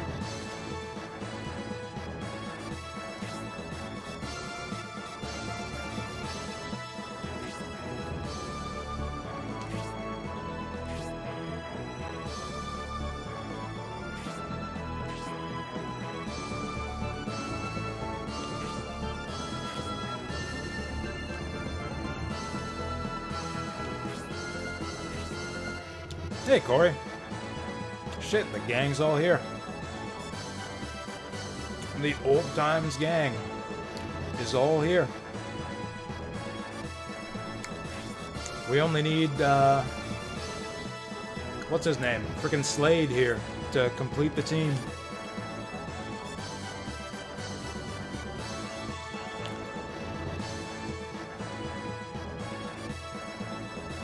Died for good intentions. Oh, I guess that's vague enough that I won't inquire further.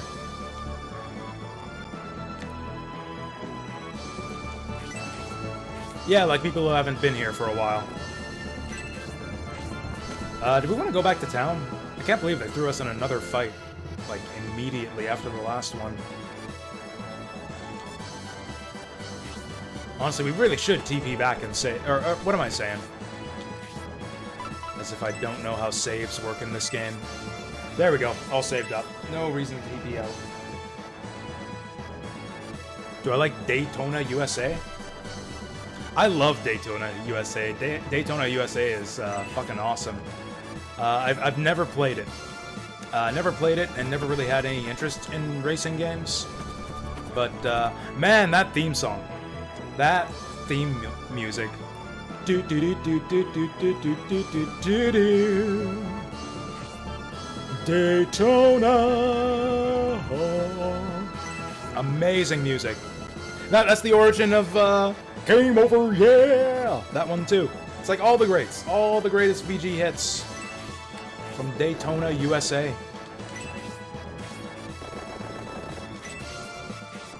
Alright, let's just... We saved, so we don't have to try at all. Let's just charge up. Yeah, 5 out of 5 for Daytona, USA. Just like for, just like I gave for Jet Set Radio until we actually played it. Until I actually play it, yeah, Daytona, USA is a 5 out of 5. I had played Jet Set Radio previously. I just thought it was funny how I suddenly hated it after I played it on stream.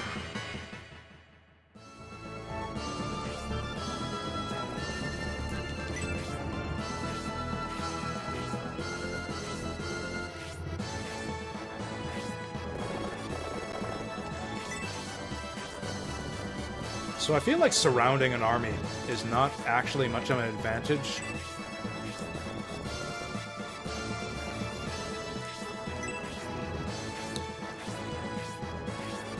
You see this in a lot of SRPGs, strategy games, where the enemy's all like, haha, you're surrounded!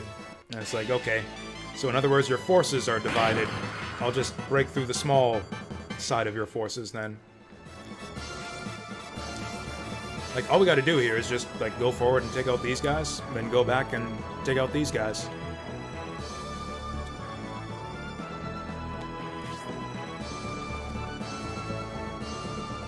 Like so. Mascarin, huh? This guy's barely worth the 2 MP. Oh, this guy on the other hand. Whoa! The hell was that noise? Haven't heard that in a while. Bye, Billy! Welcome back to the fold. You were streaming. How was the stream? What's the game today? I think you told me. I think you told me earlier today, but remind me.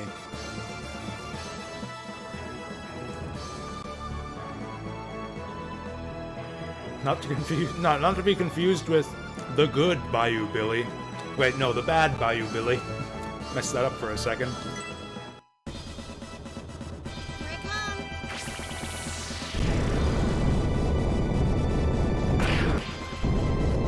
Oh, and that's a Daytona USA nomination. Okay, I'll slot that in. What version? I think there's a few different versions of that one. I don't think anyone is injured right now. I could have taken Grace off the team. I probably should have. Oh well, we'll make do. Is Khan the HP champion? Almost. Other than Symbios, who's kind of cheating, being the hero and all. Danny boy.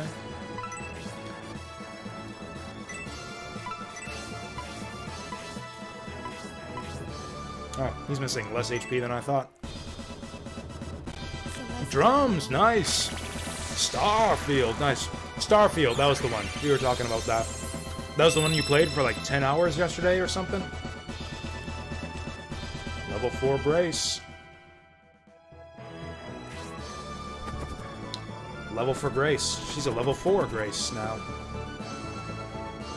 Okay, I'm gonna kill this goblin mercenary. He looks like some kind of weird troll. Wow. Eldar doing damage now.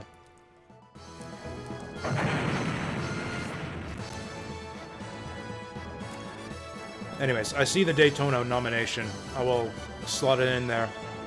As soon as I'm done my pizza, I'll add that to the spreadsheet.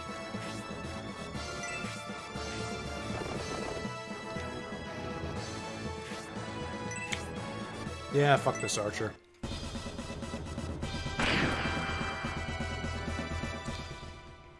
He's not even dangerous. I just hate him.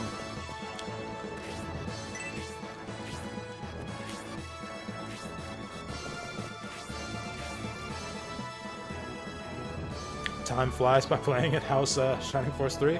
Well, what do you know? Time flies here, too. Time flies during Shining Force 3 as well. I'm gonna go for this wizard. I'm feeling stupid. I'm gonna go for the wizard. Yeah, we got this. We got this. Eldar's gonna finish that one off.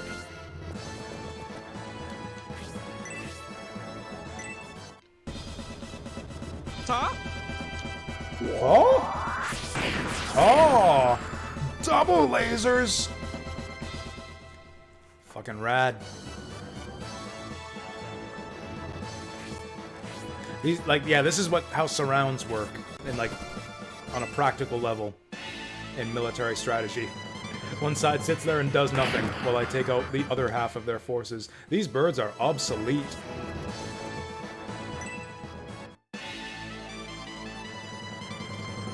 Also, these snipers, other than having 3 range, are obsolete.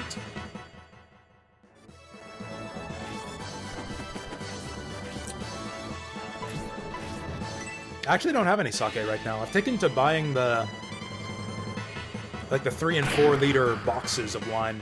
I'm getting boxes of wine now because I've decided that I like wine. I mean, I always did. I just didn't drink it because the hard stuff works faster. It is more cost effective, if you know what I mean. Kill it! Ah! Garbage. Hujo? Hujo is great in Street Fighter. I loved that they added him to, was it Street Fighter 4 or 5? Like, I never played either of those games, but I loved seeing Hujo in both of those games. Whichever, not both of those games, whichever one had him in it.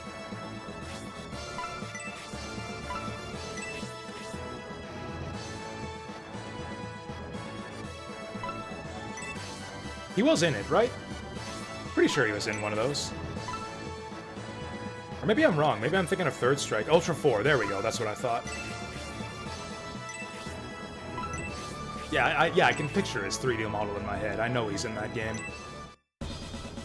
How have I been? Like I said to the last guy who asked me, because like I said, we're seeing a lot of people tonight who haven't seen me in a long time. Same as I was the last time you saw me.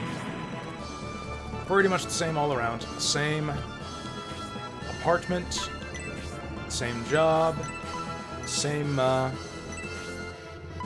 yeah, same computer, same stream. If you've been gone for years, you haven't missed anything.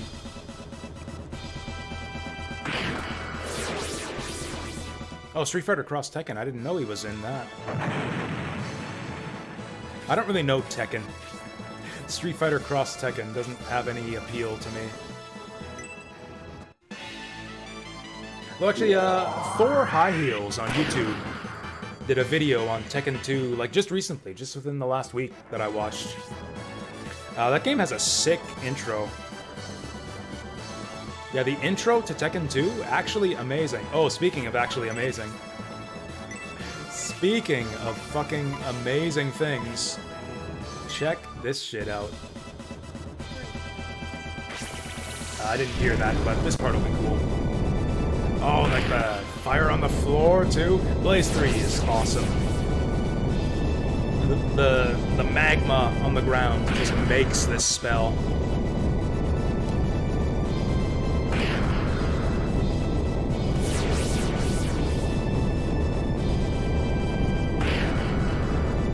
Are we cooking the Wing Knights in one shot? Jesus. Non-experience for all that. Murdered 3 guys, get 9 experience.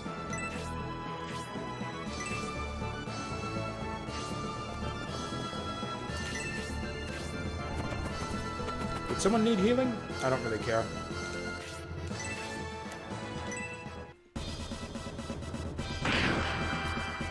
Remember when you got really drunk on Chan after 2 bottles of sake? That's like every time you've been here, isn't it?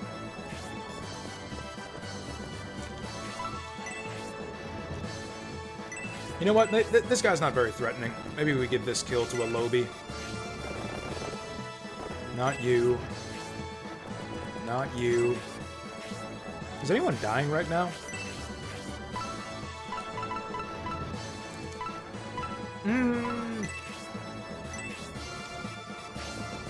Okay. We're gonna rescue our girl, Sybil. Actually, she can rescue herself. Yeet.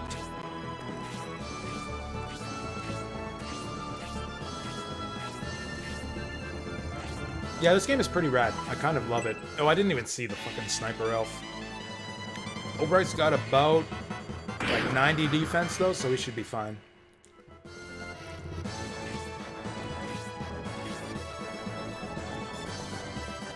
You missed me? Oh, thank you. Ain't nothing to be ashamed about. I'm drunk right now.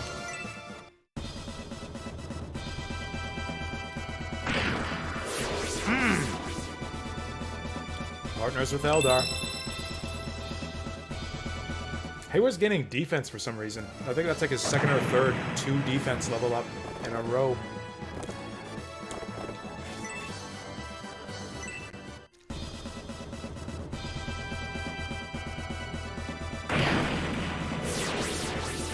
$13 damage now. Maybe that guy had low defense. Or maybe that weapon level up he gained gave him tons of damage. 38 attacks. That is something. He's almost done. If anyone's annoyed by the eating and chewing, it's almost done. This is the last slice.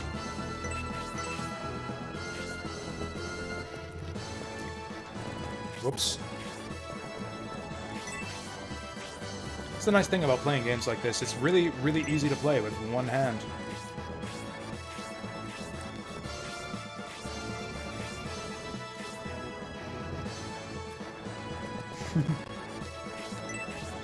Dishonor! Dishonor on your family! Dishonor on your cow! It's like, hey, don't talk about Grace that way.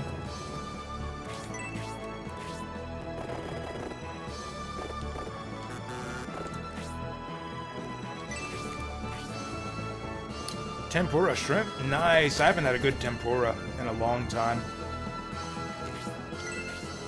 I like the vegetable tempura best, actually.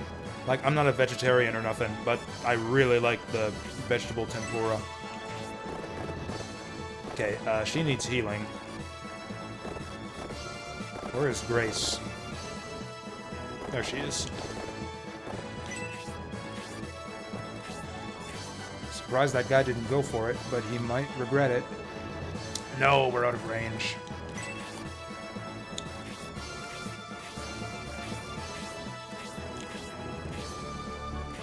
What is the quote from? Dishonor on your cow? Is that quote? That's from Mulan. That's from Eddie Murphy in Mulan. Yeah, Eddie Murphy dragon.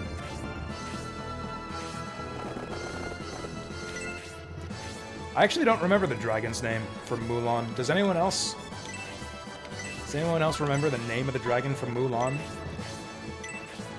That was from like the period of Disney animated films where like I had kind of grown out of Disney animated films by that point. I grew up on like The Little Mermaid and Lion King especially. That was one of my favorites. Aladdin, that was one of my favorites. And then like reissues of the other old Disney animated films. Jungle Book. I guess they call it the Disney Renaissance. I grew up in the heyday of the Disney Renaissance. But by the time stuff like Mulan and Hunchback of Notre Dame started coming out, I was too old for that shit. Mushu, that's it. Yeah, Mushu. Also, am I drunk on sake? No. One-shotted! Oh yeah, I gotta look up if there's any items on this map. Give me 1 second. Damn, we're on battle 19 already.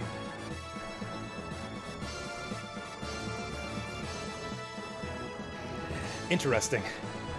The battle map part of the guide tells you where the dark matter is, but it doesn't mention the other items hidden on this map.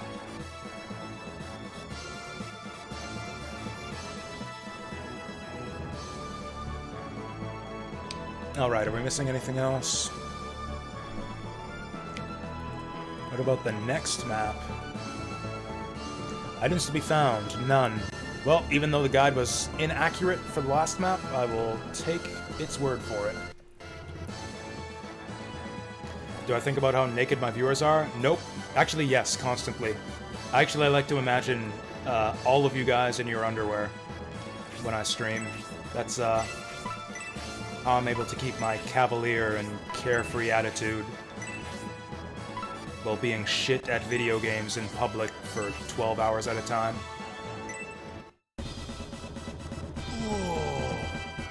Whoa! That's the sound I make while I picture you guys in your underwear.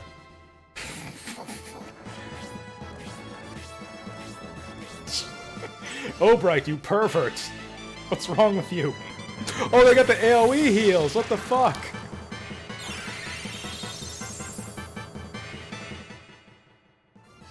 Oh yeah, I liked Hercules. Yeah, Hercules was one from my childhood. That's where a lot of people, I think that the Disney Renaissance kind of started to take a downturn, but I guess that's true. Hercules isn't as good as like Little Mermaid or Beauty and the Beast or any of those, but I don't know. I liked Hercules.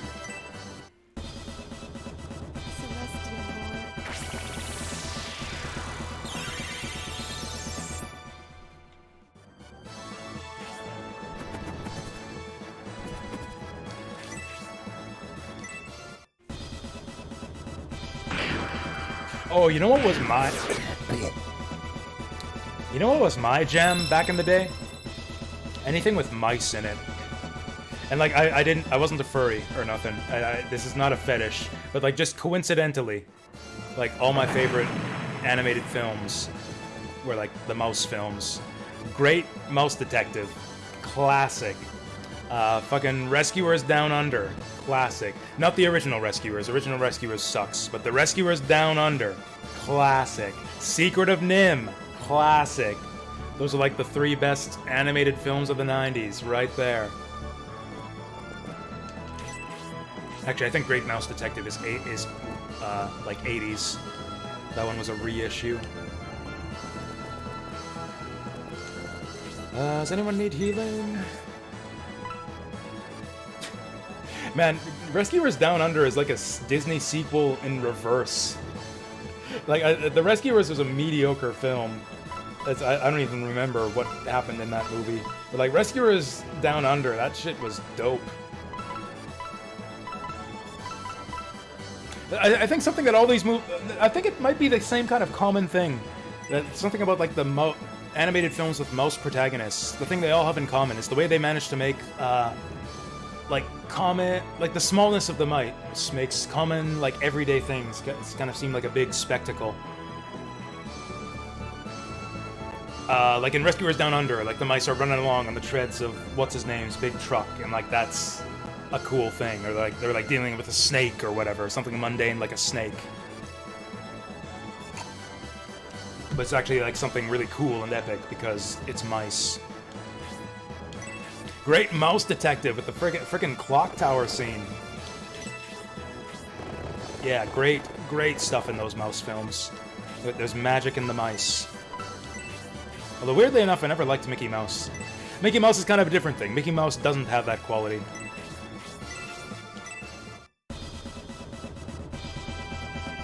Am I sure I'm not a furry? Yes. You know what? There's like no, there's no like over-sexualized mice in any of those films. Like, is there anyone as a kid who like really lusted after Miss Bianca? Or, were there even any lady mice in The Great Mouse Detective? It was pretty much just Basil and Ratigan. And, what's his name? The Watson replacement.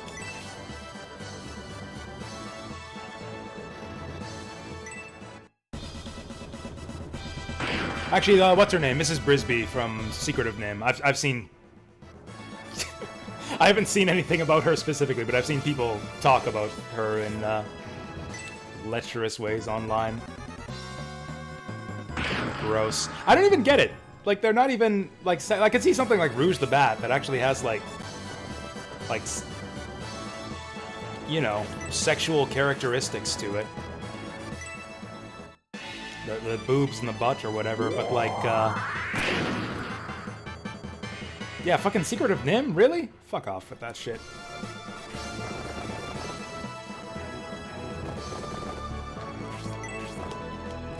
I don't know, the furry thing's always weirded me out. Like, I try not to discriminate. I try not to be prejudiced, but when people are open with it, it kind of weirds me out.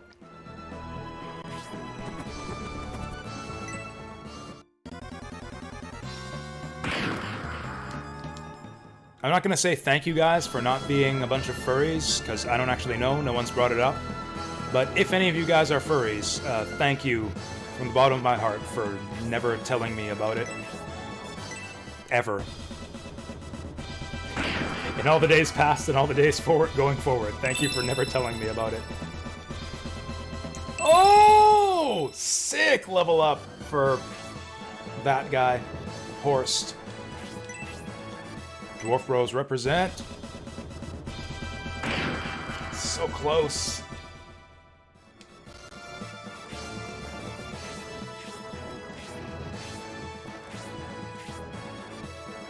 What about a Rescuers video game? That would be a great idea. They should do it. So Mascarin is 23. Dragon's 15. 19. 17. We'll go for this guy. Ooh. Well, she's got tons of MP, so I'm gonna go all out. Oh yeah, Rescue Rangers! Gadget from Rescue Rangers. I know a lot of people have, yeah, lusted after her. I've never seen lewd fan art of Mrs. Brisby. I have seen lewd fan art of Gadget. Yeah, that I have seen. I think I'm just gonna kill this guy. Oh, she doesn't have the support anymore, or the tornado anymore. Well, maybe I'll just kill this guy anyways. Maybe we just kill this guy anyways.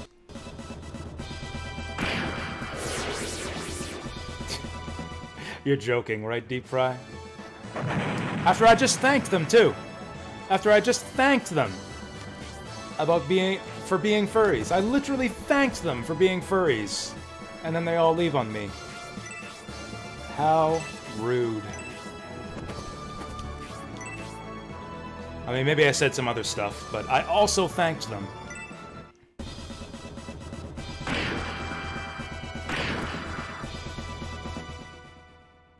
I even said that I wasn't prejudiced and I didn't hold it against anyone. It just kind of weirded me out.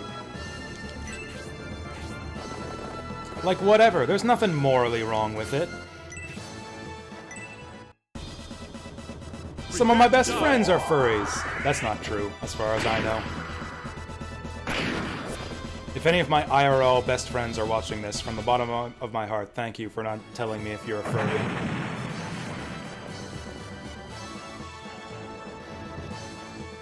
I'm not gonna name names because I don't want to, like, point fingers. There are streamers I watch. There are streamers I watch, and, like, YouTube content producers who I follow. Who I respect tremendously. Nothing against them. They're some of, like, the best content producers I know, who I like to watch, who have prominent, like, furry avatars and, like, furry theming on their channels. And, like, I don't mind it at all, because they're cool people.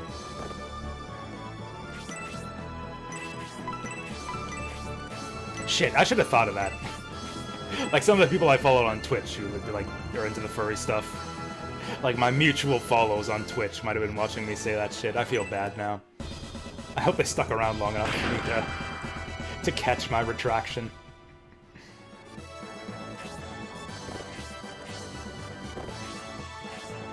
Like, I don't have an argument against furries. It just weirds me out for no good reason. Lots of things do. Lots of normal things do. Not that furries are normal, but, like, lots of, like, normal everyday stuff weirds me out for no good reason.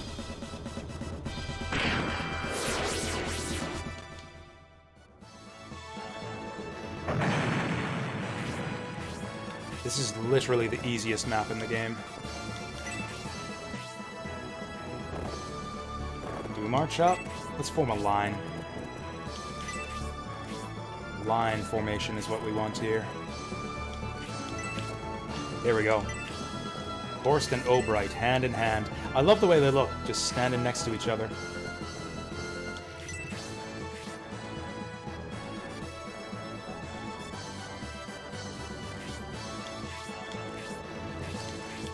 I hate the name Rouge because I always misread it as Rogue.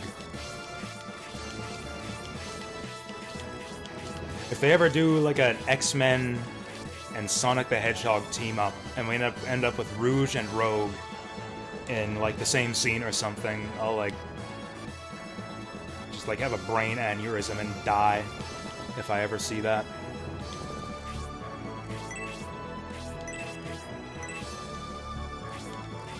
Kind of tempted to go in right now. 19, but 12, but 17. No, Masquerain goes last. We wait for the Centaurs and the boss, and then we go in. Wait for the Centaurs and the boss, and then we go in.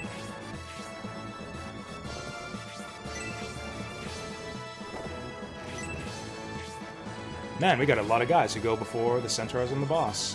We have lots of people who need healing. Symbios, actually I should probably heal him, because he's the one they're gonna go for. Oh, you know what? Noon is getting blasted right away, actually. If Khan moves. Khan has to stay in place anyways to protect Noon. His blessings are upon us. So we might as well heal him. Play the furry game D&D? Oh fuck, you're right. You're right, I played a druid. My very first game of D&D I ever played. I played a druid. And I really liked it. I transformed into a mouse as a druid. I transformed into a mouse like all the time. Like every session, I would transform into a mouse.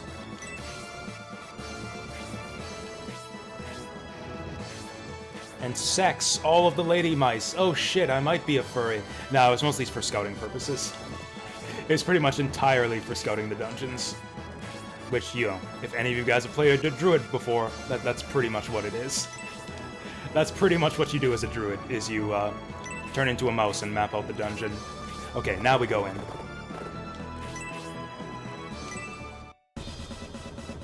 Take this. Boom! That was rad.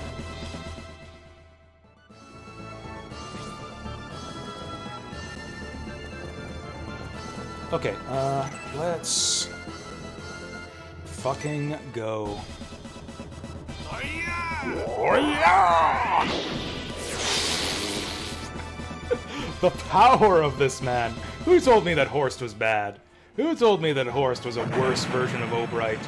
I mean, they were right, but when he's rocking that revenge mace, he's pretty cool. Until everyone else in the party starts getting their revenge maces and mithril weapons, yeah, Horst is pretty cool.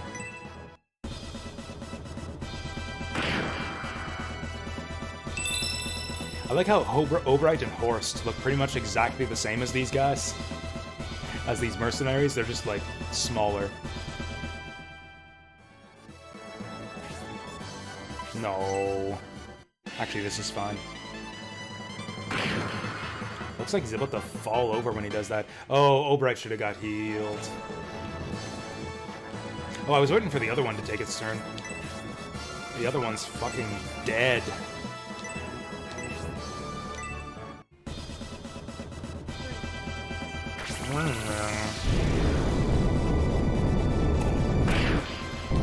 She has a different quote for Blaze 3 than for Blaze 2. Yeah, for Blaze 1 and 2, she says, "Spirits, lend me your power." And for Blaze 3, she says,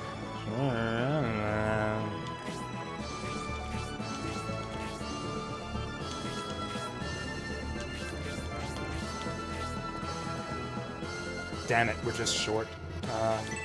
Fuck! Well, okay. None of this will matter if we just kill them all.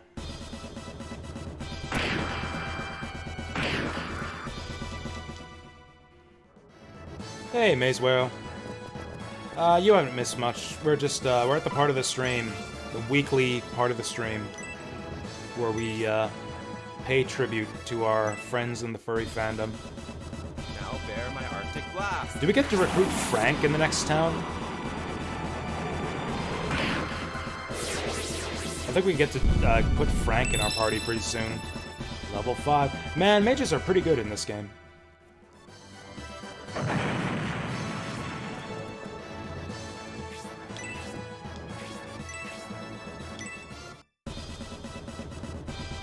I was hoping for a crit. Am I a furry? No. Not at all. Honestly, level 5 is kind of par now. Oh, I want to see if we can surround the boss. Prepare to die. That's right, prepare to die. 120 damage coming at you. That was still pretty good.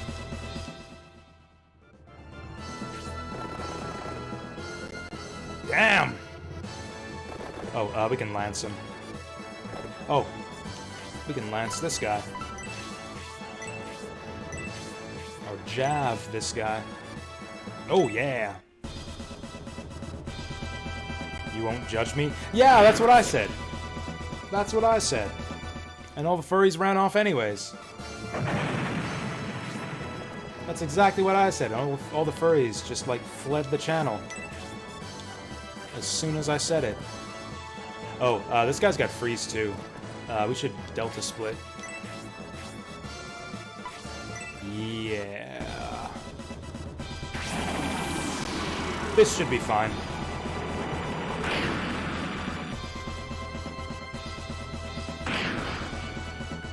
Oh yeah, this guy's freeze is weak.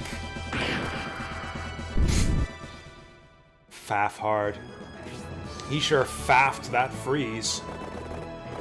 Hard. Let's see a grenade crit. Take this. Yeah! It's the flash, it's the big white flash that makes that. Like an atom bomb.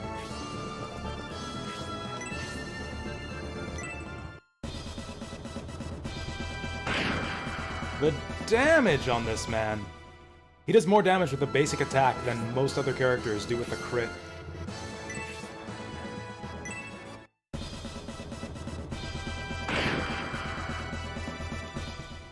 Is everyone laughing right now? Everyone having a good time? You think this is funny? Good. It's what I'm here for. I guess. Okay, Symbios could actually die, so let's heal him. Celestial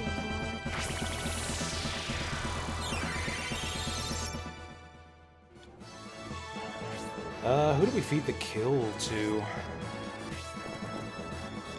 Actually, how much HP does he have left? Freeze 1 shouldn't kill him. And if it does, he deserves it.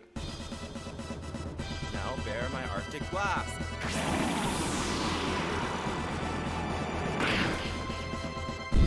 Barely hanging in there. Oh, bright! What's everyone's level right now? Symbios is underleveled. Justin is underleveled, but what else is new? Dentares could use a bump too. Yeah.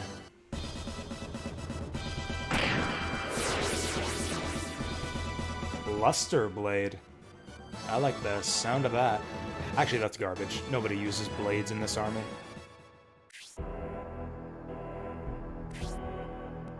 Yes, do it.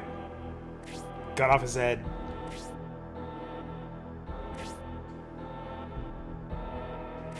Oh, is that what he was doing?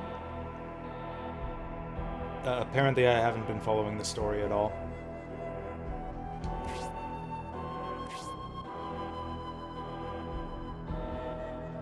Okay, that explains it. He thought they were stealing the food and his people were starting to starve.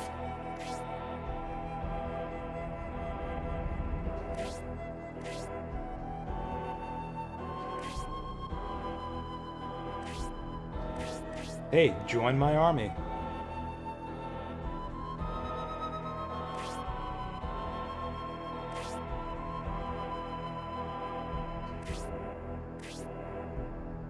I think he dies in the next map, just as part of the story.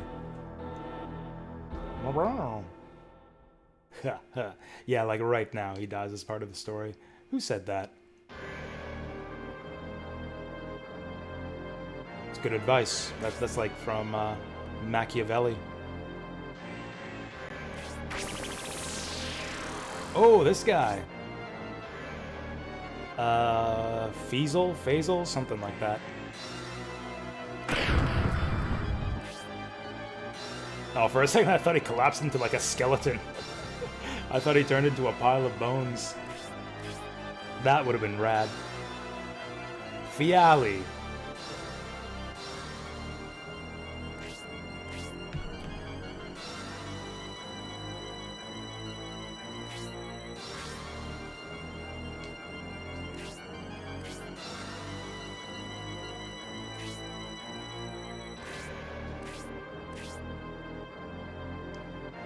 So I guess now that the power of the Albisum statue has been lifted, all of the cultists can just levitate all over the place.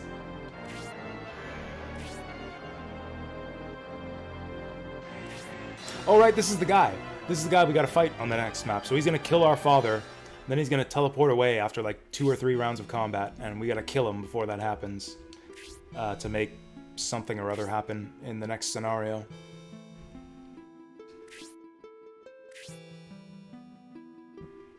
What, was this guy not paying attention to what Fiali just said?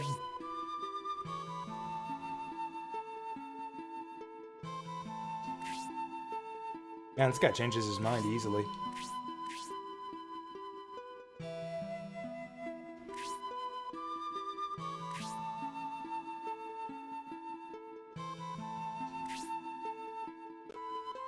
Oh, he still thinks that Conrad's doing some dirt.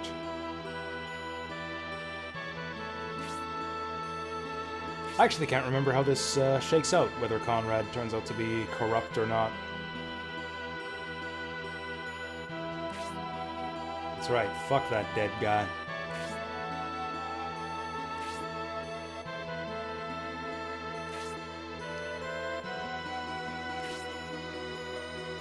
That's right, I intend to honor my promise to the dead general, but first...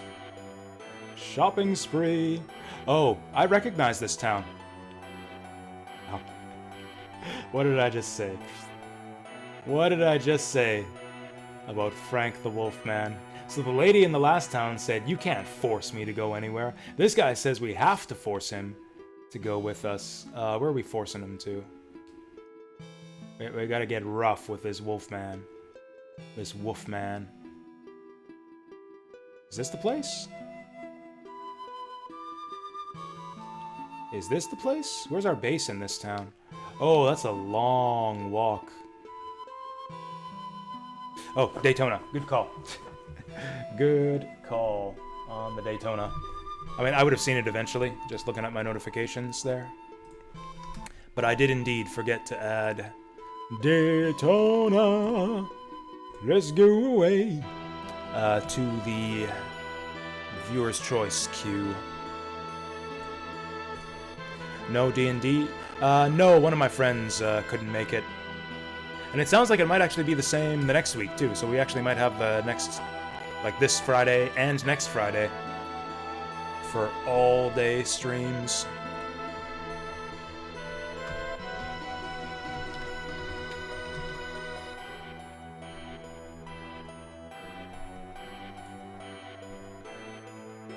Oh, yeah, so which version of Daytona USA? I think that was a multi-platform title. There's definitely the arcade and I think N64. Wait, no, Saturn. Yeah. Saturn? I think it was Saturn.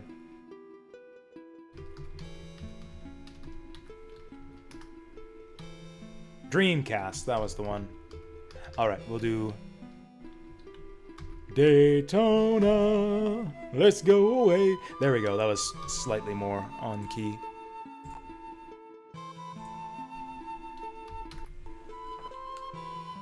So yeah, D&D's off for this week and possibly next week, so I get to play a shit ton of Shining Force.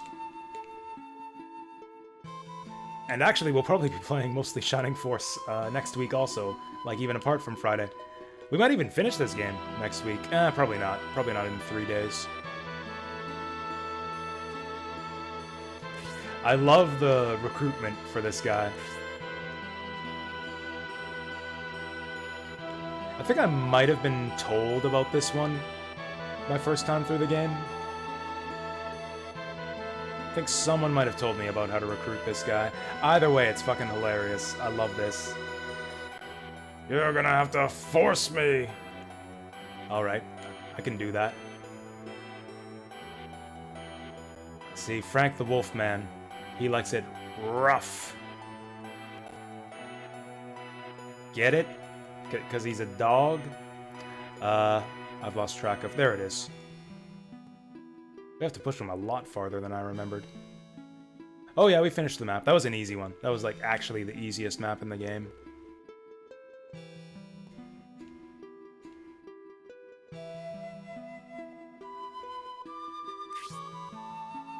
Or actually, were you talking about the volcano map? Were you talking about the volcano map? We actually finished the map after that too. I think we finished 2 maps since the last time you were in here. All right, we got the wolf bone.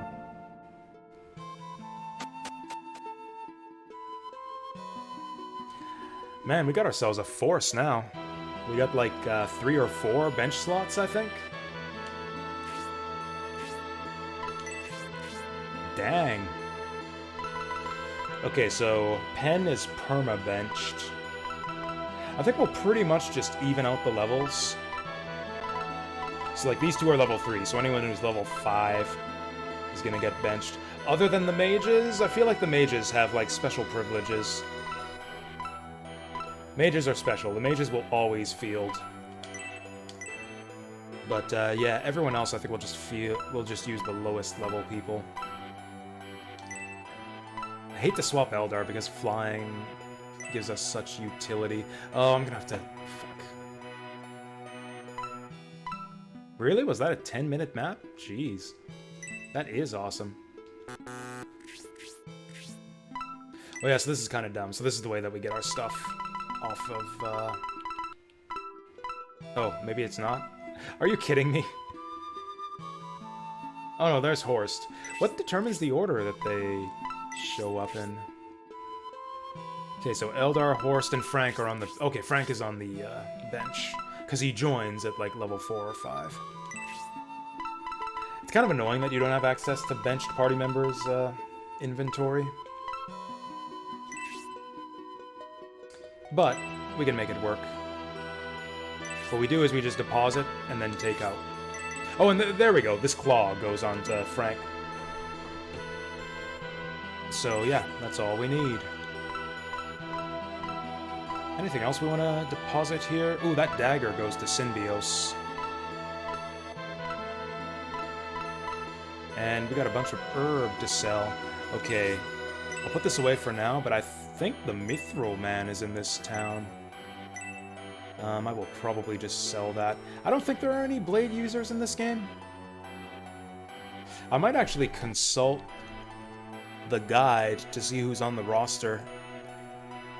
I can't remember if there's any blade users. I think the only sword users in this game are, like the main characters. Like, Jume Sin.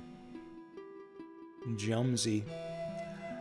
Oh, we got large mithril outside the hideout. Actually, before we fuck with our inventory, let's go looking for items around town. We'll see what our final inventory is. Oh. That's storage. We need to go to the next town.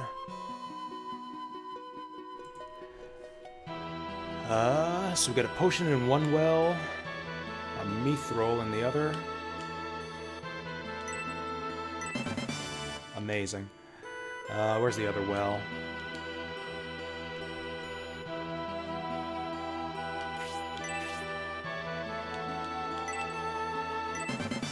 Sweet. Okay, so that's potion. That's large mithril. We got large mithril in a house. We got small mithril in a house. We got so much mithril. I'm gonna have like more mithril weapons on this run than I know what to do with. This house is a dump. So one house has a fireplace, one has a shelf next to a bed.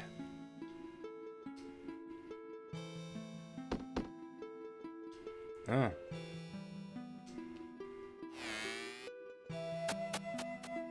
I wonder why that's locked and all the other... Oh, this place is deserted. This place is a ghost town.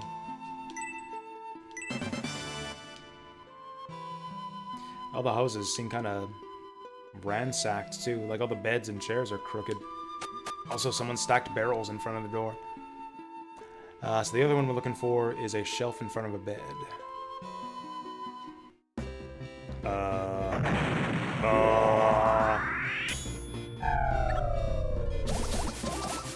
Is this the part where he powers up? Are we getting penguin superpowers now? The fuck just happened? Can anyone explain? Experts, please explain. What just happened? Is Penn out of the party now? Well, I guess we'll find out.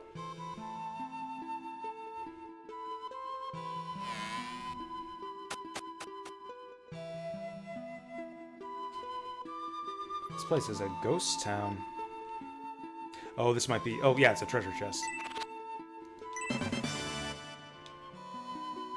There's like 3 levels of hidden shit in this game.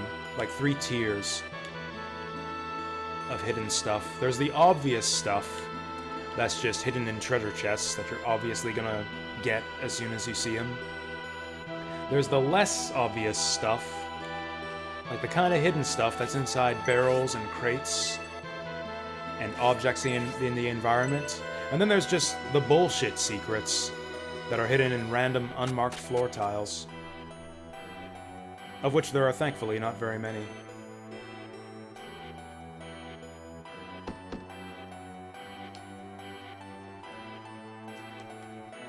I mean, there must be somebody in those houses if the doors are locked from inside.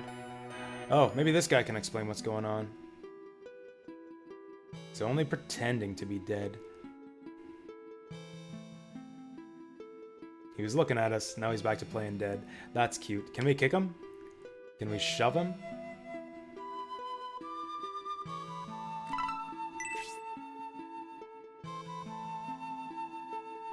Huh, apparently these people really don't want to talk to us. What about the shopkeepers? Like, I'm here to give them money.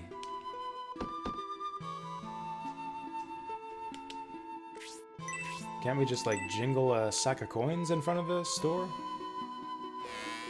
Oh, here we go. Maybe they're open for business. Oh yeah, so that was it. We're not looking for items anymore.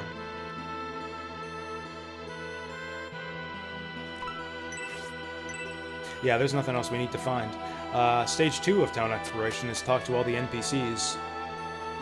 But there aren't any of those here. So I guess we just move on.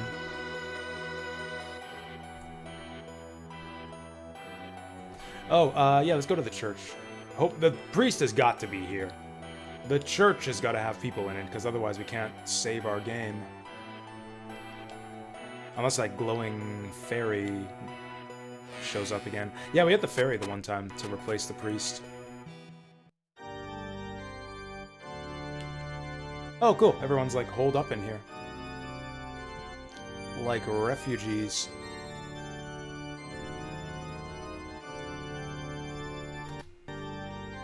What are they refuging from? Oh yeah, that guy was about to attack their town. That's right. There was a military force outside of town that was gonna march in and kill them all or take their food or something. I guess they're hiding from that. Oh, what did she say? Hoorah! Love the text effects here. This girl's so excited, her hurrah is spinning in circles. Oh, dang, she actually knows me. I'm famous here. I guess I'm basically the prince of this town.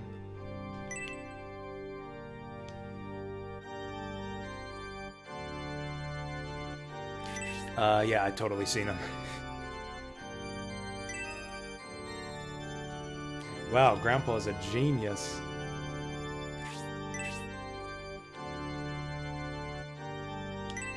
What makes a furry a furry? I don't want to think about it. There are like charts you can find online.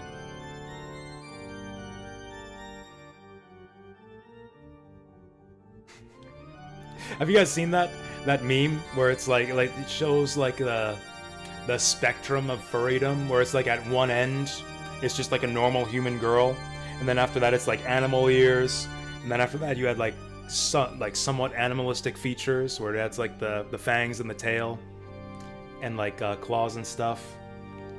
And then I think that next after that they sort of, this one is like furry, and it's like they actually had the fur and stuff. And then beyond that you get like cartoon animals, like kind of gadget, like a like kind of like Rouge the Bat looking sexy cat, where it's just like full animal, and then it goes through by stages, and like at the extreme end it's just like a photograph of a cat, where the caption is like, "What the fuck is wrong with you?" Or like bestiality is the final stage. Just straight bestiality next to a photo of a cat.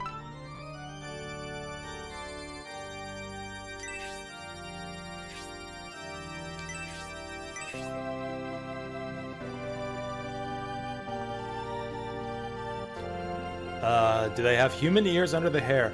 That... You need to find some furry communities out there to ask these questions to, Saturn Meteor. It varies. I actually remember commenting on that in Fire Emblem Path of Radiance. It's really funny how like the Lagoos, the animal ear people, they like specifically go out of their way to hide the spot on their heads where the human ears would be.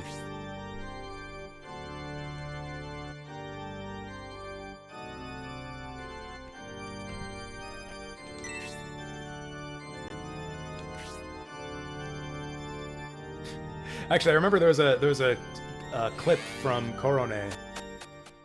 One of her like super chats, one of her viewer questions was, so do you hear out of the ears on top of your head, or the ears on the side of, or your human ears? Because like Korone's design, she has like both the human ears and the dog ears on her head, and she got offended by the question, if I remember right. She got indignant that anyone would even dare to ask her that. And then after that, I think she laughed and said that she can hear out of both ears. So there you go. Both ears. So there's people in the church. That doesn't tell us anything, though.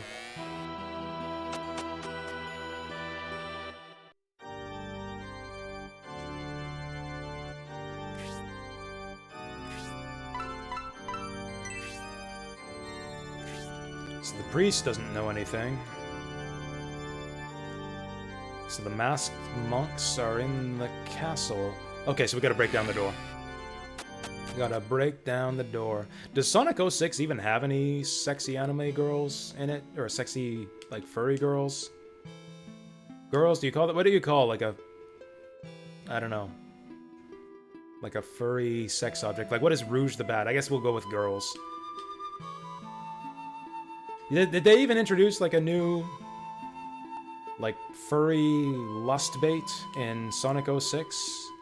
Like, I can see, like, Rouge the Bat in Sonic Adventure 2. Is Rouge even in Sonic 06? I don't think she is. Probably not for long.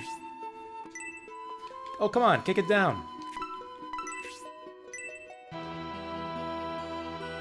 Kick that shit down.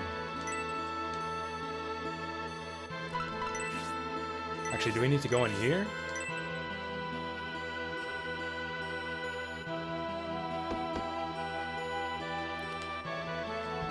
Do we go out of town? Maybe Dantares has some ideas.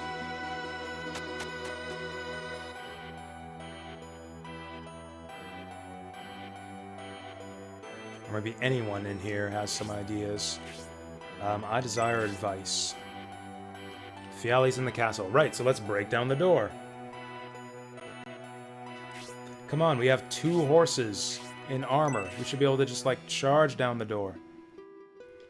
Oh, wait, what was that? Once again, I just ignored the second part of that sentence. Flagard's priest is an old friend of Conrad's. Well, we talked to the priest. All he did was save my game.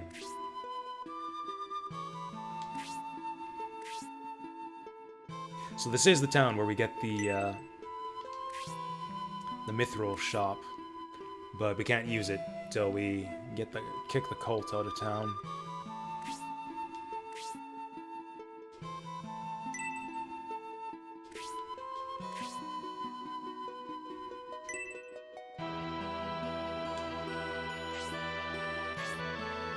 We are kind of approaching the end of the game, I think. Like, not super close. We got 2 chapters to go after this?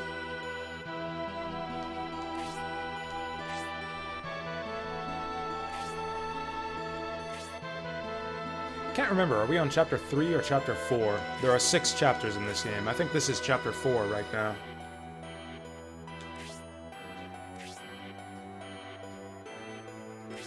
Slowly fill in these chairs. We got 1, 2, 3 chairs for new party members. This table's full.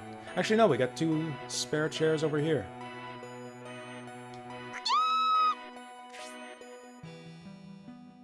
Bullzome eats birds. Well, eat them back. So the priest is a friend of Conrad's and knows the way into the manor, huh? Also, it doesn't really matter. We got some item sorting to do. Man, I was excited to go on a big shopping spree. But apparently we gotta kick these guys out of town first. Oh, you know what? We talked to him behind the counter, and then he'll talk to us not as a priest. There we go. Gotta talk to him, like, off-duty to get good advice.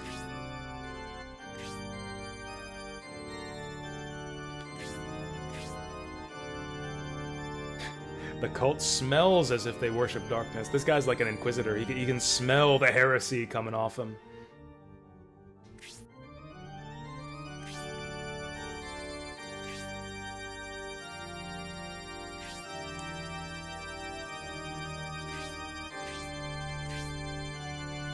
I mean, Symbios lives in the castle. That's his home. You'd think he'd know some kind of secret entrance in.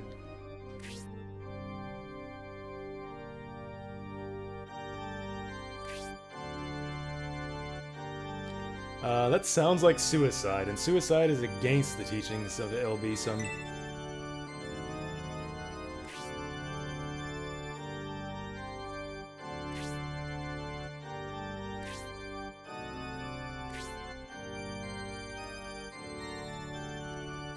Something something symbolic secret. Can you be more specific?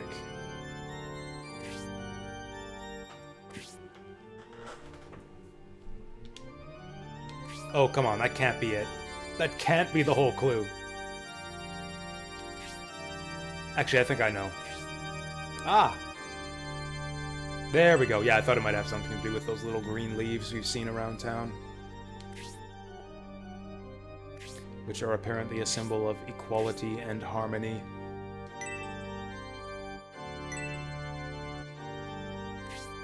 Something something emblem, something something castle.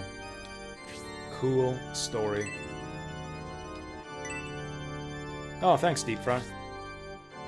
I've been having fun too. I guess I'm like kind of, I don't know, needlessly, what's the word I'm looking for? Basically, I'm coping with the fact that I don't get to play D&D today because I was really looking forward to that. Oh! I'm not ready. No, not yet. We got inventory management.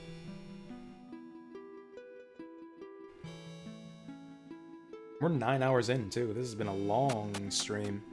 I mean, you know, not super long. Like, we went longer on Wednesday, but longer than your typical Friday stream. Okay. got garbage to give up now. I'll keep the antidote, actually. That might come in handy. I will deposit this. Hold on to it. Maybe for later, if we get someone who uses a sword. I don't think there are any sword users in these games, other than Jume-sen.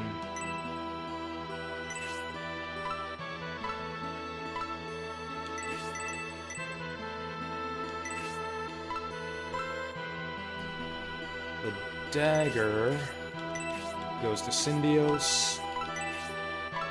We've been doing a bad job leveling up our 1-2 ranged weapons, actually. Like, I don't think anybody has weapon levels with ranged weapons yet. Other than our archers, obviously. Can Eldar use this? Actually, let's do it this way. There's an easy way to find out.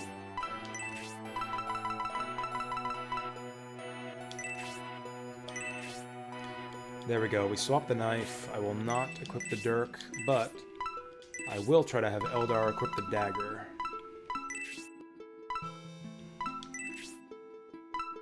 Can't equip. Nuts. Well, I guess we'll just stash it? No, I'll just hold on to it, otherwise I'll forget to sell it.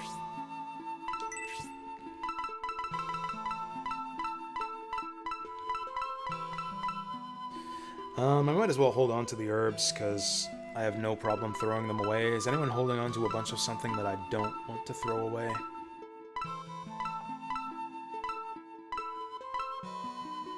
Mascarin, she's got the fairy powder. That stuff doesn't matter at all. Throw that away if she needs to ditch something. Okay, that's looking good. Now, what else were we gonna do? Oh yeah, so that's their equipment. Oh, we need to unequip Pen. Oh no, that's right, I forgot. We forgot to use the boots on Pen. We can actually grind up Pen using the boots, and he might be somewhat useful. I don't know, this next map's kind of important, though. Got a time-critical objective. Yeah, let's bring a real party. We'll bring a real party to this next map, and probably put Eldar's armlet onto Ratchet.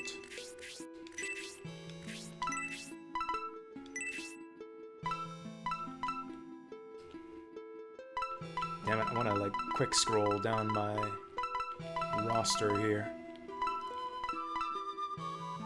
Oh, we do have access to the whole roster.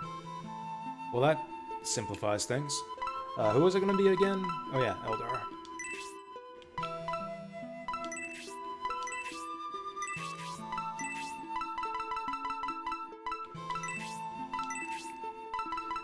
And I was going to give it to Ratchet. Oh, can he not wear it? I guess that makes sense, because he's in, like, a big, like, metal golem, a big steam bot. It's like, my hands are metal already, What you want me to do with this? Oh, fuck, Frank can't wear it either. I guess nobody can use this, other than, oh, Khan can. I'll probably give it to Khan, then. Yeah.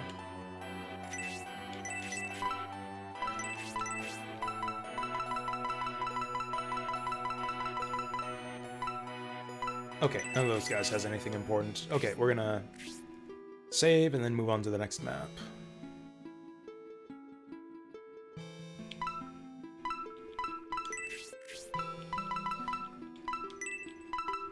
Okay, so I think we got this right. Everyone on the bench is level 5 or completely useless. You know what? I really want to use Frank. I think I'll swap Frank for someone of equal level. Obright, maybe? Obright's got that good axe, though. Sybil, maybe. She's really useful, though, with her movement. Grace, maybe? Nah, the enemies can do status effects. This is tough.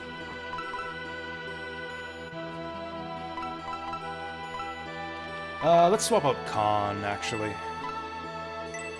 Frank for Khan. I might regret it, since it's kind of nice having multiple people who can heal, but we got 2 healers, that should be enough.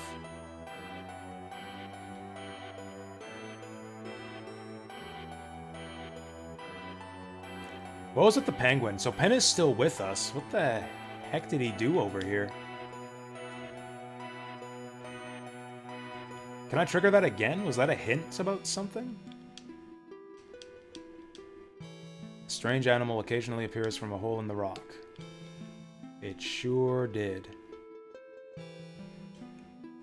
Wonder if the other emblems in town do anything. This one kind of looks like a door, too.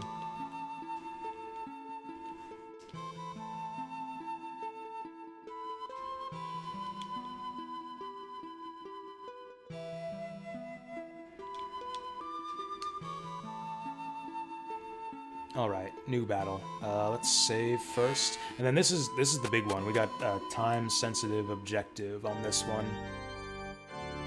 Oh, if I remember right, too, Synbios starts out way out in front. He's like way on the opposite end of the map from where the rest of your party starts out.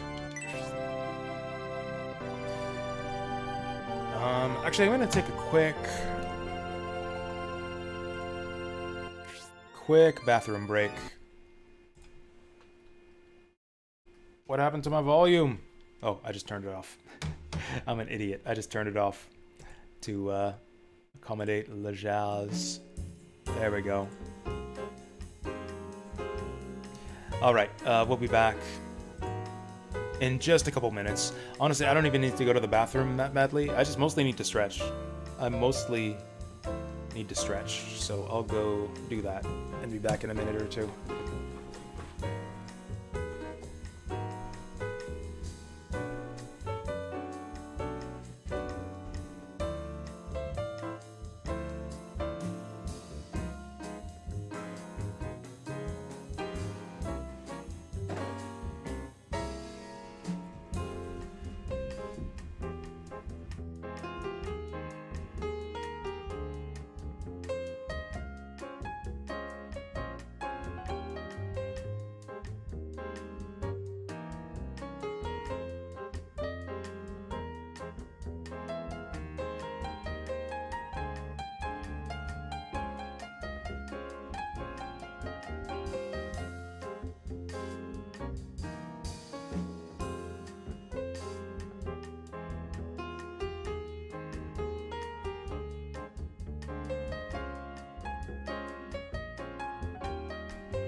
Grippy pad on the bottom of my keyboard keeps coming out.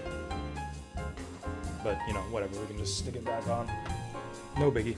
Okay, let's play some more Shining Force. If I've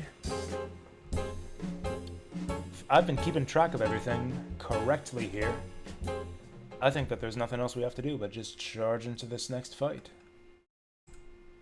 So let's do it. Actually, there's one thing I have to do. Now that I'm looking at everything here, I need to get a haircut. I really should have done that while I was out and about today. Really should have gotten a haircut today while I was up early. Oh well. Next week, we'll get up early again next week, and I'll do stuff then too.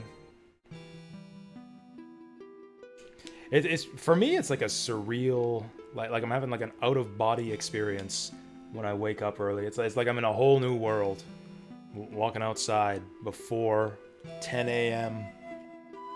It's like, holy shit, like things are actually going on. Like the city is like actually active out here. Like stores are open, people are doing stuff.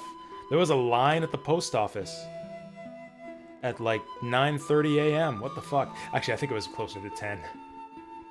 I think it was closer to 10 a.m. Yeah, it was a new fantastic point of view. Exactly.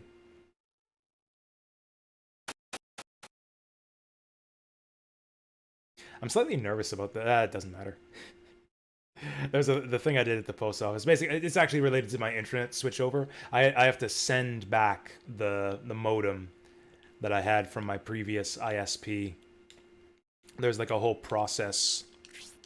Actually, not much of a process. It's actually kind of funny. This is not the first time I've switched away from them or had to like get hardware replaced from Shaw.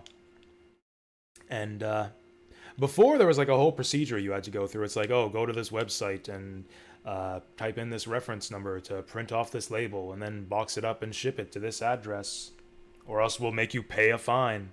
But the fine was like $30, so it's like, it's not even worth my time. I'll just pay the fine. This time, the fine is $100 if you, you get billed $100 if you don't return the equipment. But the procedure is a lot more simple. You just go to the post office, they say, give them a box, give them the modem, and they'll do the rest. And give them this reference number. But they didn't ask for the reference number. I told them, like, oh, I have this reference number I was told to give you. And she was like, we don't need it. We will print the shipping label. And I'm like, okay. I hope I still get my account credited. Like, how do they know it's me if I don't give the reference number? Our dad looks like a dweeb.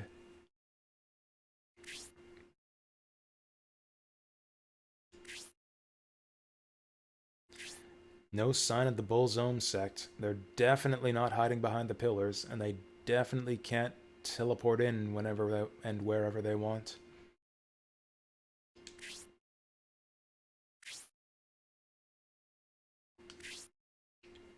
Why do we have to talk to him alone?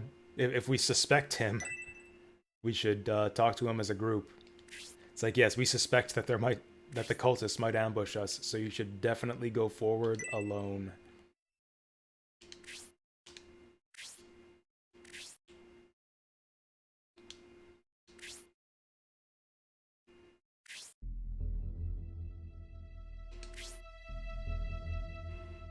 Spooky.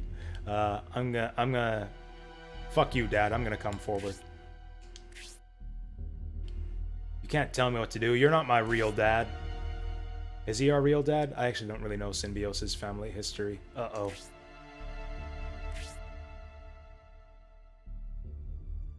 Man, why couldn't he say it was a trap when I was on the other side of the room, closer to my allies?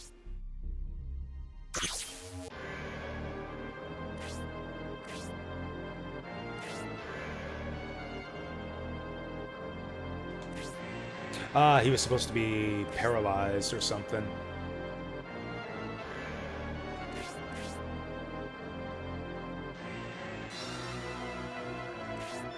Hey, now would be a great time for my allies to run up here to my defense.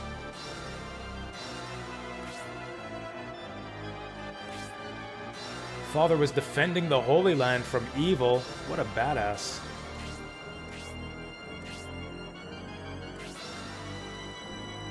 I'm watching from my apartment, personally. I am watching from about 3 feet away from my computer screen. Ow. How dare you bitch slap my dad? How could you do something so unfeeling? Like, slap my dad.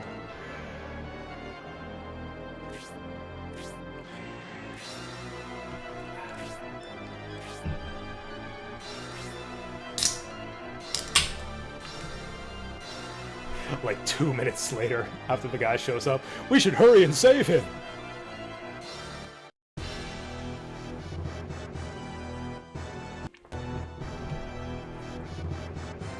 Interesting choice of music. This is like the Republic military base theme. Who's the closest? Probably you, Deep Fry. Unless Forgotten Blade. Unless Forgotten Blade is watching right now. If Forgotten Blade is lurking out there, then he's the closest.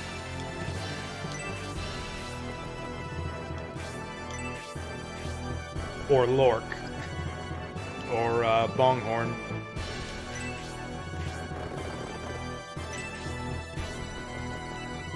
We gotta fight this guy.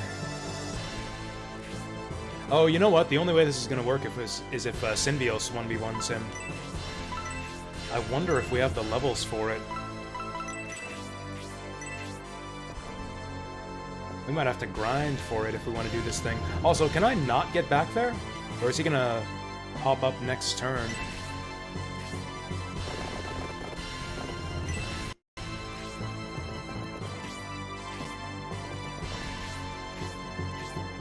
Or do we have to, like, win the map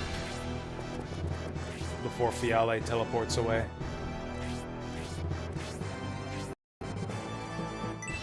So he is on this map. Why could we not move back there? Well, that's a bad start. There is no way we kill this guy in time.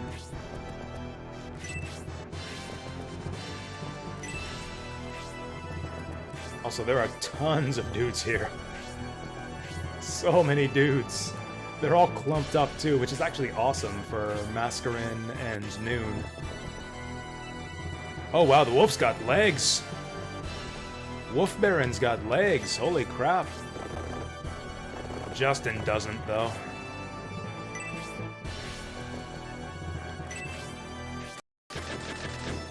Ratchet doesn't.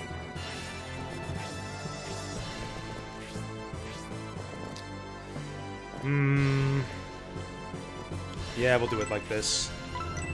It's worth it to get this Hydra out of here.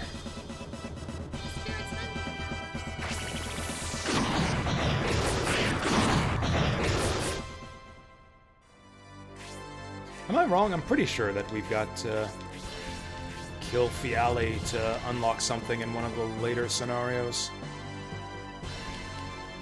Playing it risky with Grace. Oh, actually, you know what? We don't have to play it risky with Grace. We can do like this.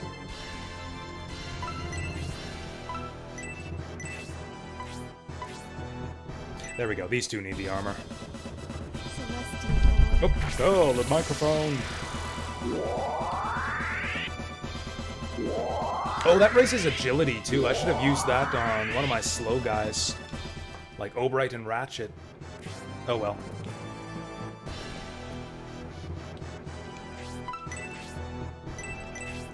I will use level 2 ice.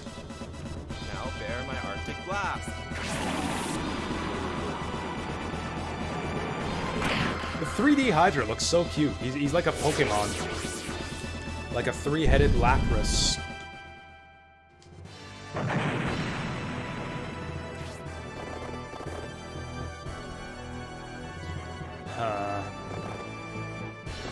Oh, let's block these guys off. There we go, that's how we do it. We don't want to get surrounded. None of the enemies have ranged attacks either, so yeah, we can just block off the choke points. This guy might be hard to block off. Oh, we could just kill the Hellhound with the Javelin.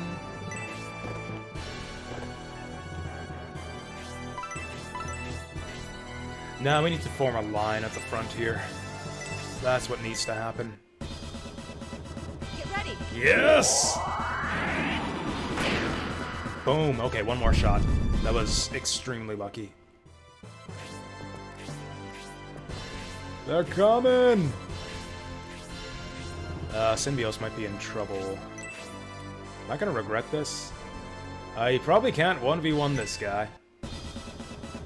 Ta? Oh, if he keeps getting these, maybe he can. Oh, that's not very good. Oh, you just gotta hit him once. That's all you gotta do, is just hit him once. Right, I remember now. You need that key to rescue someone from a sinking ship in, I think, Scenario 3. Oh, he's pretty chill about it. Let's drop the antidote for it. But yeah, he teleports away after a couple turns, so you have a limited window of opportunity to grab that. I need to heal myself now. This is looking precarious. That's a 2-shot. Although, once again, nobody has ranged attacks, so we should be fine. No paralyze, that's good. Actually, these skeletons suck if they don't paralyze. Oh, Sybil's tanking it up. Yeah!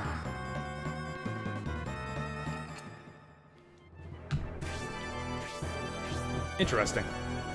It just doesn't feel like moving.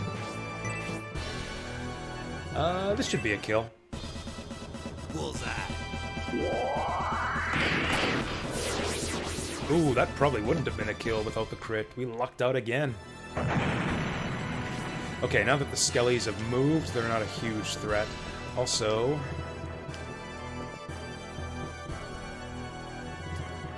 I will trust Grace to do the healing there. We'll make with the tornado on this guy, even though it's probably a waste. This will secure the kill for whoever goes next.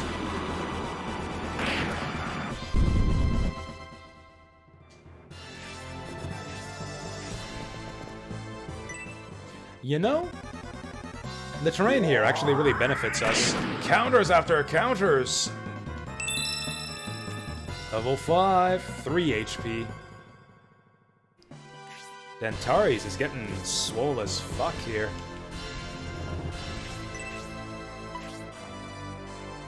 Kind of feel like we're wasting his damage if I do this. Also... Obright can kill him with the axe, or with the tomahawk.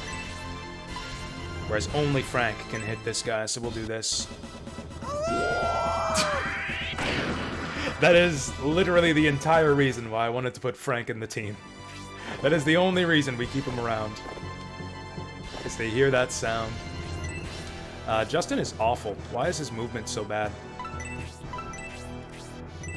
Like, he's a fucking horse. His movement should not be this bad.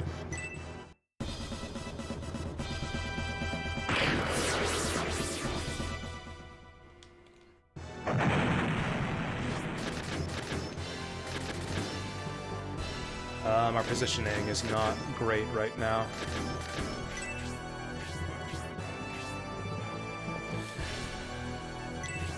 Sybil got busted up too. She's fine. Okay, so Symbios needs healing. He can use a potion on himself, actually. The herb still gets him killed. Yeah, Noon needs it, otherwise he dies.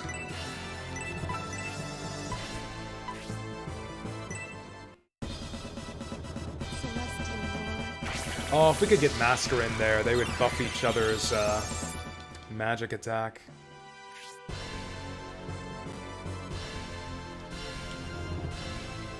Kind of want to move out and kill those skeletons in the center, but we need to hold the line here. Also, this kills this guy.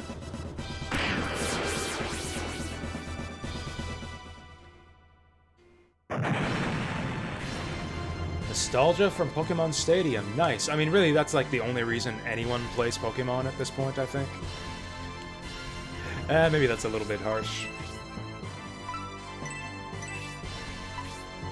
But there is a lot of nostalgia out there for the Pokemons, yeah. Pokemon Stadium Tournament? do you, like, bring your own memory card or something? Like, load your own Pokemon onto it? Because that'd be kind of epic.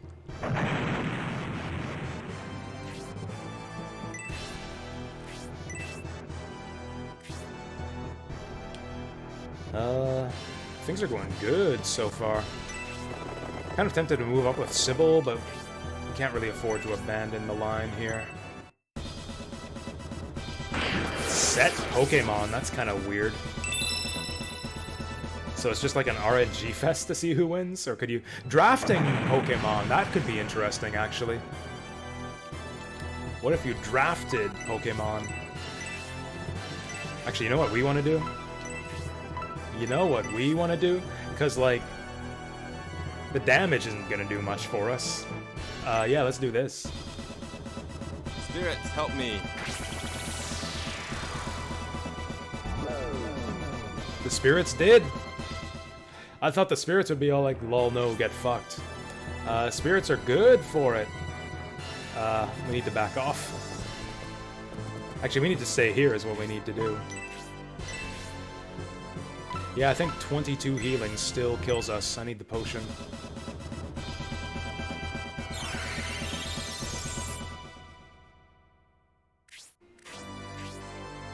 I was really hoping he'd leave. Oh, maybe he keeps... Maybe he keeps going until he's out of MP. That would be horrible for us.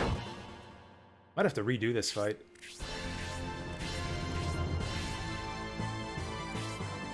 Get slept, nerd. Uh-oh.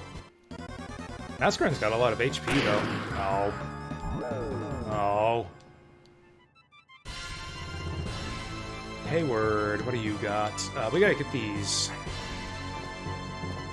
cultists out of here. Or do we have to rescue Symbios? Tough call, really. I actually want to keep these spaces open for Noon or Mascarin to blaze these guys. Actually, no. Yeah. No? Those guys have 50 HP. We should shoot them. Yeah. Bullseye. Bullseye. It's a start.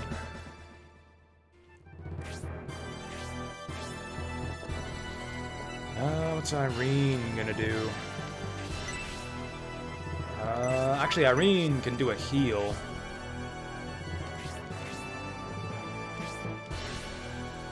Actually, Irene can heal, and then Grace can antidote.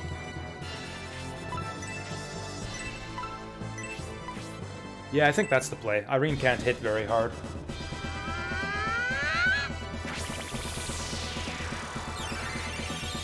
Okay, provided none of the guys they're standing next to moves, Mascarin and Noon should get some good spells right away.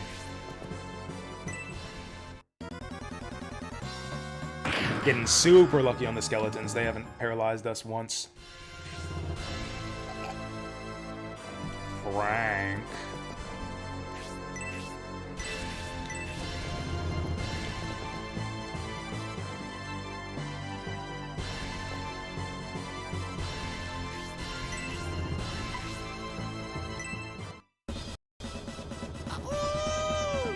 Oh god, he howls even when he doesn't crit. That's awesome. I knew there was a reason I liked him.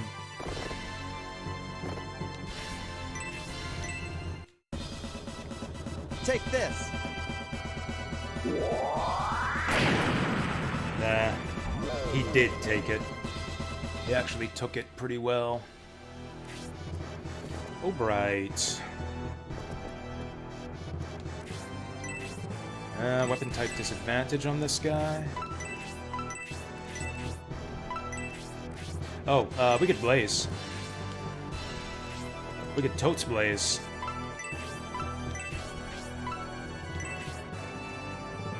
What? Oh yeah, it's not the accessory. How does this work?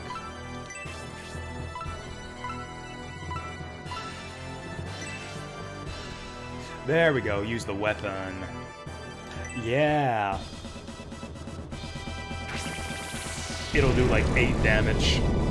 That's better than 8. Twice as good as 8. Okay, that's great.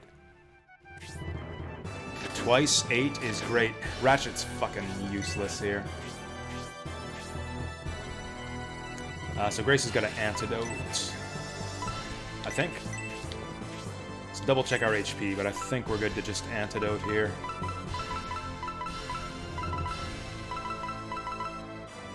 Sybil could kind of use it. But yeah, let's antidote Mascarin. Also, let's move her towards the center, because we need her to heal Symbios pretty soon.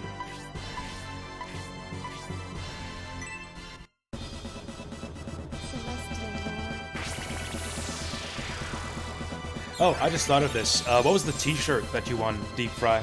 Did it say Stampede on it, or did it say like Pokemon Stadium? Because I don't know about you, but I know which one I'd rather have. Just really hoping for a crit there. Kind of need to get up here. Also, it feels like it's been a million years since any of these guys moved. The dog's probably gonna get his move right away. We should take him out. Yeah, barely got him.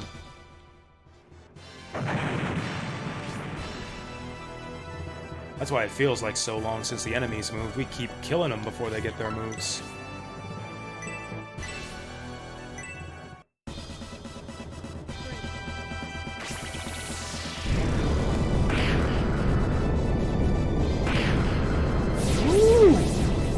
I was not expecting that much damage. Now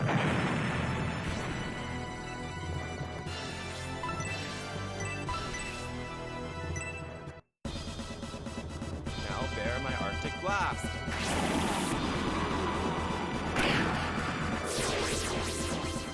Okay, we've pretty much cleaned out. Oh, and him and Mascarin became friends. Okay, we got this pretty much cleaned up now. I'm gonna smack him. That was maybe a mistake. Oh, he's got that regen. That's helping us out. Oh. Oh. Oh yeah, she just learned that. Let's do this, though.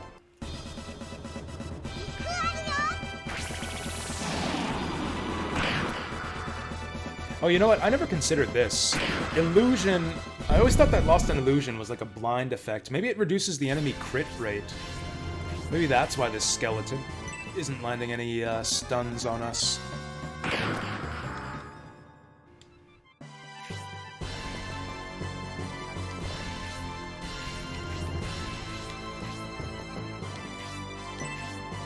Alright, we'll just clean up this guy. Okay. Hayward is not a very good cleaner. You disgust me. Maybe I should have ran. Maybe I should have ran away once we got the key.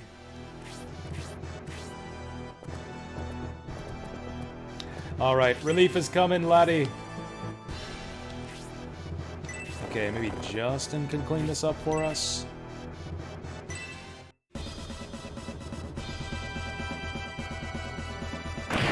There we go. Man, we're getting 2 defense all over the place here.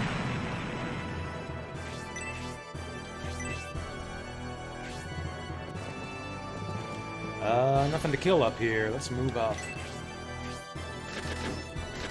Eventually he'll get... Oh, he does get to do something.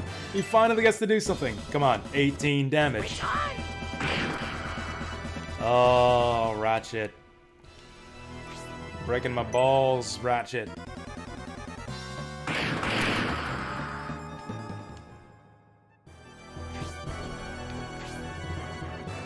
Thought he was gonna be Ratchet like Ratchet and Clank. Instead he's like Ratchet and Clunk. He clunked that attack. I could heal her, but I think we want to heal Symbios. Okay, let's leave the Hydra to the Scrublets. Could Javelin that guy, but I think we're better off if we go up here. Mascarin could do this.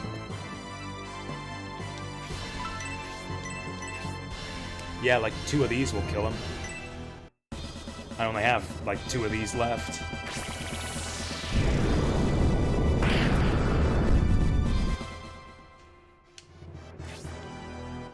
Oh, her and Noon together, they can make even better friends now. I'm sad that they won't get to get up front, but nothing to do about it. Now bear my Arctic Blast.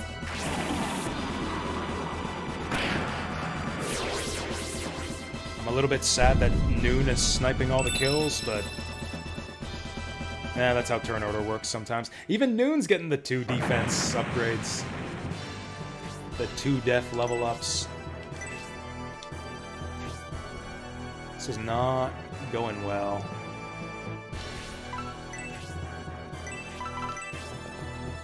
Problem is, if we break out, the cultists are gonna swarm me. So let's just stay back here and heal. Within 2 turns, we might be able to get up and relieve him. Or at least get these cultists off his back. She can't get up there. Let's get this guy. Boom, that was big damage. Oh yeah, we gave her something to upgrade her attack, didn't we? Okay. You disgust. We gotta survive 1 more of these. I cannot survive 1 more of these. Okay. If we don't get these guys out of here, I think Synbios' next turn is gonna be used to, egress.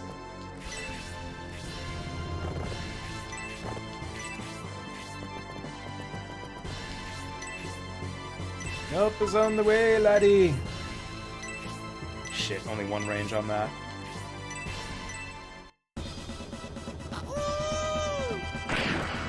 Amazing.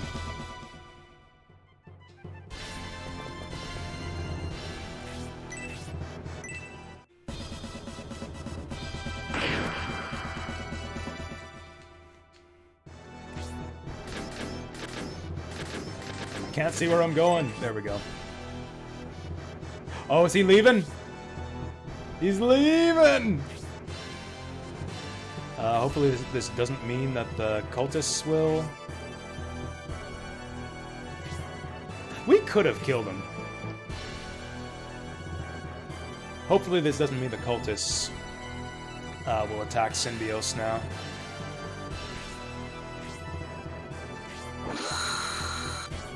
We could have totally killed him if I'd have been a bit more aggressive with my...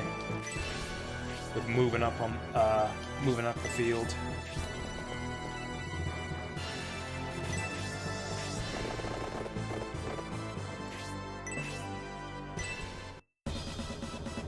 Prepare to die. There we go, now we cleared a path for Synbios. And now Obright is my partner. Sybil's a little bit busted up, but she's still good enough. Get ready.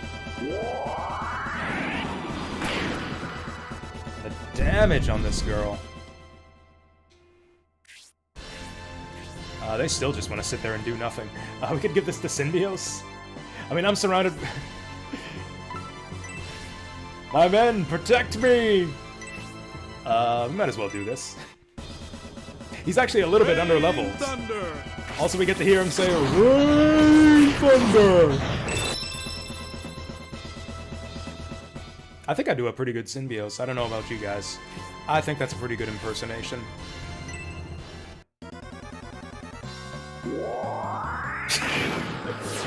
Grace getting in on the bloodlust.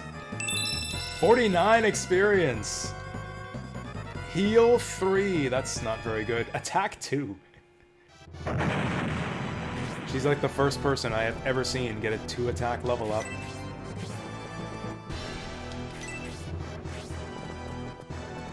Alright, we'll just get Frank to clean up here.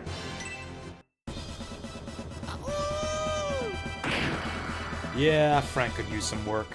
Did I not give him the Mithril Claw? I'm sure that I did.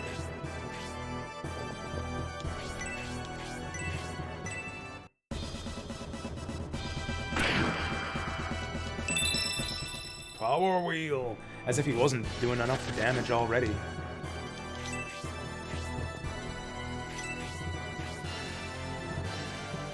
Let's heal Symbios. I know Grace is in trouble right now, but we gotta heal Symbios. Man, if only we got the aura instead of the heal 3. There we go. Now we're definitely not gonna game over.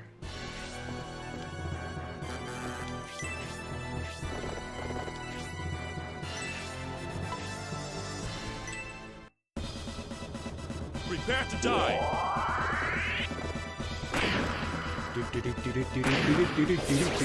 Supercharge. Cool. I swear he just leveled up. I could swear Dantari's just leveled up like 2 seconds ago. Although I guess we're getting 49 XP a pop. Get ready. Oh, you know what? That cross break. She's making like the sign of the cross. Like from the left, the right, and yeah. The Father, the Son, and the Holy Spirit. Coming from all 4 sides.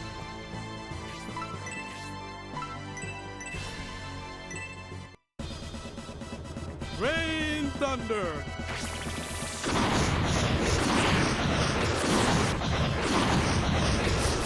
Sweet. That was a cool fight. Not as epic or difficult as I remembered, but a cool fight. You know what the ticket is? I think I benched Noon by this point in the game. He didn't do well on the first few maps, so I benched him. I didn't think I needed 2 wizards. Turns out having 2 wizards is good. Wizards are really good in Shining Force 3.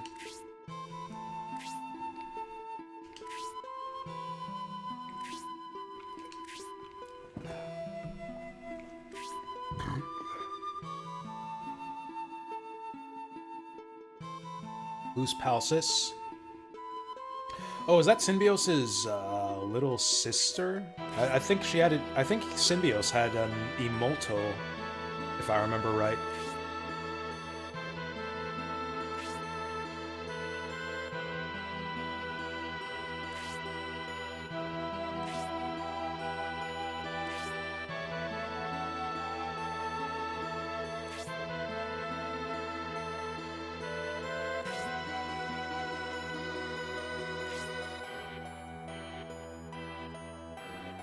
Dude looks like he's got a gummy bear on his shirt. Do you guys see that? That looks like a gummy bear standing in front of a wooden picket fence.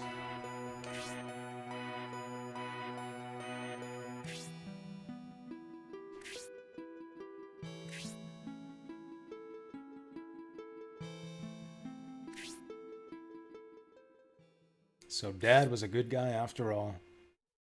Oh, I thought he was gonna, like, fade away or something. Or, like, spin around and explode. Like people do in dramatic Shining Force death scenes. That's cold. He's just sitting there. Oh, Zero came here to help too. Oh.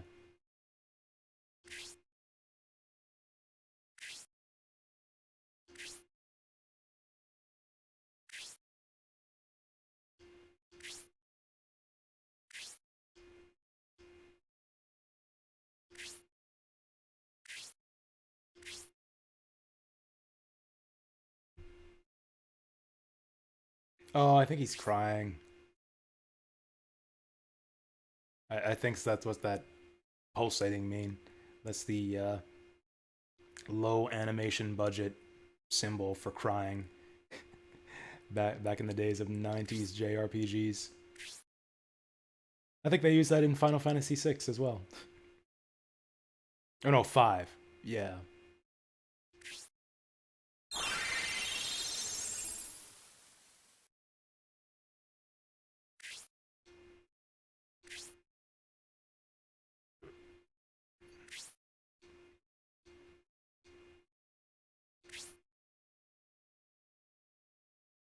Man, I wish we would have gotten...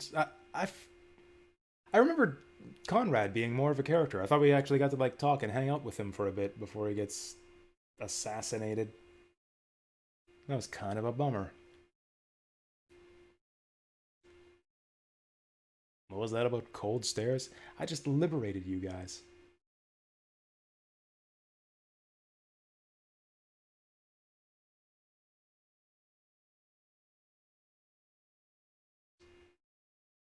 Well, I guess we'll have to stay here to run the country in Father's stead now. Right, we've like inherited these lands. Doesn't Symbios need to stay behind and like run the city or whatever he does, whatever his dad did?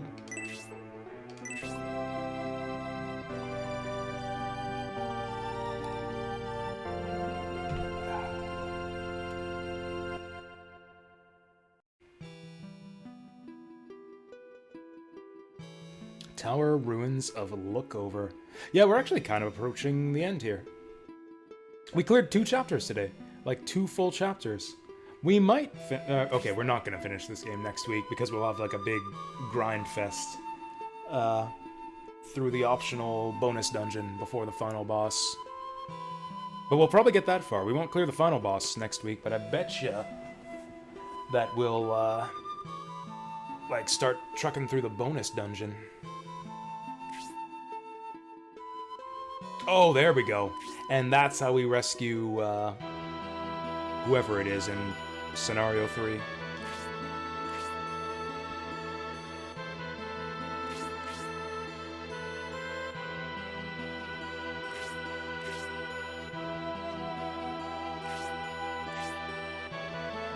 Does Symbios approve? He's not even here right now.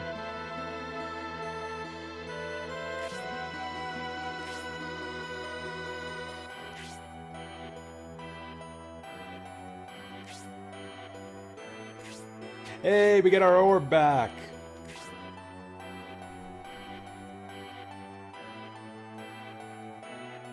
Sweet, we can hit in an AoE for 5 damage now. Oh, also I read in the patch notes that you can now use that orb to fight the Titan in the final battle. It's interesting that he just took it with him there. I forget. They must use it for something in Scenario 2. I can't remember what he had to borrow it for, though.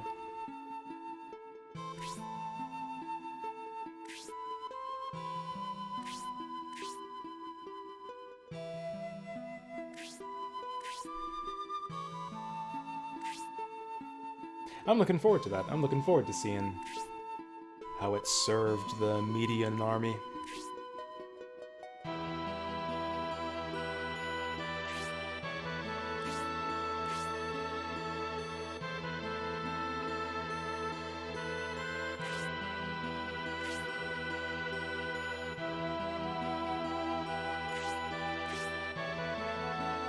Well, actually, Symbios isn't the only one here. I guess, yeah, Grace and Mascarin. Actually, they probably all went to the funeral or something. They're probably making funeral arrangements. That's kind of sad.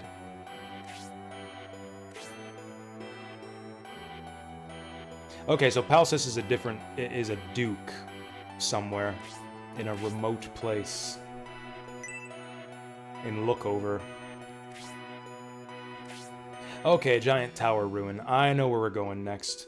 I think we have a big boss fight with Fiali coming up.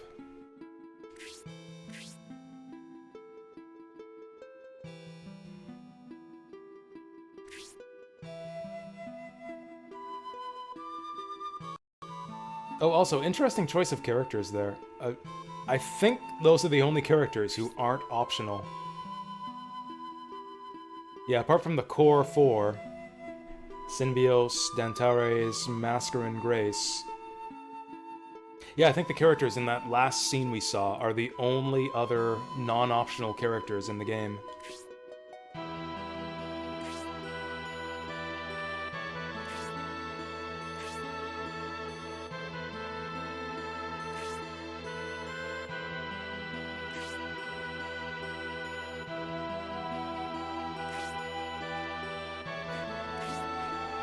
But we need to tell Symbios that it's time to get a move on.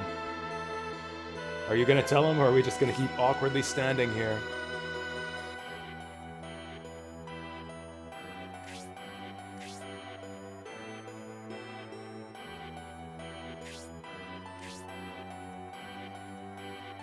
right, crying time's over.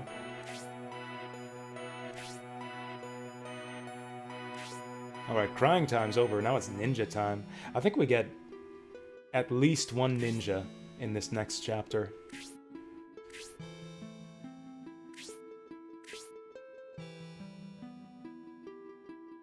Gosh, I hope we didn't miss one. I hope we didn't miss a ninja already. Maybe one was disguised as a pillar in that last fight. Alright. So I guess now's the part where we check and see what goodies are around town. I think we got everything. Yep, no items to be found.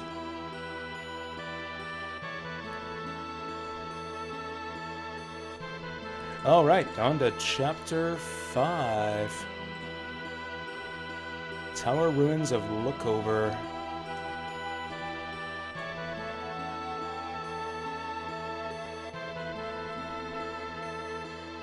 Lost to the first gym. Yep, those gym battles can be rough. Okay, we got access to the blacksmith now. Oh, we got the golem fight coming up. Nice. We do have a ninja coming up. He's disguised as a pillar. And then in Flagard Castle... Oh, we got a sword around here somewhere. Okay, where's the sword? We're looking for a large mithril and a phoenix sword.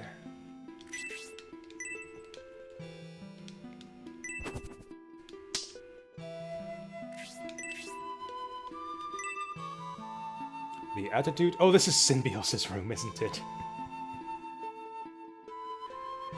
Young people complain about being labeled lazy. To avoid being accused of being lazy, you should stop being lazy. Good advice. Synbios's bookshelf is filled with self-help books. Yes! Why didn't we bring this with us on our way? Why did Synbios leave this at home? I think this might be the best sword in the game, actually. I don't know if we're ever going to replace this.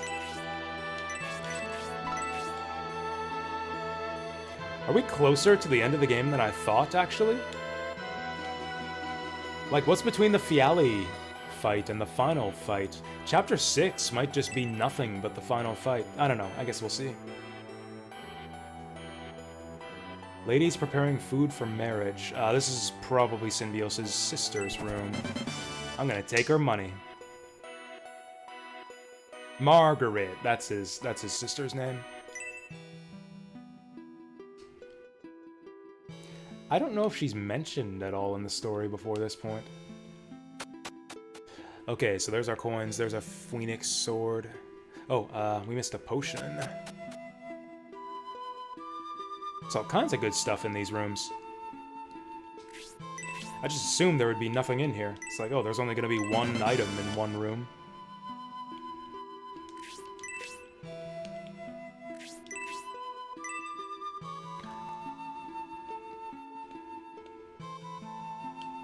Is this not it?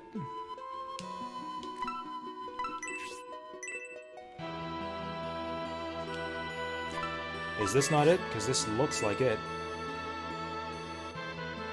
Oh, maybe it's a different room somewhere? A different, very similar looking room? Yeah, this ain't it. This ain't it. Oh, maybe this is it. Maybe this is it. This is not it. Maybe Conrad's room is around here somewhere.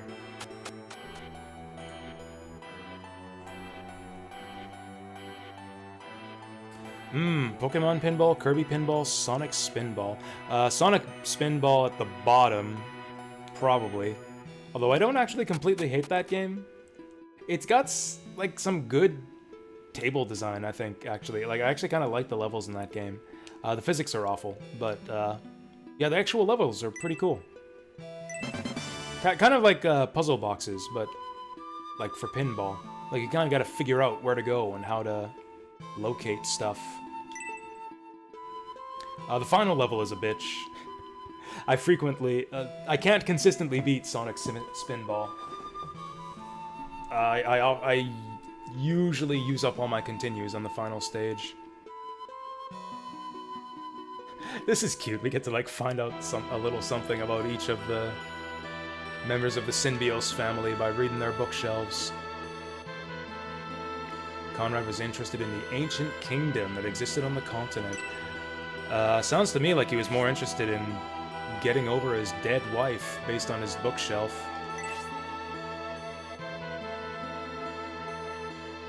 Oh, the 1,000 Year Kingdom. We heard about that. This is shit from Shining the Holy Ark.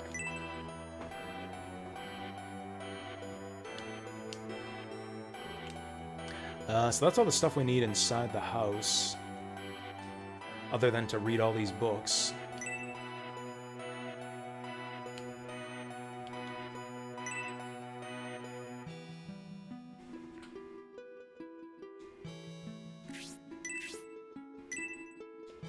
Oh, these bookshelves are only one-sided. How inefficient. Oh, so I haven't played Pokemon Pinball, and Kirby Pinball is number 1. I haven't played Pokemon Pinball, so that one's number 2. Sonic Spinball's number 3, and Kirby's number 1. Have you seen me play? I've streamed Kirby's Pinball Land a couple times, actually. I really like it. I discovered it kind of early on when I started streaming. I guess it's been a few years, actually, since I streamed it. I kind of got addicted to it for a little while, and I streamed it a couple times. Really, really like Kirby's Pinball Land. It's amazing how well it controls and like how smoothly it plays for a Game Boy game. Like the game's got smoother gameplay than frickin' Sonic Spinball.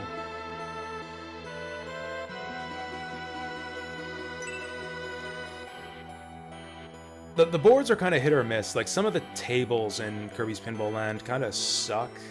It's not even full tables. There's like every table is divided into, is it 4 sections?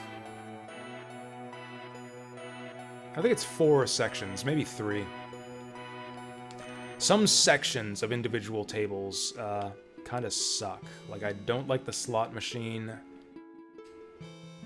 Actually, that might be about it. I mostly just don't like the slot machine.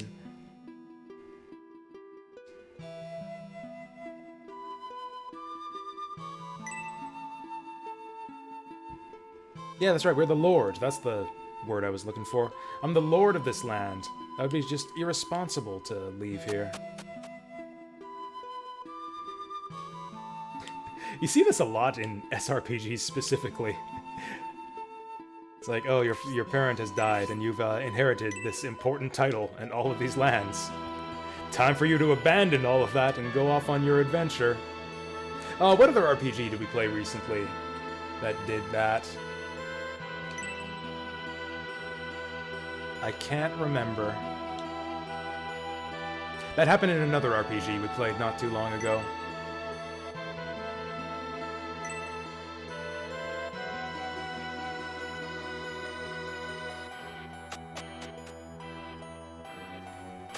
Whoops.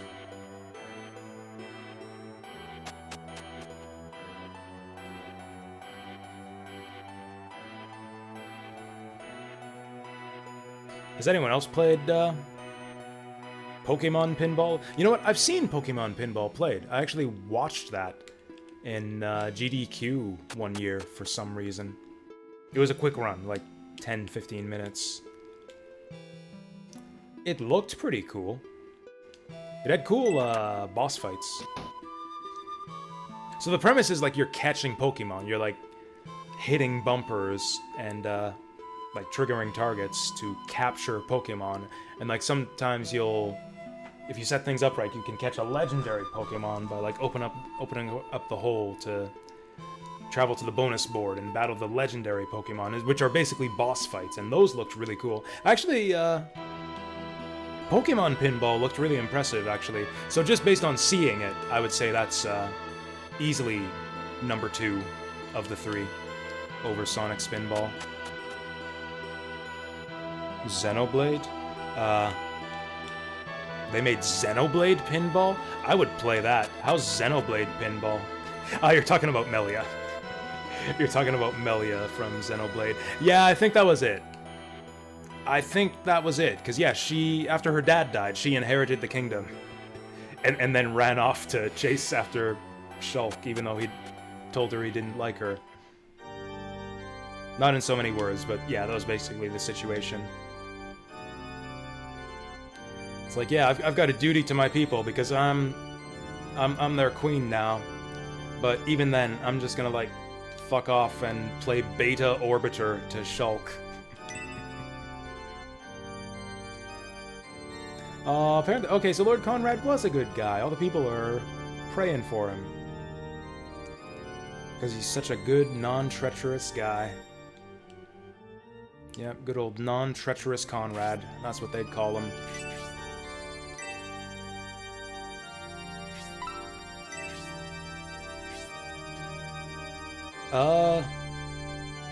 Has it been a year since we finished Xenoblade? It's been more than a year since Skies of Arcadia. I think we finished Xenoblade early this year. Like maybe January, I think we finished Xenoblade. Actually, I got the spreadsheet open right now.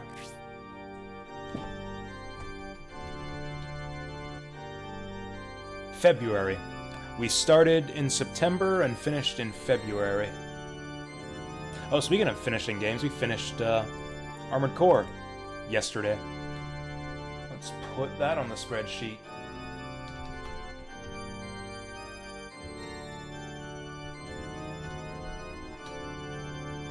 I actually don't have a start date for that one. I'm gonna have to look it up. I was late adding Shining Force and Armored Core. I didn't add them to the spreadsheet on the days that we started them.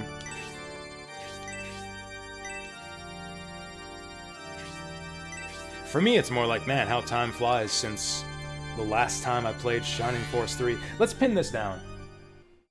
When did I start Shining Force 3 Scenario 1?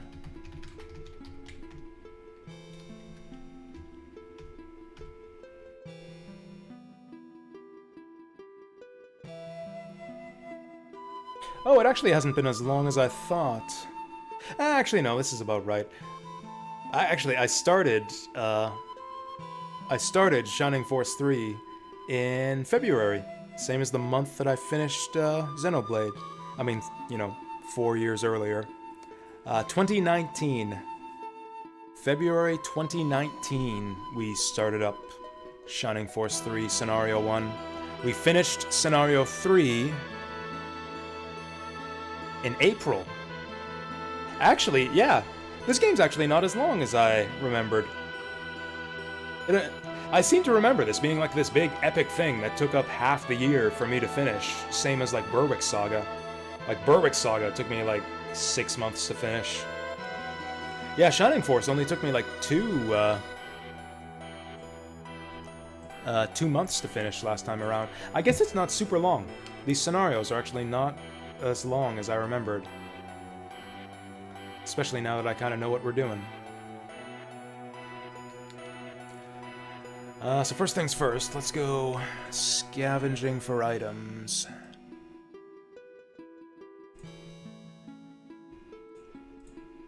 Okay, so we got the stuff in the mansion. Oh, we got lots of good stuff in town. Nimble onion. I think they mean quick pepper. Or no, what was it called? Quick pickle would be a good name too. Got a bunch of mithril here. It's all indoors.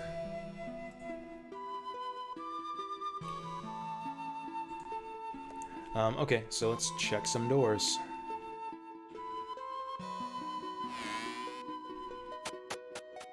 Man, there's so many items hidden in this town. Several of them seem to be in chests, at least. Oh yeah, they'll be in houses that were locked before. There's a flag outside this one.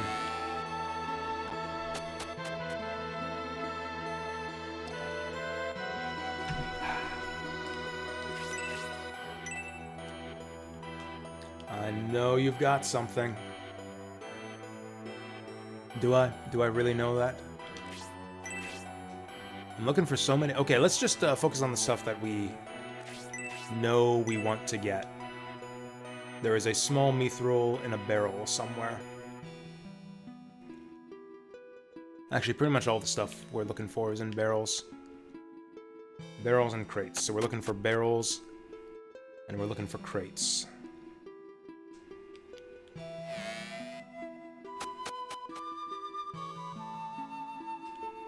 Oh, here we go.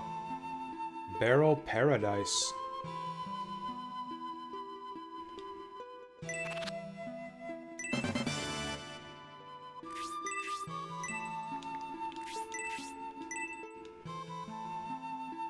I bet it's this one. Damn it.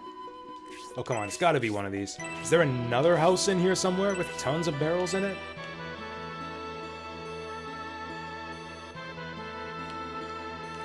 I guess so.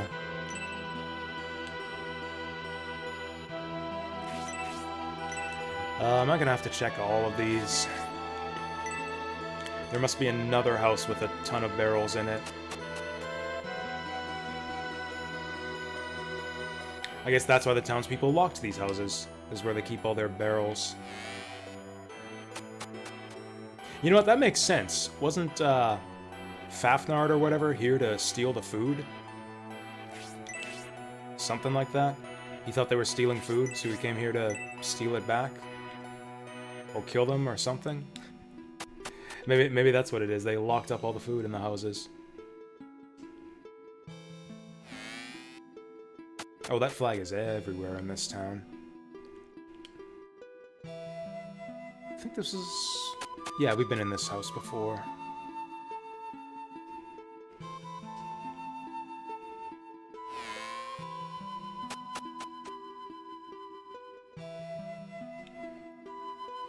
Oh, here we go. Here's some barrels. Excellent. Okay, so that's small mithril number 2. There's a lone barrel somewhere. With small mithril number 1. Still looking for a nimble onion. We're still looking for a lone crate with a mithril. Have we done this one? All the buildings in this town look the same. We've been here. Oh yeah, we're going like counterclockwise around the town. I am getting so turned around. This is a big building. Must be a bar.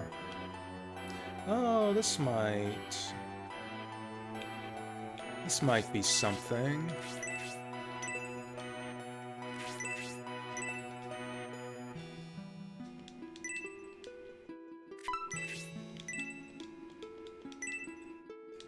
Damn it, the people in this town have discovered locks.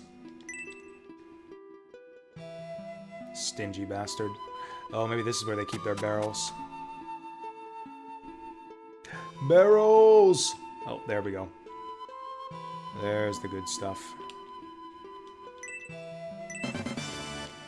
Alright. Jumping peppers. It's the running pepper. That's agility, yeah? Movement! Ooh. Ooh. Whoo! It's actually hot in here right now. But, wow. Who do we give it to? I'm kind of tempted to give it to Justin, even though he sucks and is one of the worst characters. He might have good growth, so I feel like he gets better. He's got to get better, right? I remember him being good. I'm tempted to give it to Justin, just so I stop getting confused about thinking he has good movement, because he's a horse. Frank's got good movement. Frank's got horse movement. Obright's got 6 movement. What the heck? Oh yeah, fighter movement is 6 in this game. Honestly...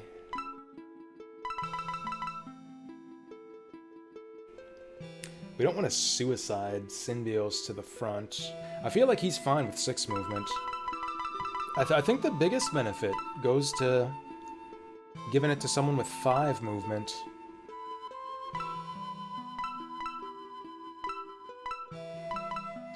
Now, the monks don't really need to be on the front lines, since they can heal, they can sit back and heal people, they're kind of versatile that way. Oh yeah, we got people on the bench, too. We got Pen, we could give it to Pen. Actually, what's Pen's movement? I might actually give it to Pen.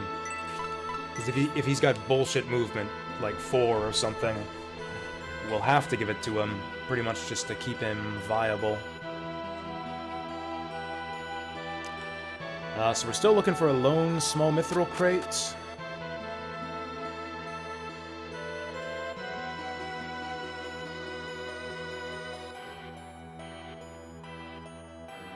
Oh, I think that's it over there. Yeah. Oh, that's large mithril. Oh, yeah, I just can't read. Did we get the other small mithril?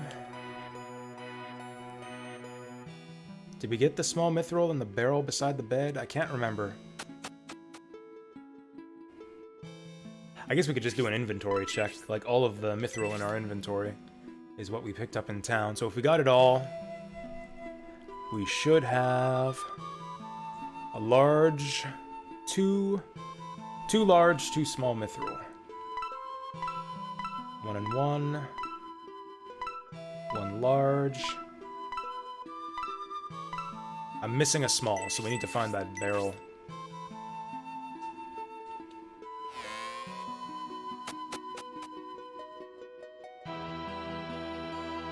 Oh, you know what? I think the flags might all be in front of houses that were locked before. This is the mithril man. Hey, what do you know? He's got a free sample for us. We might spend some time in here. Some time and some save scumming. There's also a potion in one of these houses, but I don't really care.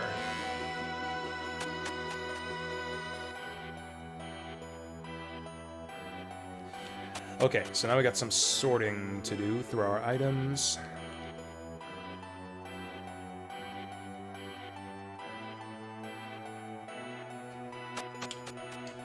Then we got some shopping to do. We might not have time for another map tonight. It might just be nothing but shopping and smithing in our future here. We got a lot of mithril to go through. Like boatloads of mithril.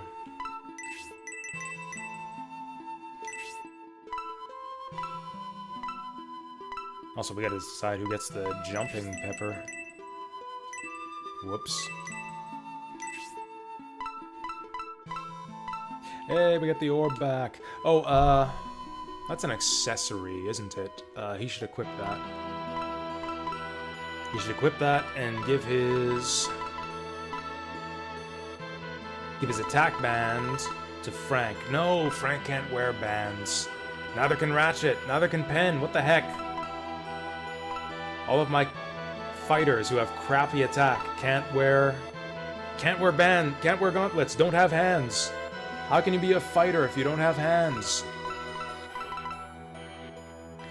Horst can take it.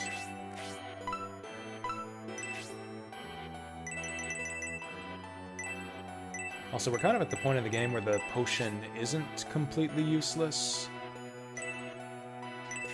Although it's still going to be a lot better in the end game. I am actually going to give up all of our potions.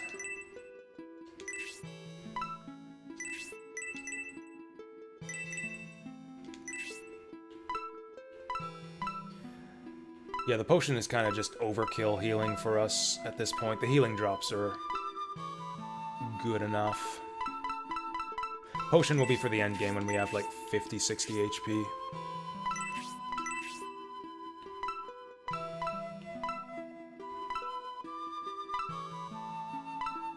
So who gets the running pepper?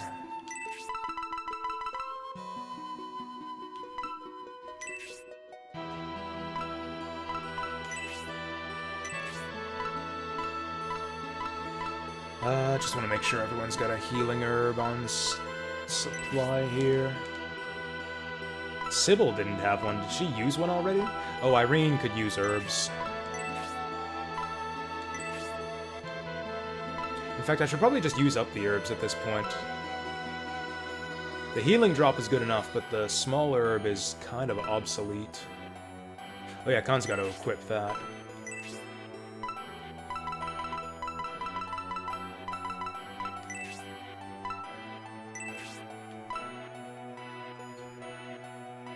Dark Resist 5, release Holy Power. Yeah, I feel like the Holy Power is worth equipping it, even losing 2 attack. Maybe we'll replace it with a better ring later.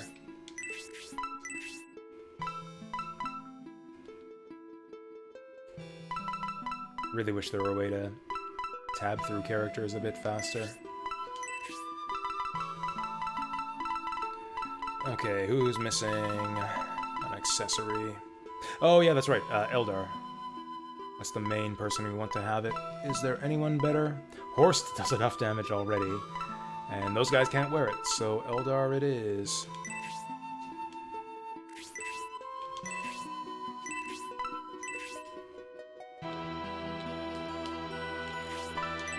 Was there anything else we have to do?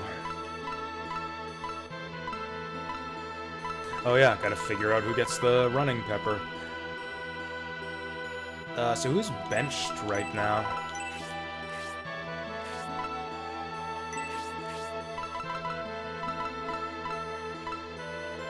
So Khan's got 5 movement, Horst is 6. Eldar 6, Pen is 5. 5 is good enough. I legit think I'm gonna give it to Justin.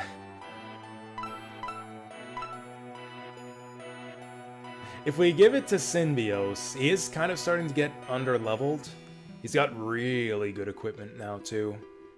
We could start sending them in and having them throw phoenixes around. Yeah, let's give it to Synbios. There's no one else who makes sense. Like, he will be our best character by the end of the game. Yeah, Justin is the meme pick.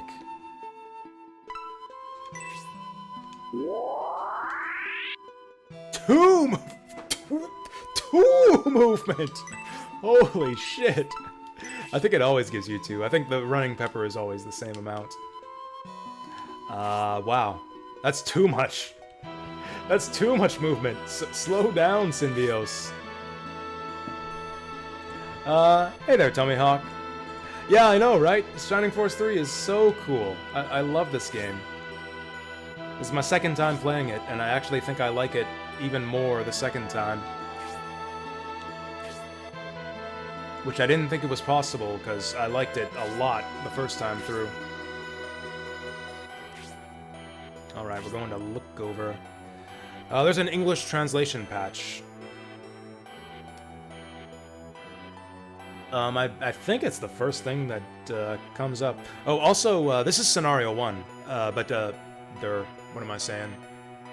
This game came out in English, actually. We're playing a fan translation patch, which, for various reasons, which I could get into. Would anyone be tired of the explanation? I feel like I end up just explaining this to make small talk, like, on every stream of this game. Okay, so Shining Force 3 came out officially in English on the Sega Saturn.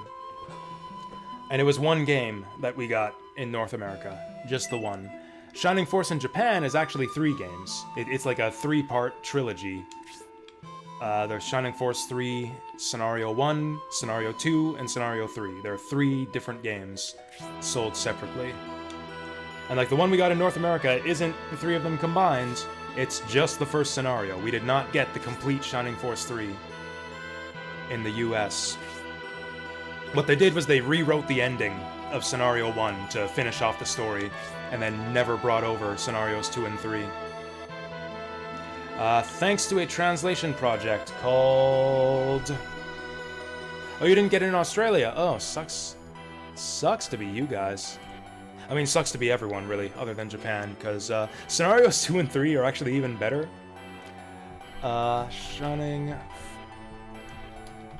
Shining Force 3 English. There it is, Shining Force 3 Translation Project.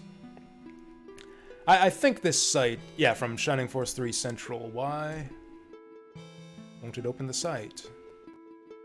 Oh, I'm getting ads. I'm getting hijacked by ads. Fuck you. That's gotta be like a jinx, right?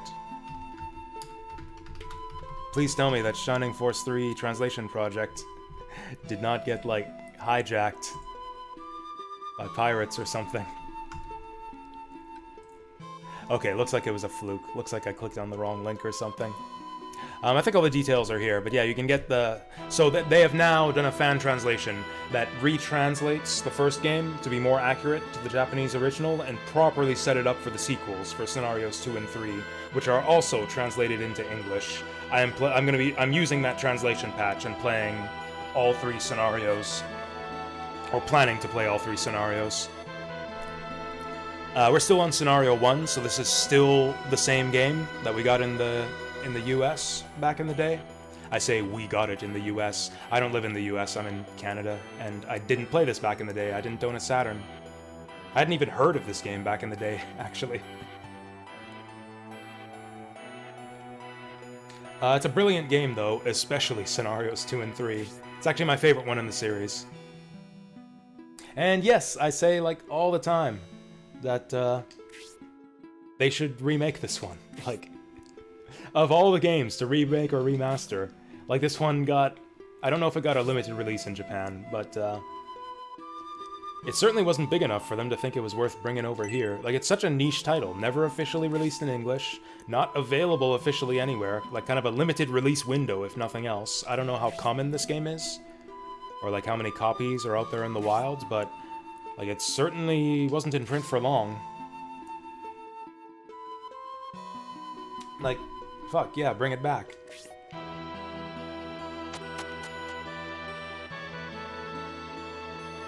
I actually didn't really know Shining Force at all back in the day. Like, even Shining Force 1 and 2, I was somehow completely unaware of until years later. I even owned a Genesis. I owned a Genesis back in the day, and I still somehow missed Shining Force.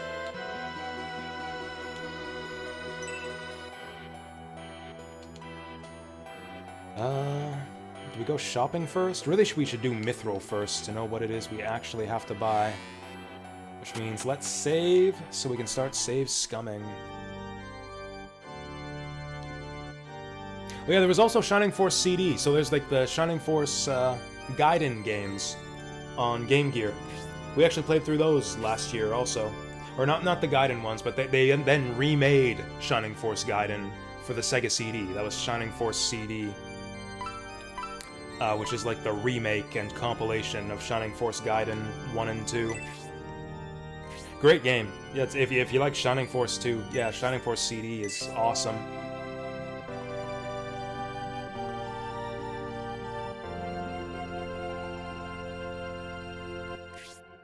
For me, though, I think the Shining Force games got better over time. I think CD is better than 1. 2 is better than CD, and then 3, I think, is better than 2. And actually, not only that, I think each of the scenarios of 3 gets better over the previous one, too. I think Scenario 2 of Shining Force 3 is better than 1, and then 3 is better than 2. They just got better and better and better. They just kept on topping themselves. They could not stop winning, and then they stopped making them. And then they killed the series and then turned it into a bunch of shitty action RPGs for PS2. Actually, I like Shining Tears. I actually played Shining Tears back in the day on PS2, and I actually liked it.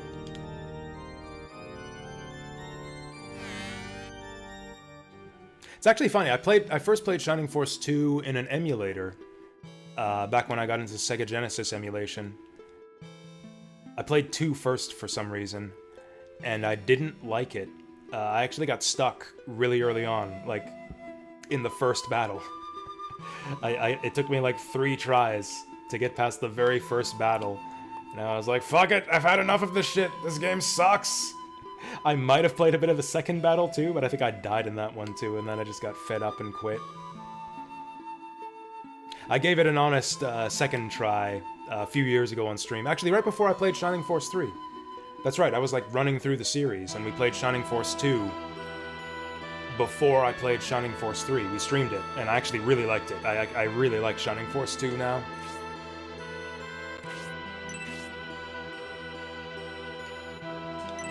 No new items, but I think we got some stuff for sale.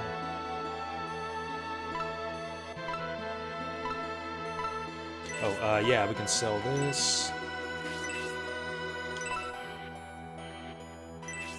Shining Force 2 is your favorite RPG? It's a strong choice. I can totally see that. Especially if you grew up with it, if it's like one that you grew up with back in the day. Especially if you like owned it on Genesis.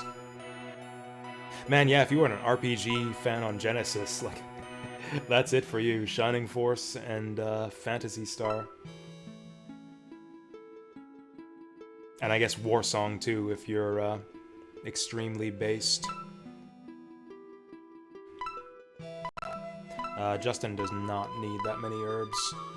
I really wish they let you buy stuff and, like, mess with the inventories of people on the bench. Oh, I was gonna check on deals.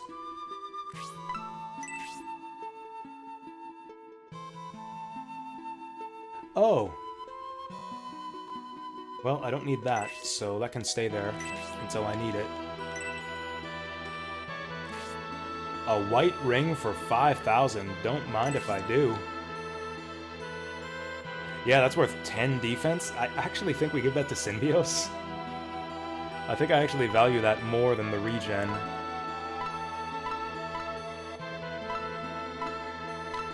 Who's dying a lot?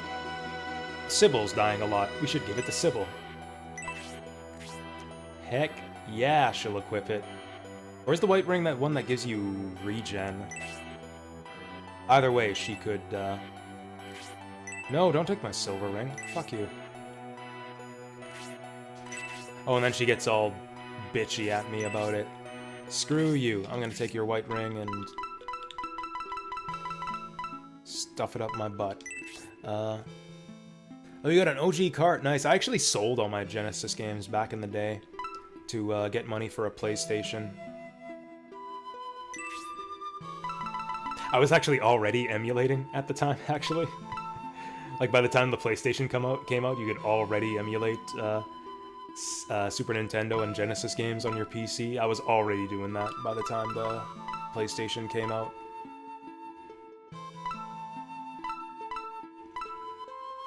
So who do we give this to? 2 defense isn't a lot. Probably just give it to someone who doesn't have anything, like Mascarin.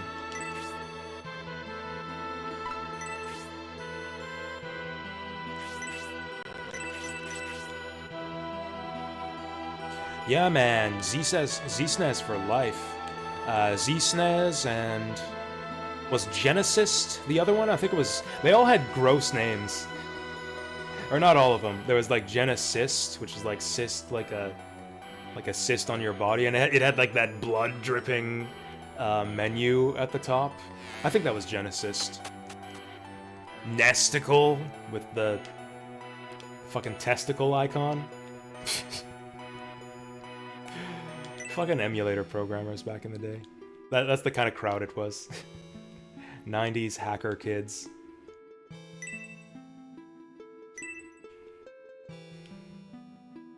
We're gonna talk to NPCs, and then we're gonna talk to the Mithril Man. So yeah, I don't have any of my Genesis or Super Nintendo cartridges, or my consoles for that matter. I do have my NES, because the NES wasn't worth any money at the time, so there was no point trading it in. So I kept that. And I actually ended up giving it to my aunt. I actually sold, like, most of my game collection a few years ago. Like 5 years ago at this point. But I didn't have my NES on me. It had, like, kind of been passed around through my family. It was, like, at my aunt's, and then my cousins, and then in my parents' basement. And then I got it from them a few years ago, and I actually got a TV. I got a CRT from my parents' basement, too, and I actually hooked it up. I played an NES on original hardware and CRT for the first time, like a couple years ago, or like, you know, for the first time since like the 90s. I played a console on a television.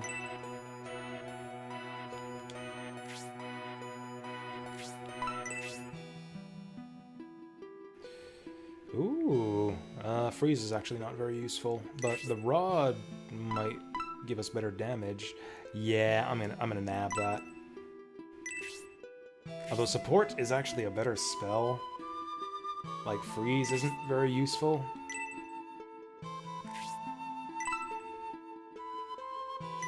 But we mostly use Masquerade to nuke stuff anyways.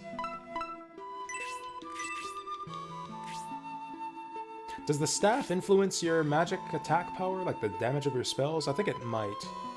Or no, I don't think the weapon does, but I think your weapon level might. So I have my NES with a few games. I have my PS3. Seriously, we get a replacement knife already? Or do we? I wish they showed you the stats on these items.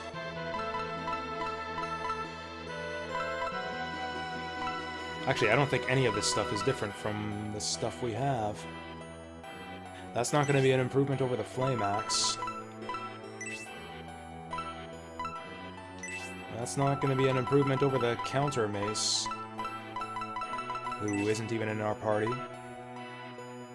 Got a Mithril Claw already. Yeah, this is all junk. Oh, Heavy Quarrel. That's actually an improvement. Although, actually, I don't care, because we're getting Mithril items. Fuck this nonsense. So yeah, I've mostly got in my collection, or actually just entirely in my collection, is PlayStation 1, 2, and 3. That's all I've got left. PS1, PS2, PS3. And not a whole lot of the PS3.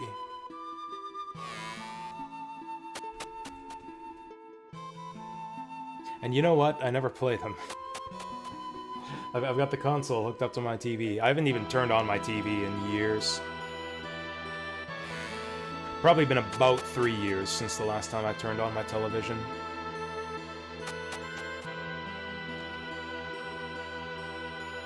I believe it was to play Dark Souls, or Demon Souls.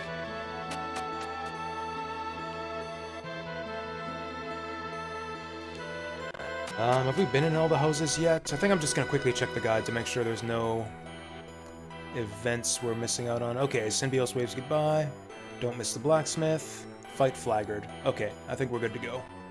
Next hidden items are in Battle 21 and in Lookover. Okay, I think we're good to go. To the Mithril Man.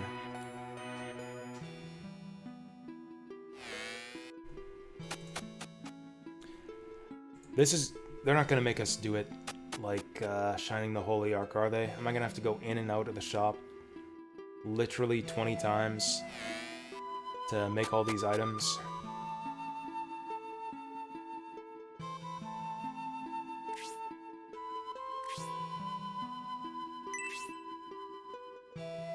You're not the Mithril Man. Oh, that's a decent circlet.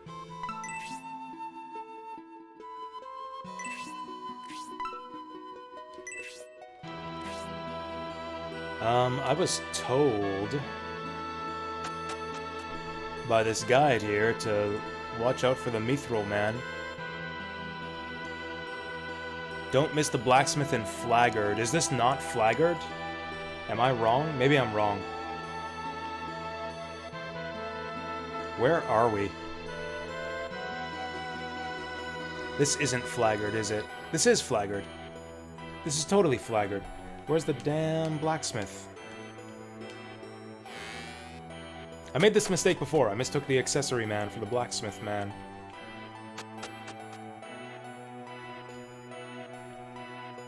I think the blacksmith's holding on to our one potion we're missing, too. On this town's inventory list. This has got to be it. This is like the only building I haven't walked in yet.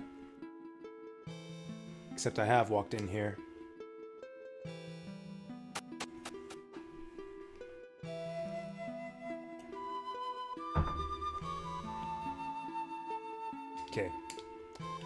Let's zoom out so we can better see what we're doing.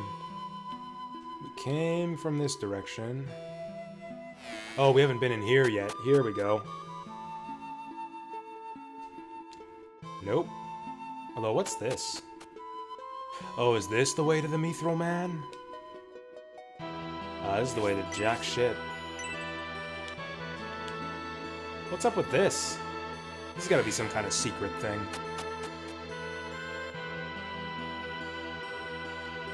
The guide doesn't say nothing, though.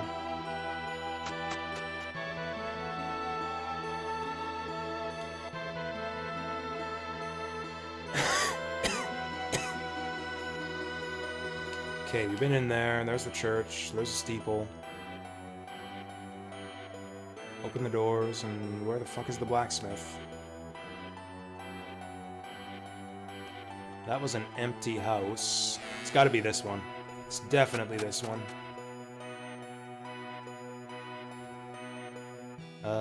You're not a blacksmith, but I don't know if I've talked to these people yet. Is that why I'm going around town?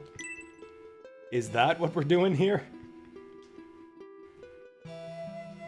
That's right, stop complaining and start telling me where to find the blacksmith.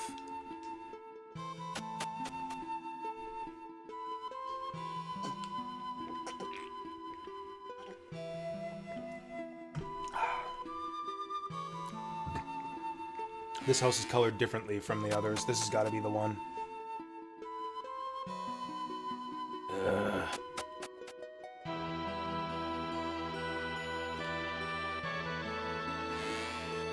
This one's got like a shop canopy in the front. This has got to be the one.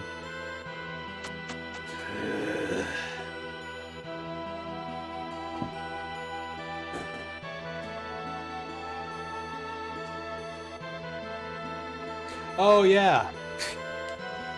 Of course, silly me, can't miss it. There's actually a picture of it in the guide. No wonder the guide says, don't miss the blacksmith. Yeah, I would absolutely miss the blacksmith if they hadn't highlighted it like that. He's got his own theme music here.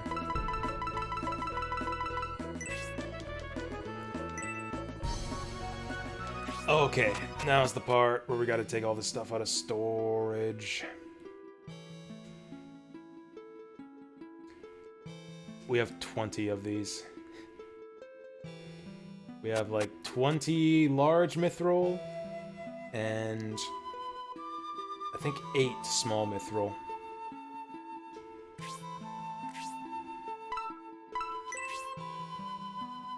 Do I even have 20 free? Oh, no, we didn't equip the mithril claw. No wonder Frank sucks so much.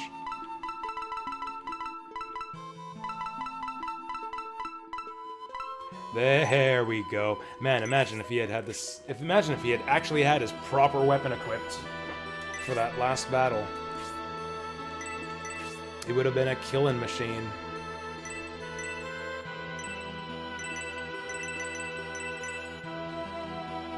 Do I have 20 inventory spaces to grab these? I guess we'll find out.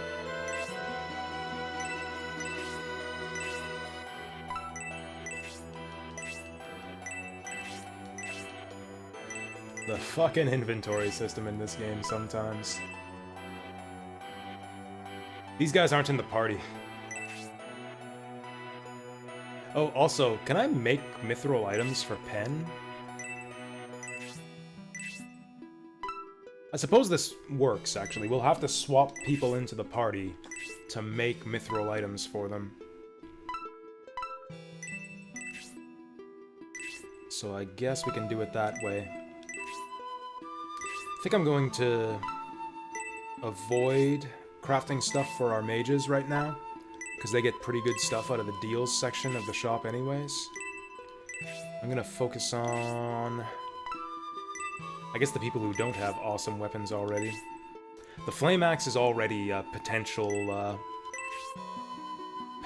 item you can get from mithril crafting, so we don't need to craft that. Same for the Vengeance Mace or whatever. Same for the Phoenix Blade, I think. So I think we're looking at lances and halberds for Dantares and Sybil. We're looking at gloves and claws for our monks.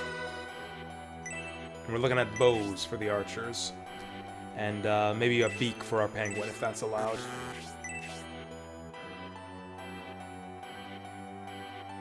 In fact, since we're not smithing stuff for our mages, and since they don't, I think, have the inventory space for mithril, I wish I could see their inventory, actually.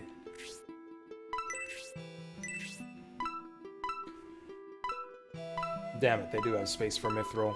Okay, so who's out? Noon is out. Let's do it like this.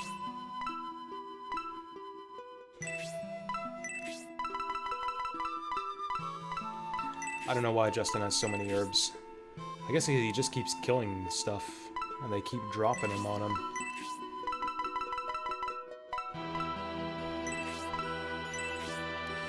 Okay, Grace, Masker, and Noon can go on the bench. And then everyone else can go to the blacksmith. I wasn't kidding when I said, like, the next hour of the stream is gonna be fucking around in town and mithril bullshit. And when I said that, I didn't even know that it was gonna take us, like, 20 minutes to find the mithril man. We got 4 benchers.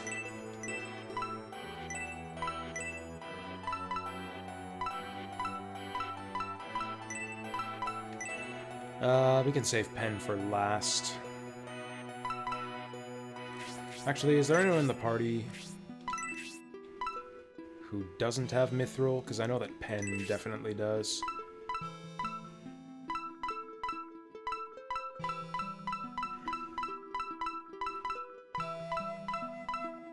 Nope, not enough mithril to hold in the whole party. That's fine, we'll save Pen for last.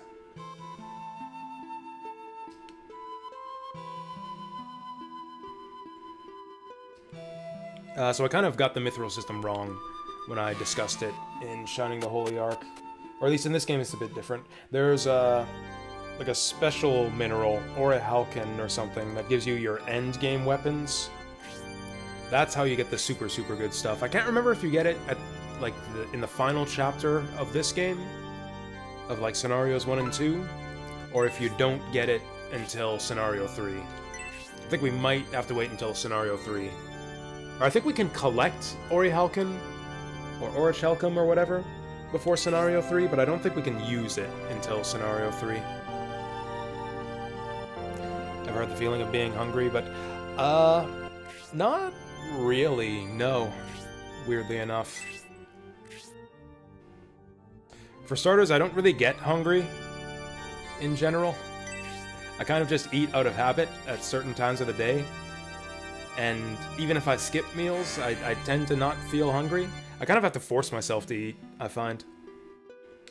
Like, I have to pay attention to how long it's been since I've eaten. Like, I'll get tired, but I won't get hungry if I don't eat. Fuck, where's the blacksmith? Okay, there we go.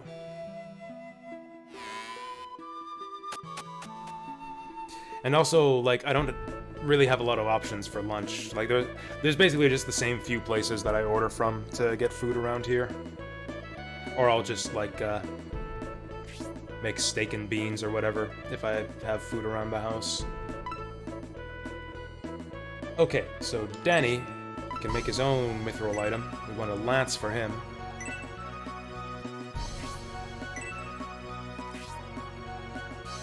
Fuck.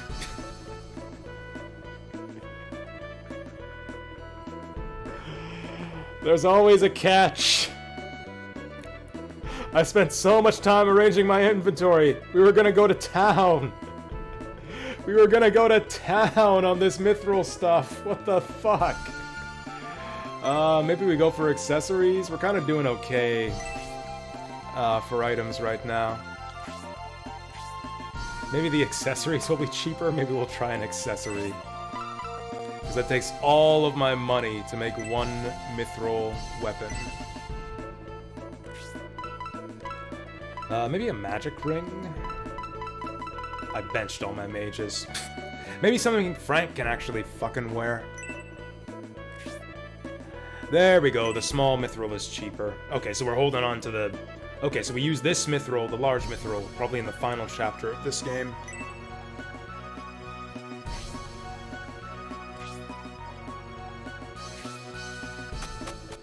Because then we'll have the money, hopefully.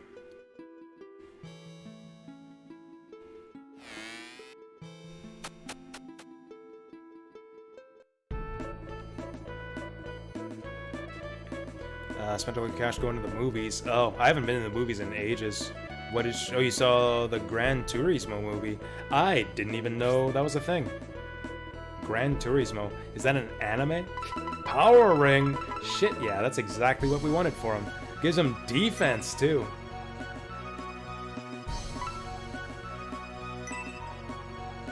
Right. Because we filled everyone's inventory with, mithril. Another satisfied customer. I'm a fucking idiot. This is the second time I've made this mistake, dumping all my mithril into my inventory, and then not being able to use it. I did the exact same thing in Shining the Holy Ark. I think I did it in an earlier town in this game, too. I will keep one large mithril in my inventory. Because we'll have just enough to make the one.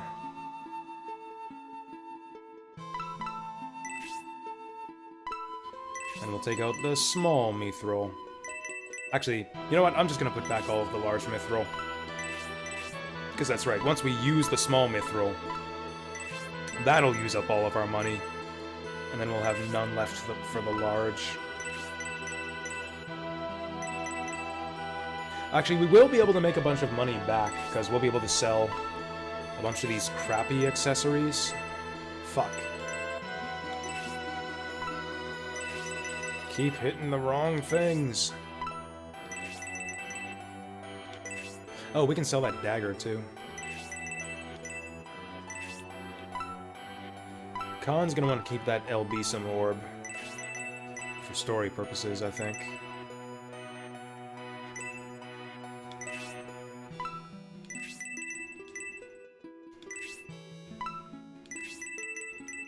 I might as well let him keep these, since we're not putting him in the party.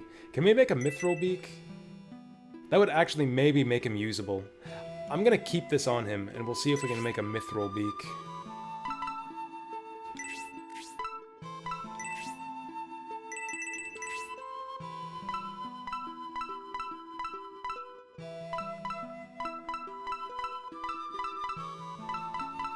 Who actually wants this? Oh, it was on... Obright, maybe? We can give it to Obright. Oh, it's a real-life, dramatized story. Changed to the big screen based on the Gran Turismo game. Yeah, I did not think that Gran Turismo was like a story-driven game. Or like that it could have a film made out of it.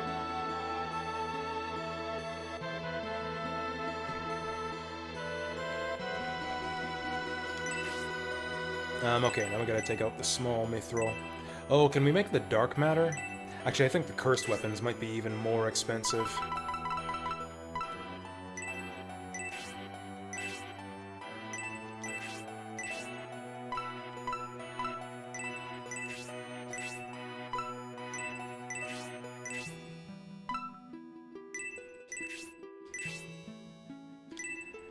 So I actually do want the mages in the party here. Whoops. Well, we can put it back later.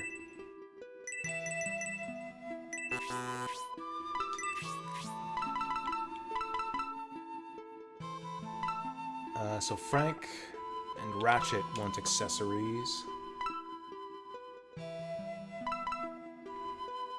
Dantares has got a good one already. Okay, so who doesn't have mithril in their inventory? We can ditch them.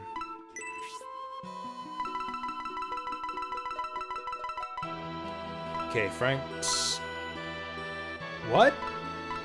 Oh, are you kidding me? I forgot to put away more mithril.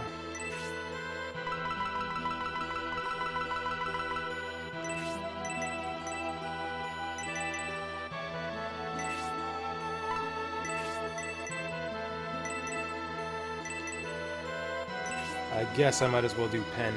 Nah, we'll keep pen. I love the idea. Oh, you know what? I love the idea of him having mithril equipment. He won't be able to use it until he gets promoted, so there's no point. So we want Frank, Ratchet, Noon, Mascarin, Grace in the party. Who can get benched?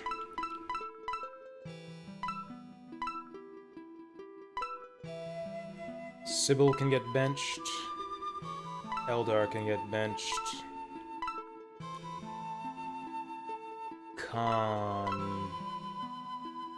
Justin can get benched. Sybil, Eldar, Justin.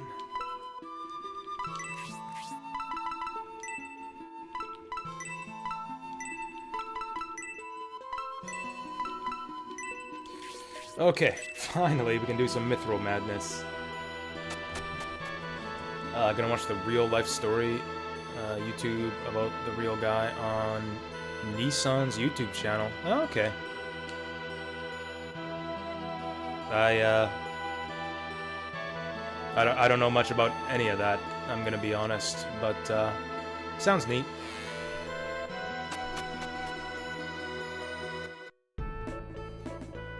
Oh, let's distribute that ring so that we know what we're working with here. Attack 5, defense 5.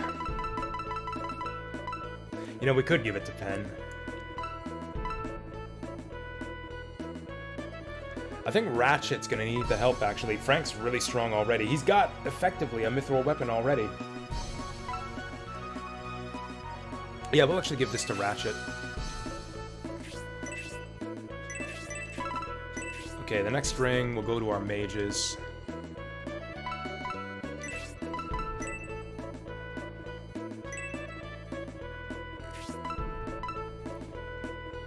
Yeah, ring for Mascarin.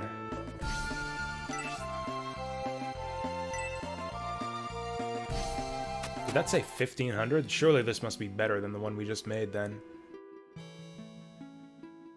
I don't know where I am. I found myself. Okay. Artemis pin. Cool.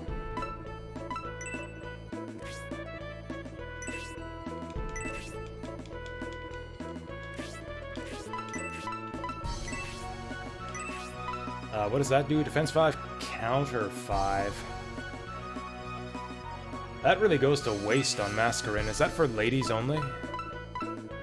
Sounds like we're putting that on Sybil. Oh, maybe Irene? Sybil's on the bench. Maybe Irene? That would go really good on Sybil. Def 5, counter 5, luck 2.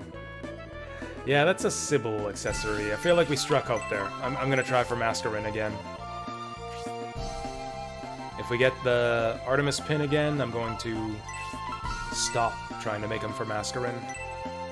Yeah, we're gonna be broke by the time we get through all this mithril. Whoa. Fucking spawn of the fly I just killed the other day. Buzzing in my face.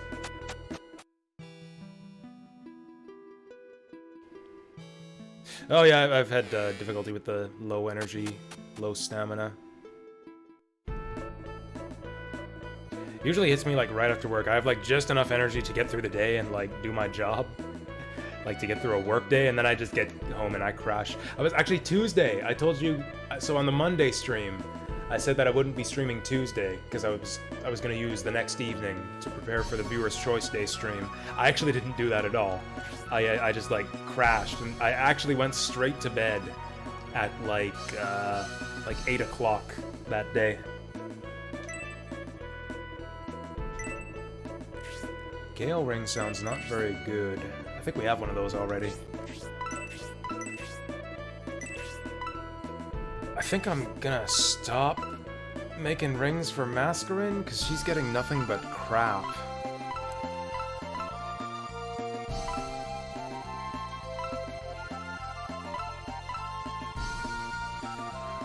Horst, on the other hand, wouldn't mind that. Oh, he doesn't even have an accessory. Okay, let's give it to him. I was hoping for some kind of magic ring. Maybe Noon?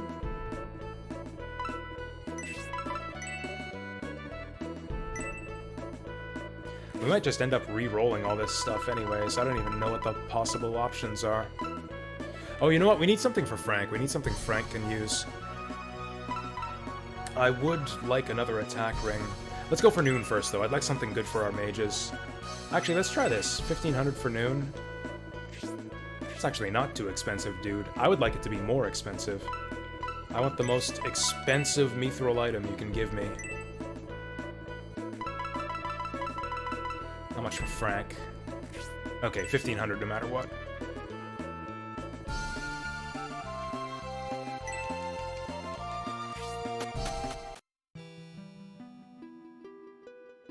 Man, it's taking even longer to do all this shopping crap than I thought. And we still gotta do the regular shopping after this. Since we're not getting mithril weapons. Master Ring. I like the sound of that, although it sounds like it doesn't give us stats. No defense, no attack. Whatever it gives us, it better be something really fucking good.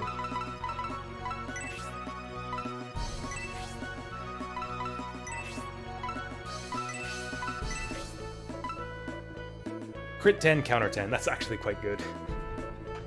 Extra critical is actually quite good. We'll keep that. Okay, let's make one for Noon now. Rather than like save scumming and re-rolling one at a time, I think we'll just like make the whole batch, survey the possible options, like the things we can possibly get, and then I'll decide if we did good or bad. Like maybe there's something really important that we don't want to miss out on. We'll look at the possible results after we've made everything, and then decide how our results stacked up. See, that's the kind of thing I'm looking at. That's the kind of thing we want.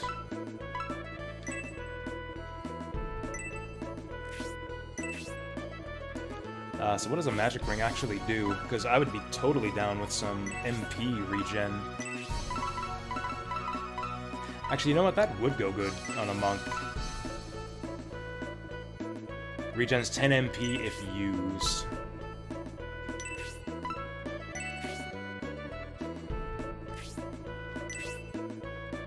Oh, what did Noon have on before?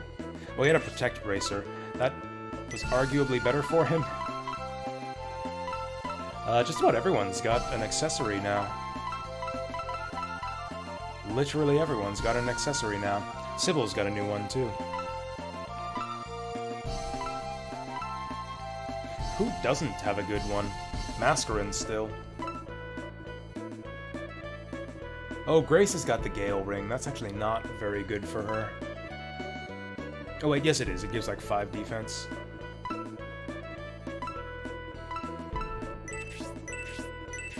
It seems like the accessories, and maybe it doesn't matter who you make it for. 2 more.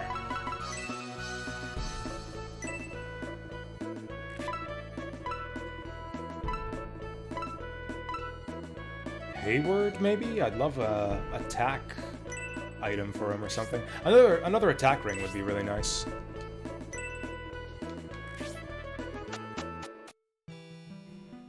I feel like the attack ring is the best result we've seen so far. That and the crit ring. Protect ring. That sounds mediocre. That sounds really bad. It's better for Mascarin.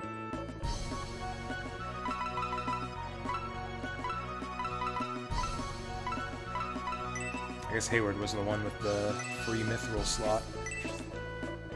Protect Ring. That might be the worst possible option. Although I think it has a spell. Heal level 2 if used. Maybe that's not awful. That would actually go good on a healer. Believe it or not. Because they actually get the bonus XP for healing. Could give it to Irene or someone who tends to use up all of their MP. Could give it to Grace.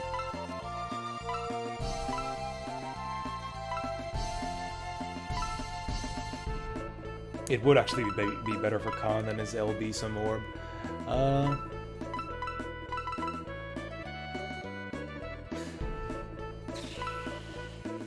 Really kind of doesn't matter.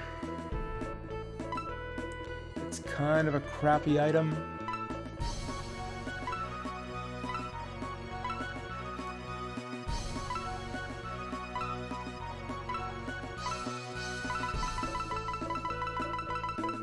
It's a really crappy item. We got the Artemis pin for Sybil on the bench, too. It's a mild upgrade for Mascarin. 3 defense. I guess we'll take it. Yeah, that silver thingy is useless.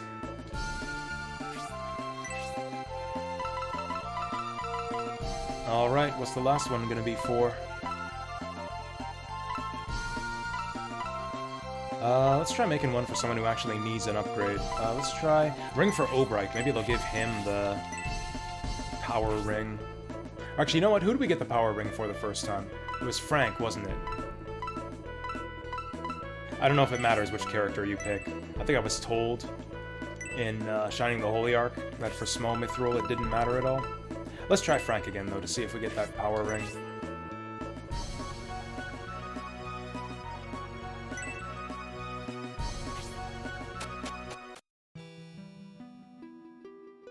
Yeah, that's the main. It's the same in this game. That's the main benefit of rings, is to use their spells to get XP. Attack ring. That sounds okay.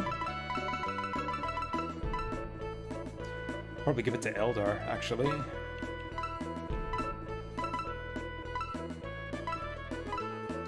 No one in this party actually really wants it. Hayward, maybe. Oh, that's just a straight upgrade for Hayward, actually. Yeah, absolutely give it to him.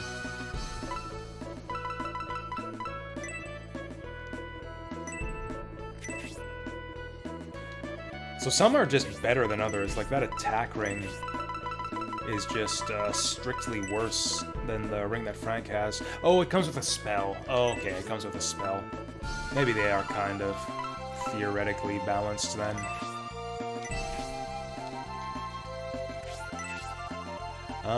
Then out of curiosity, what could we possibly have gotten otherwise?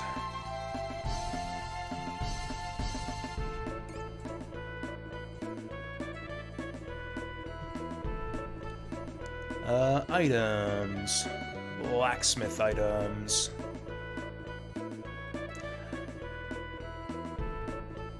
Doesn't really say. That's right, we did this before. Doesn't really tell you what you can make from the mithril.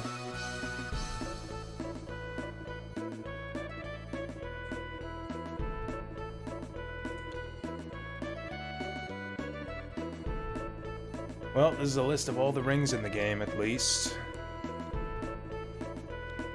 I think we got all of these, other than the cursed ones. I actually think we have, pretty much every ring in the game. Yeah, we have at least one of each of these. I feel like that's a good haul. I'm not gonna complain about that.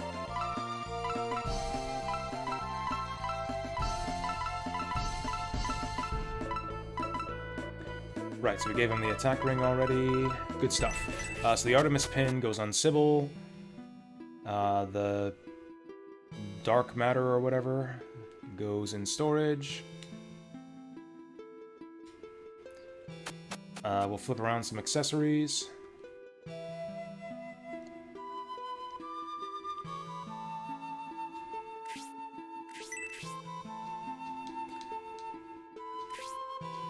guy gives the worst advice. Okay, give... Oh, also we can sell some, sell our old accessories. This stuff can go back.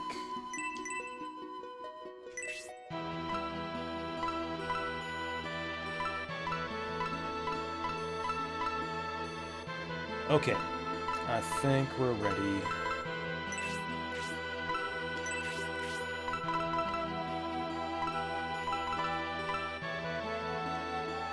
Actually, can I swap with characters on the bench here? I don't think I can.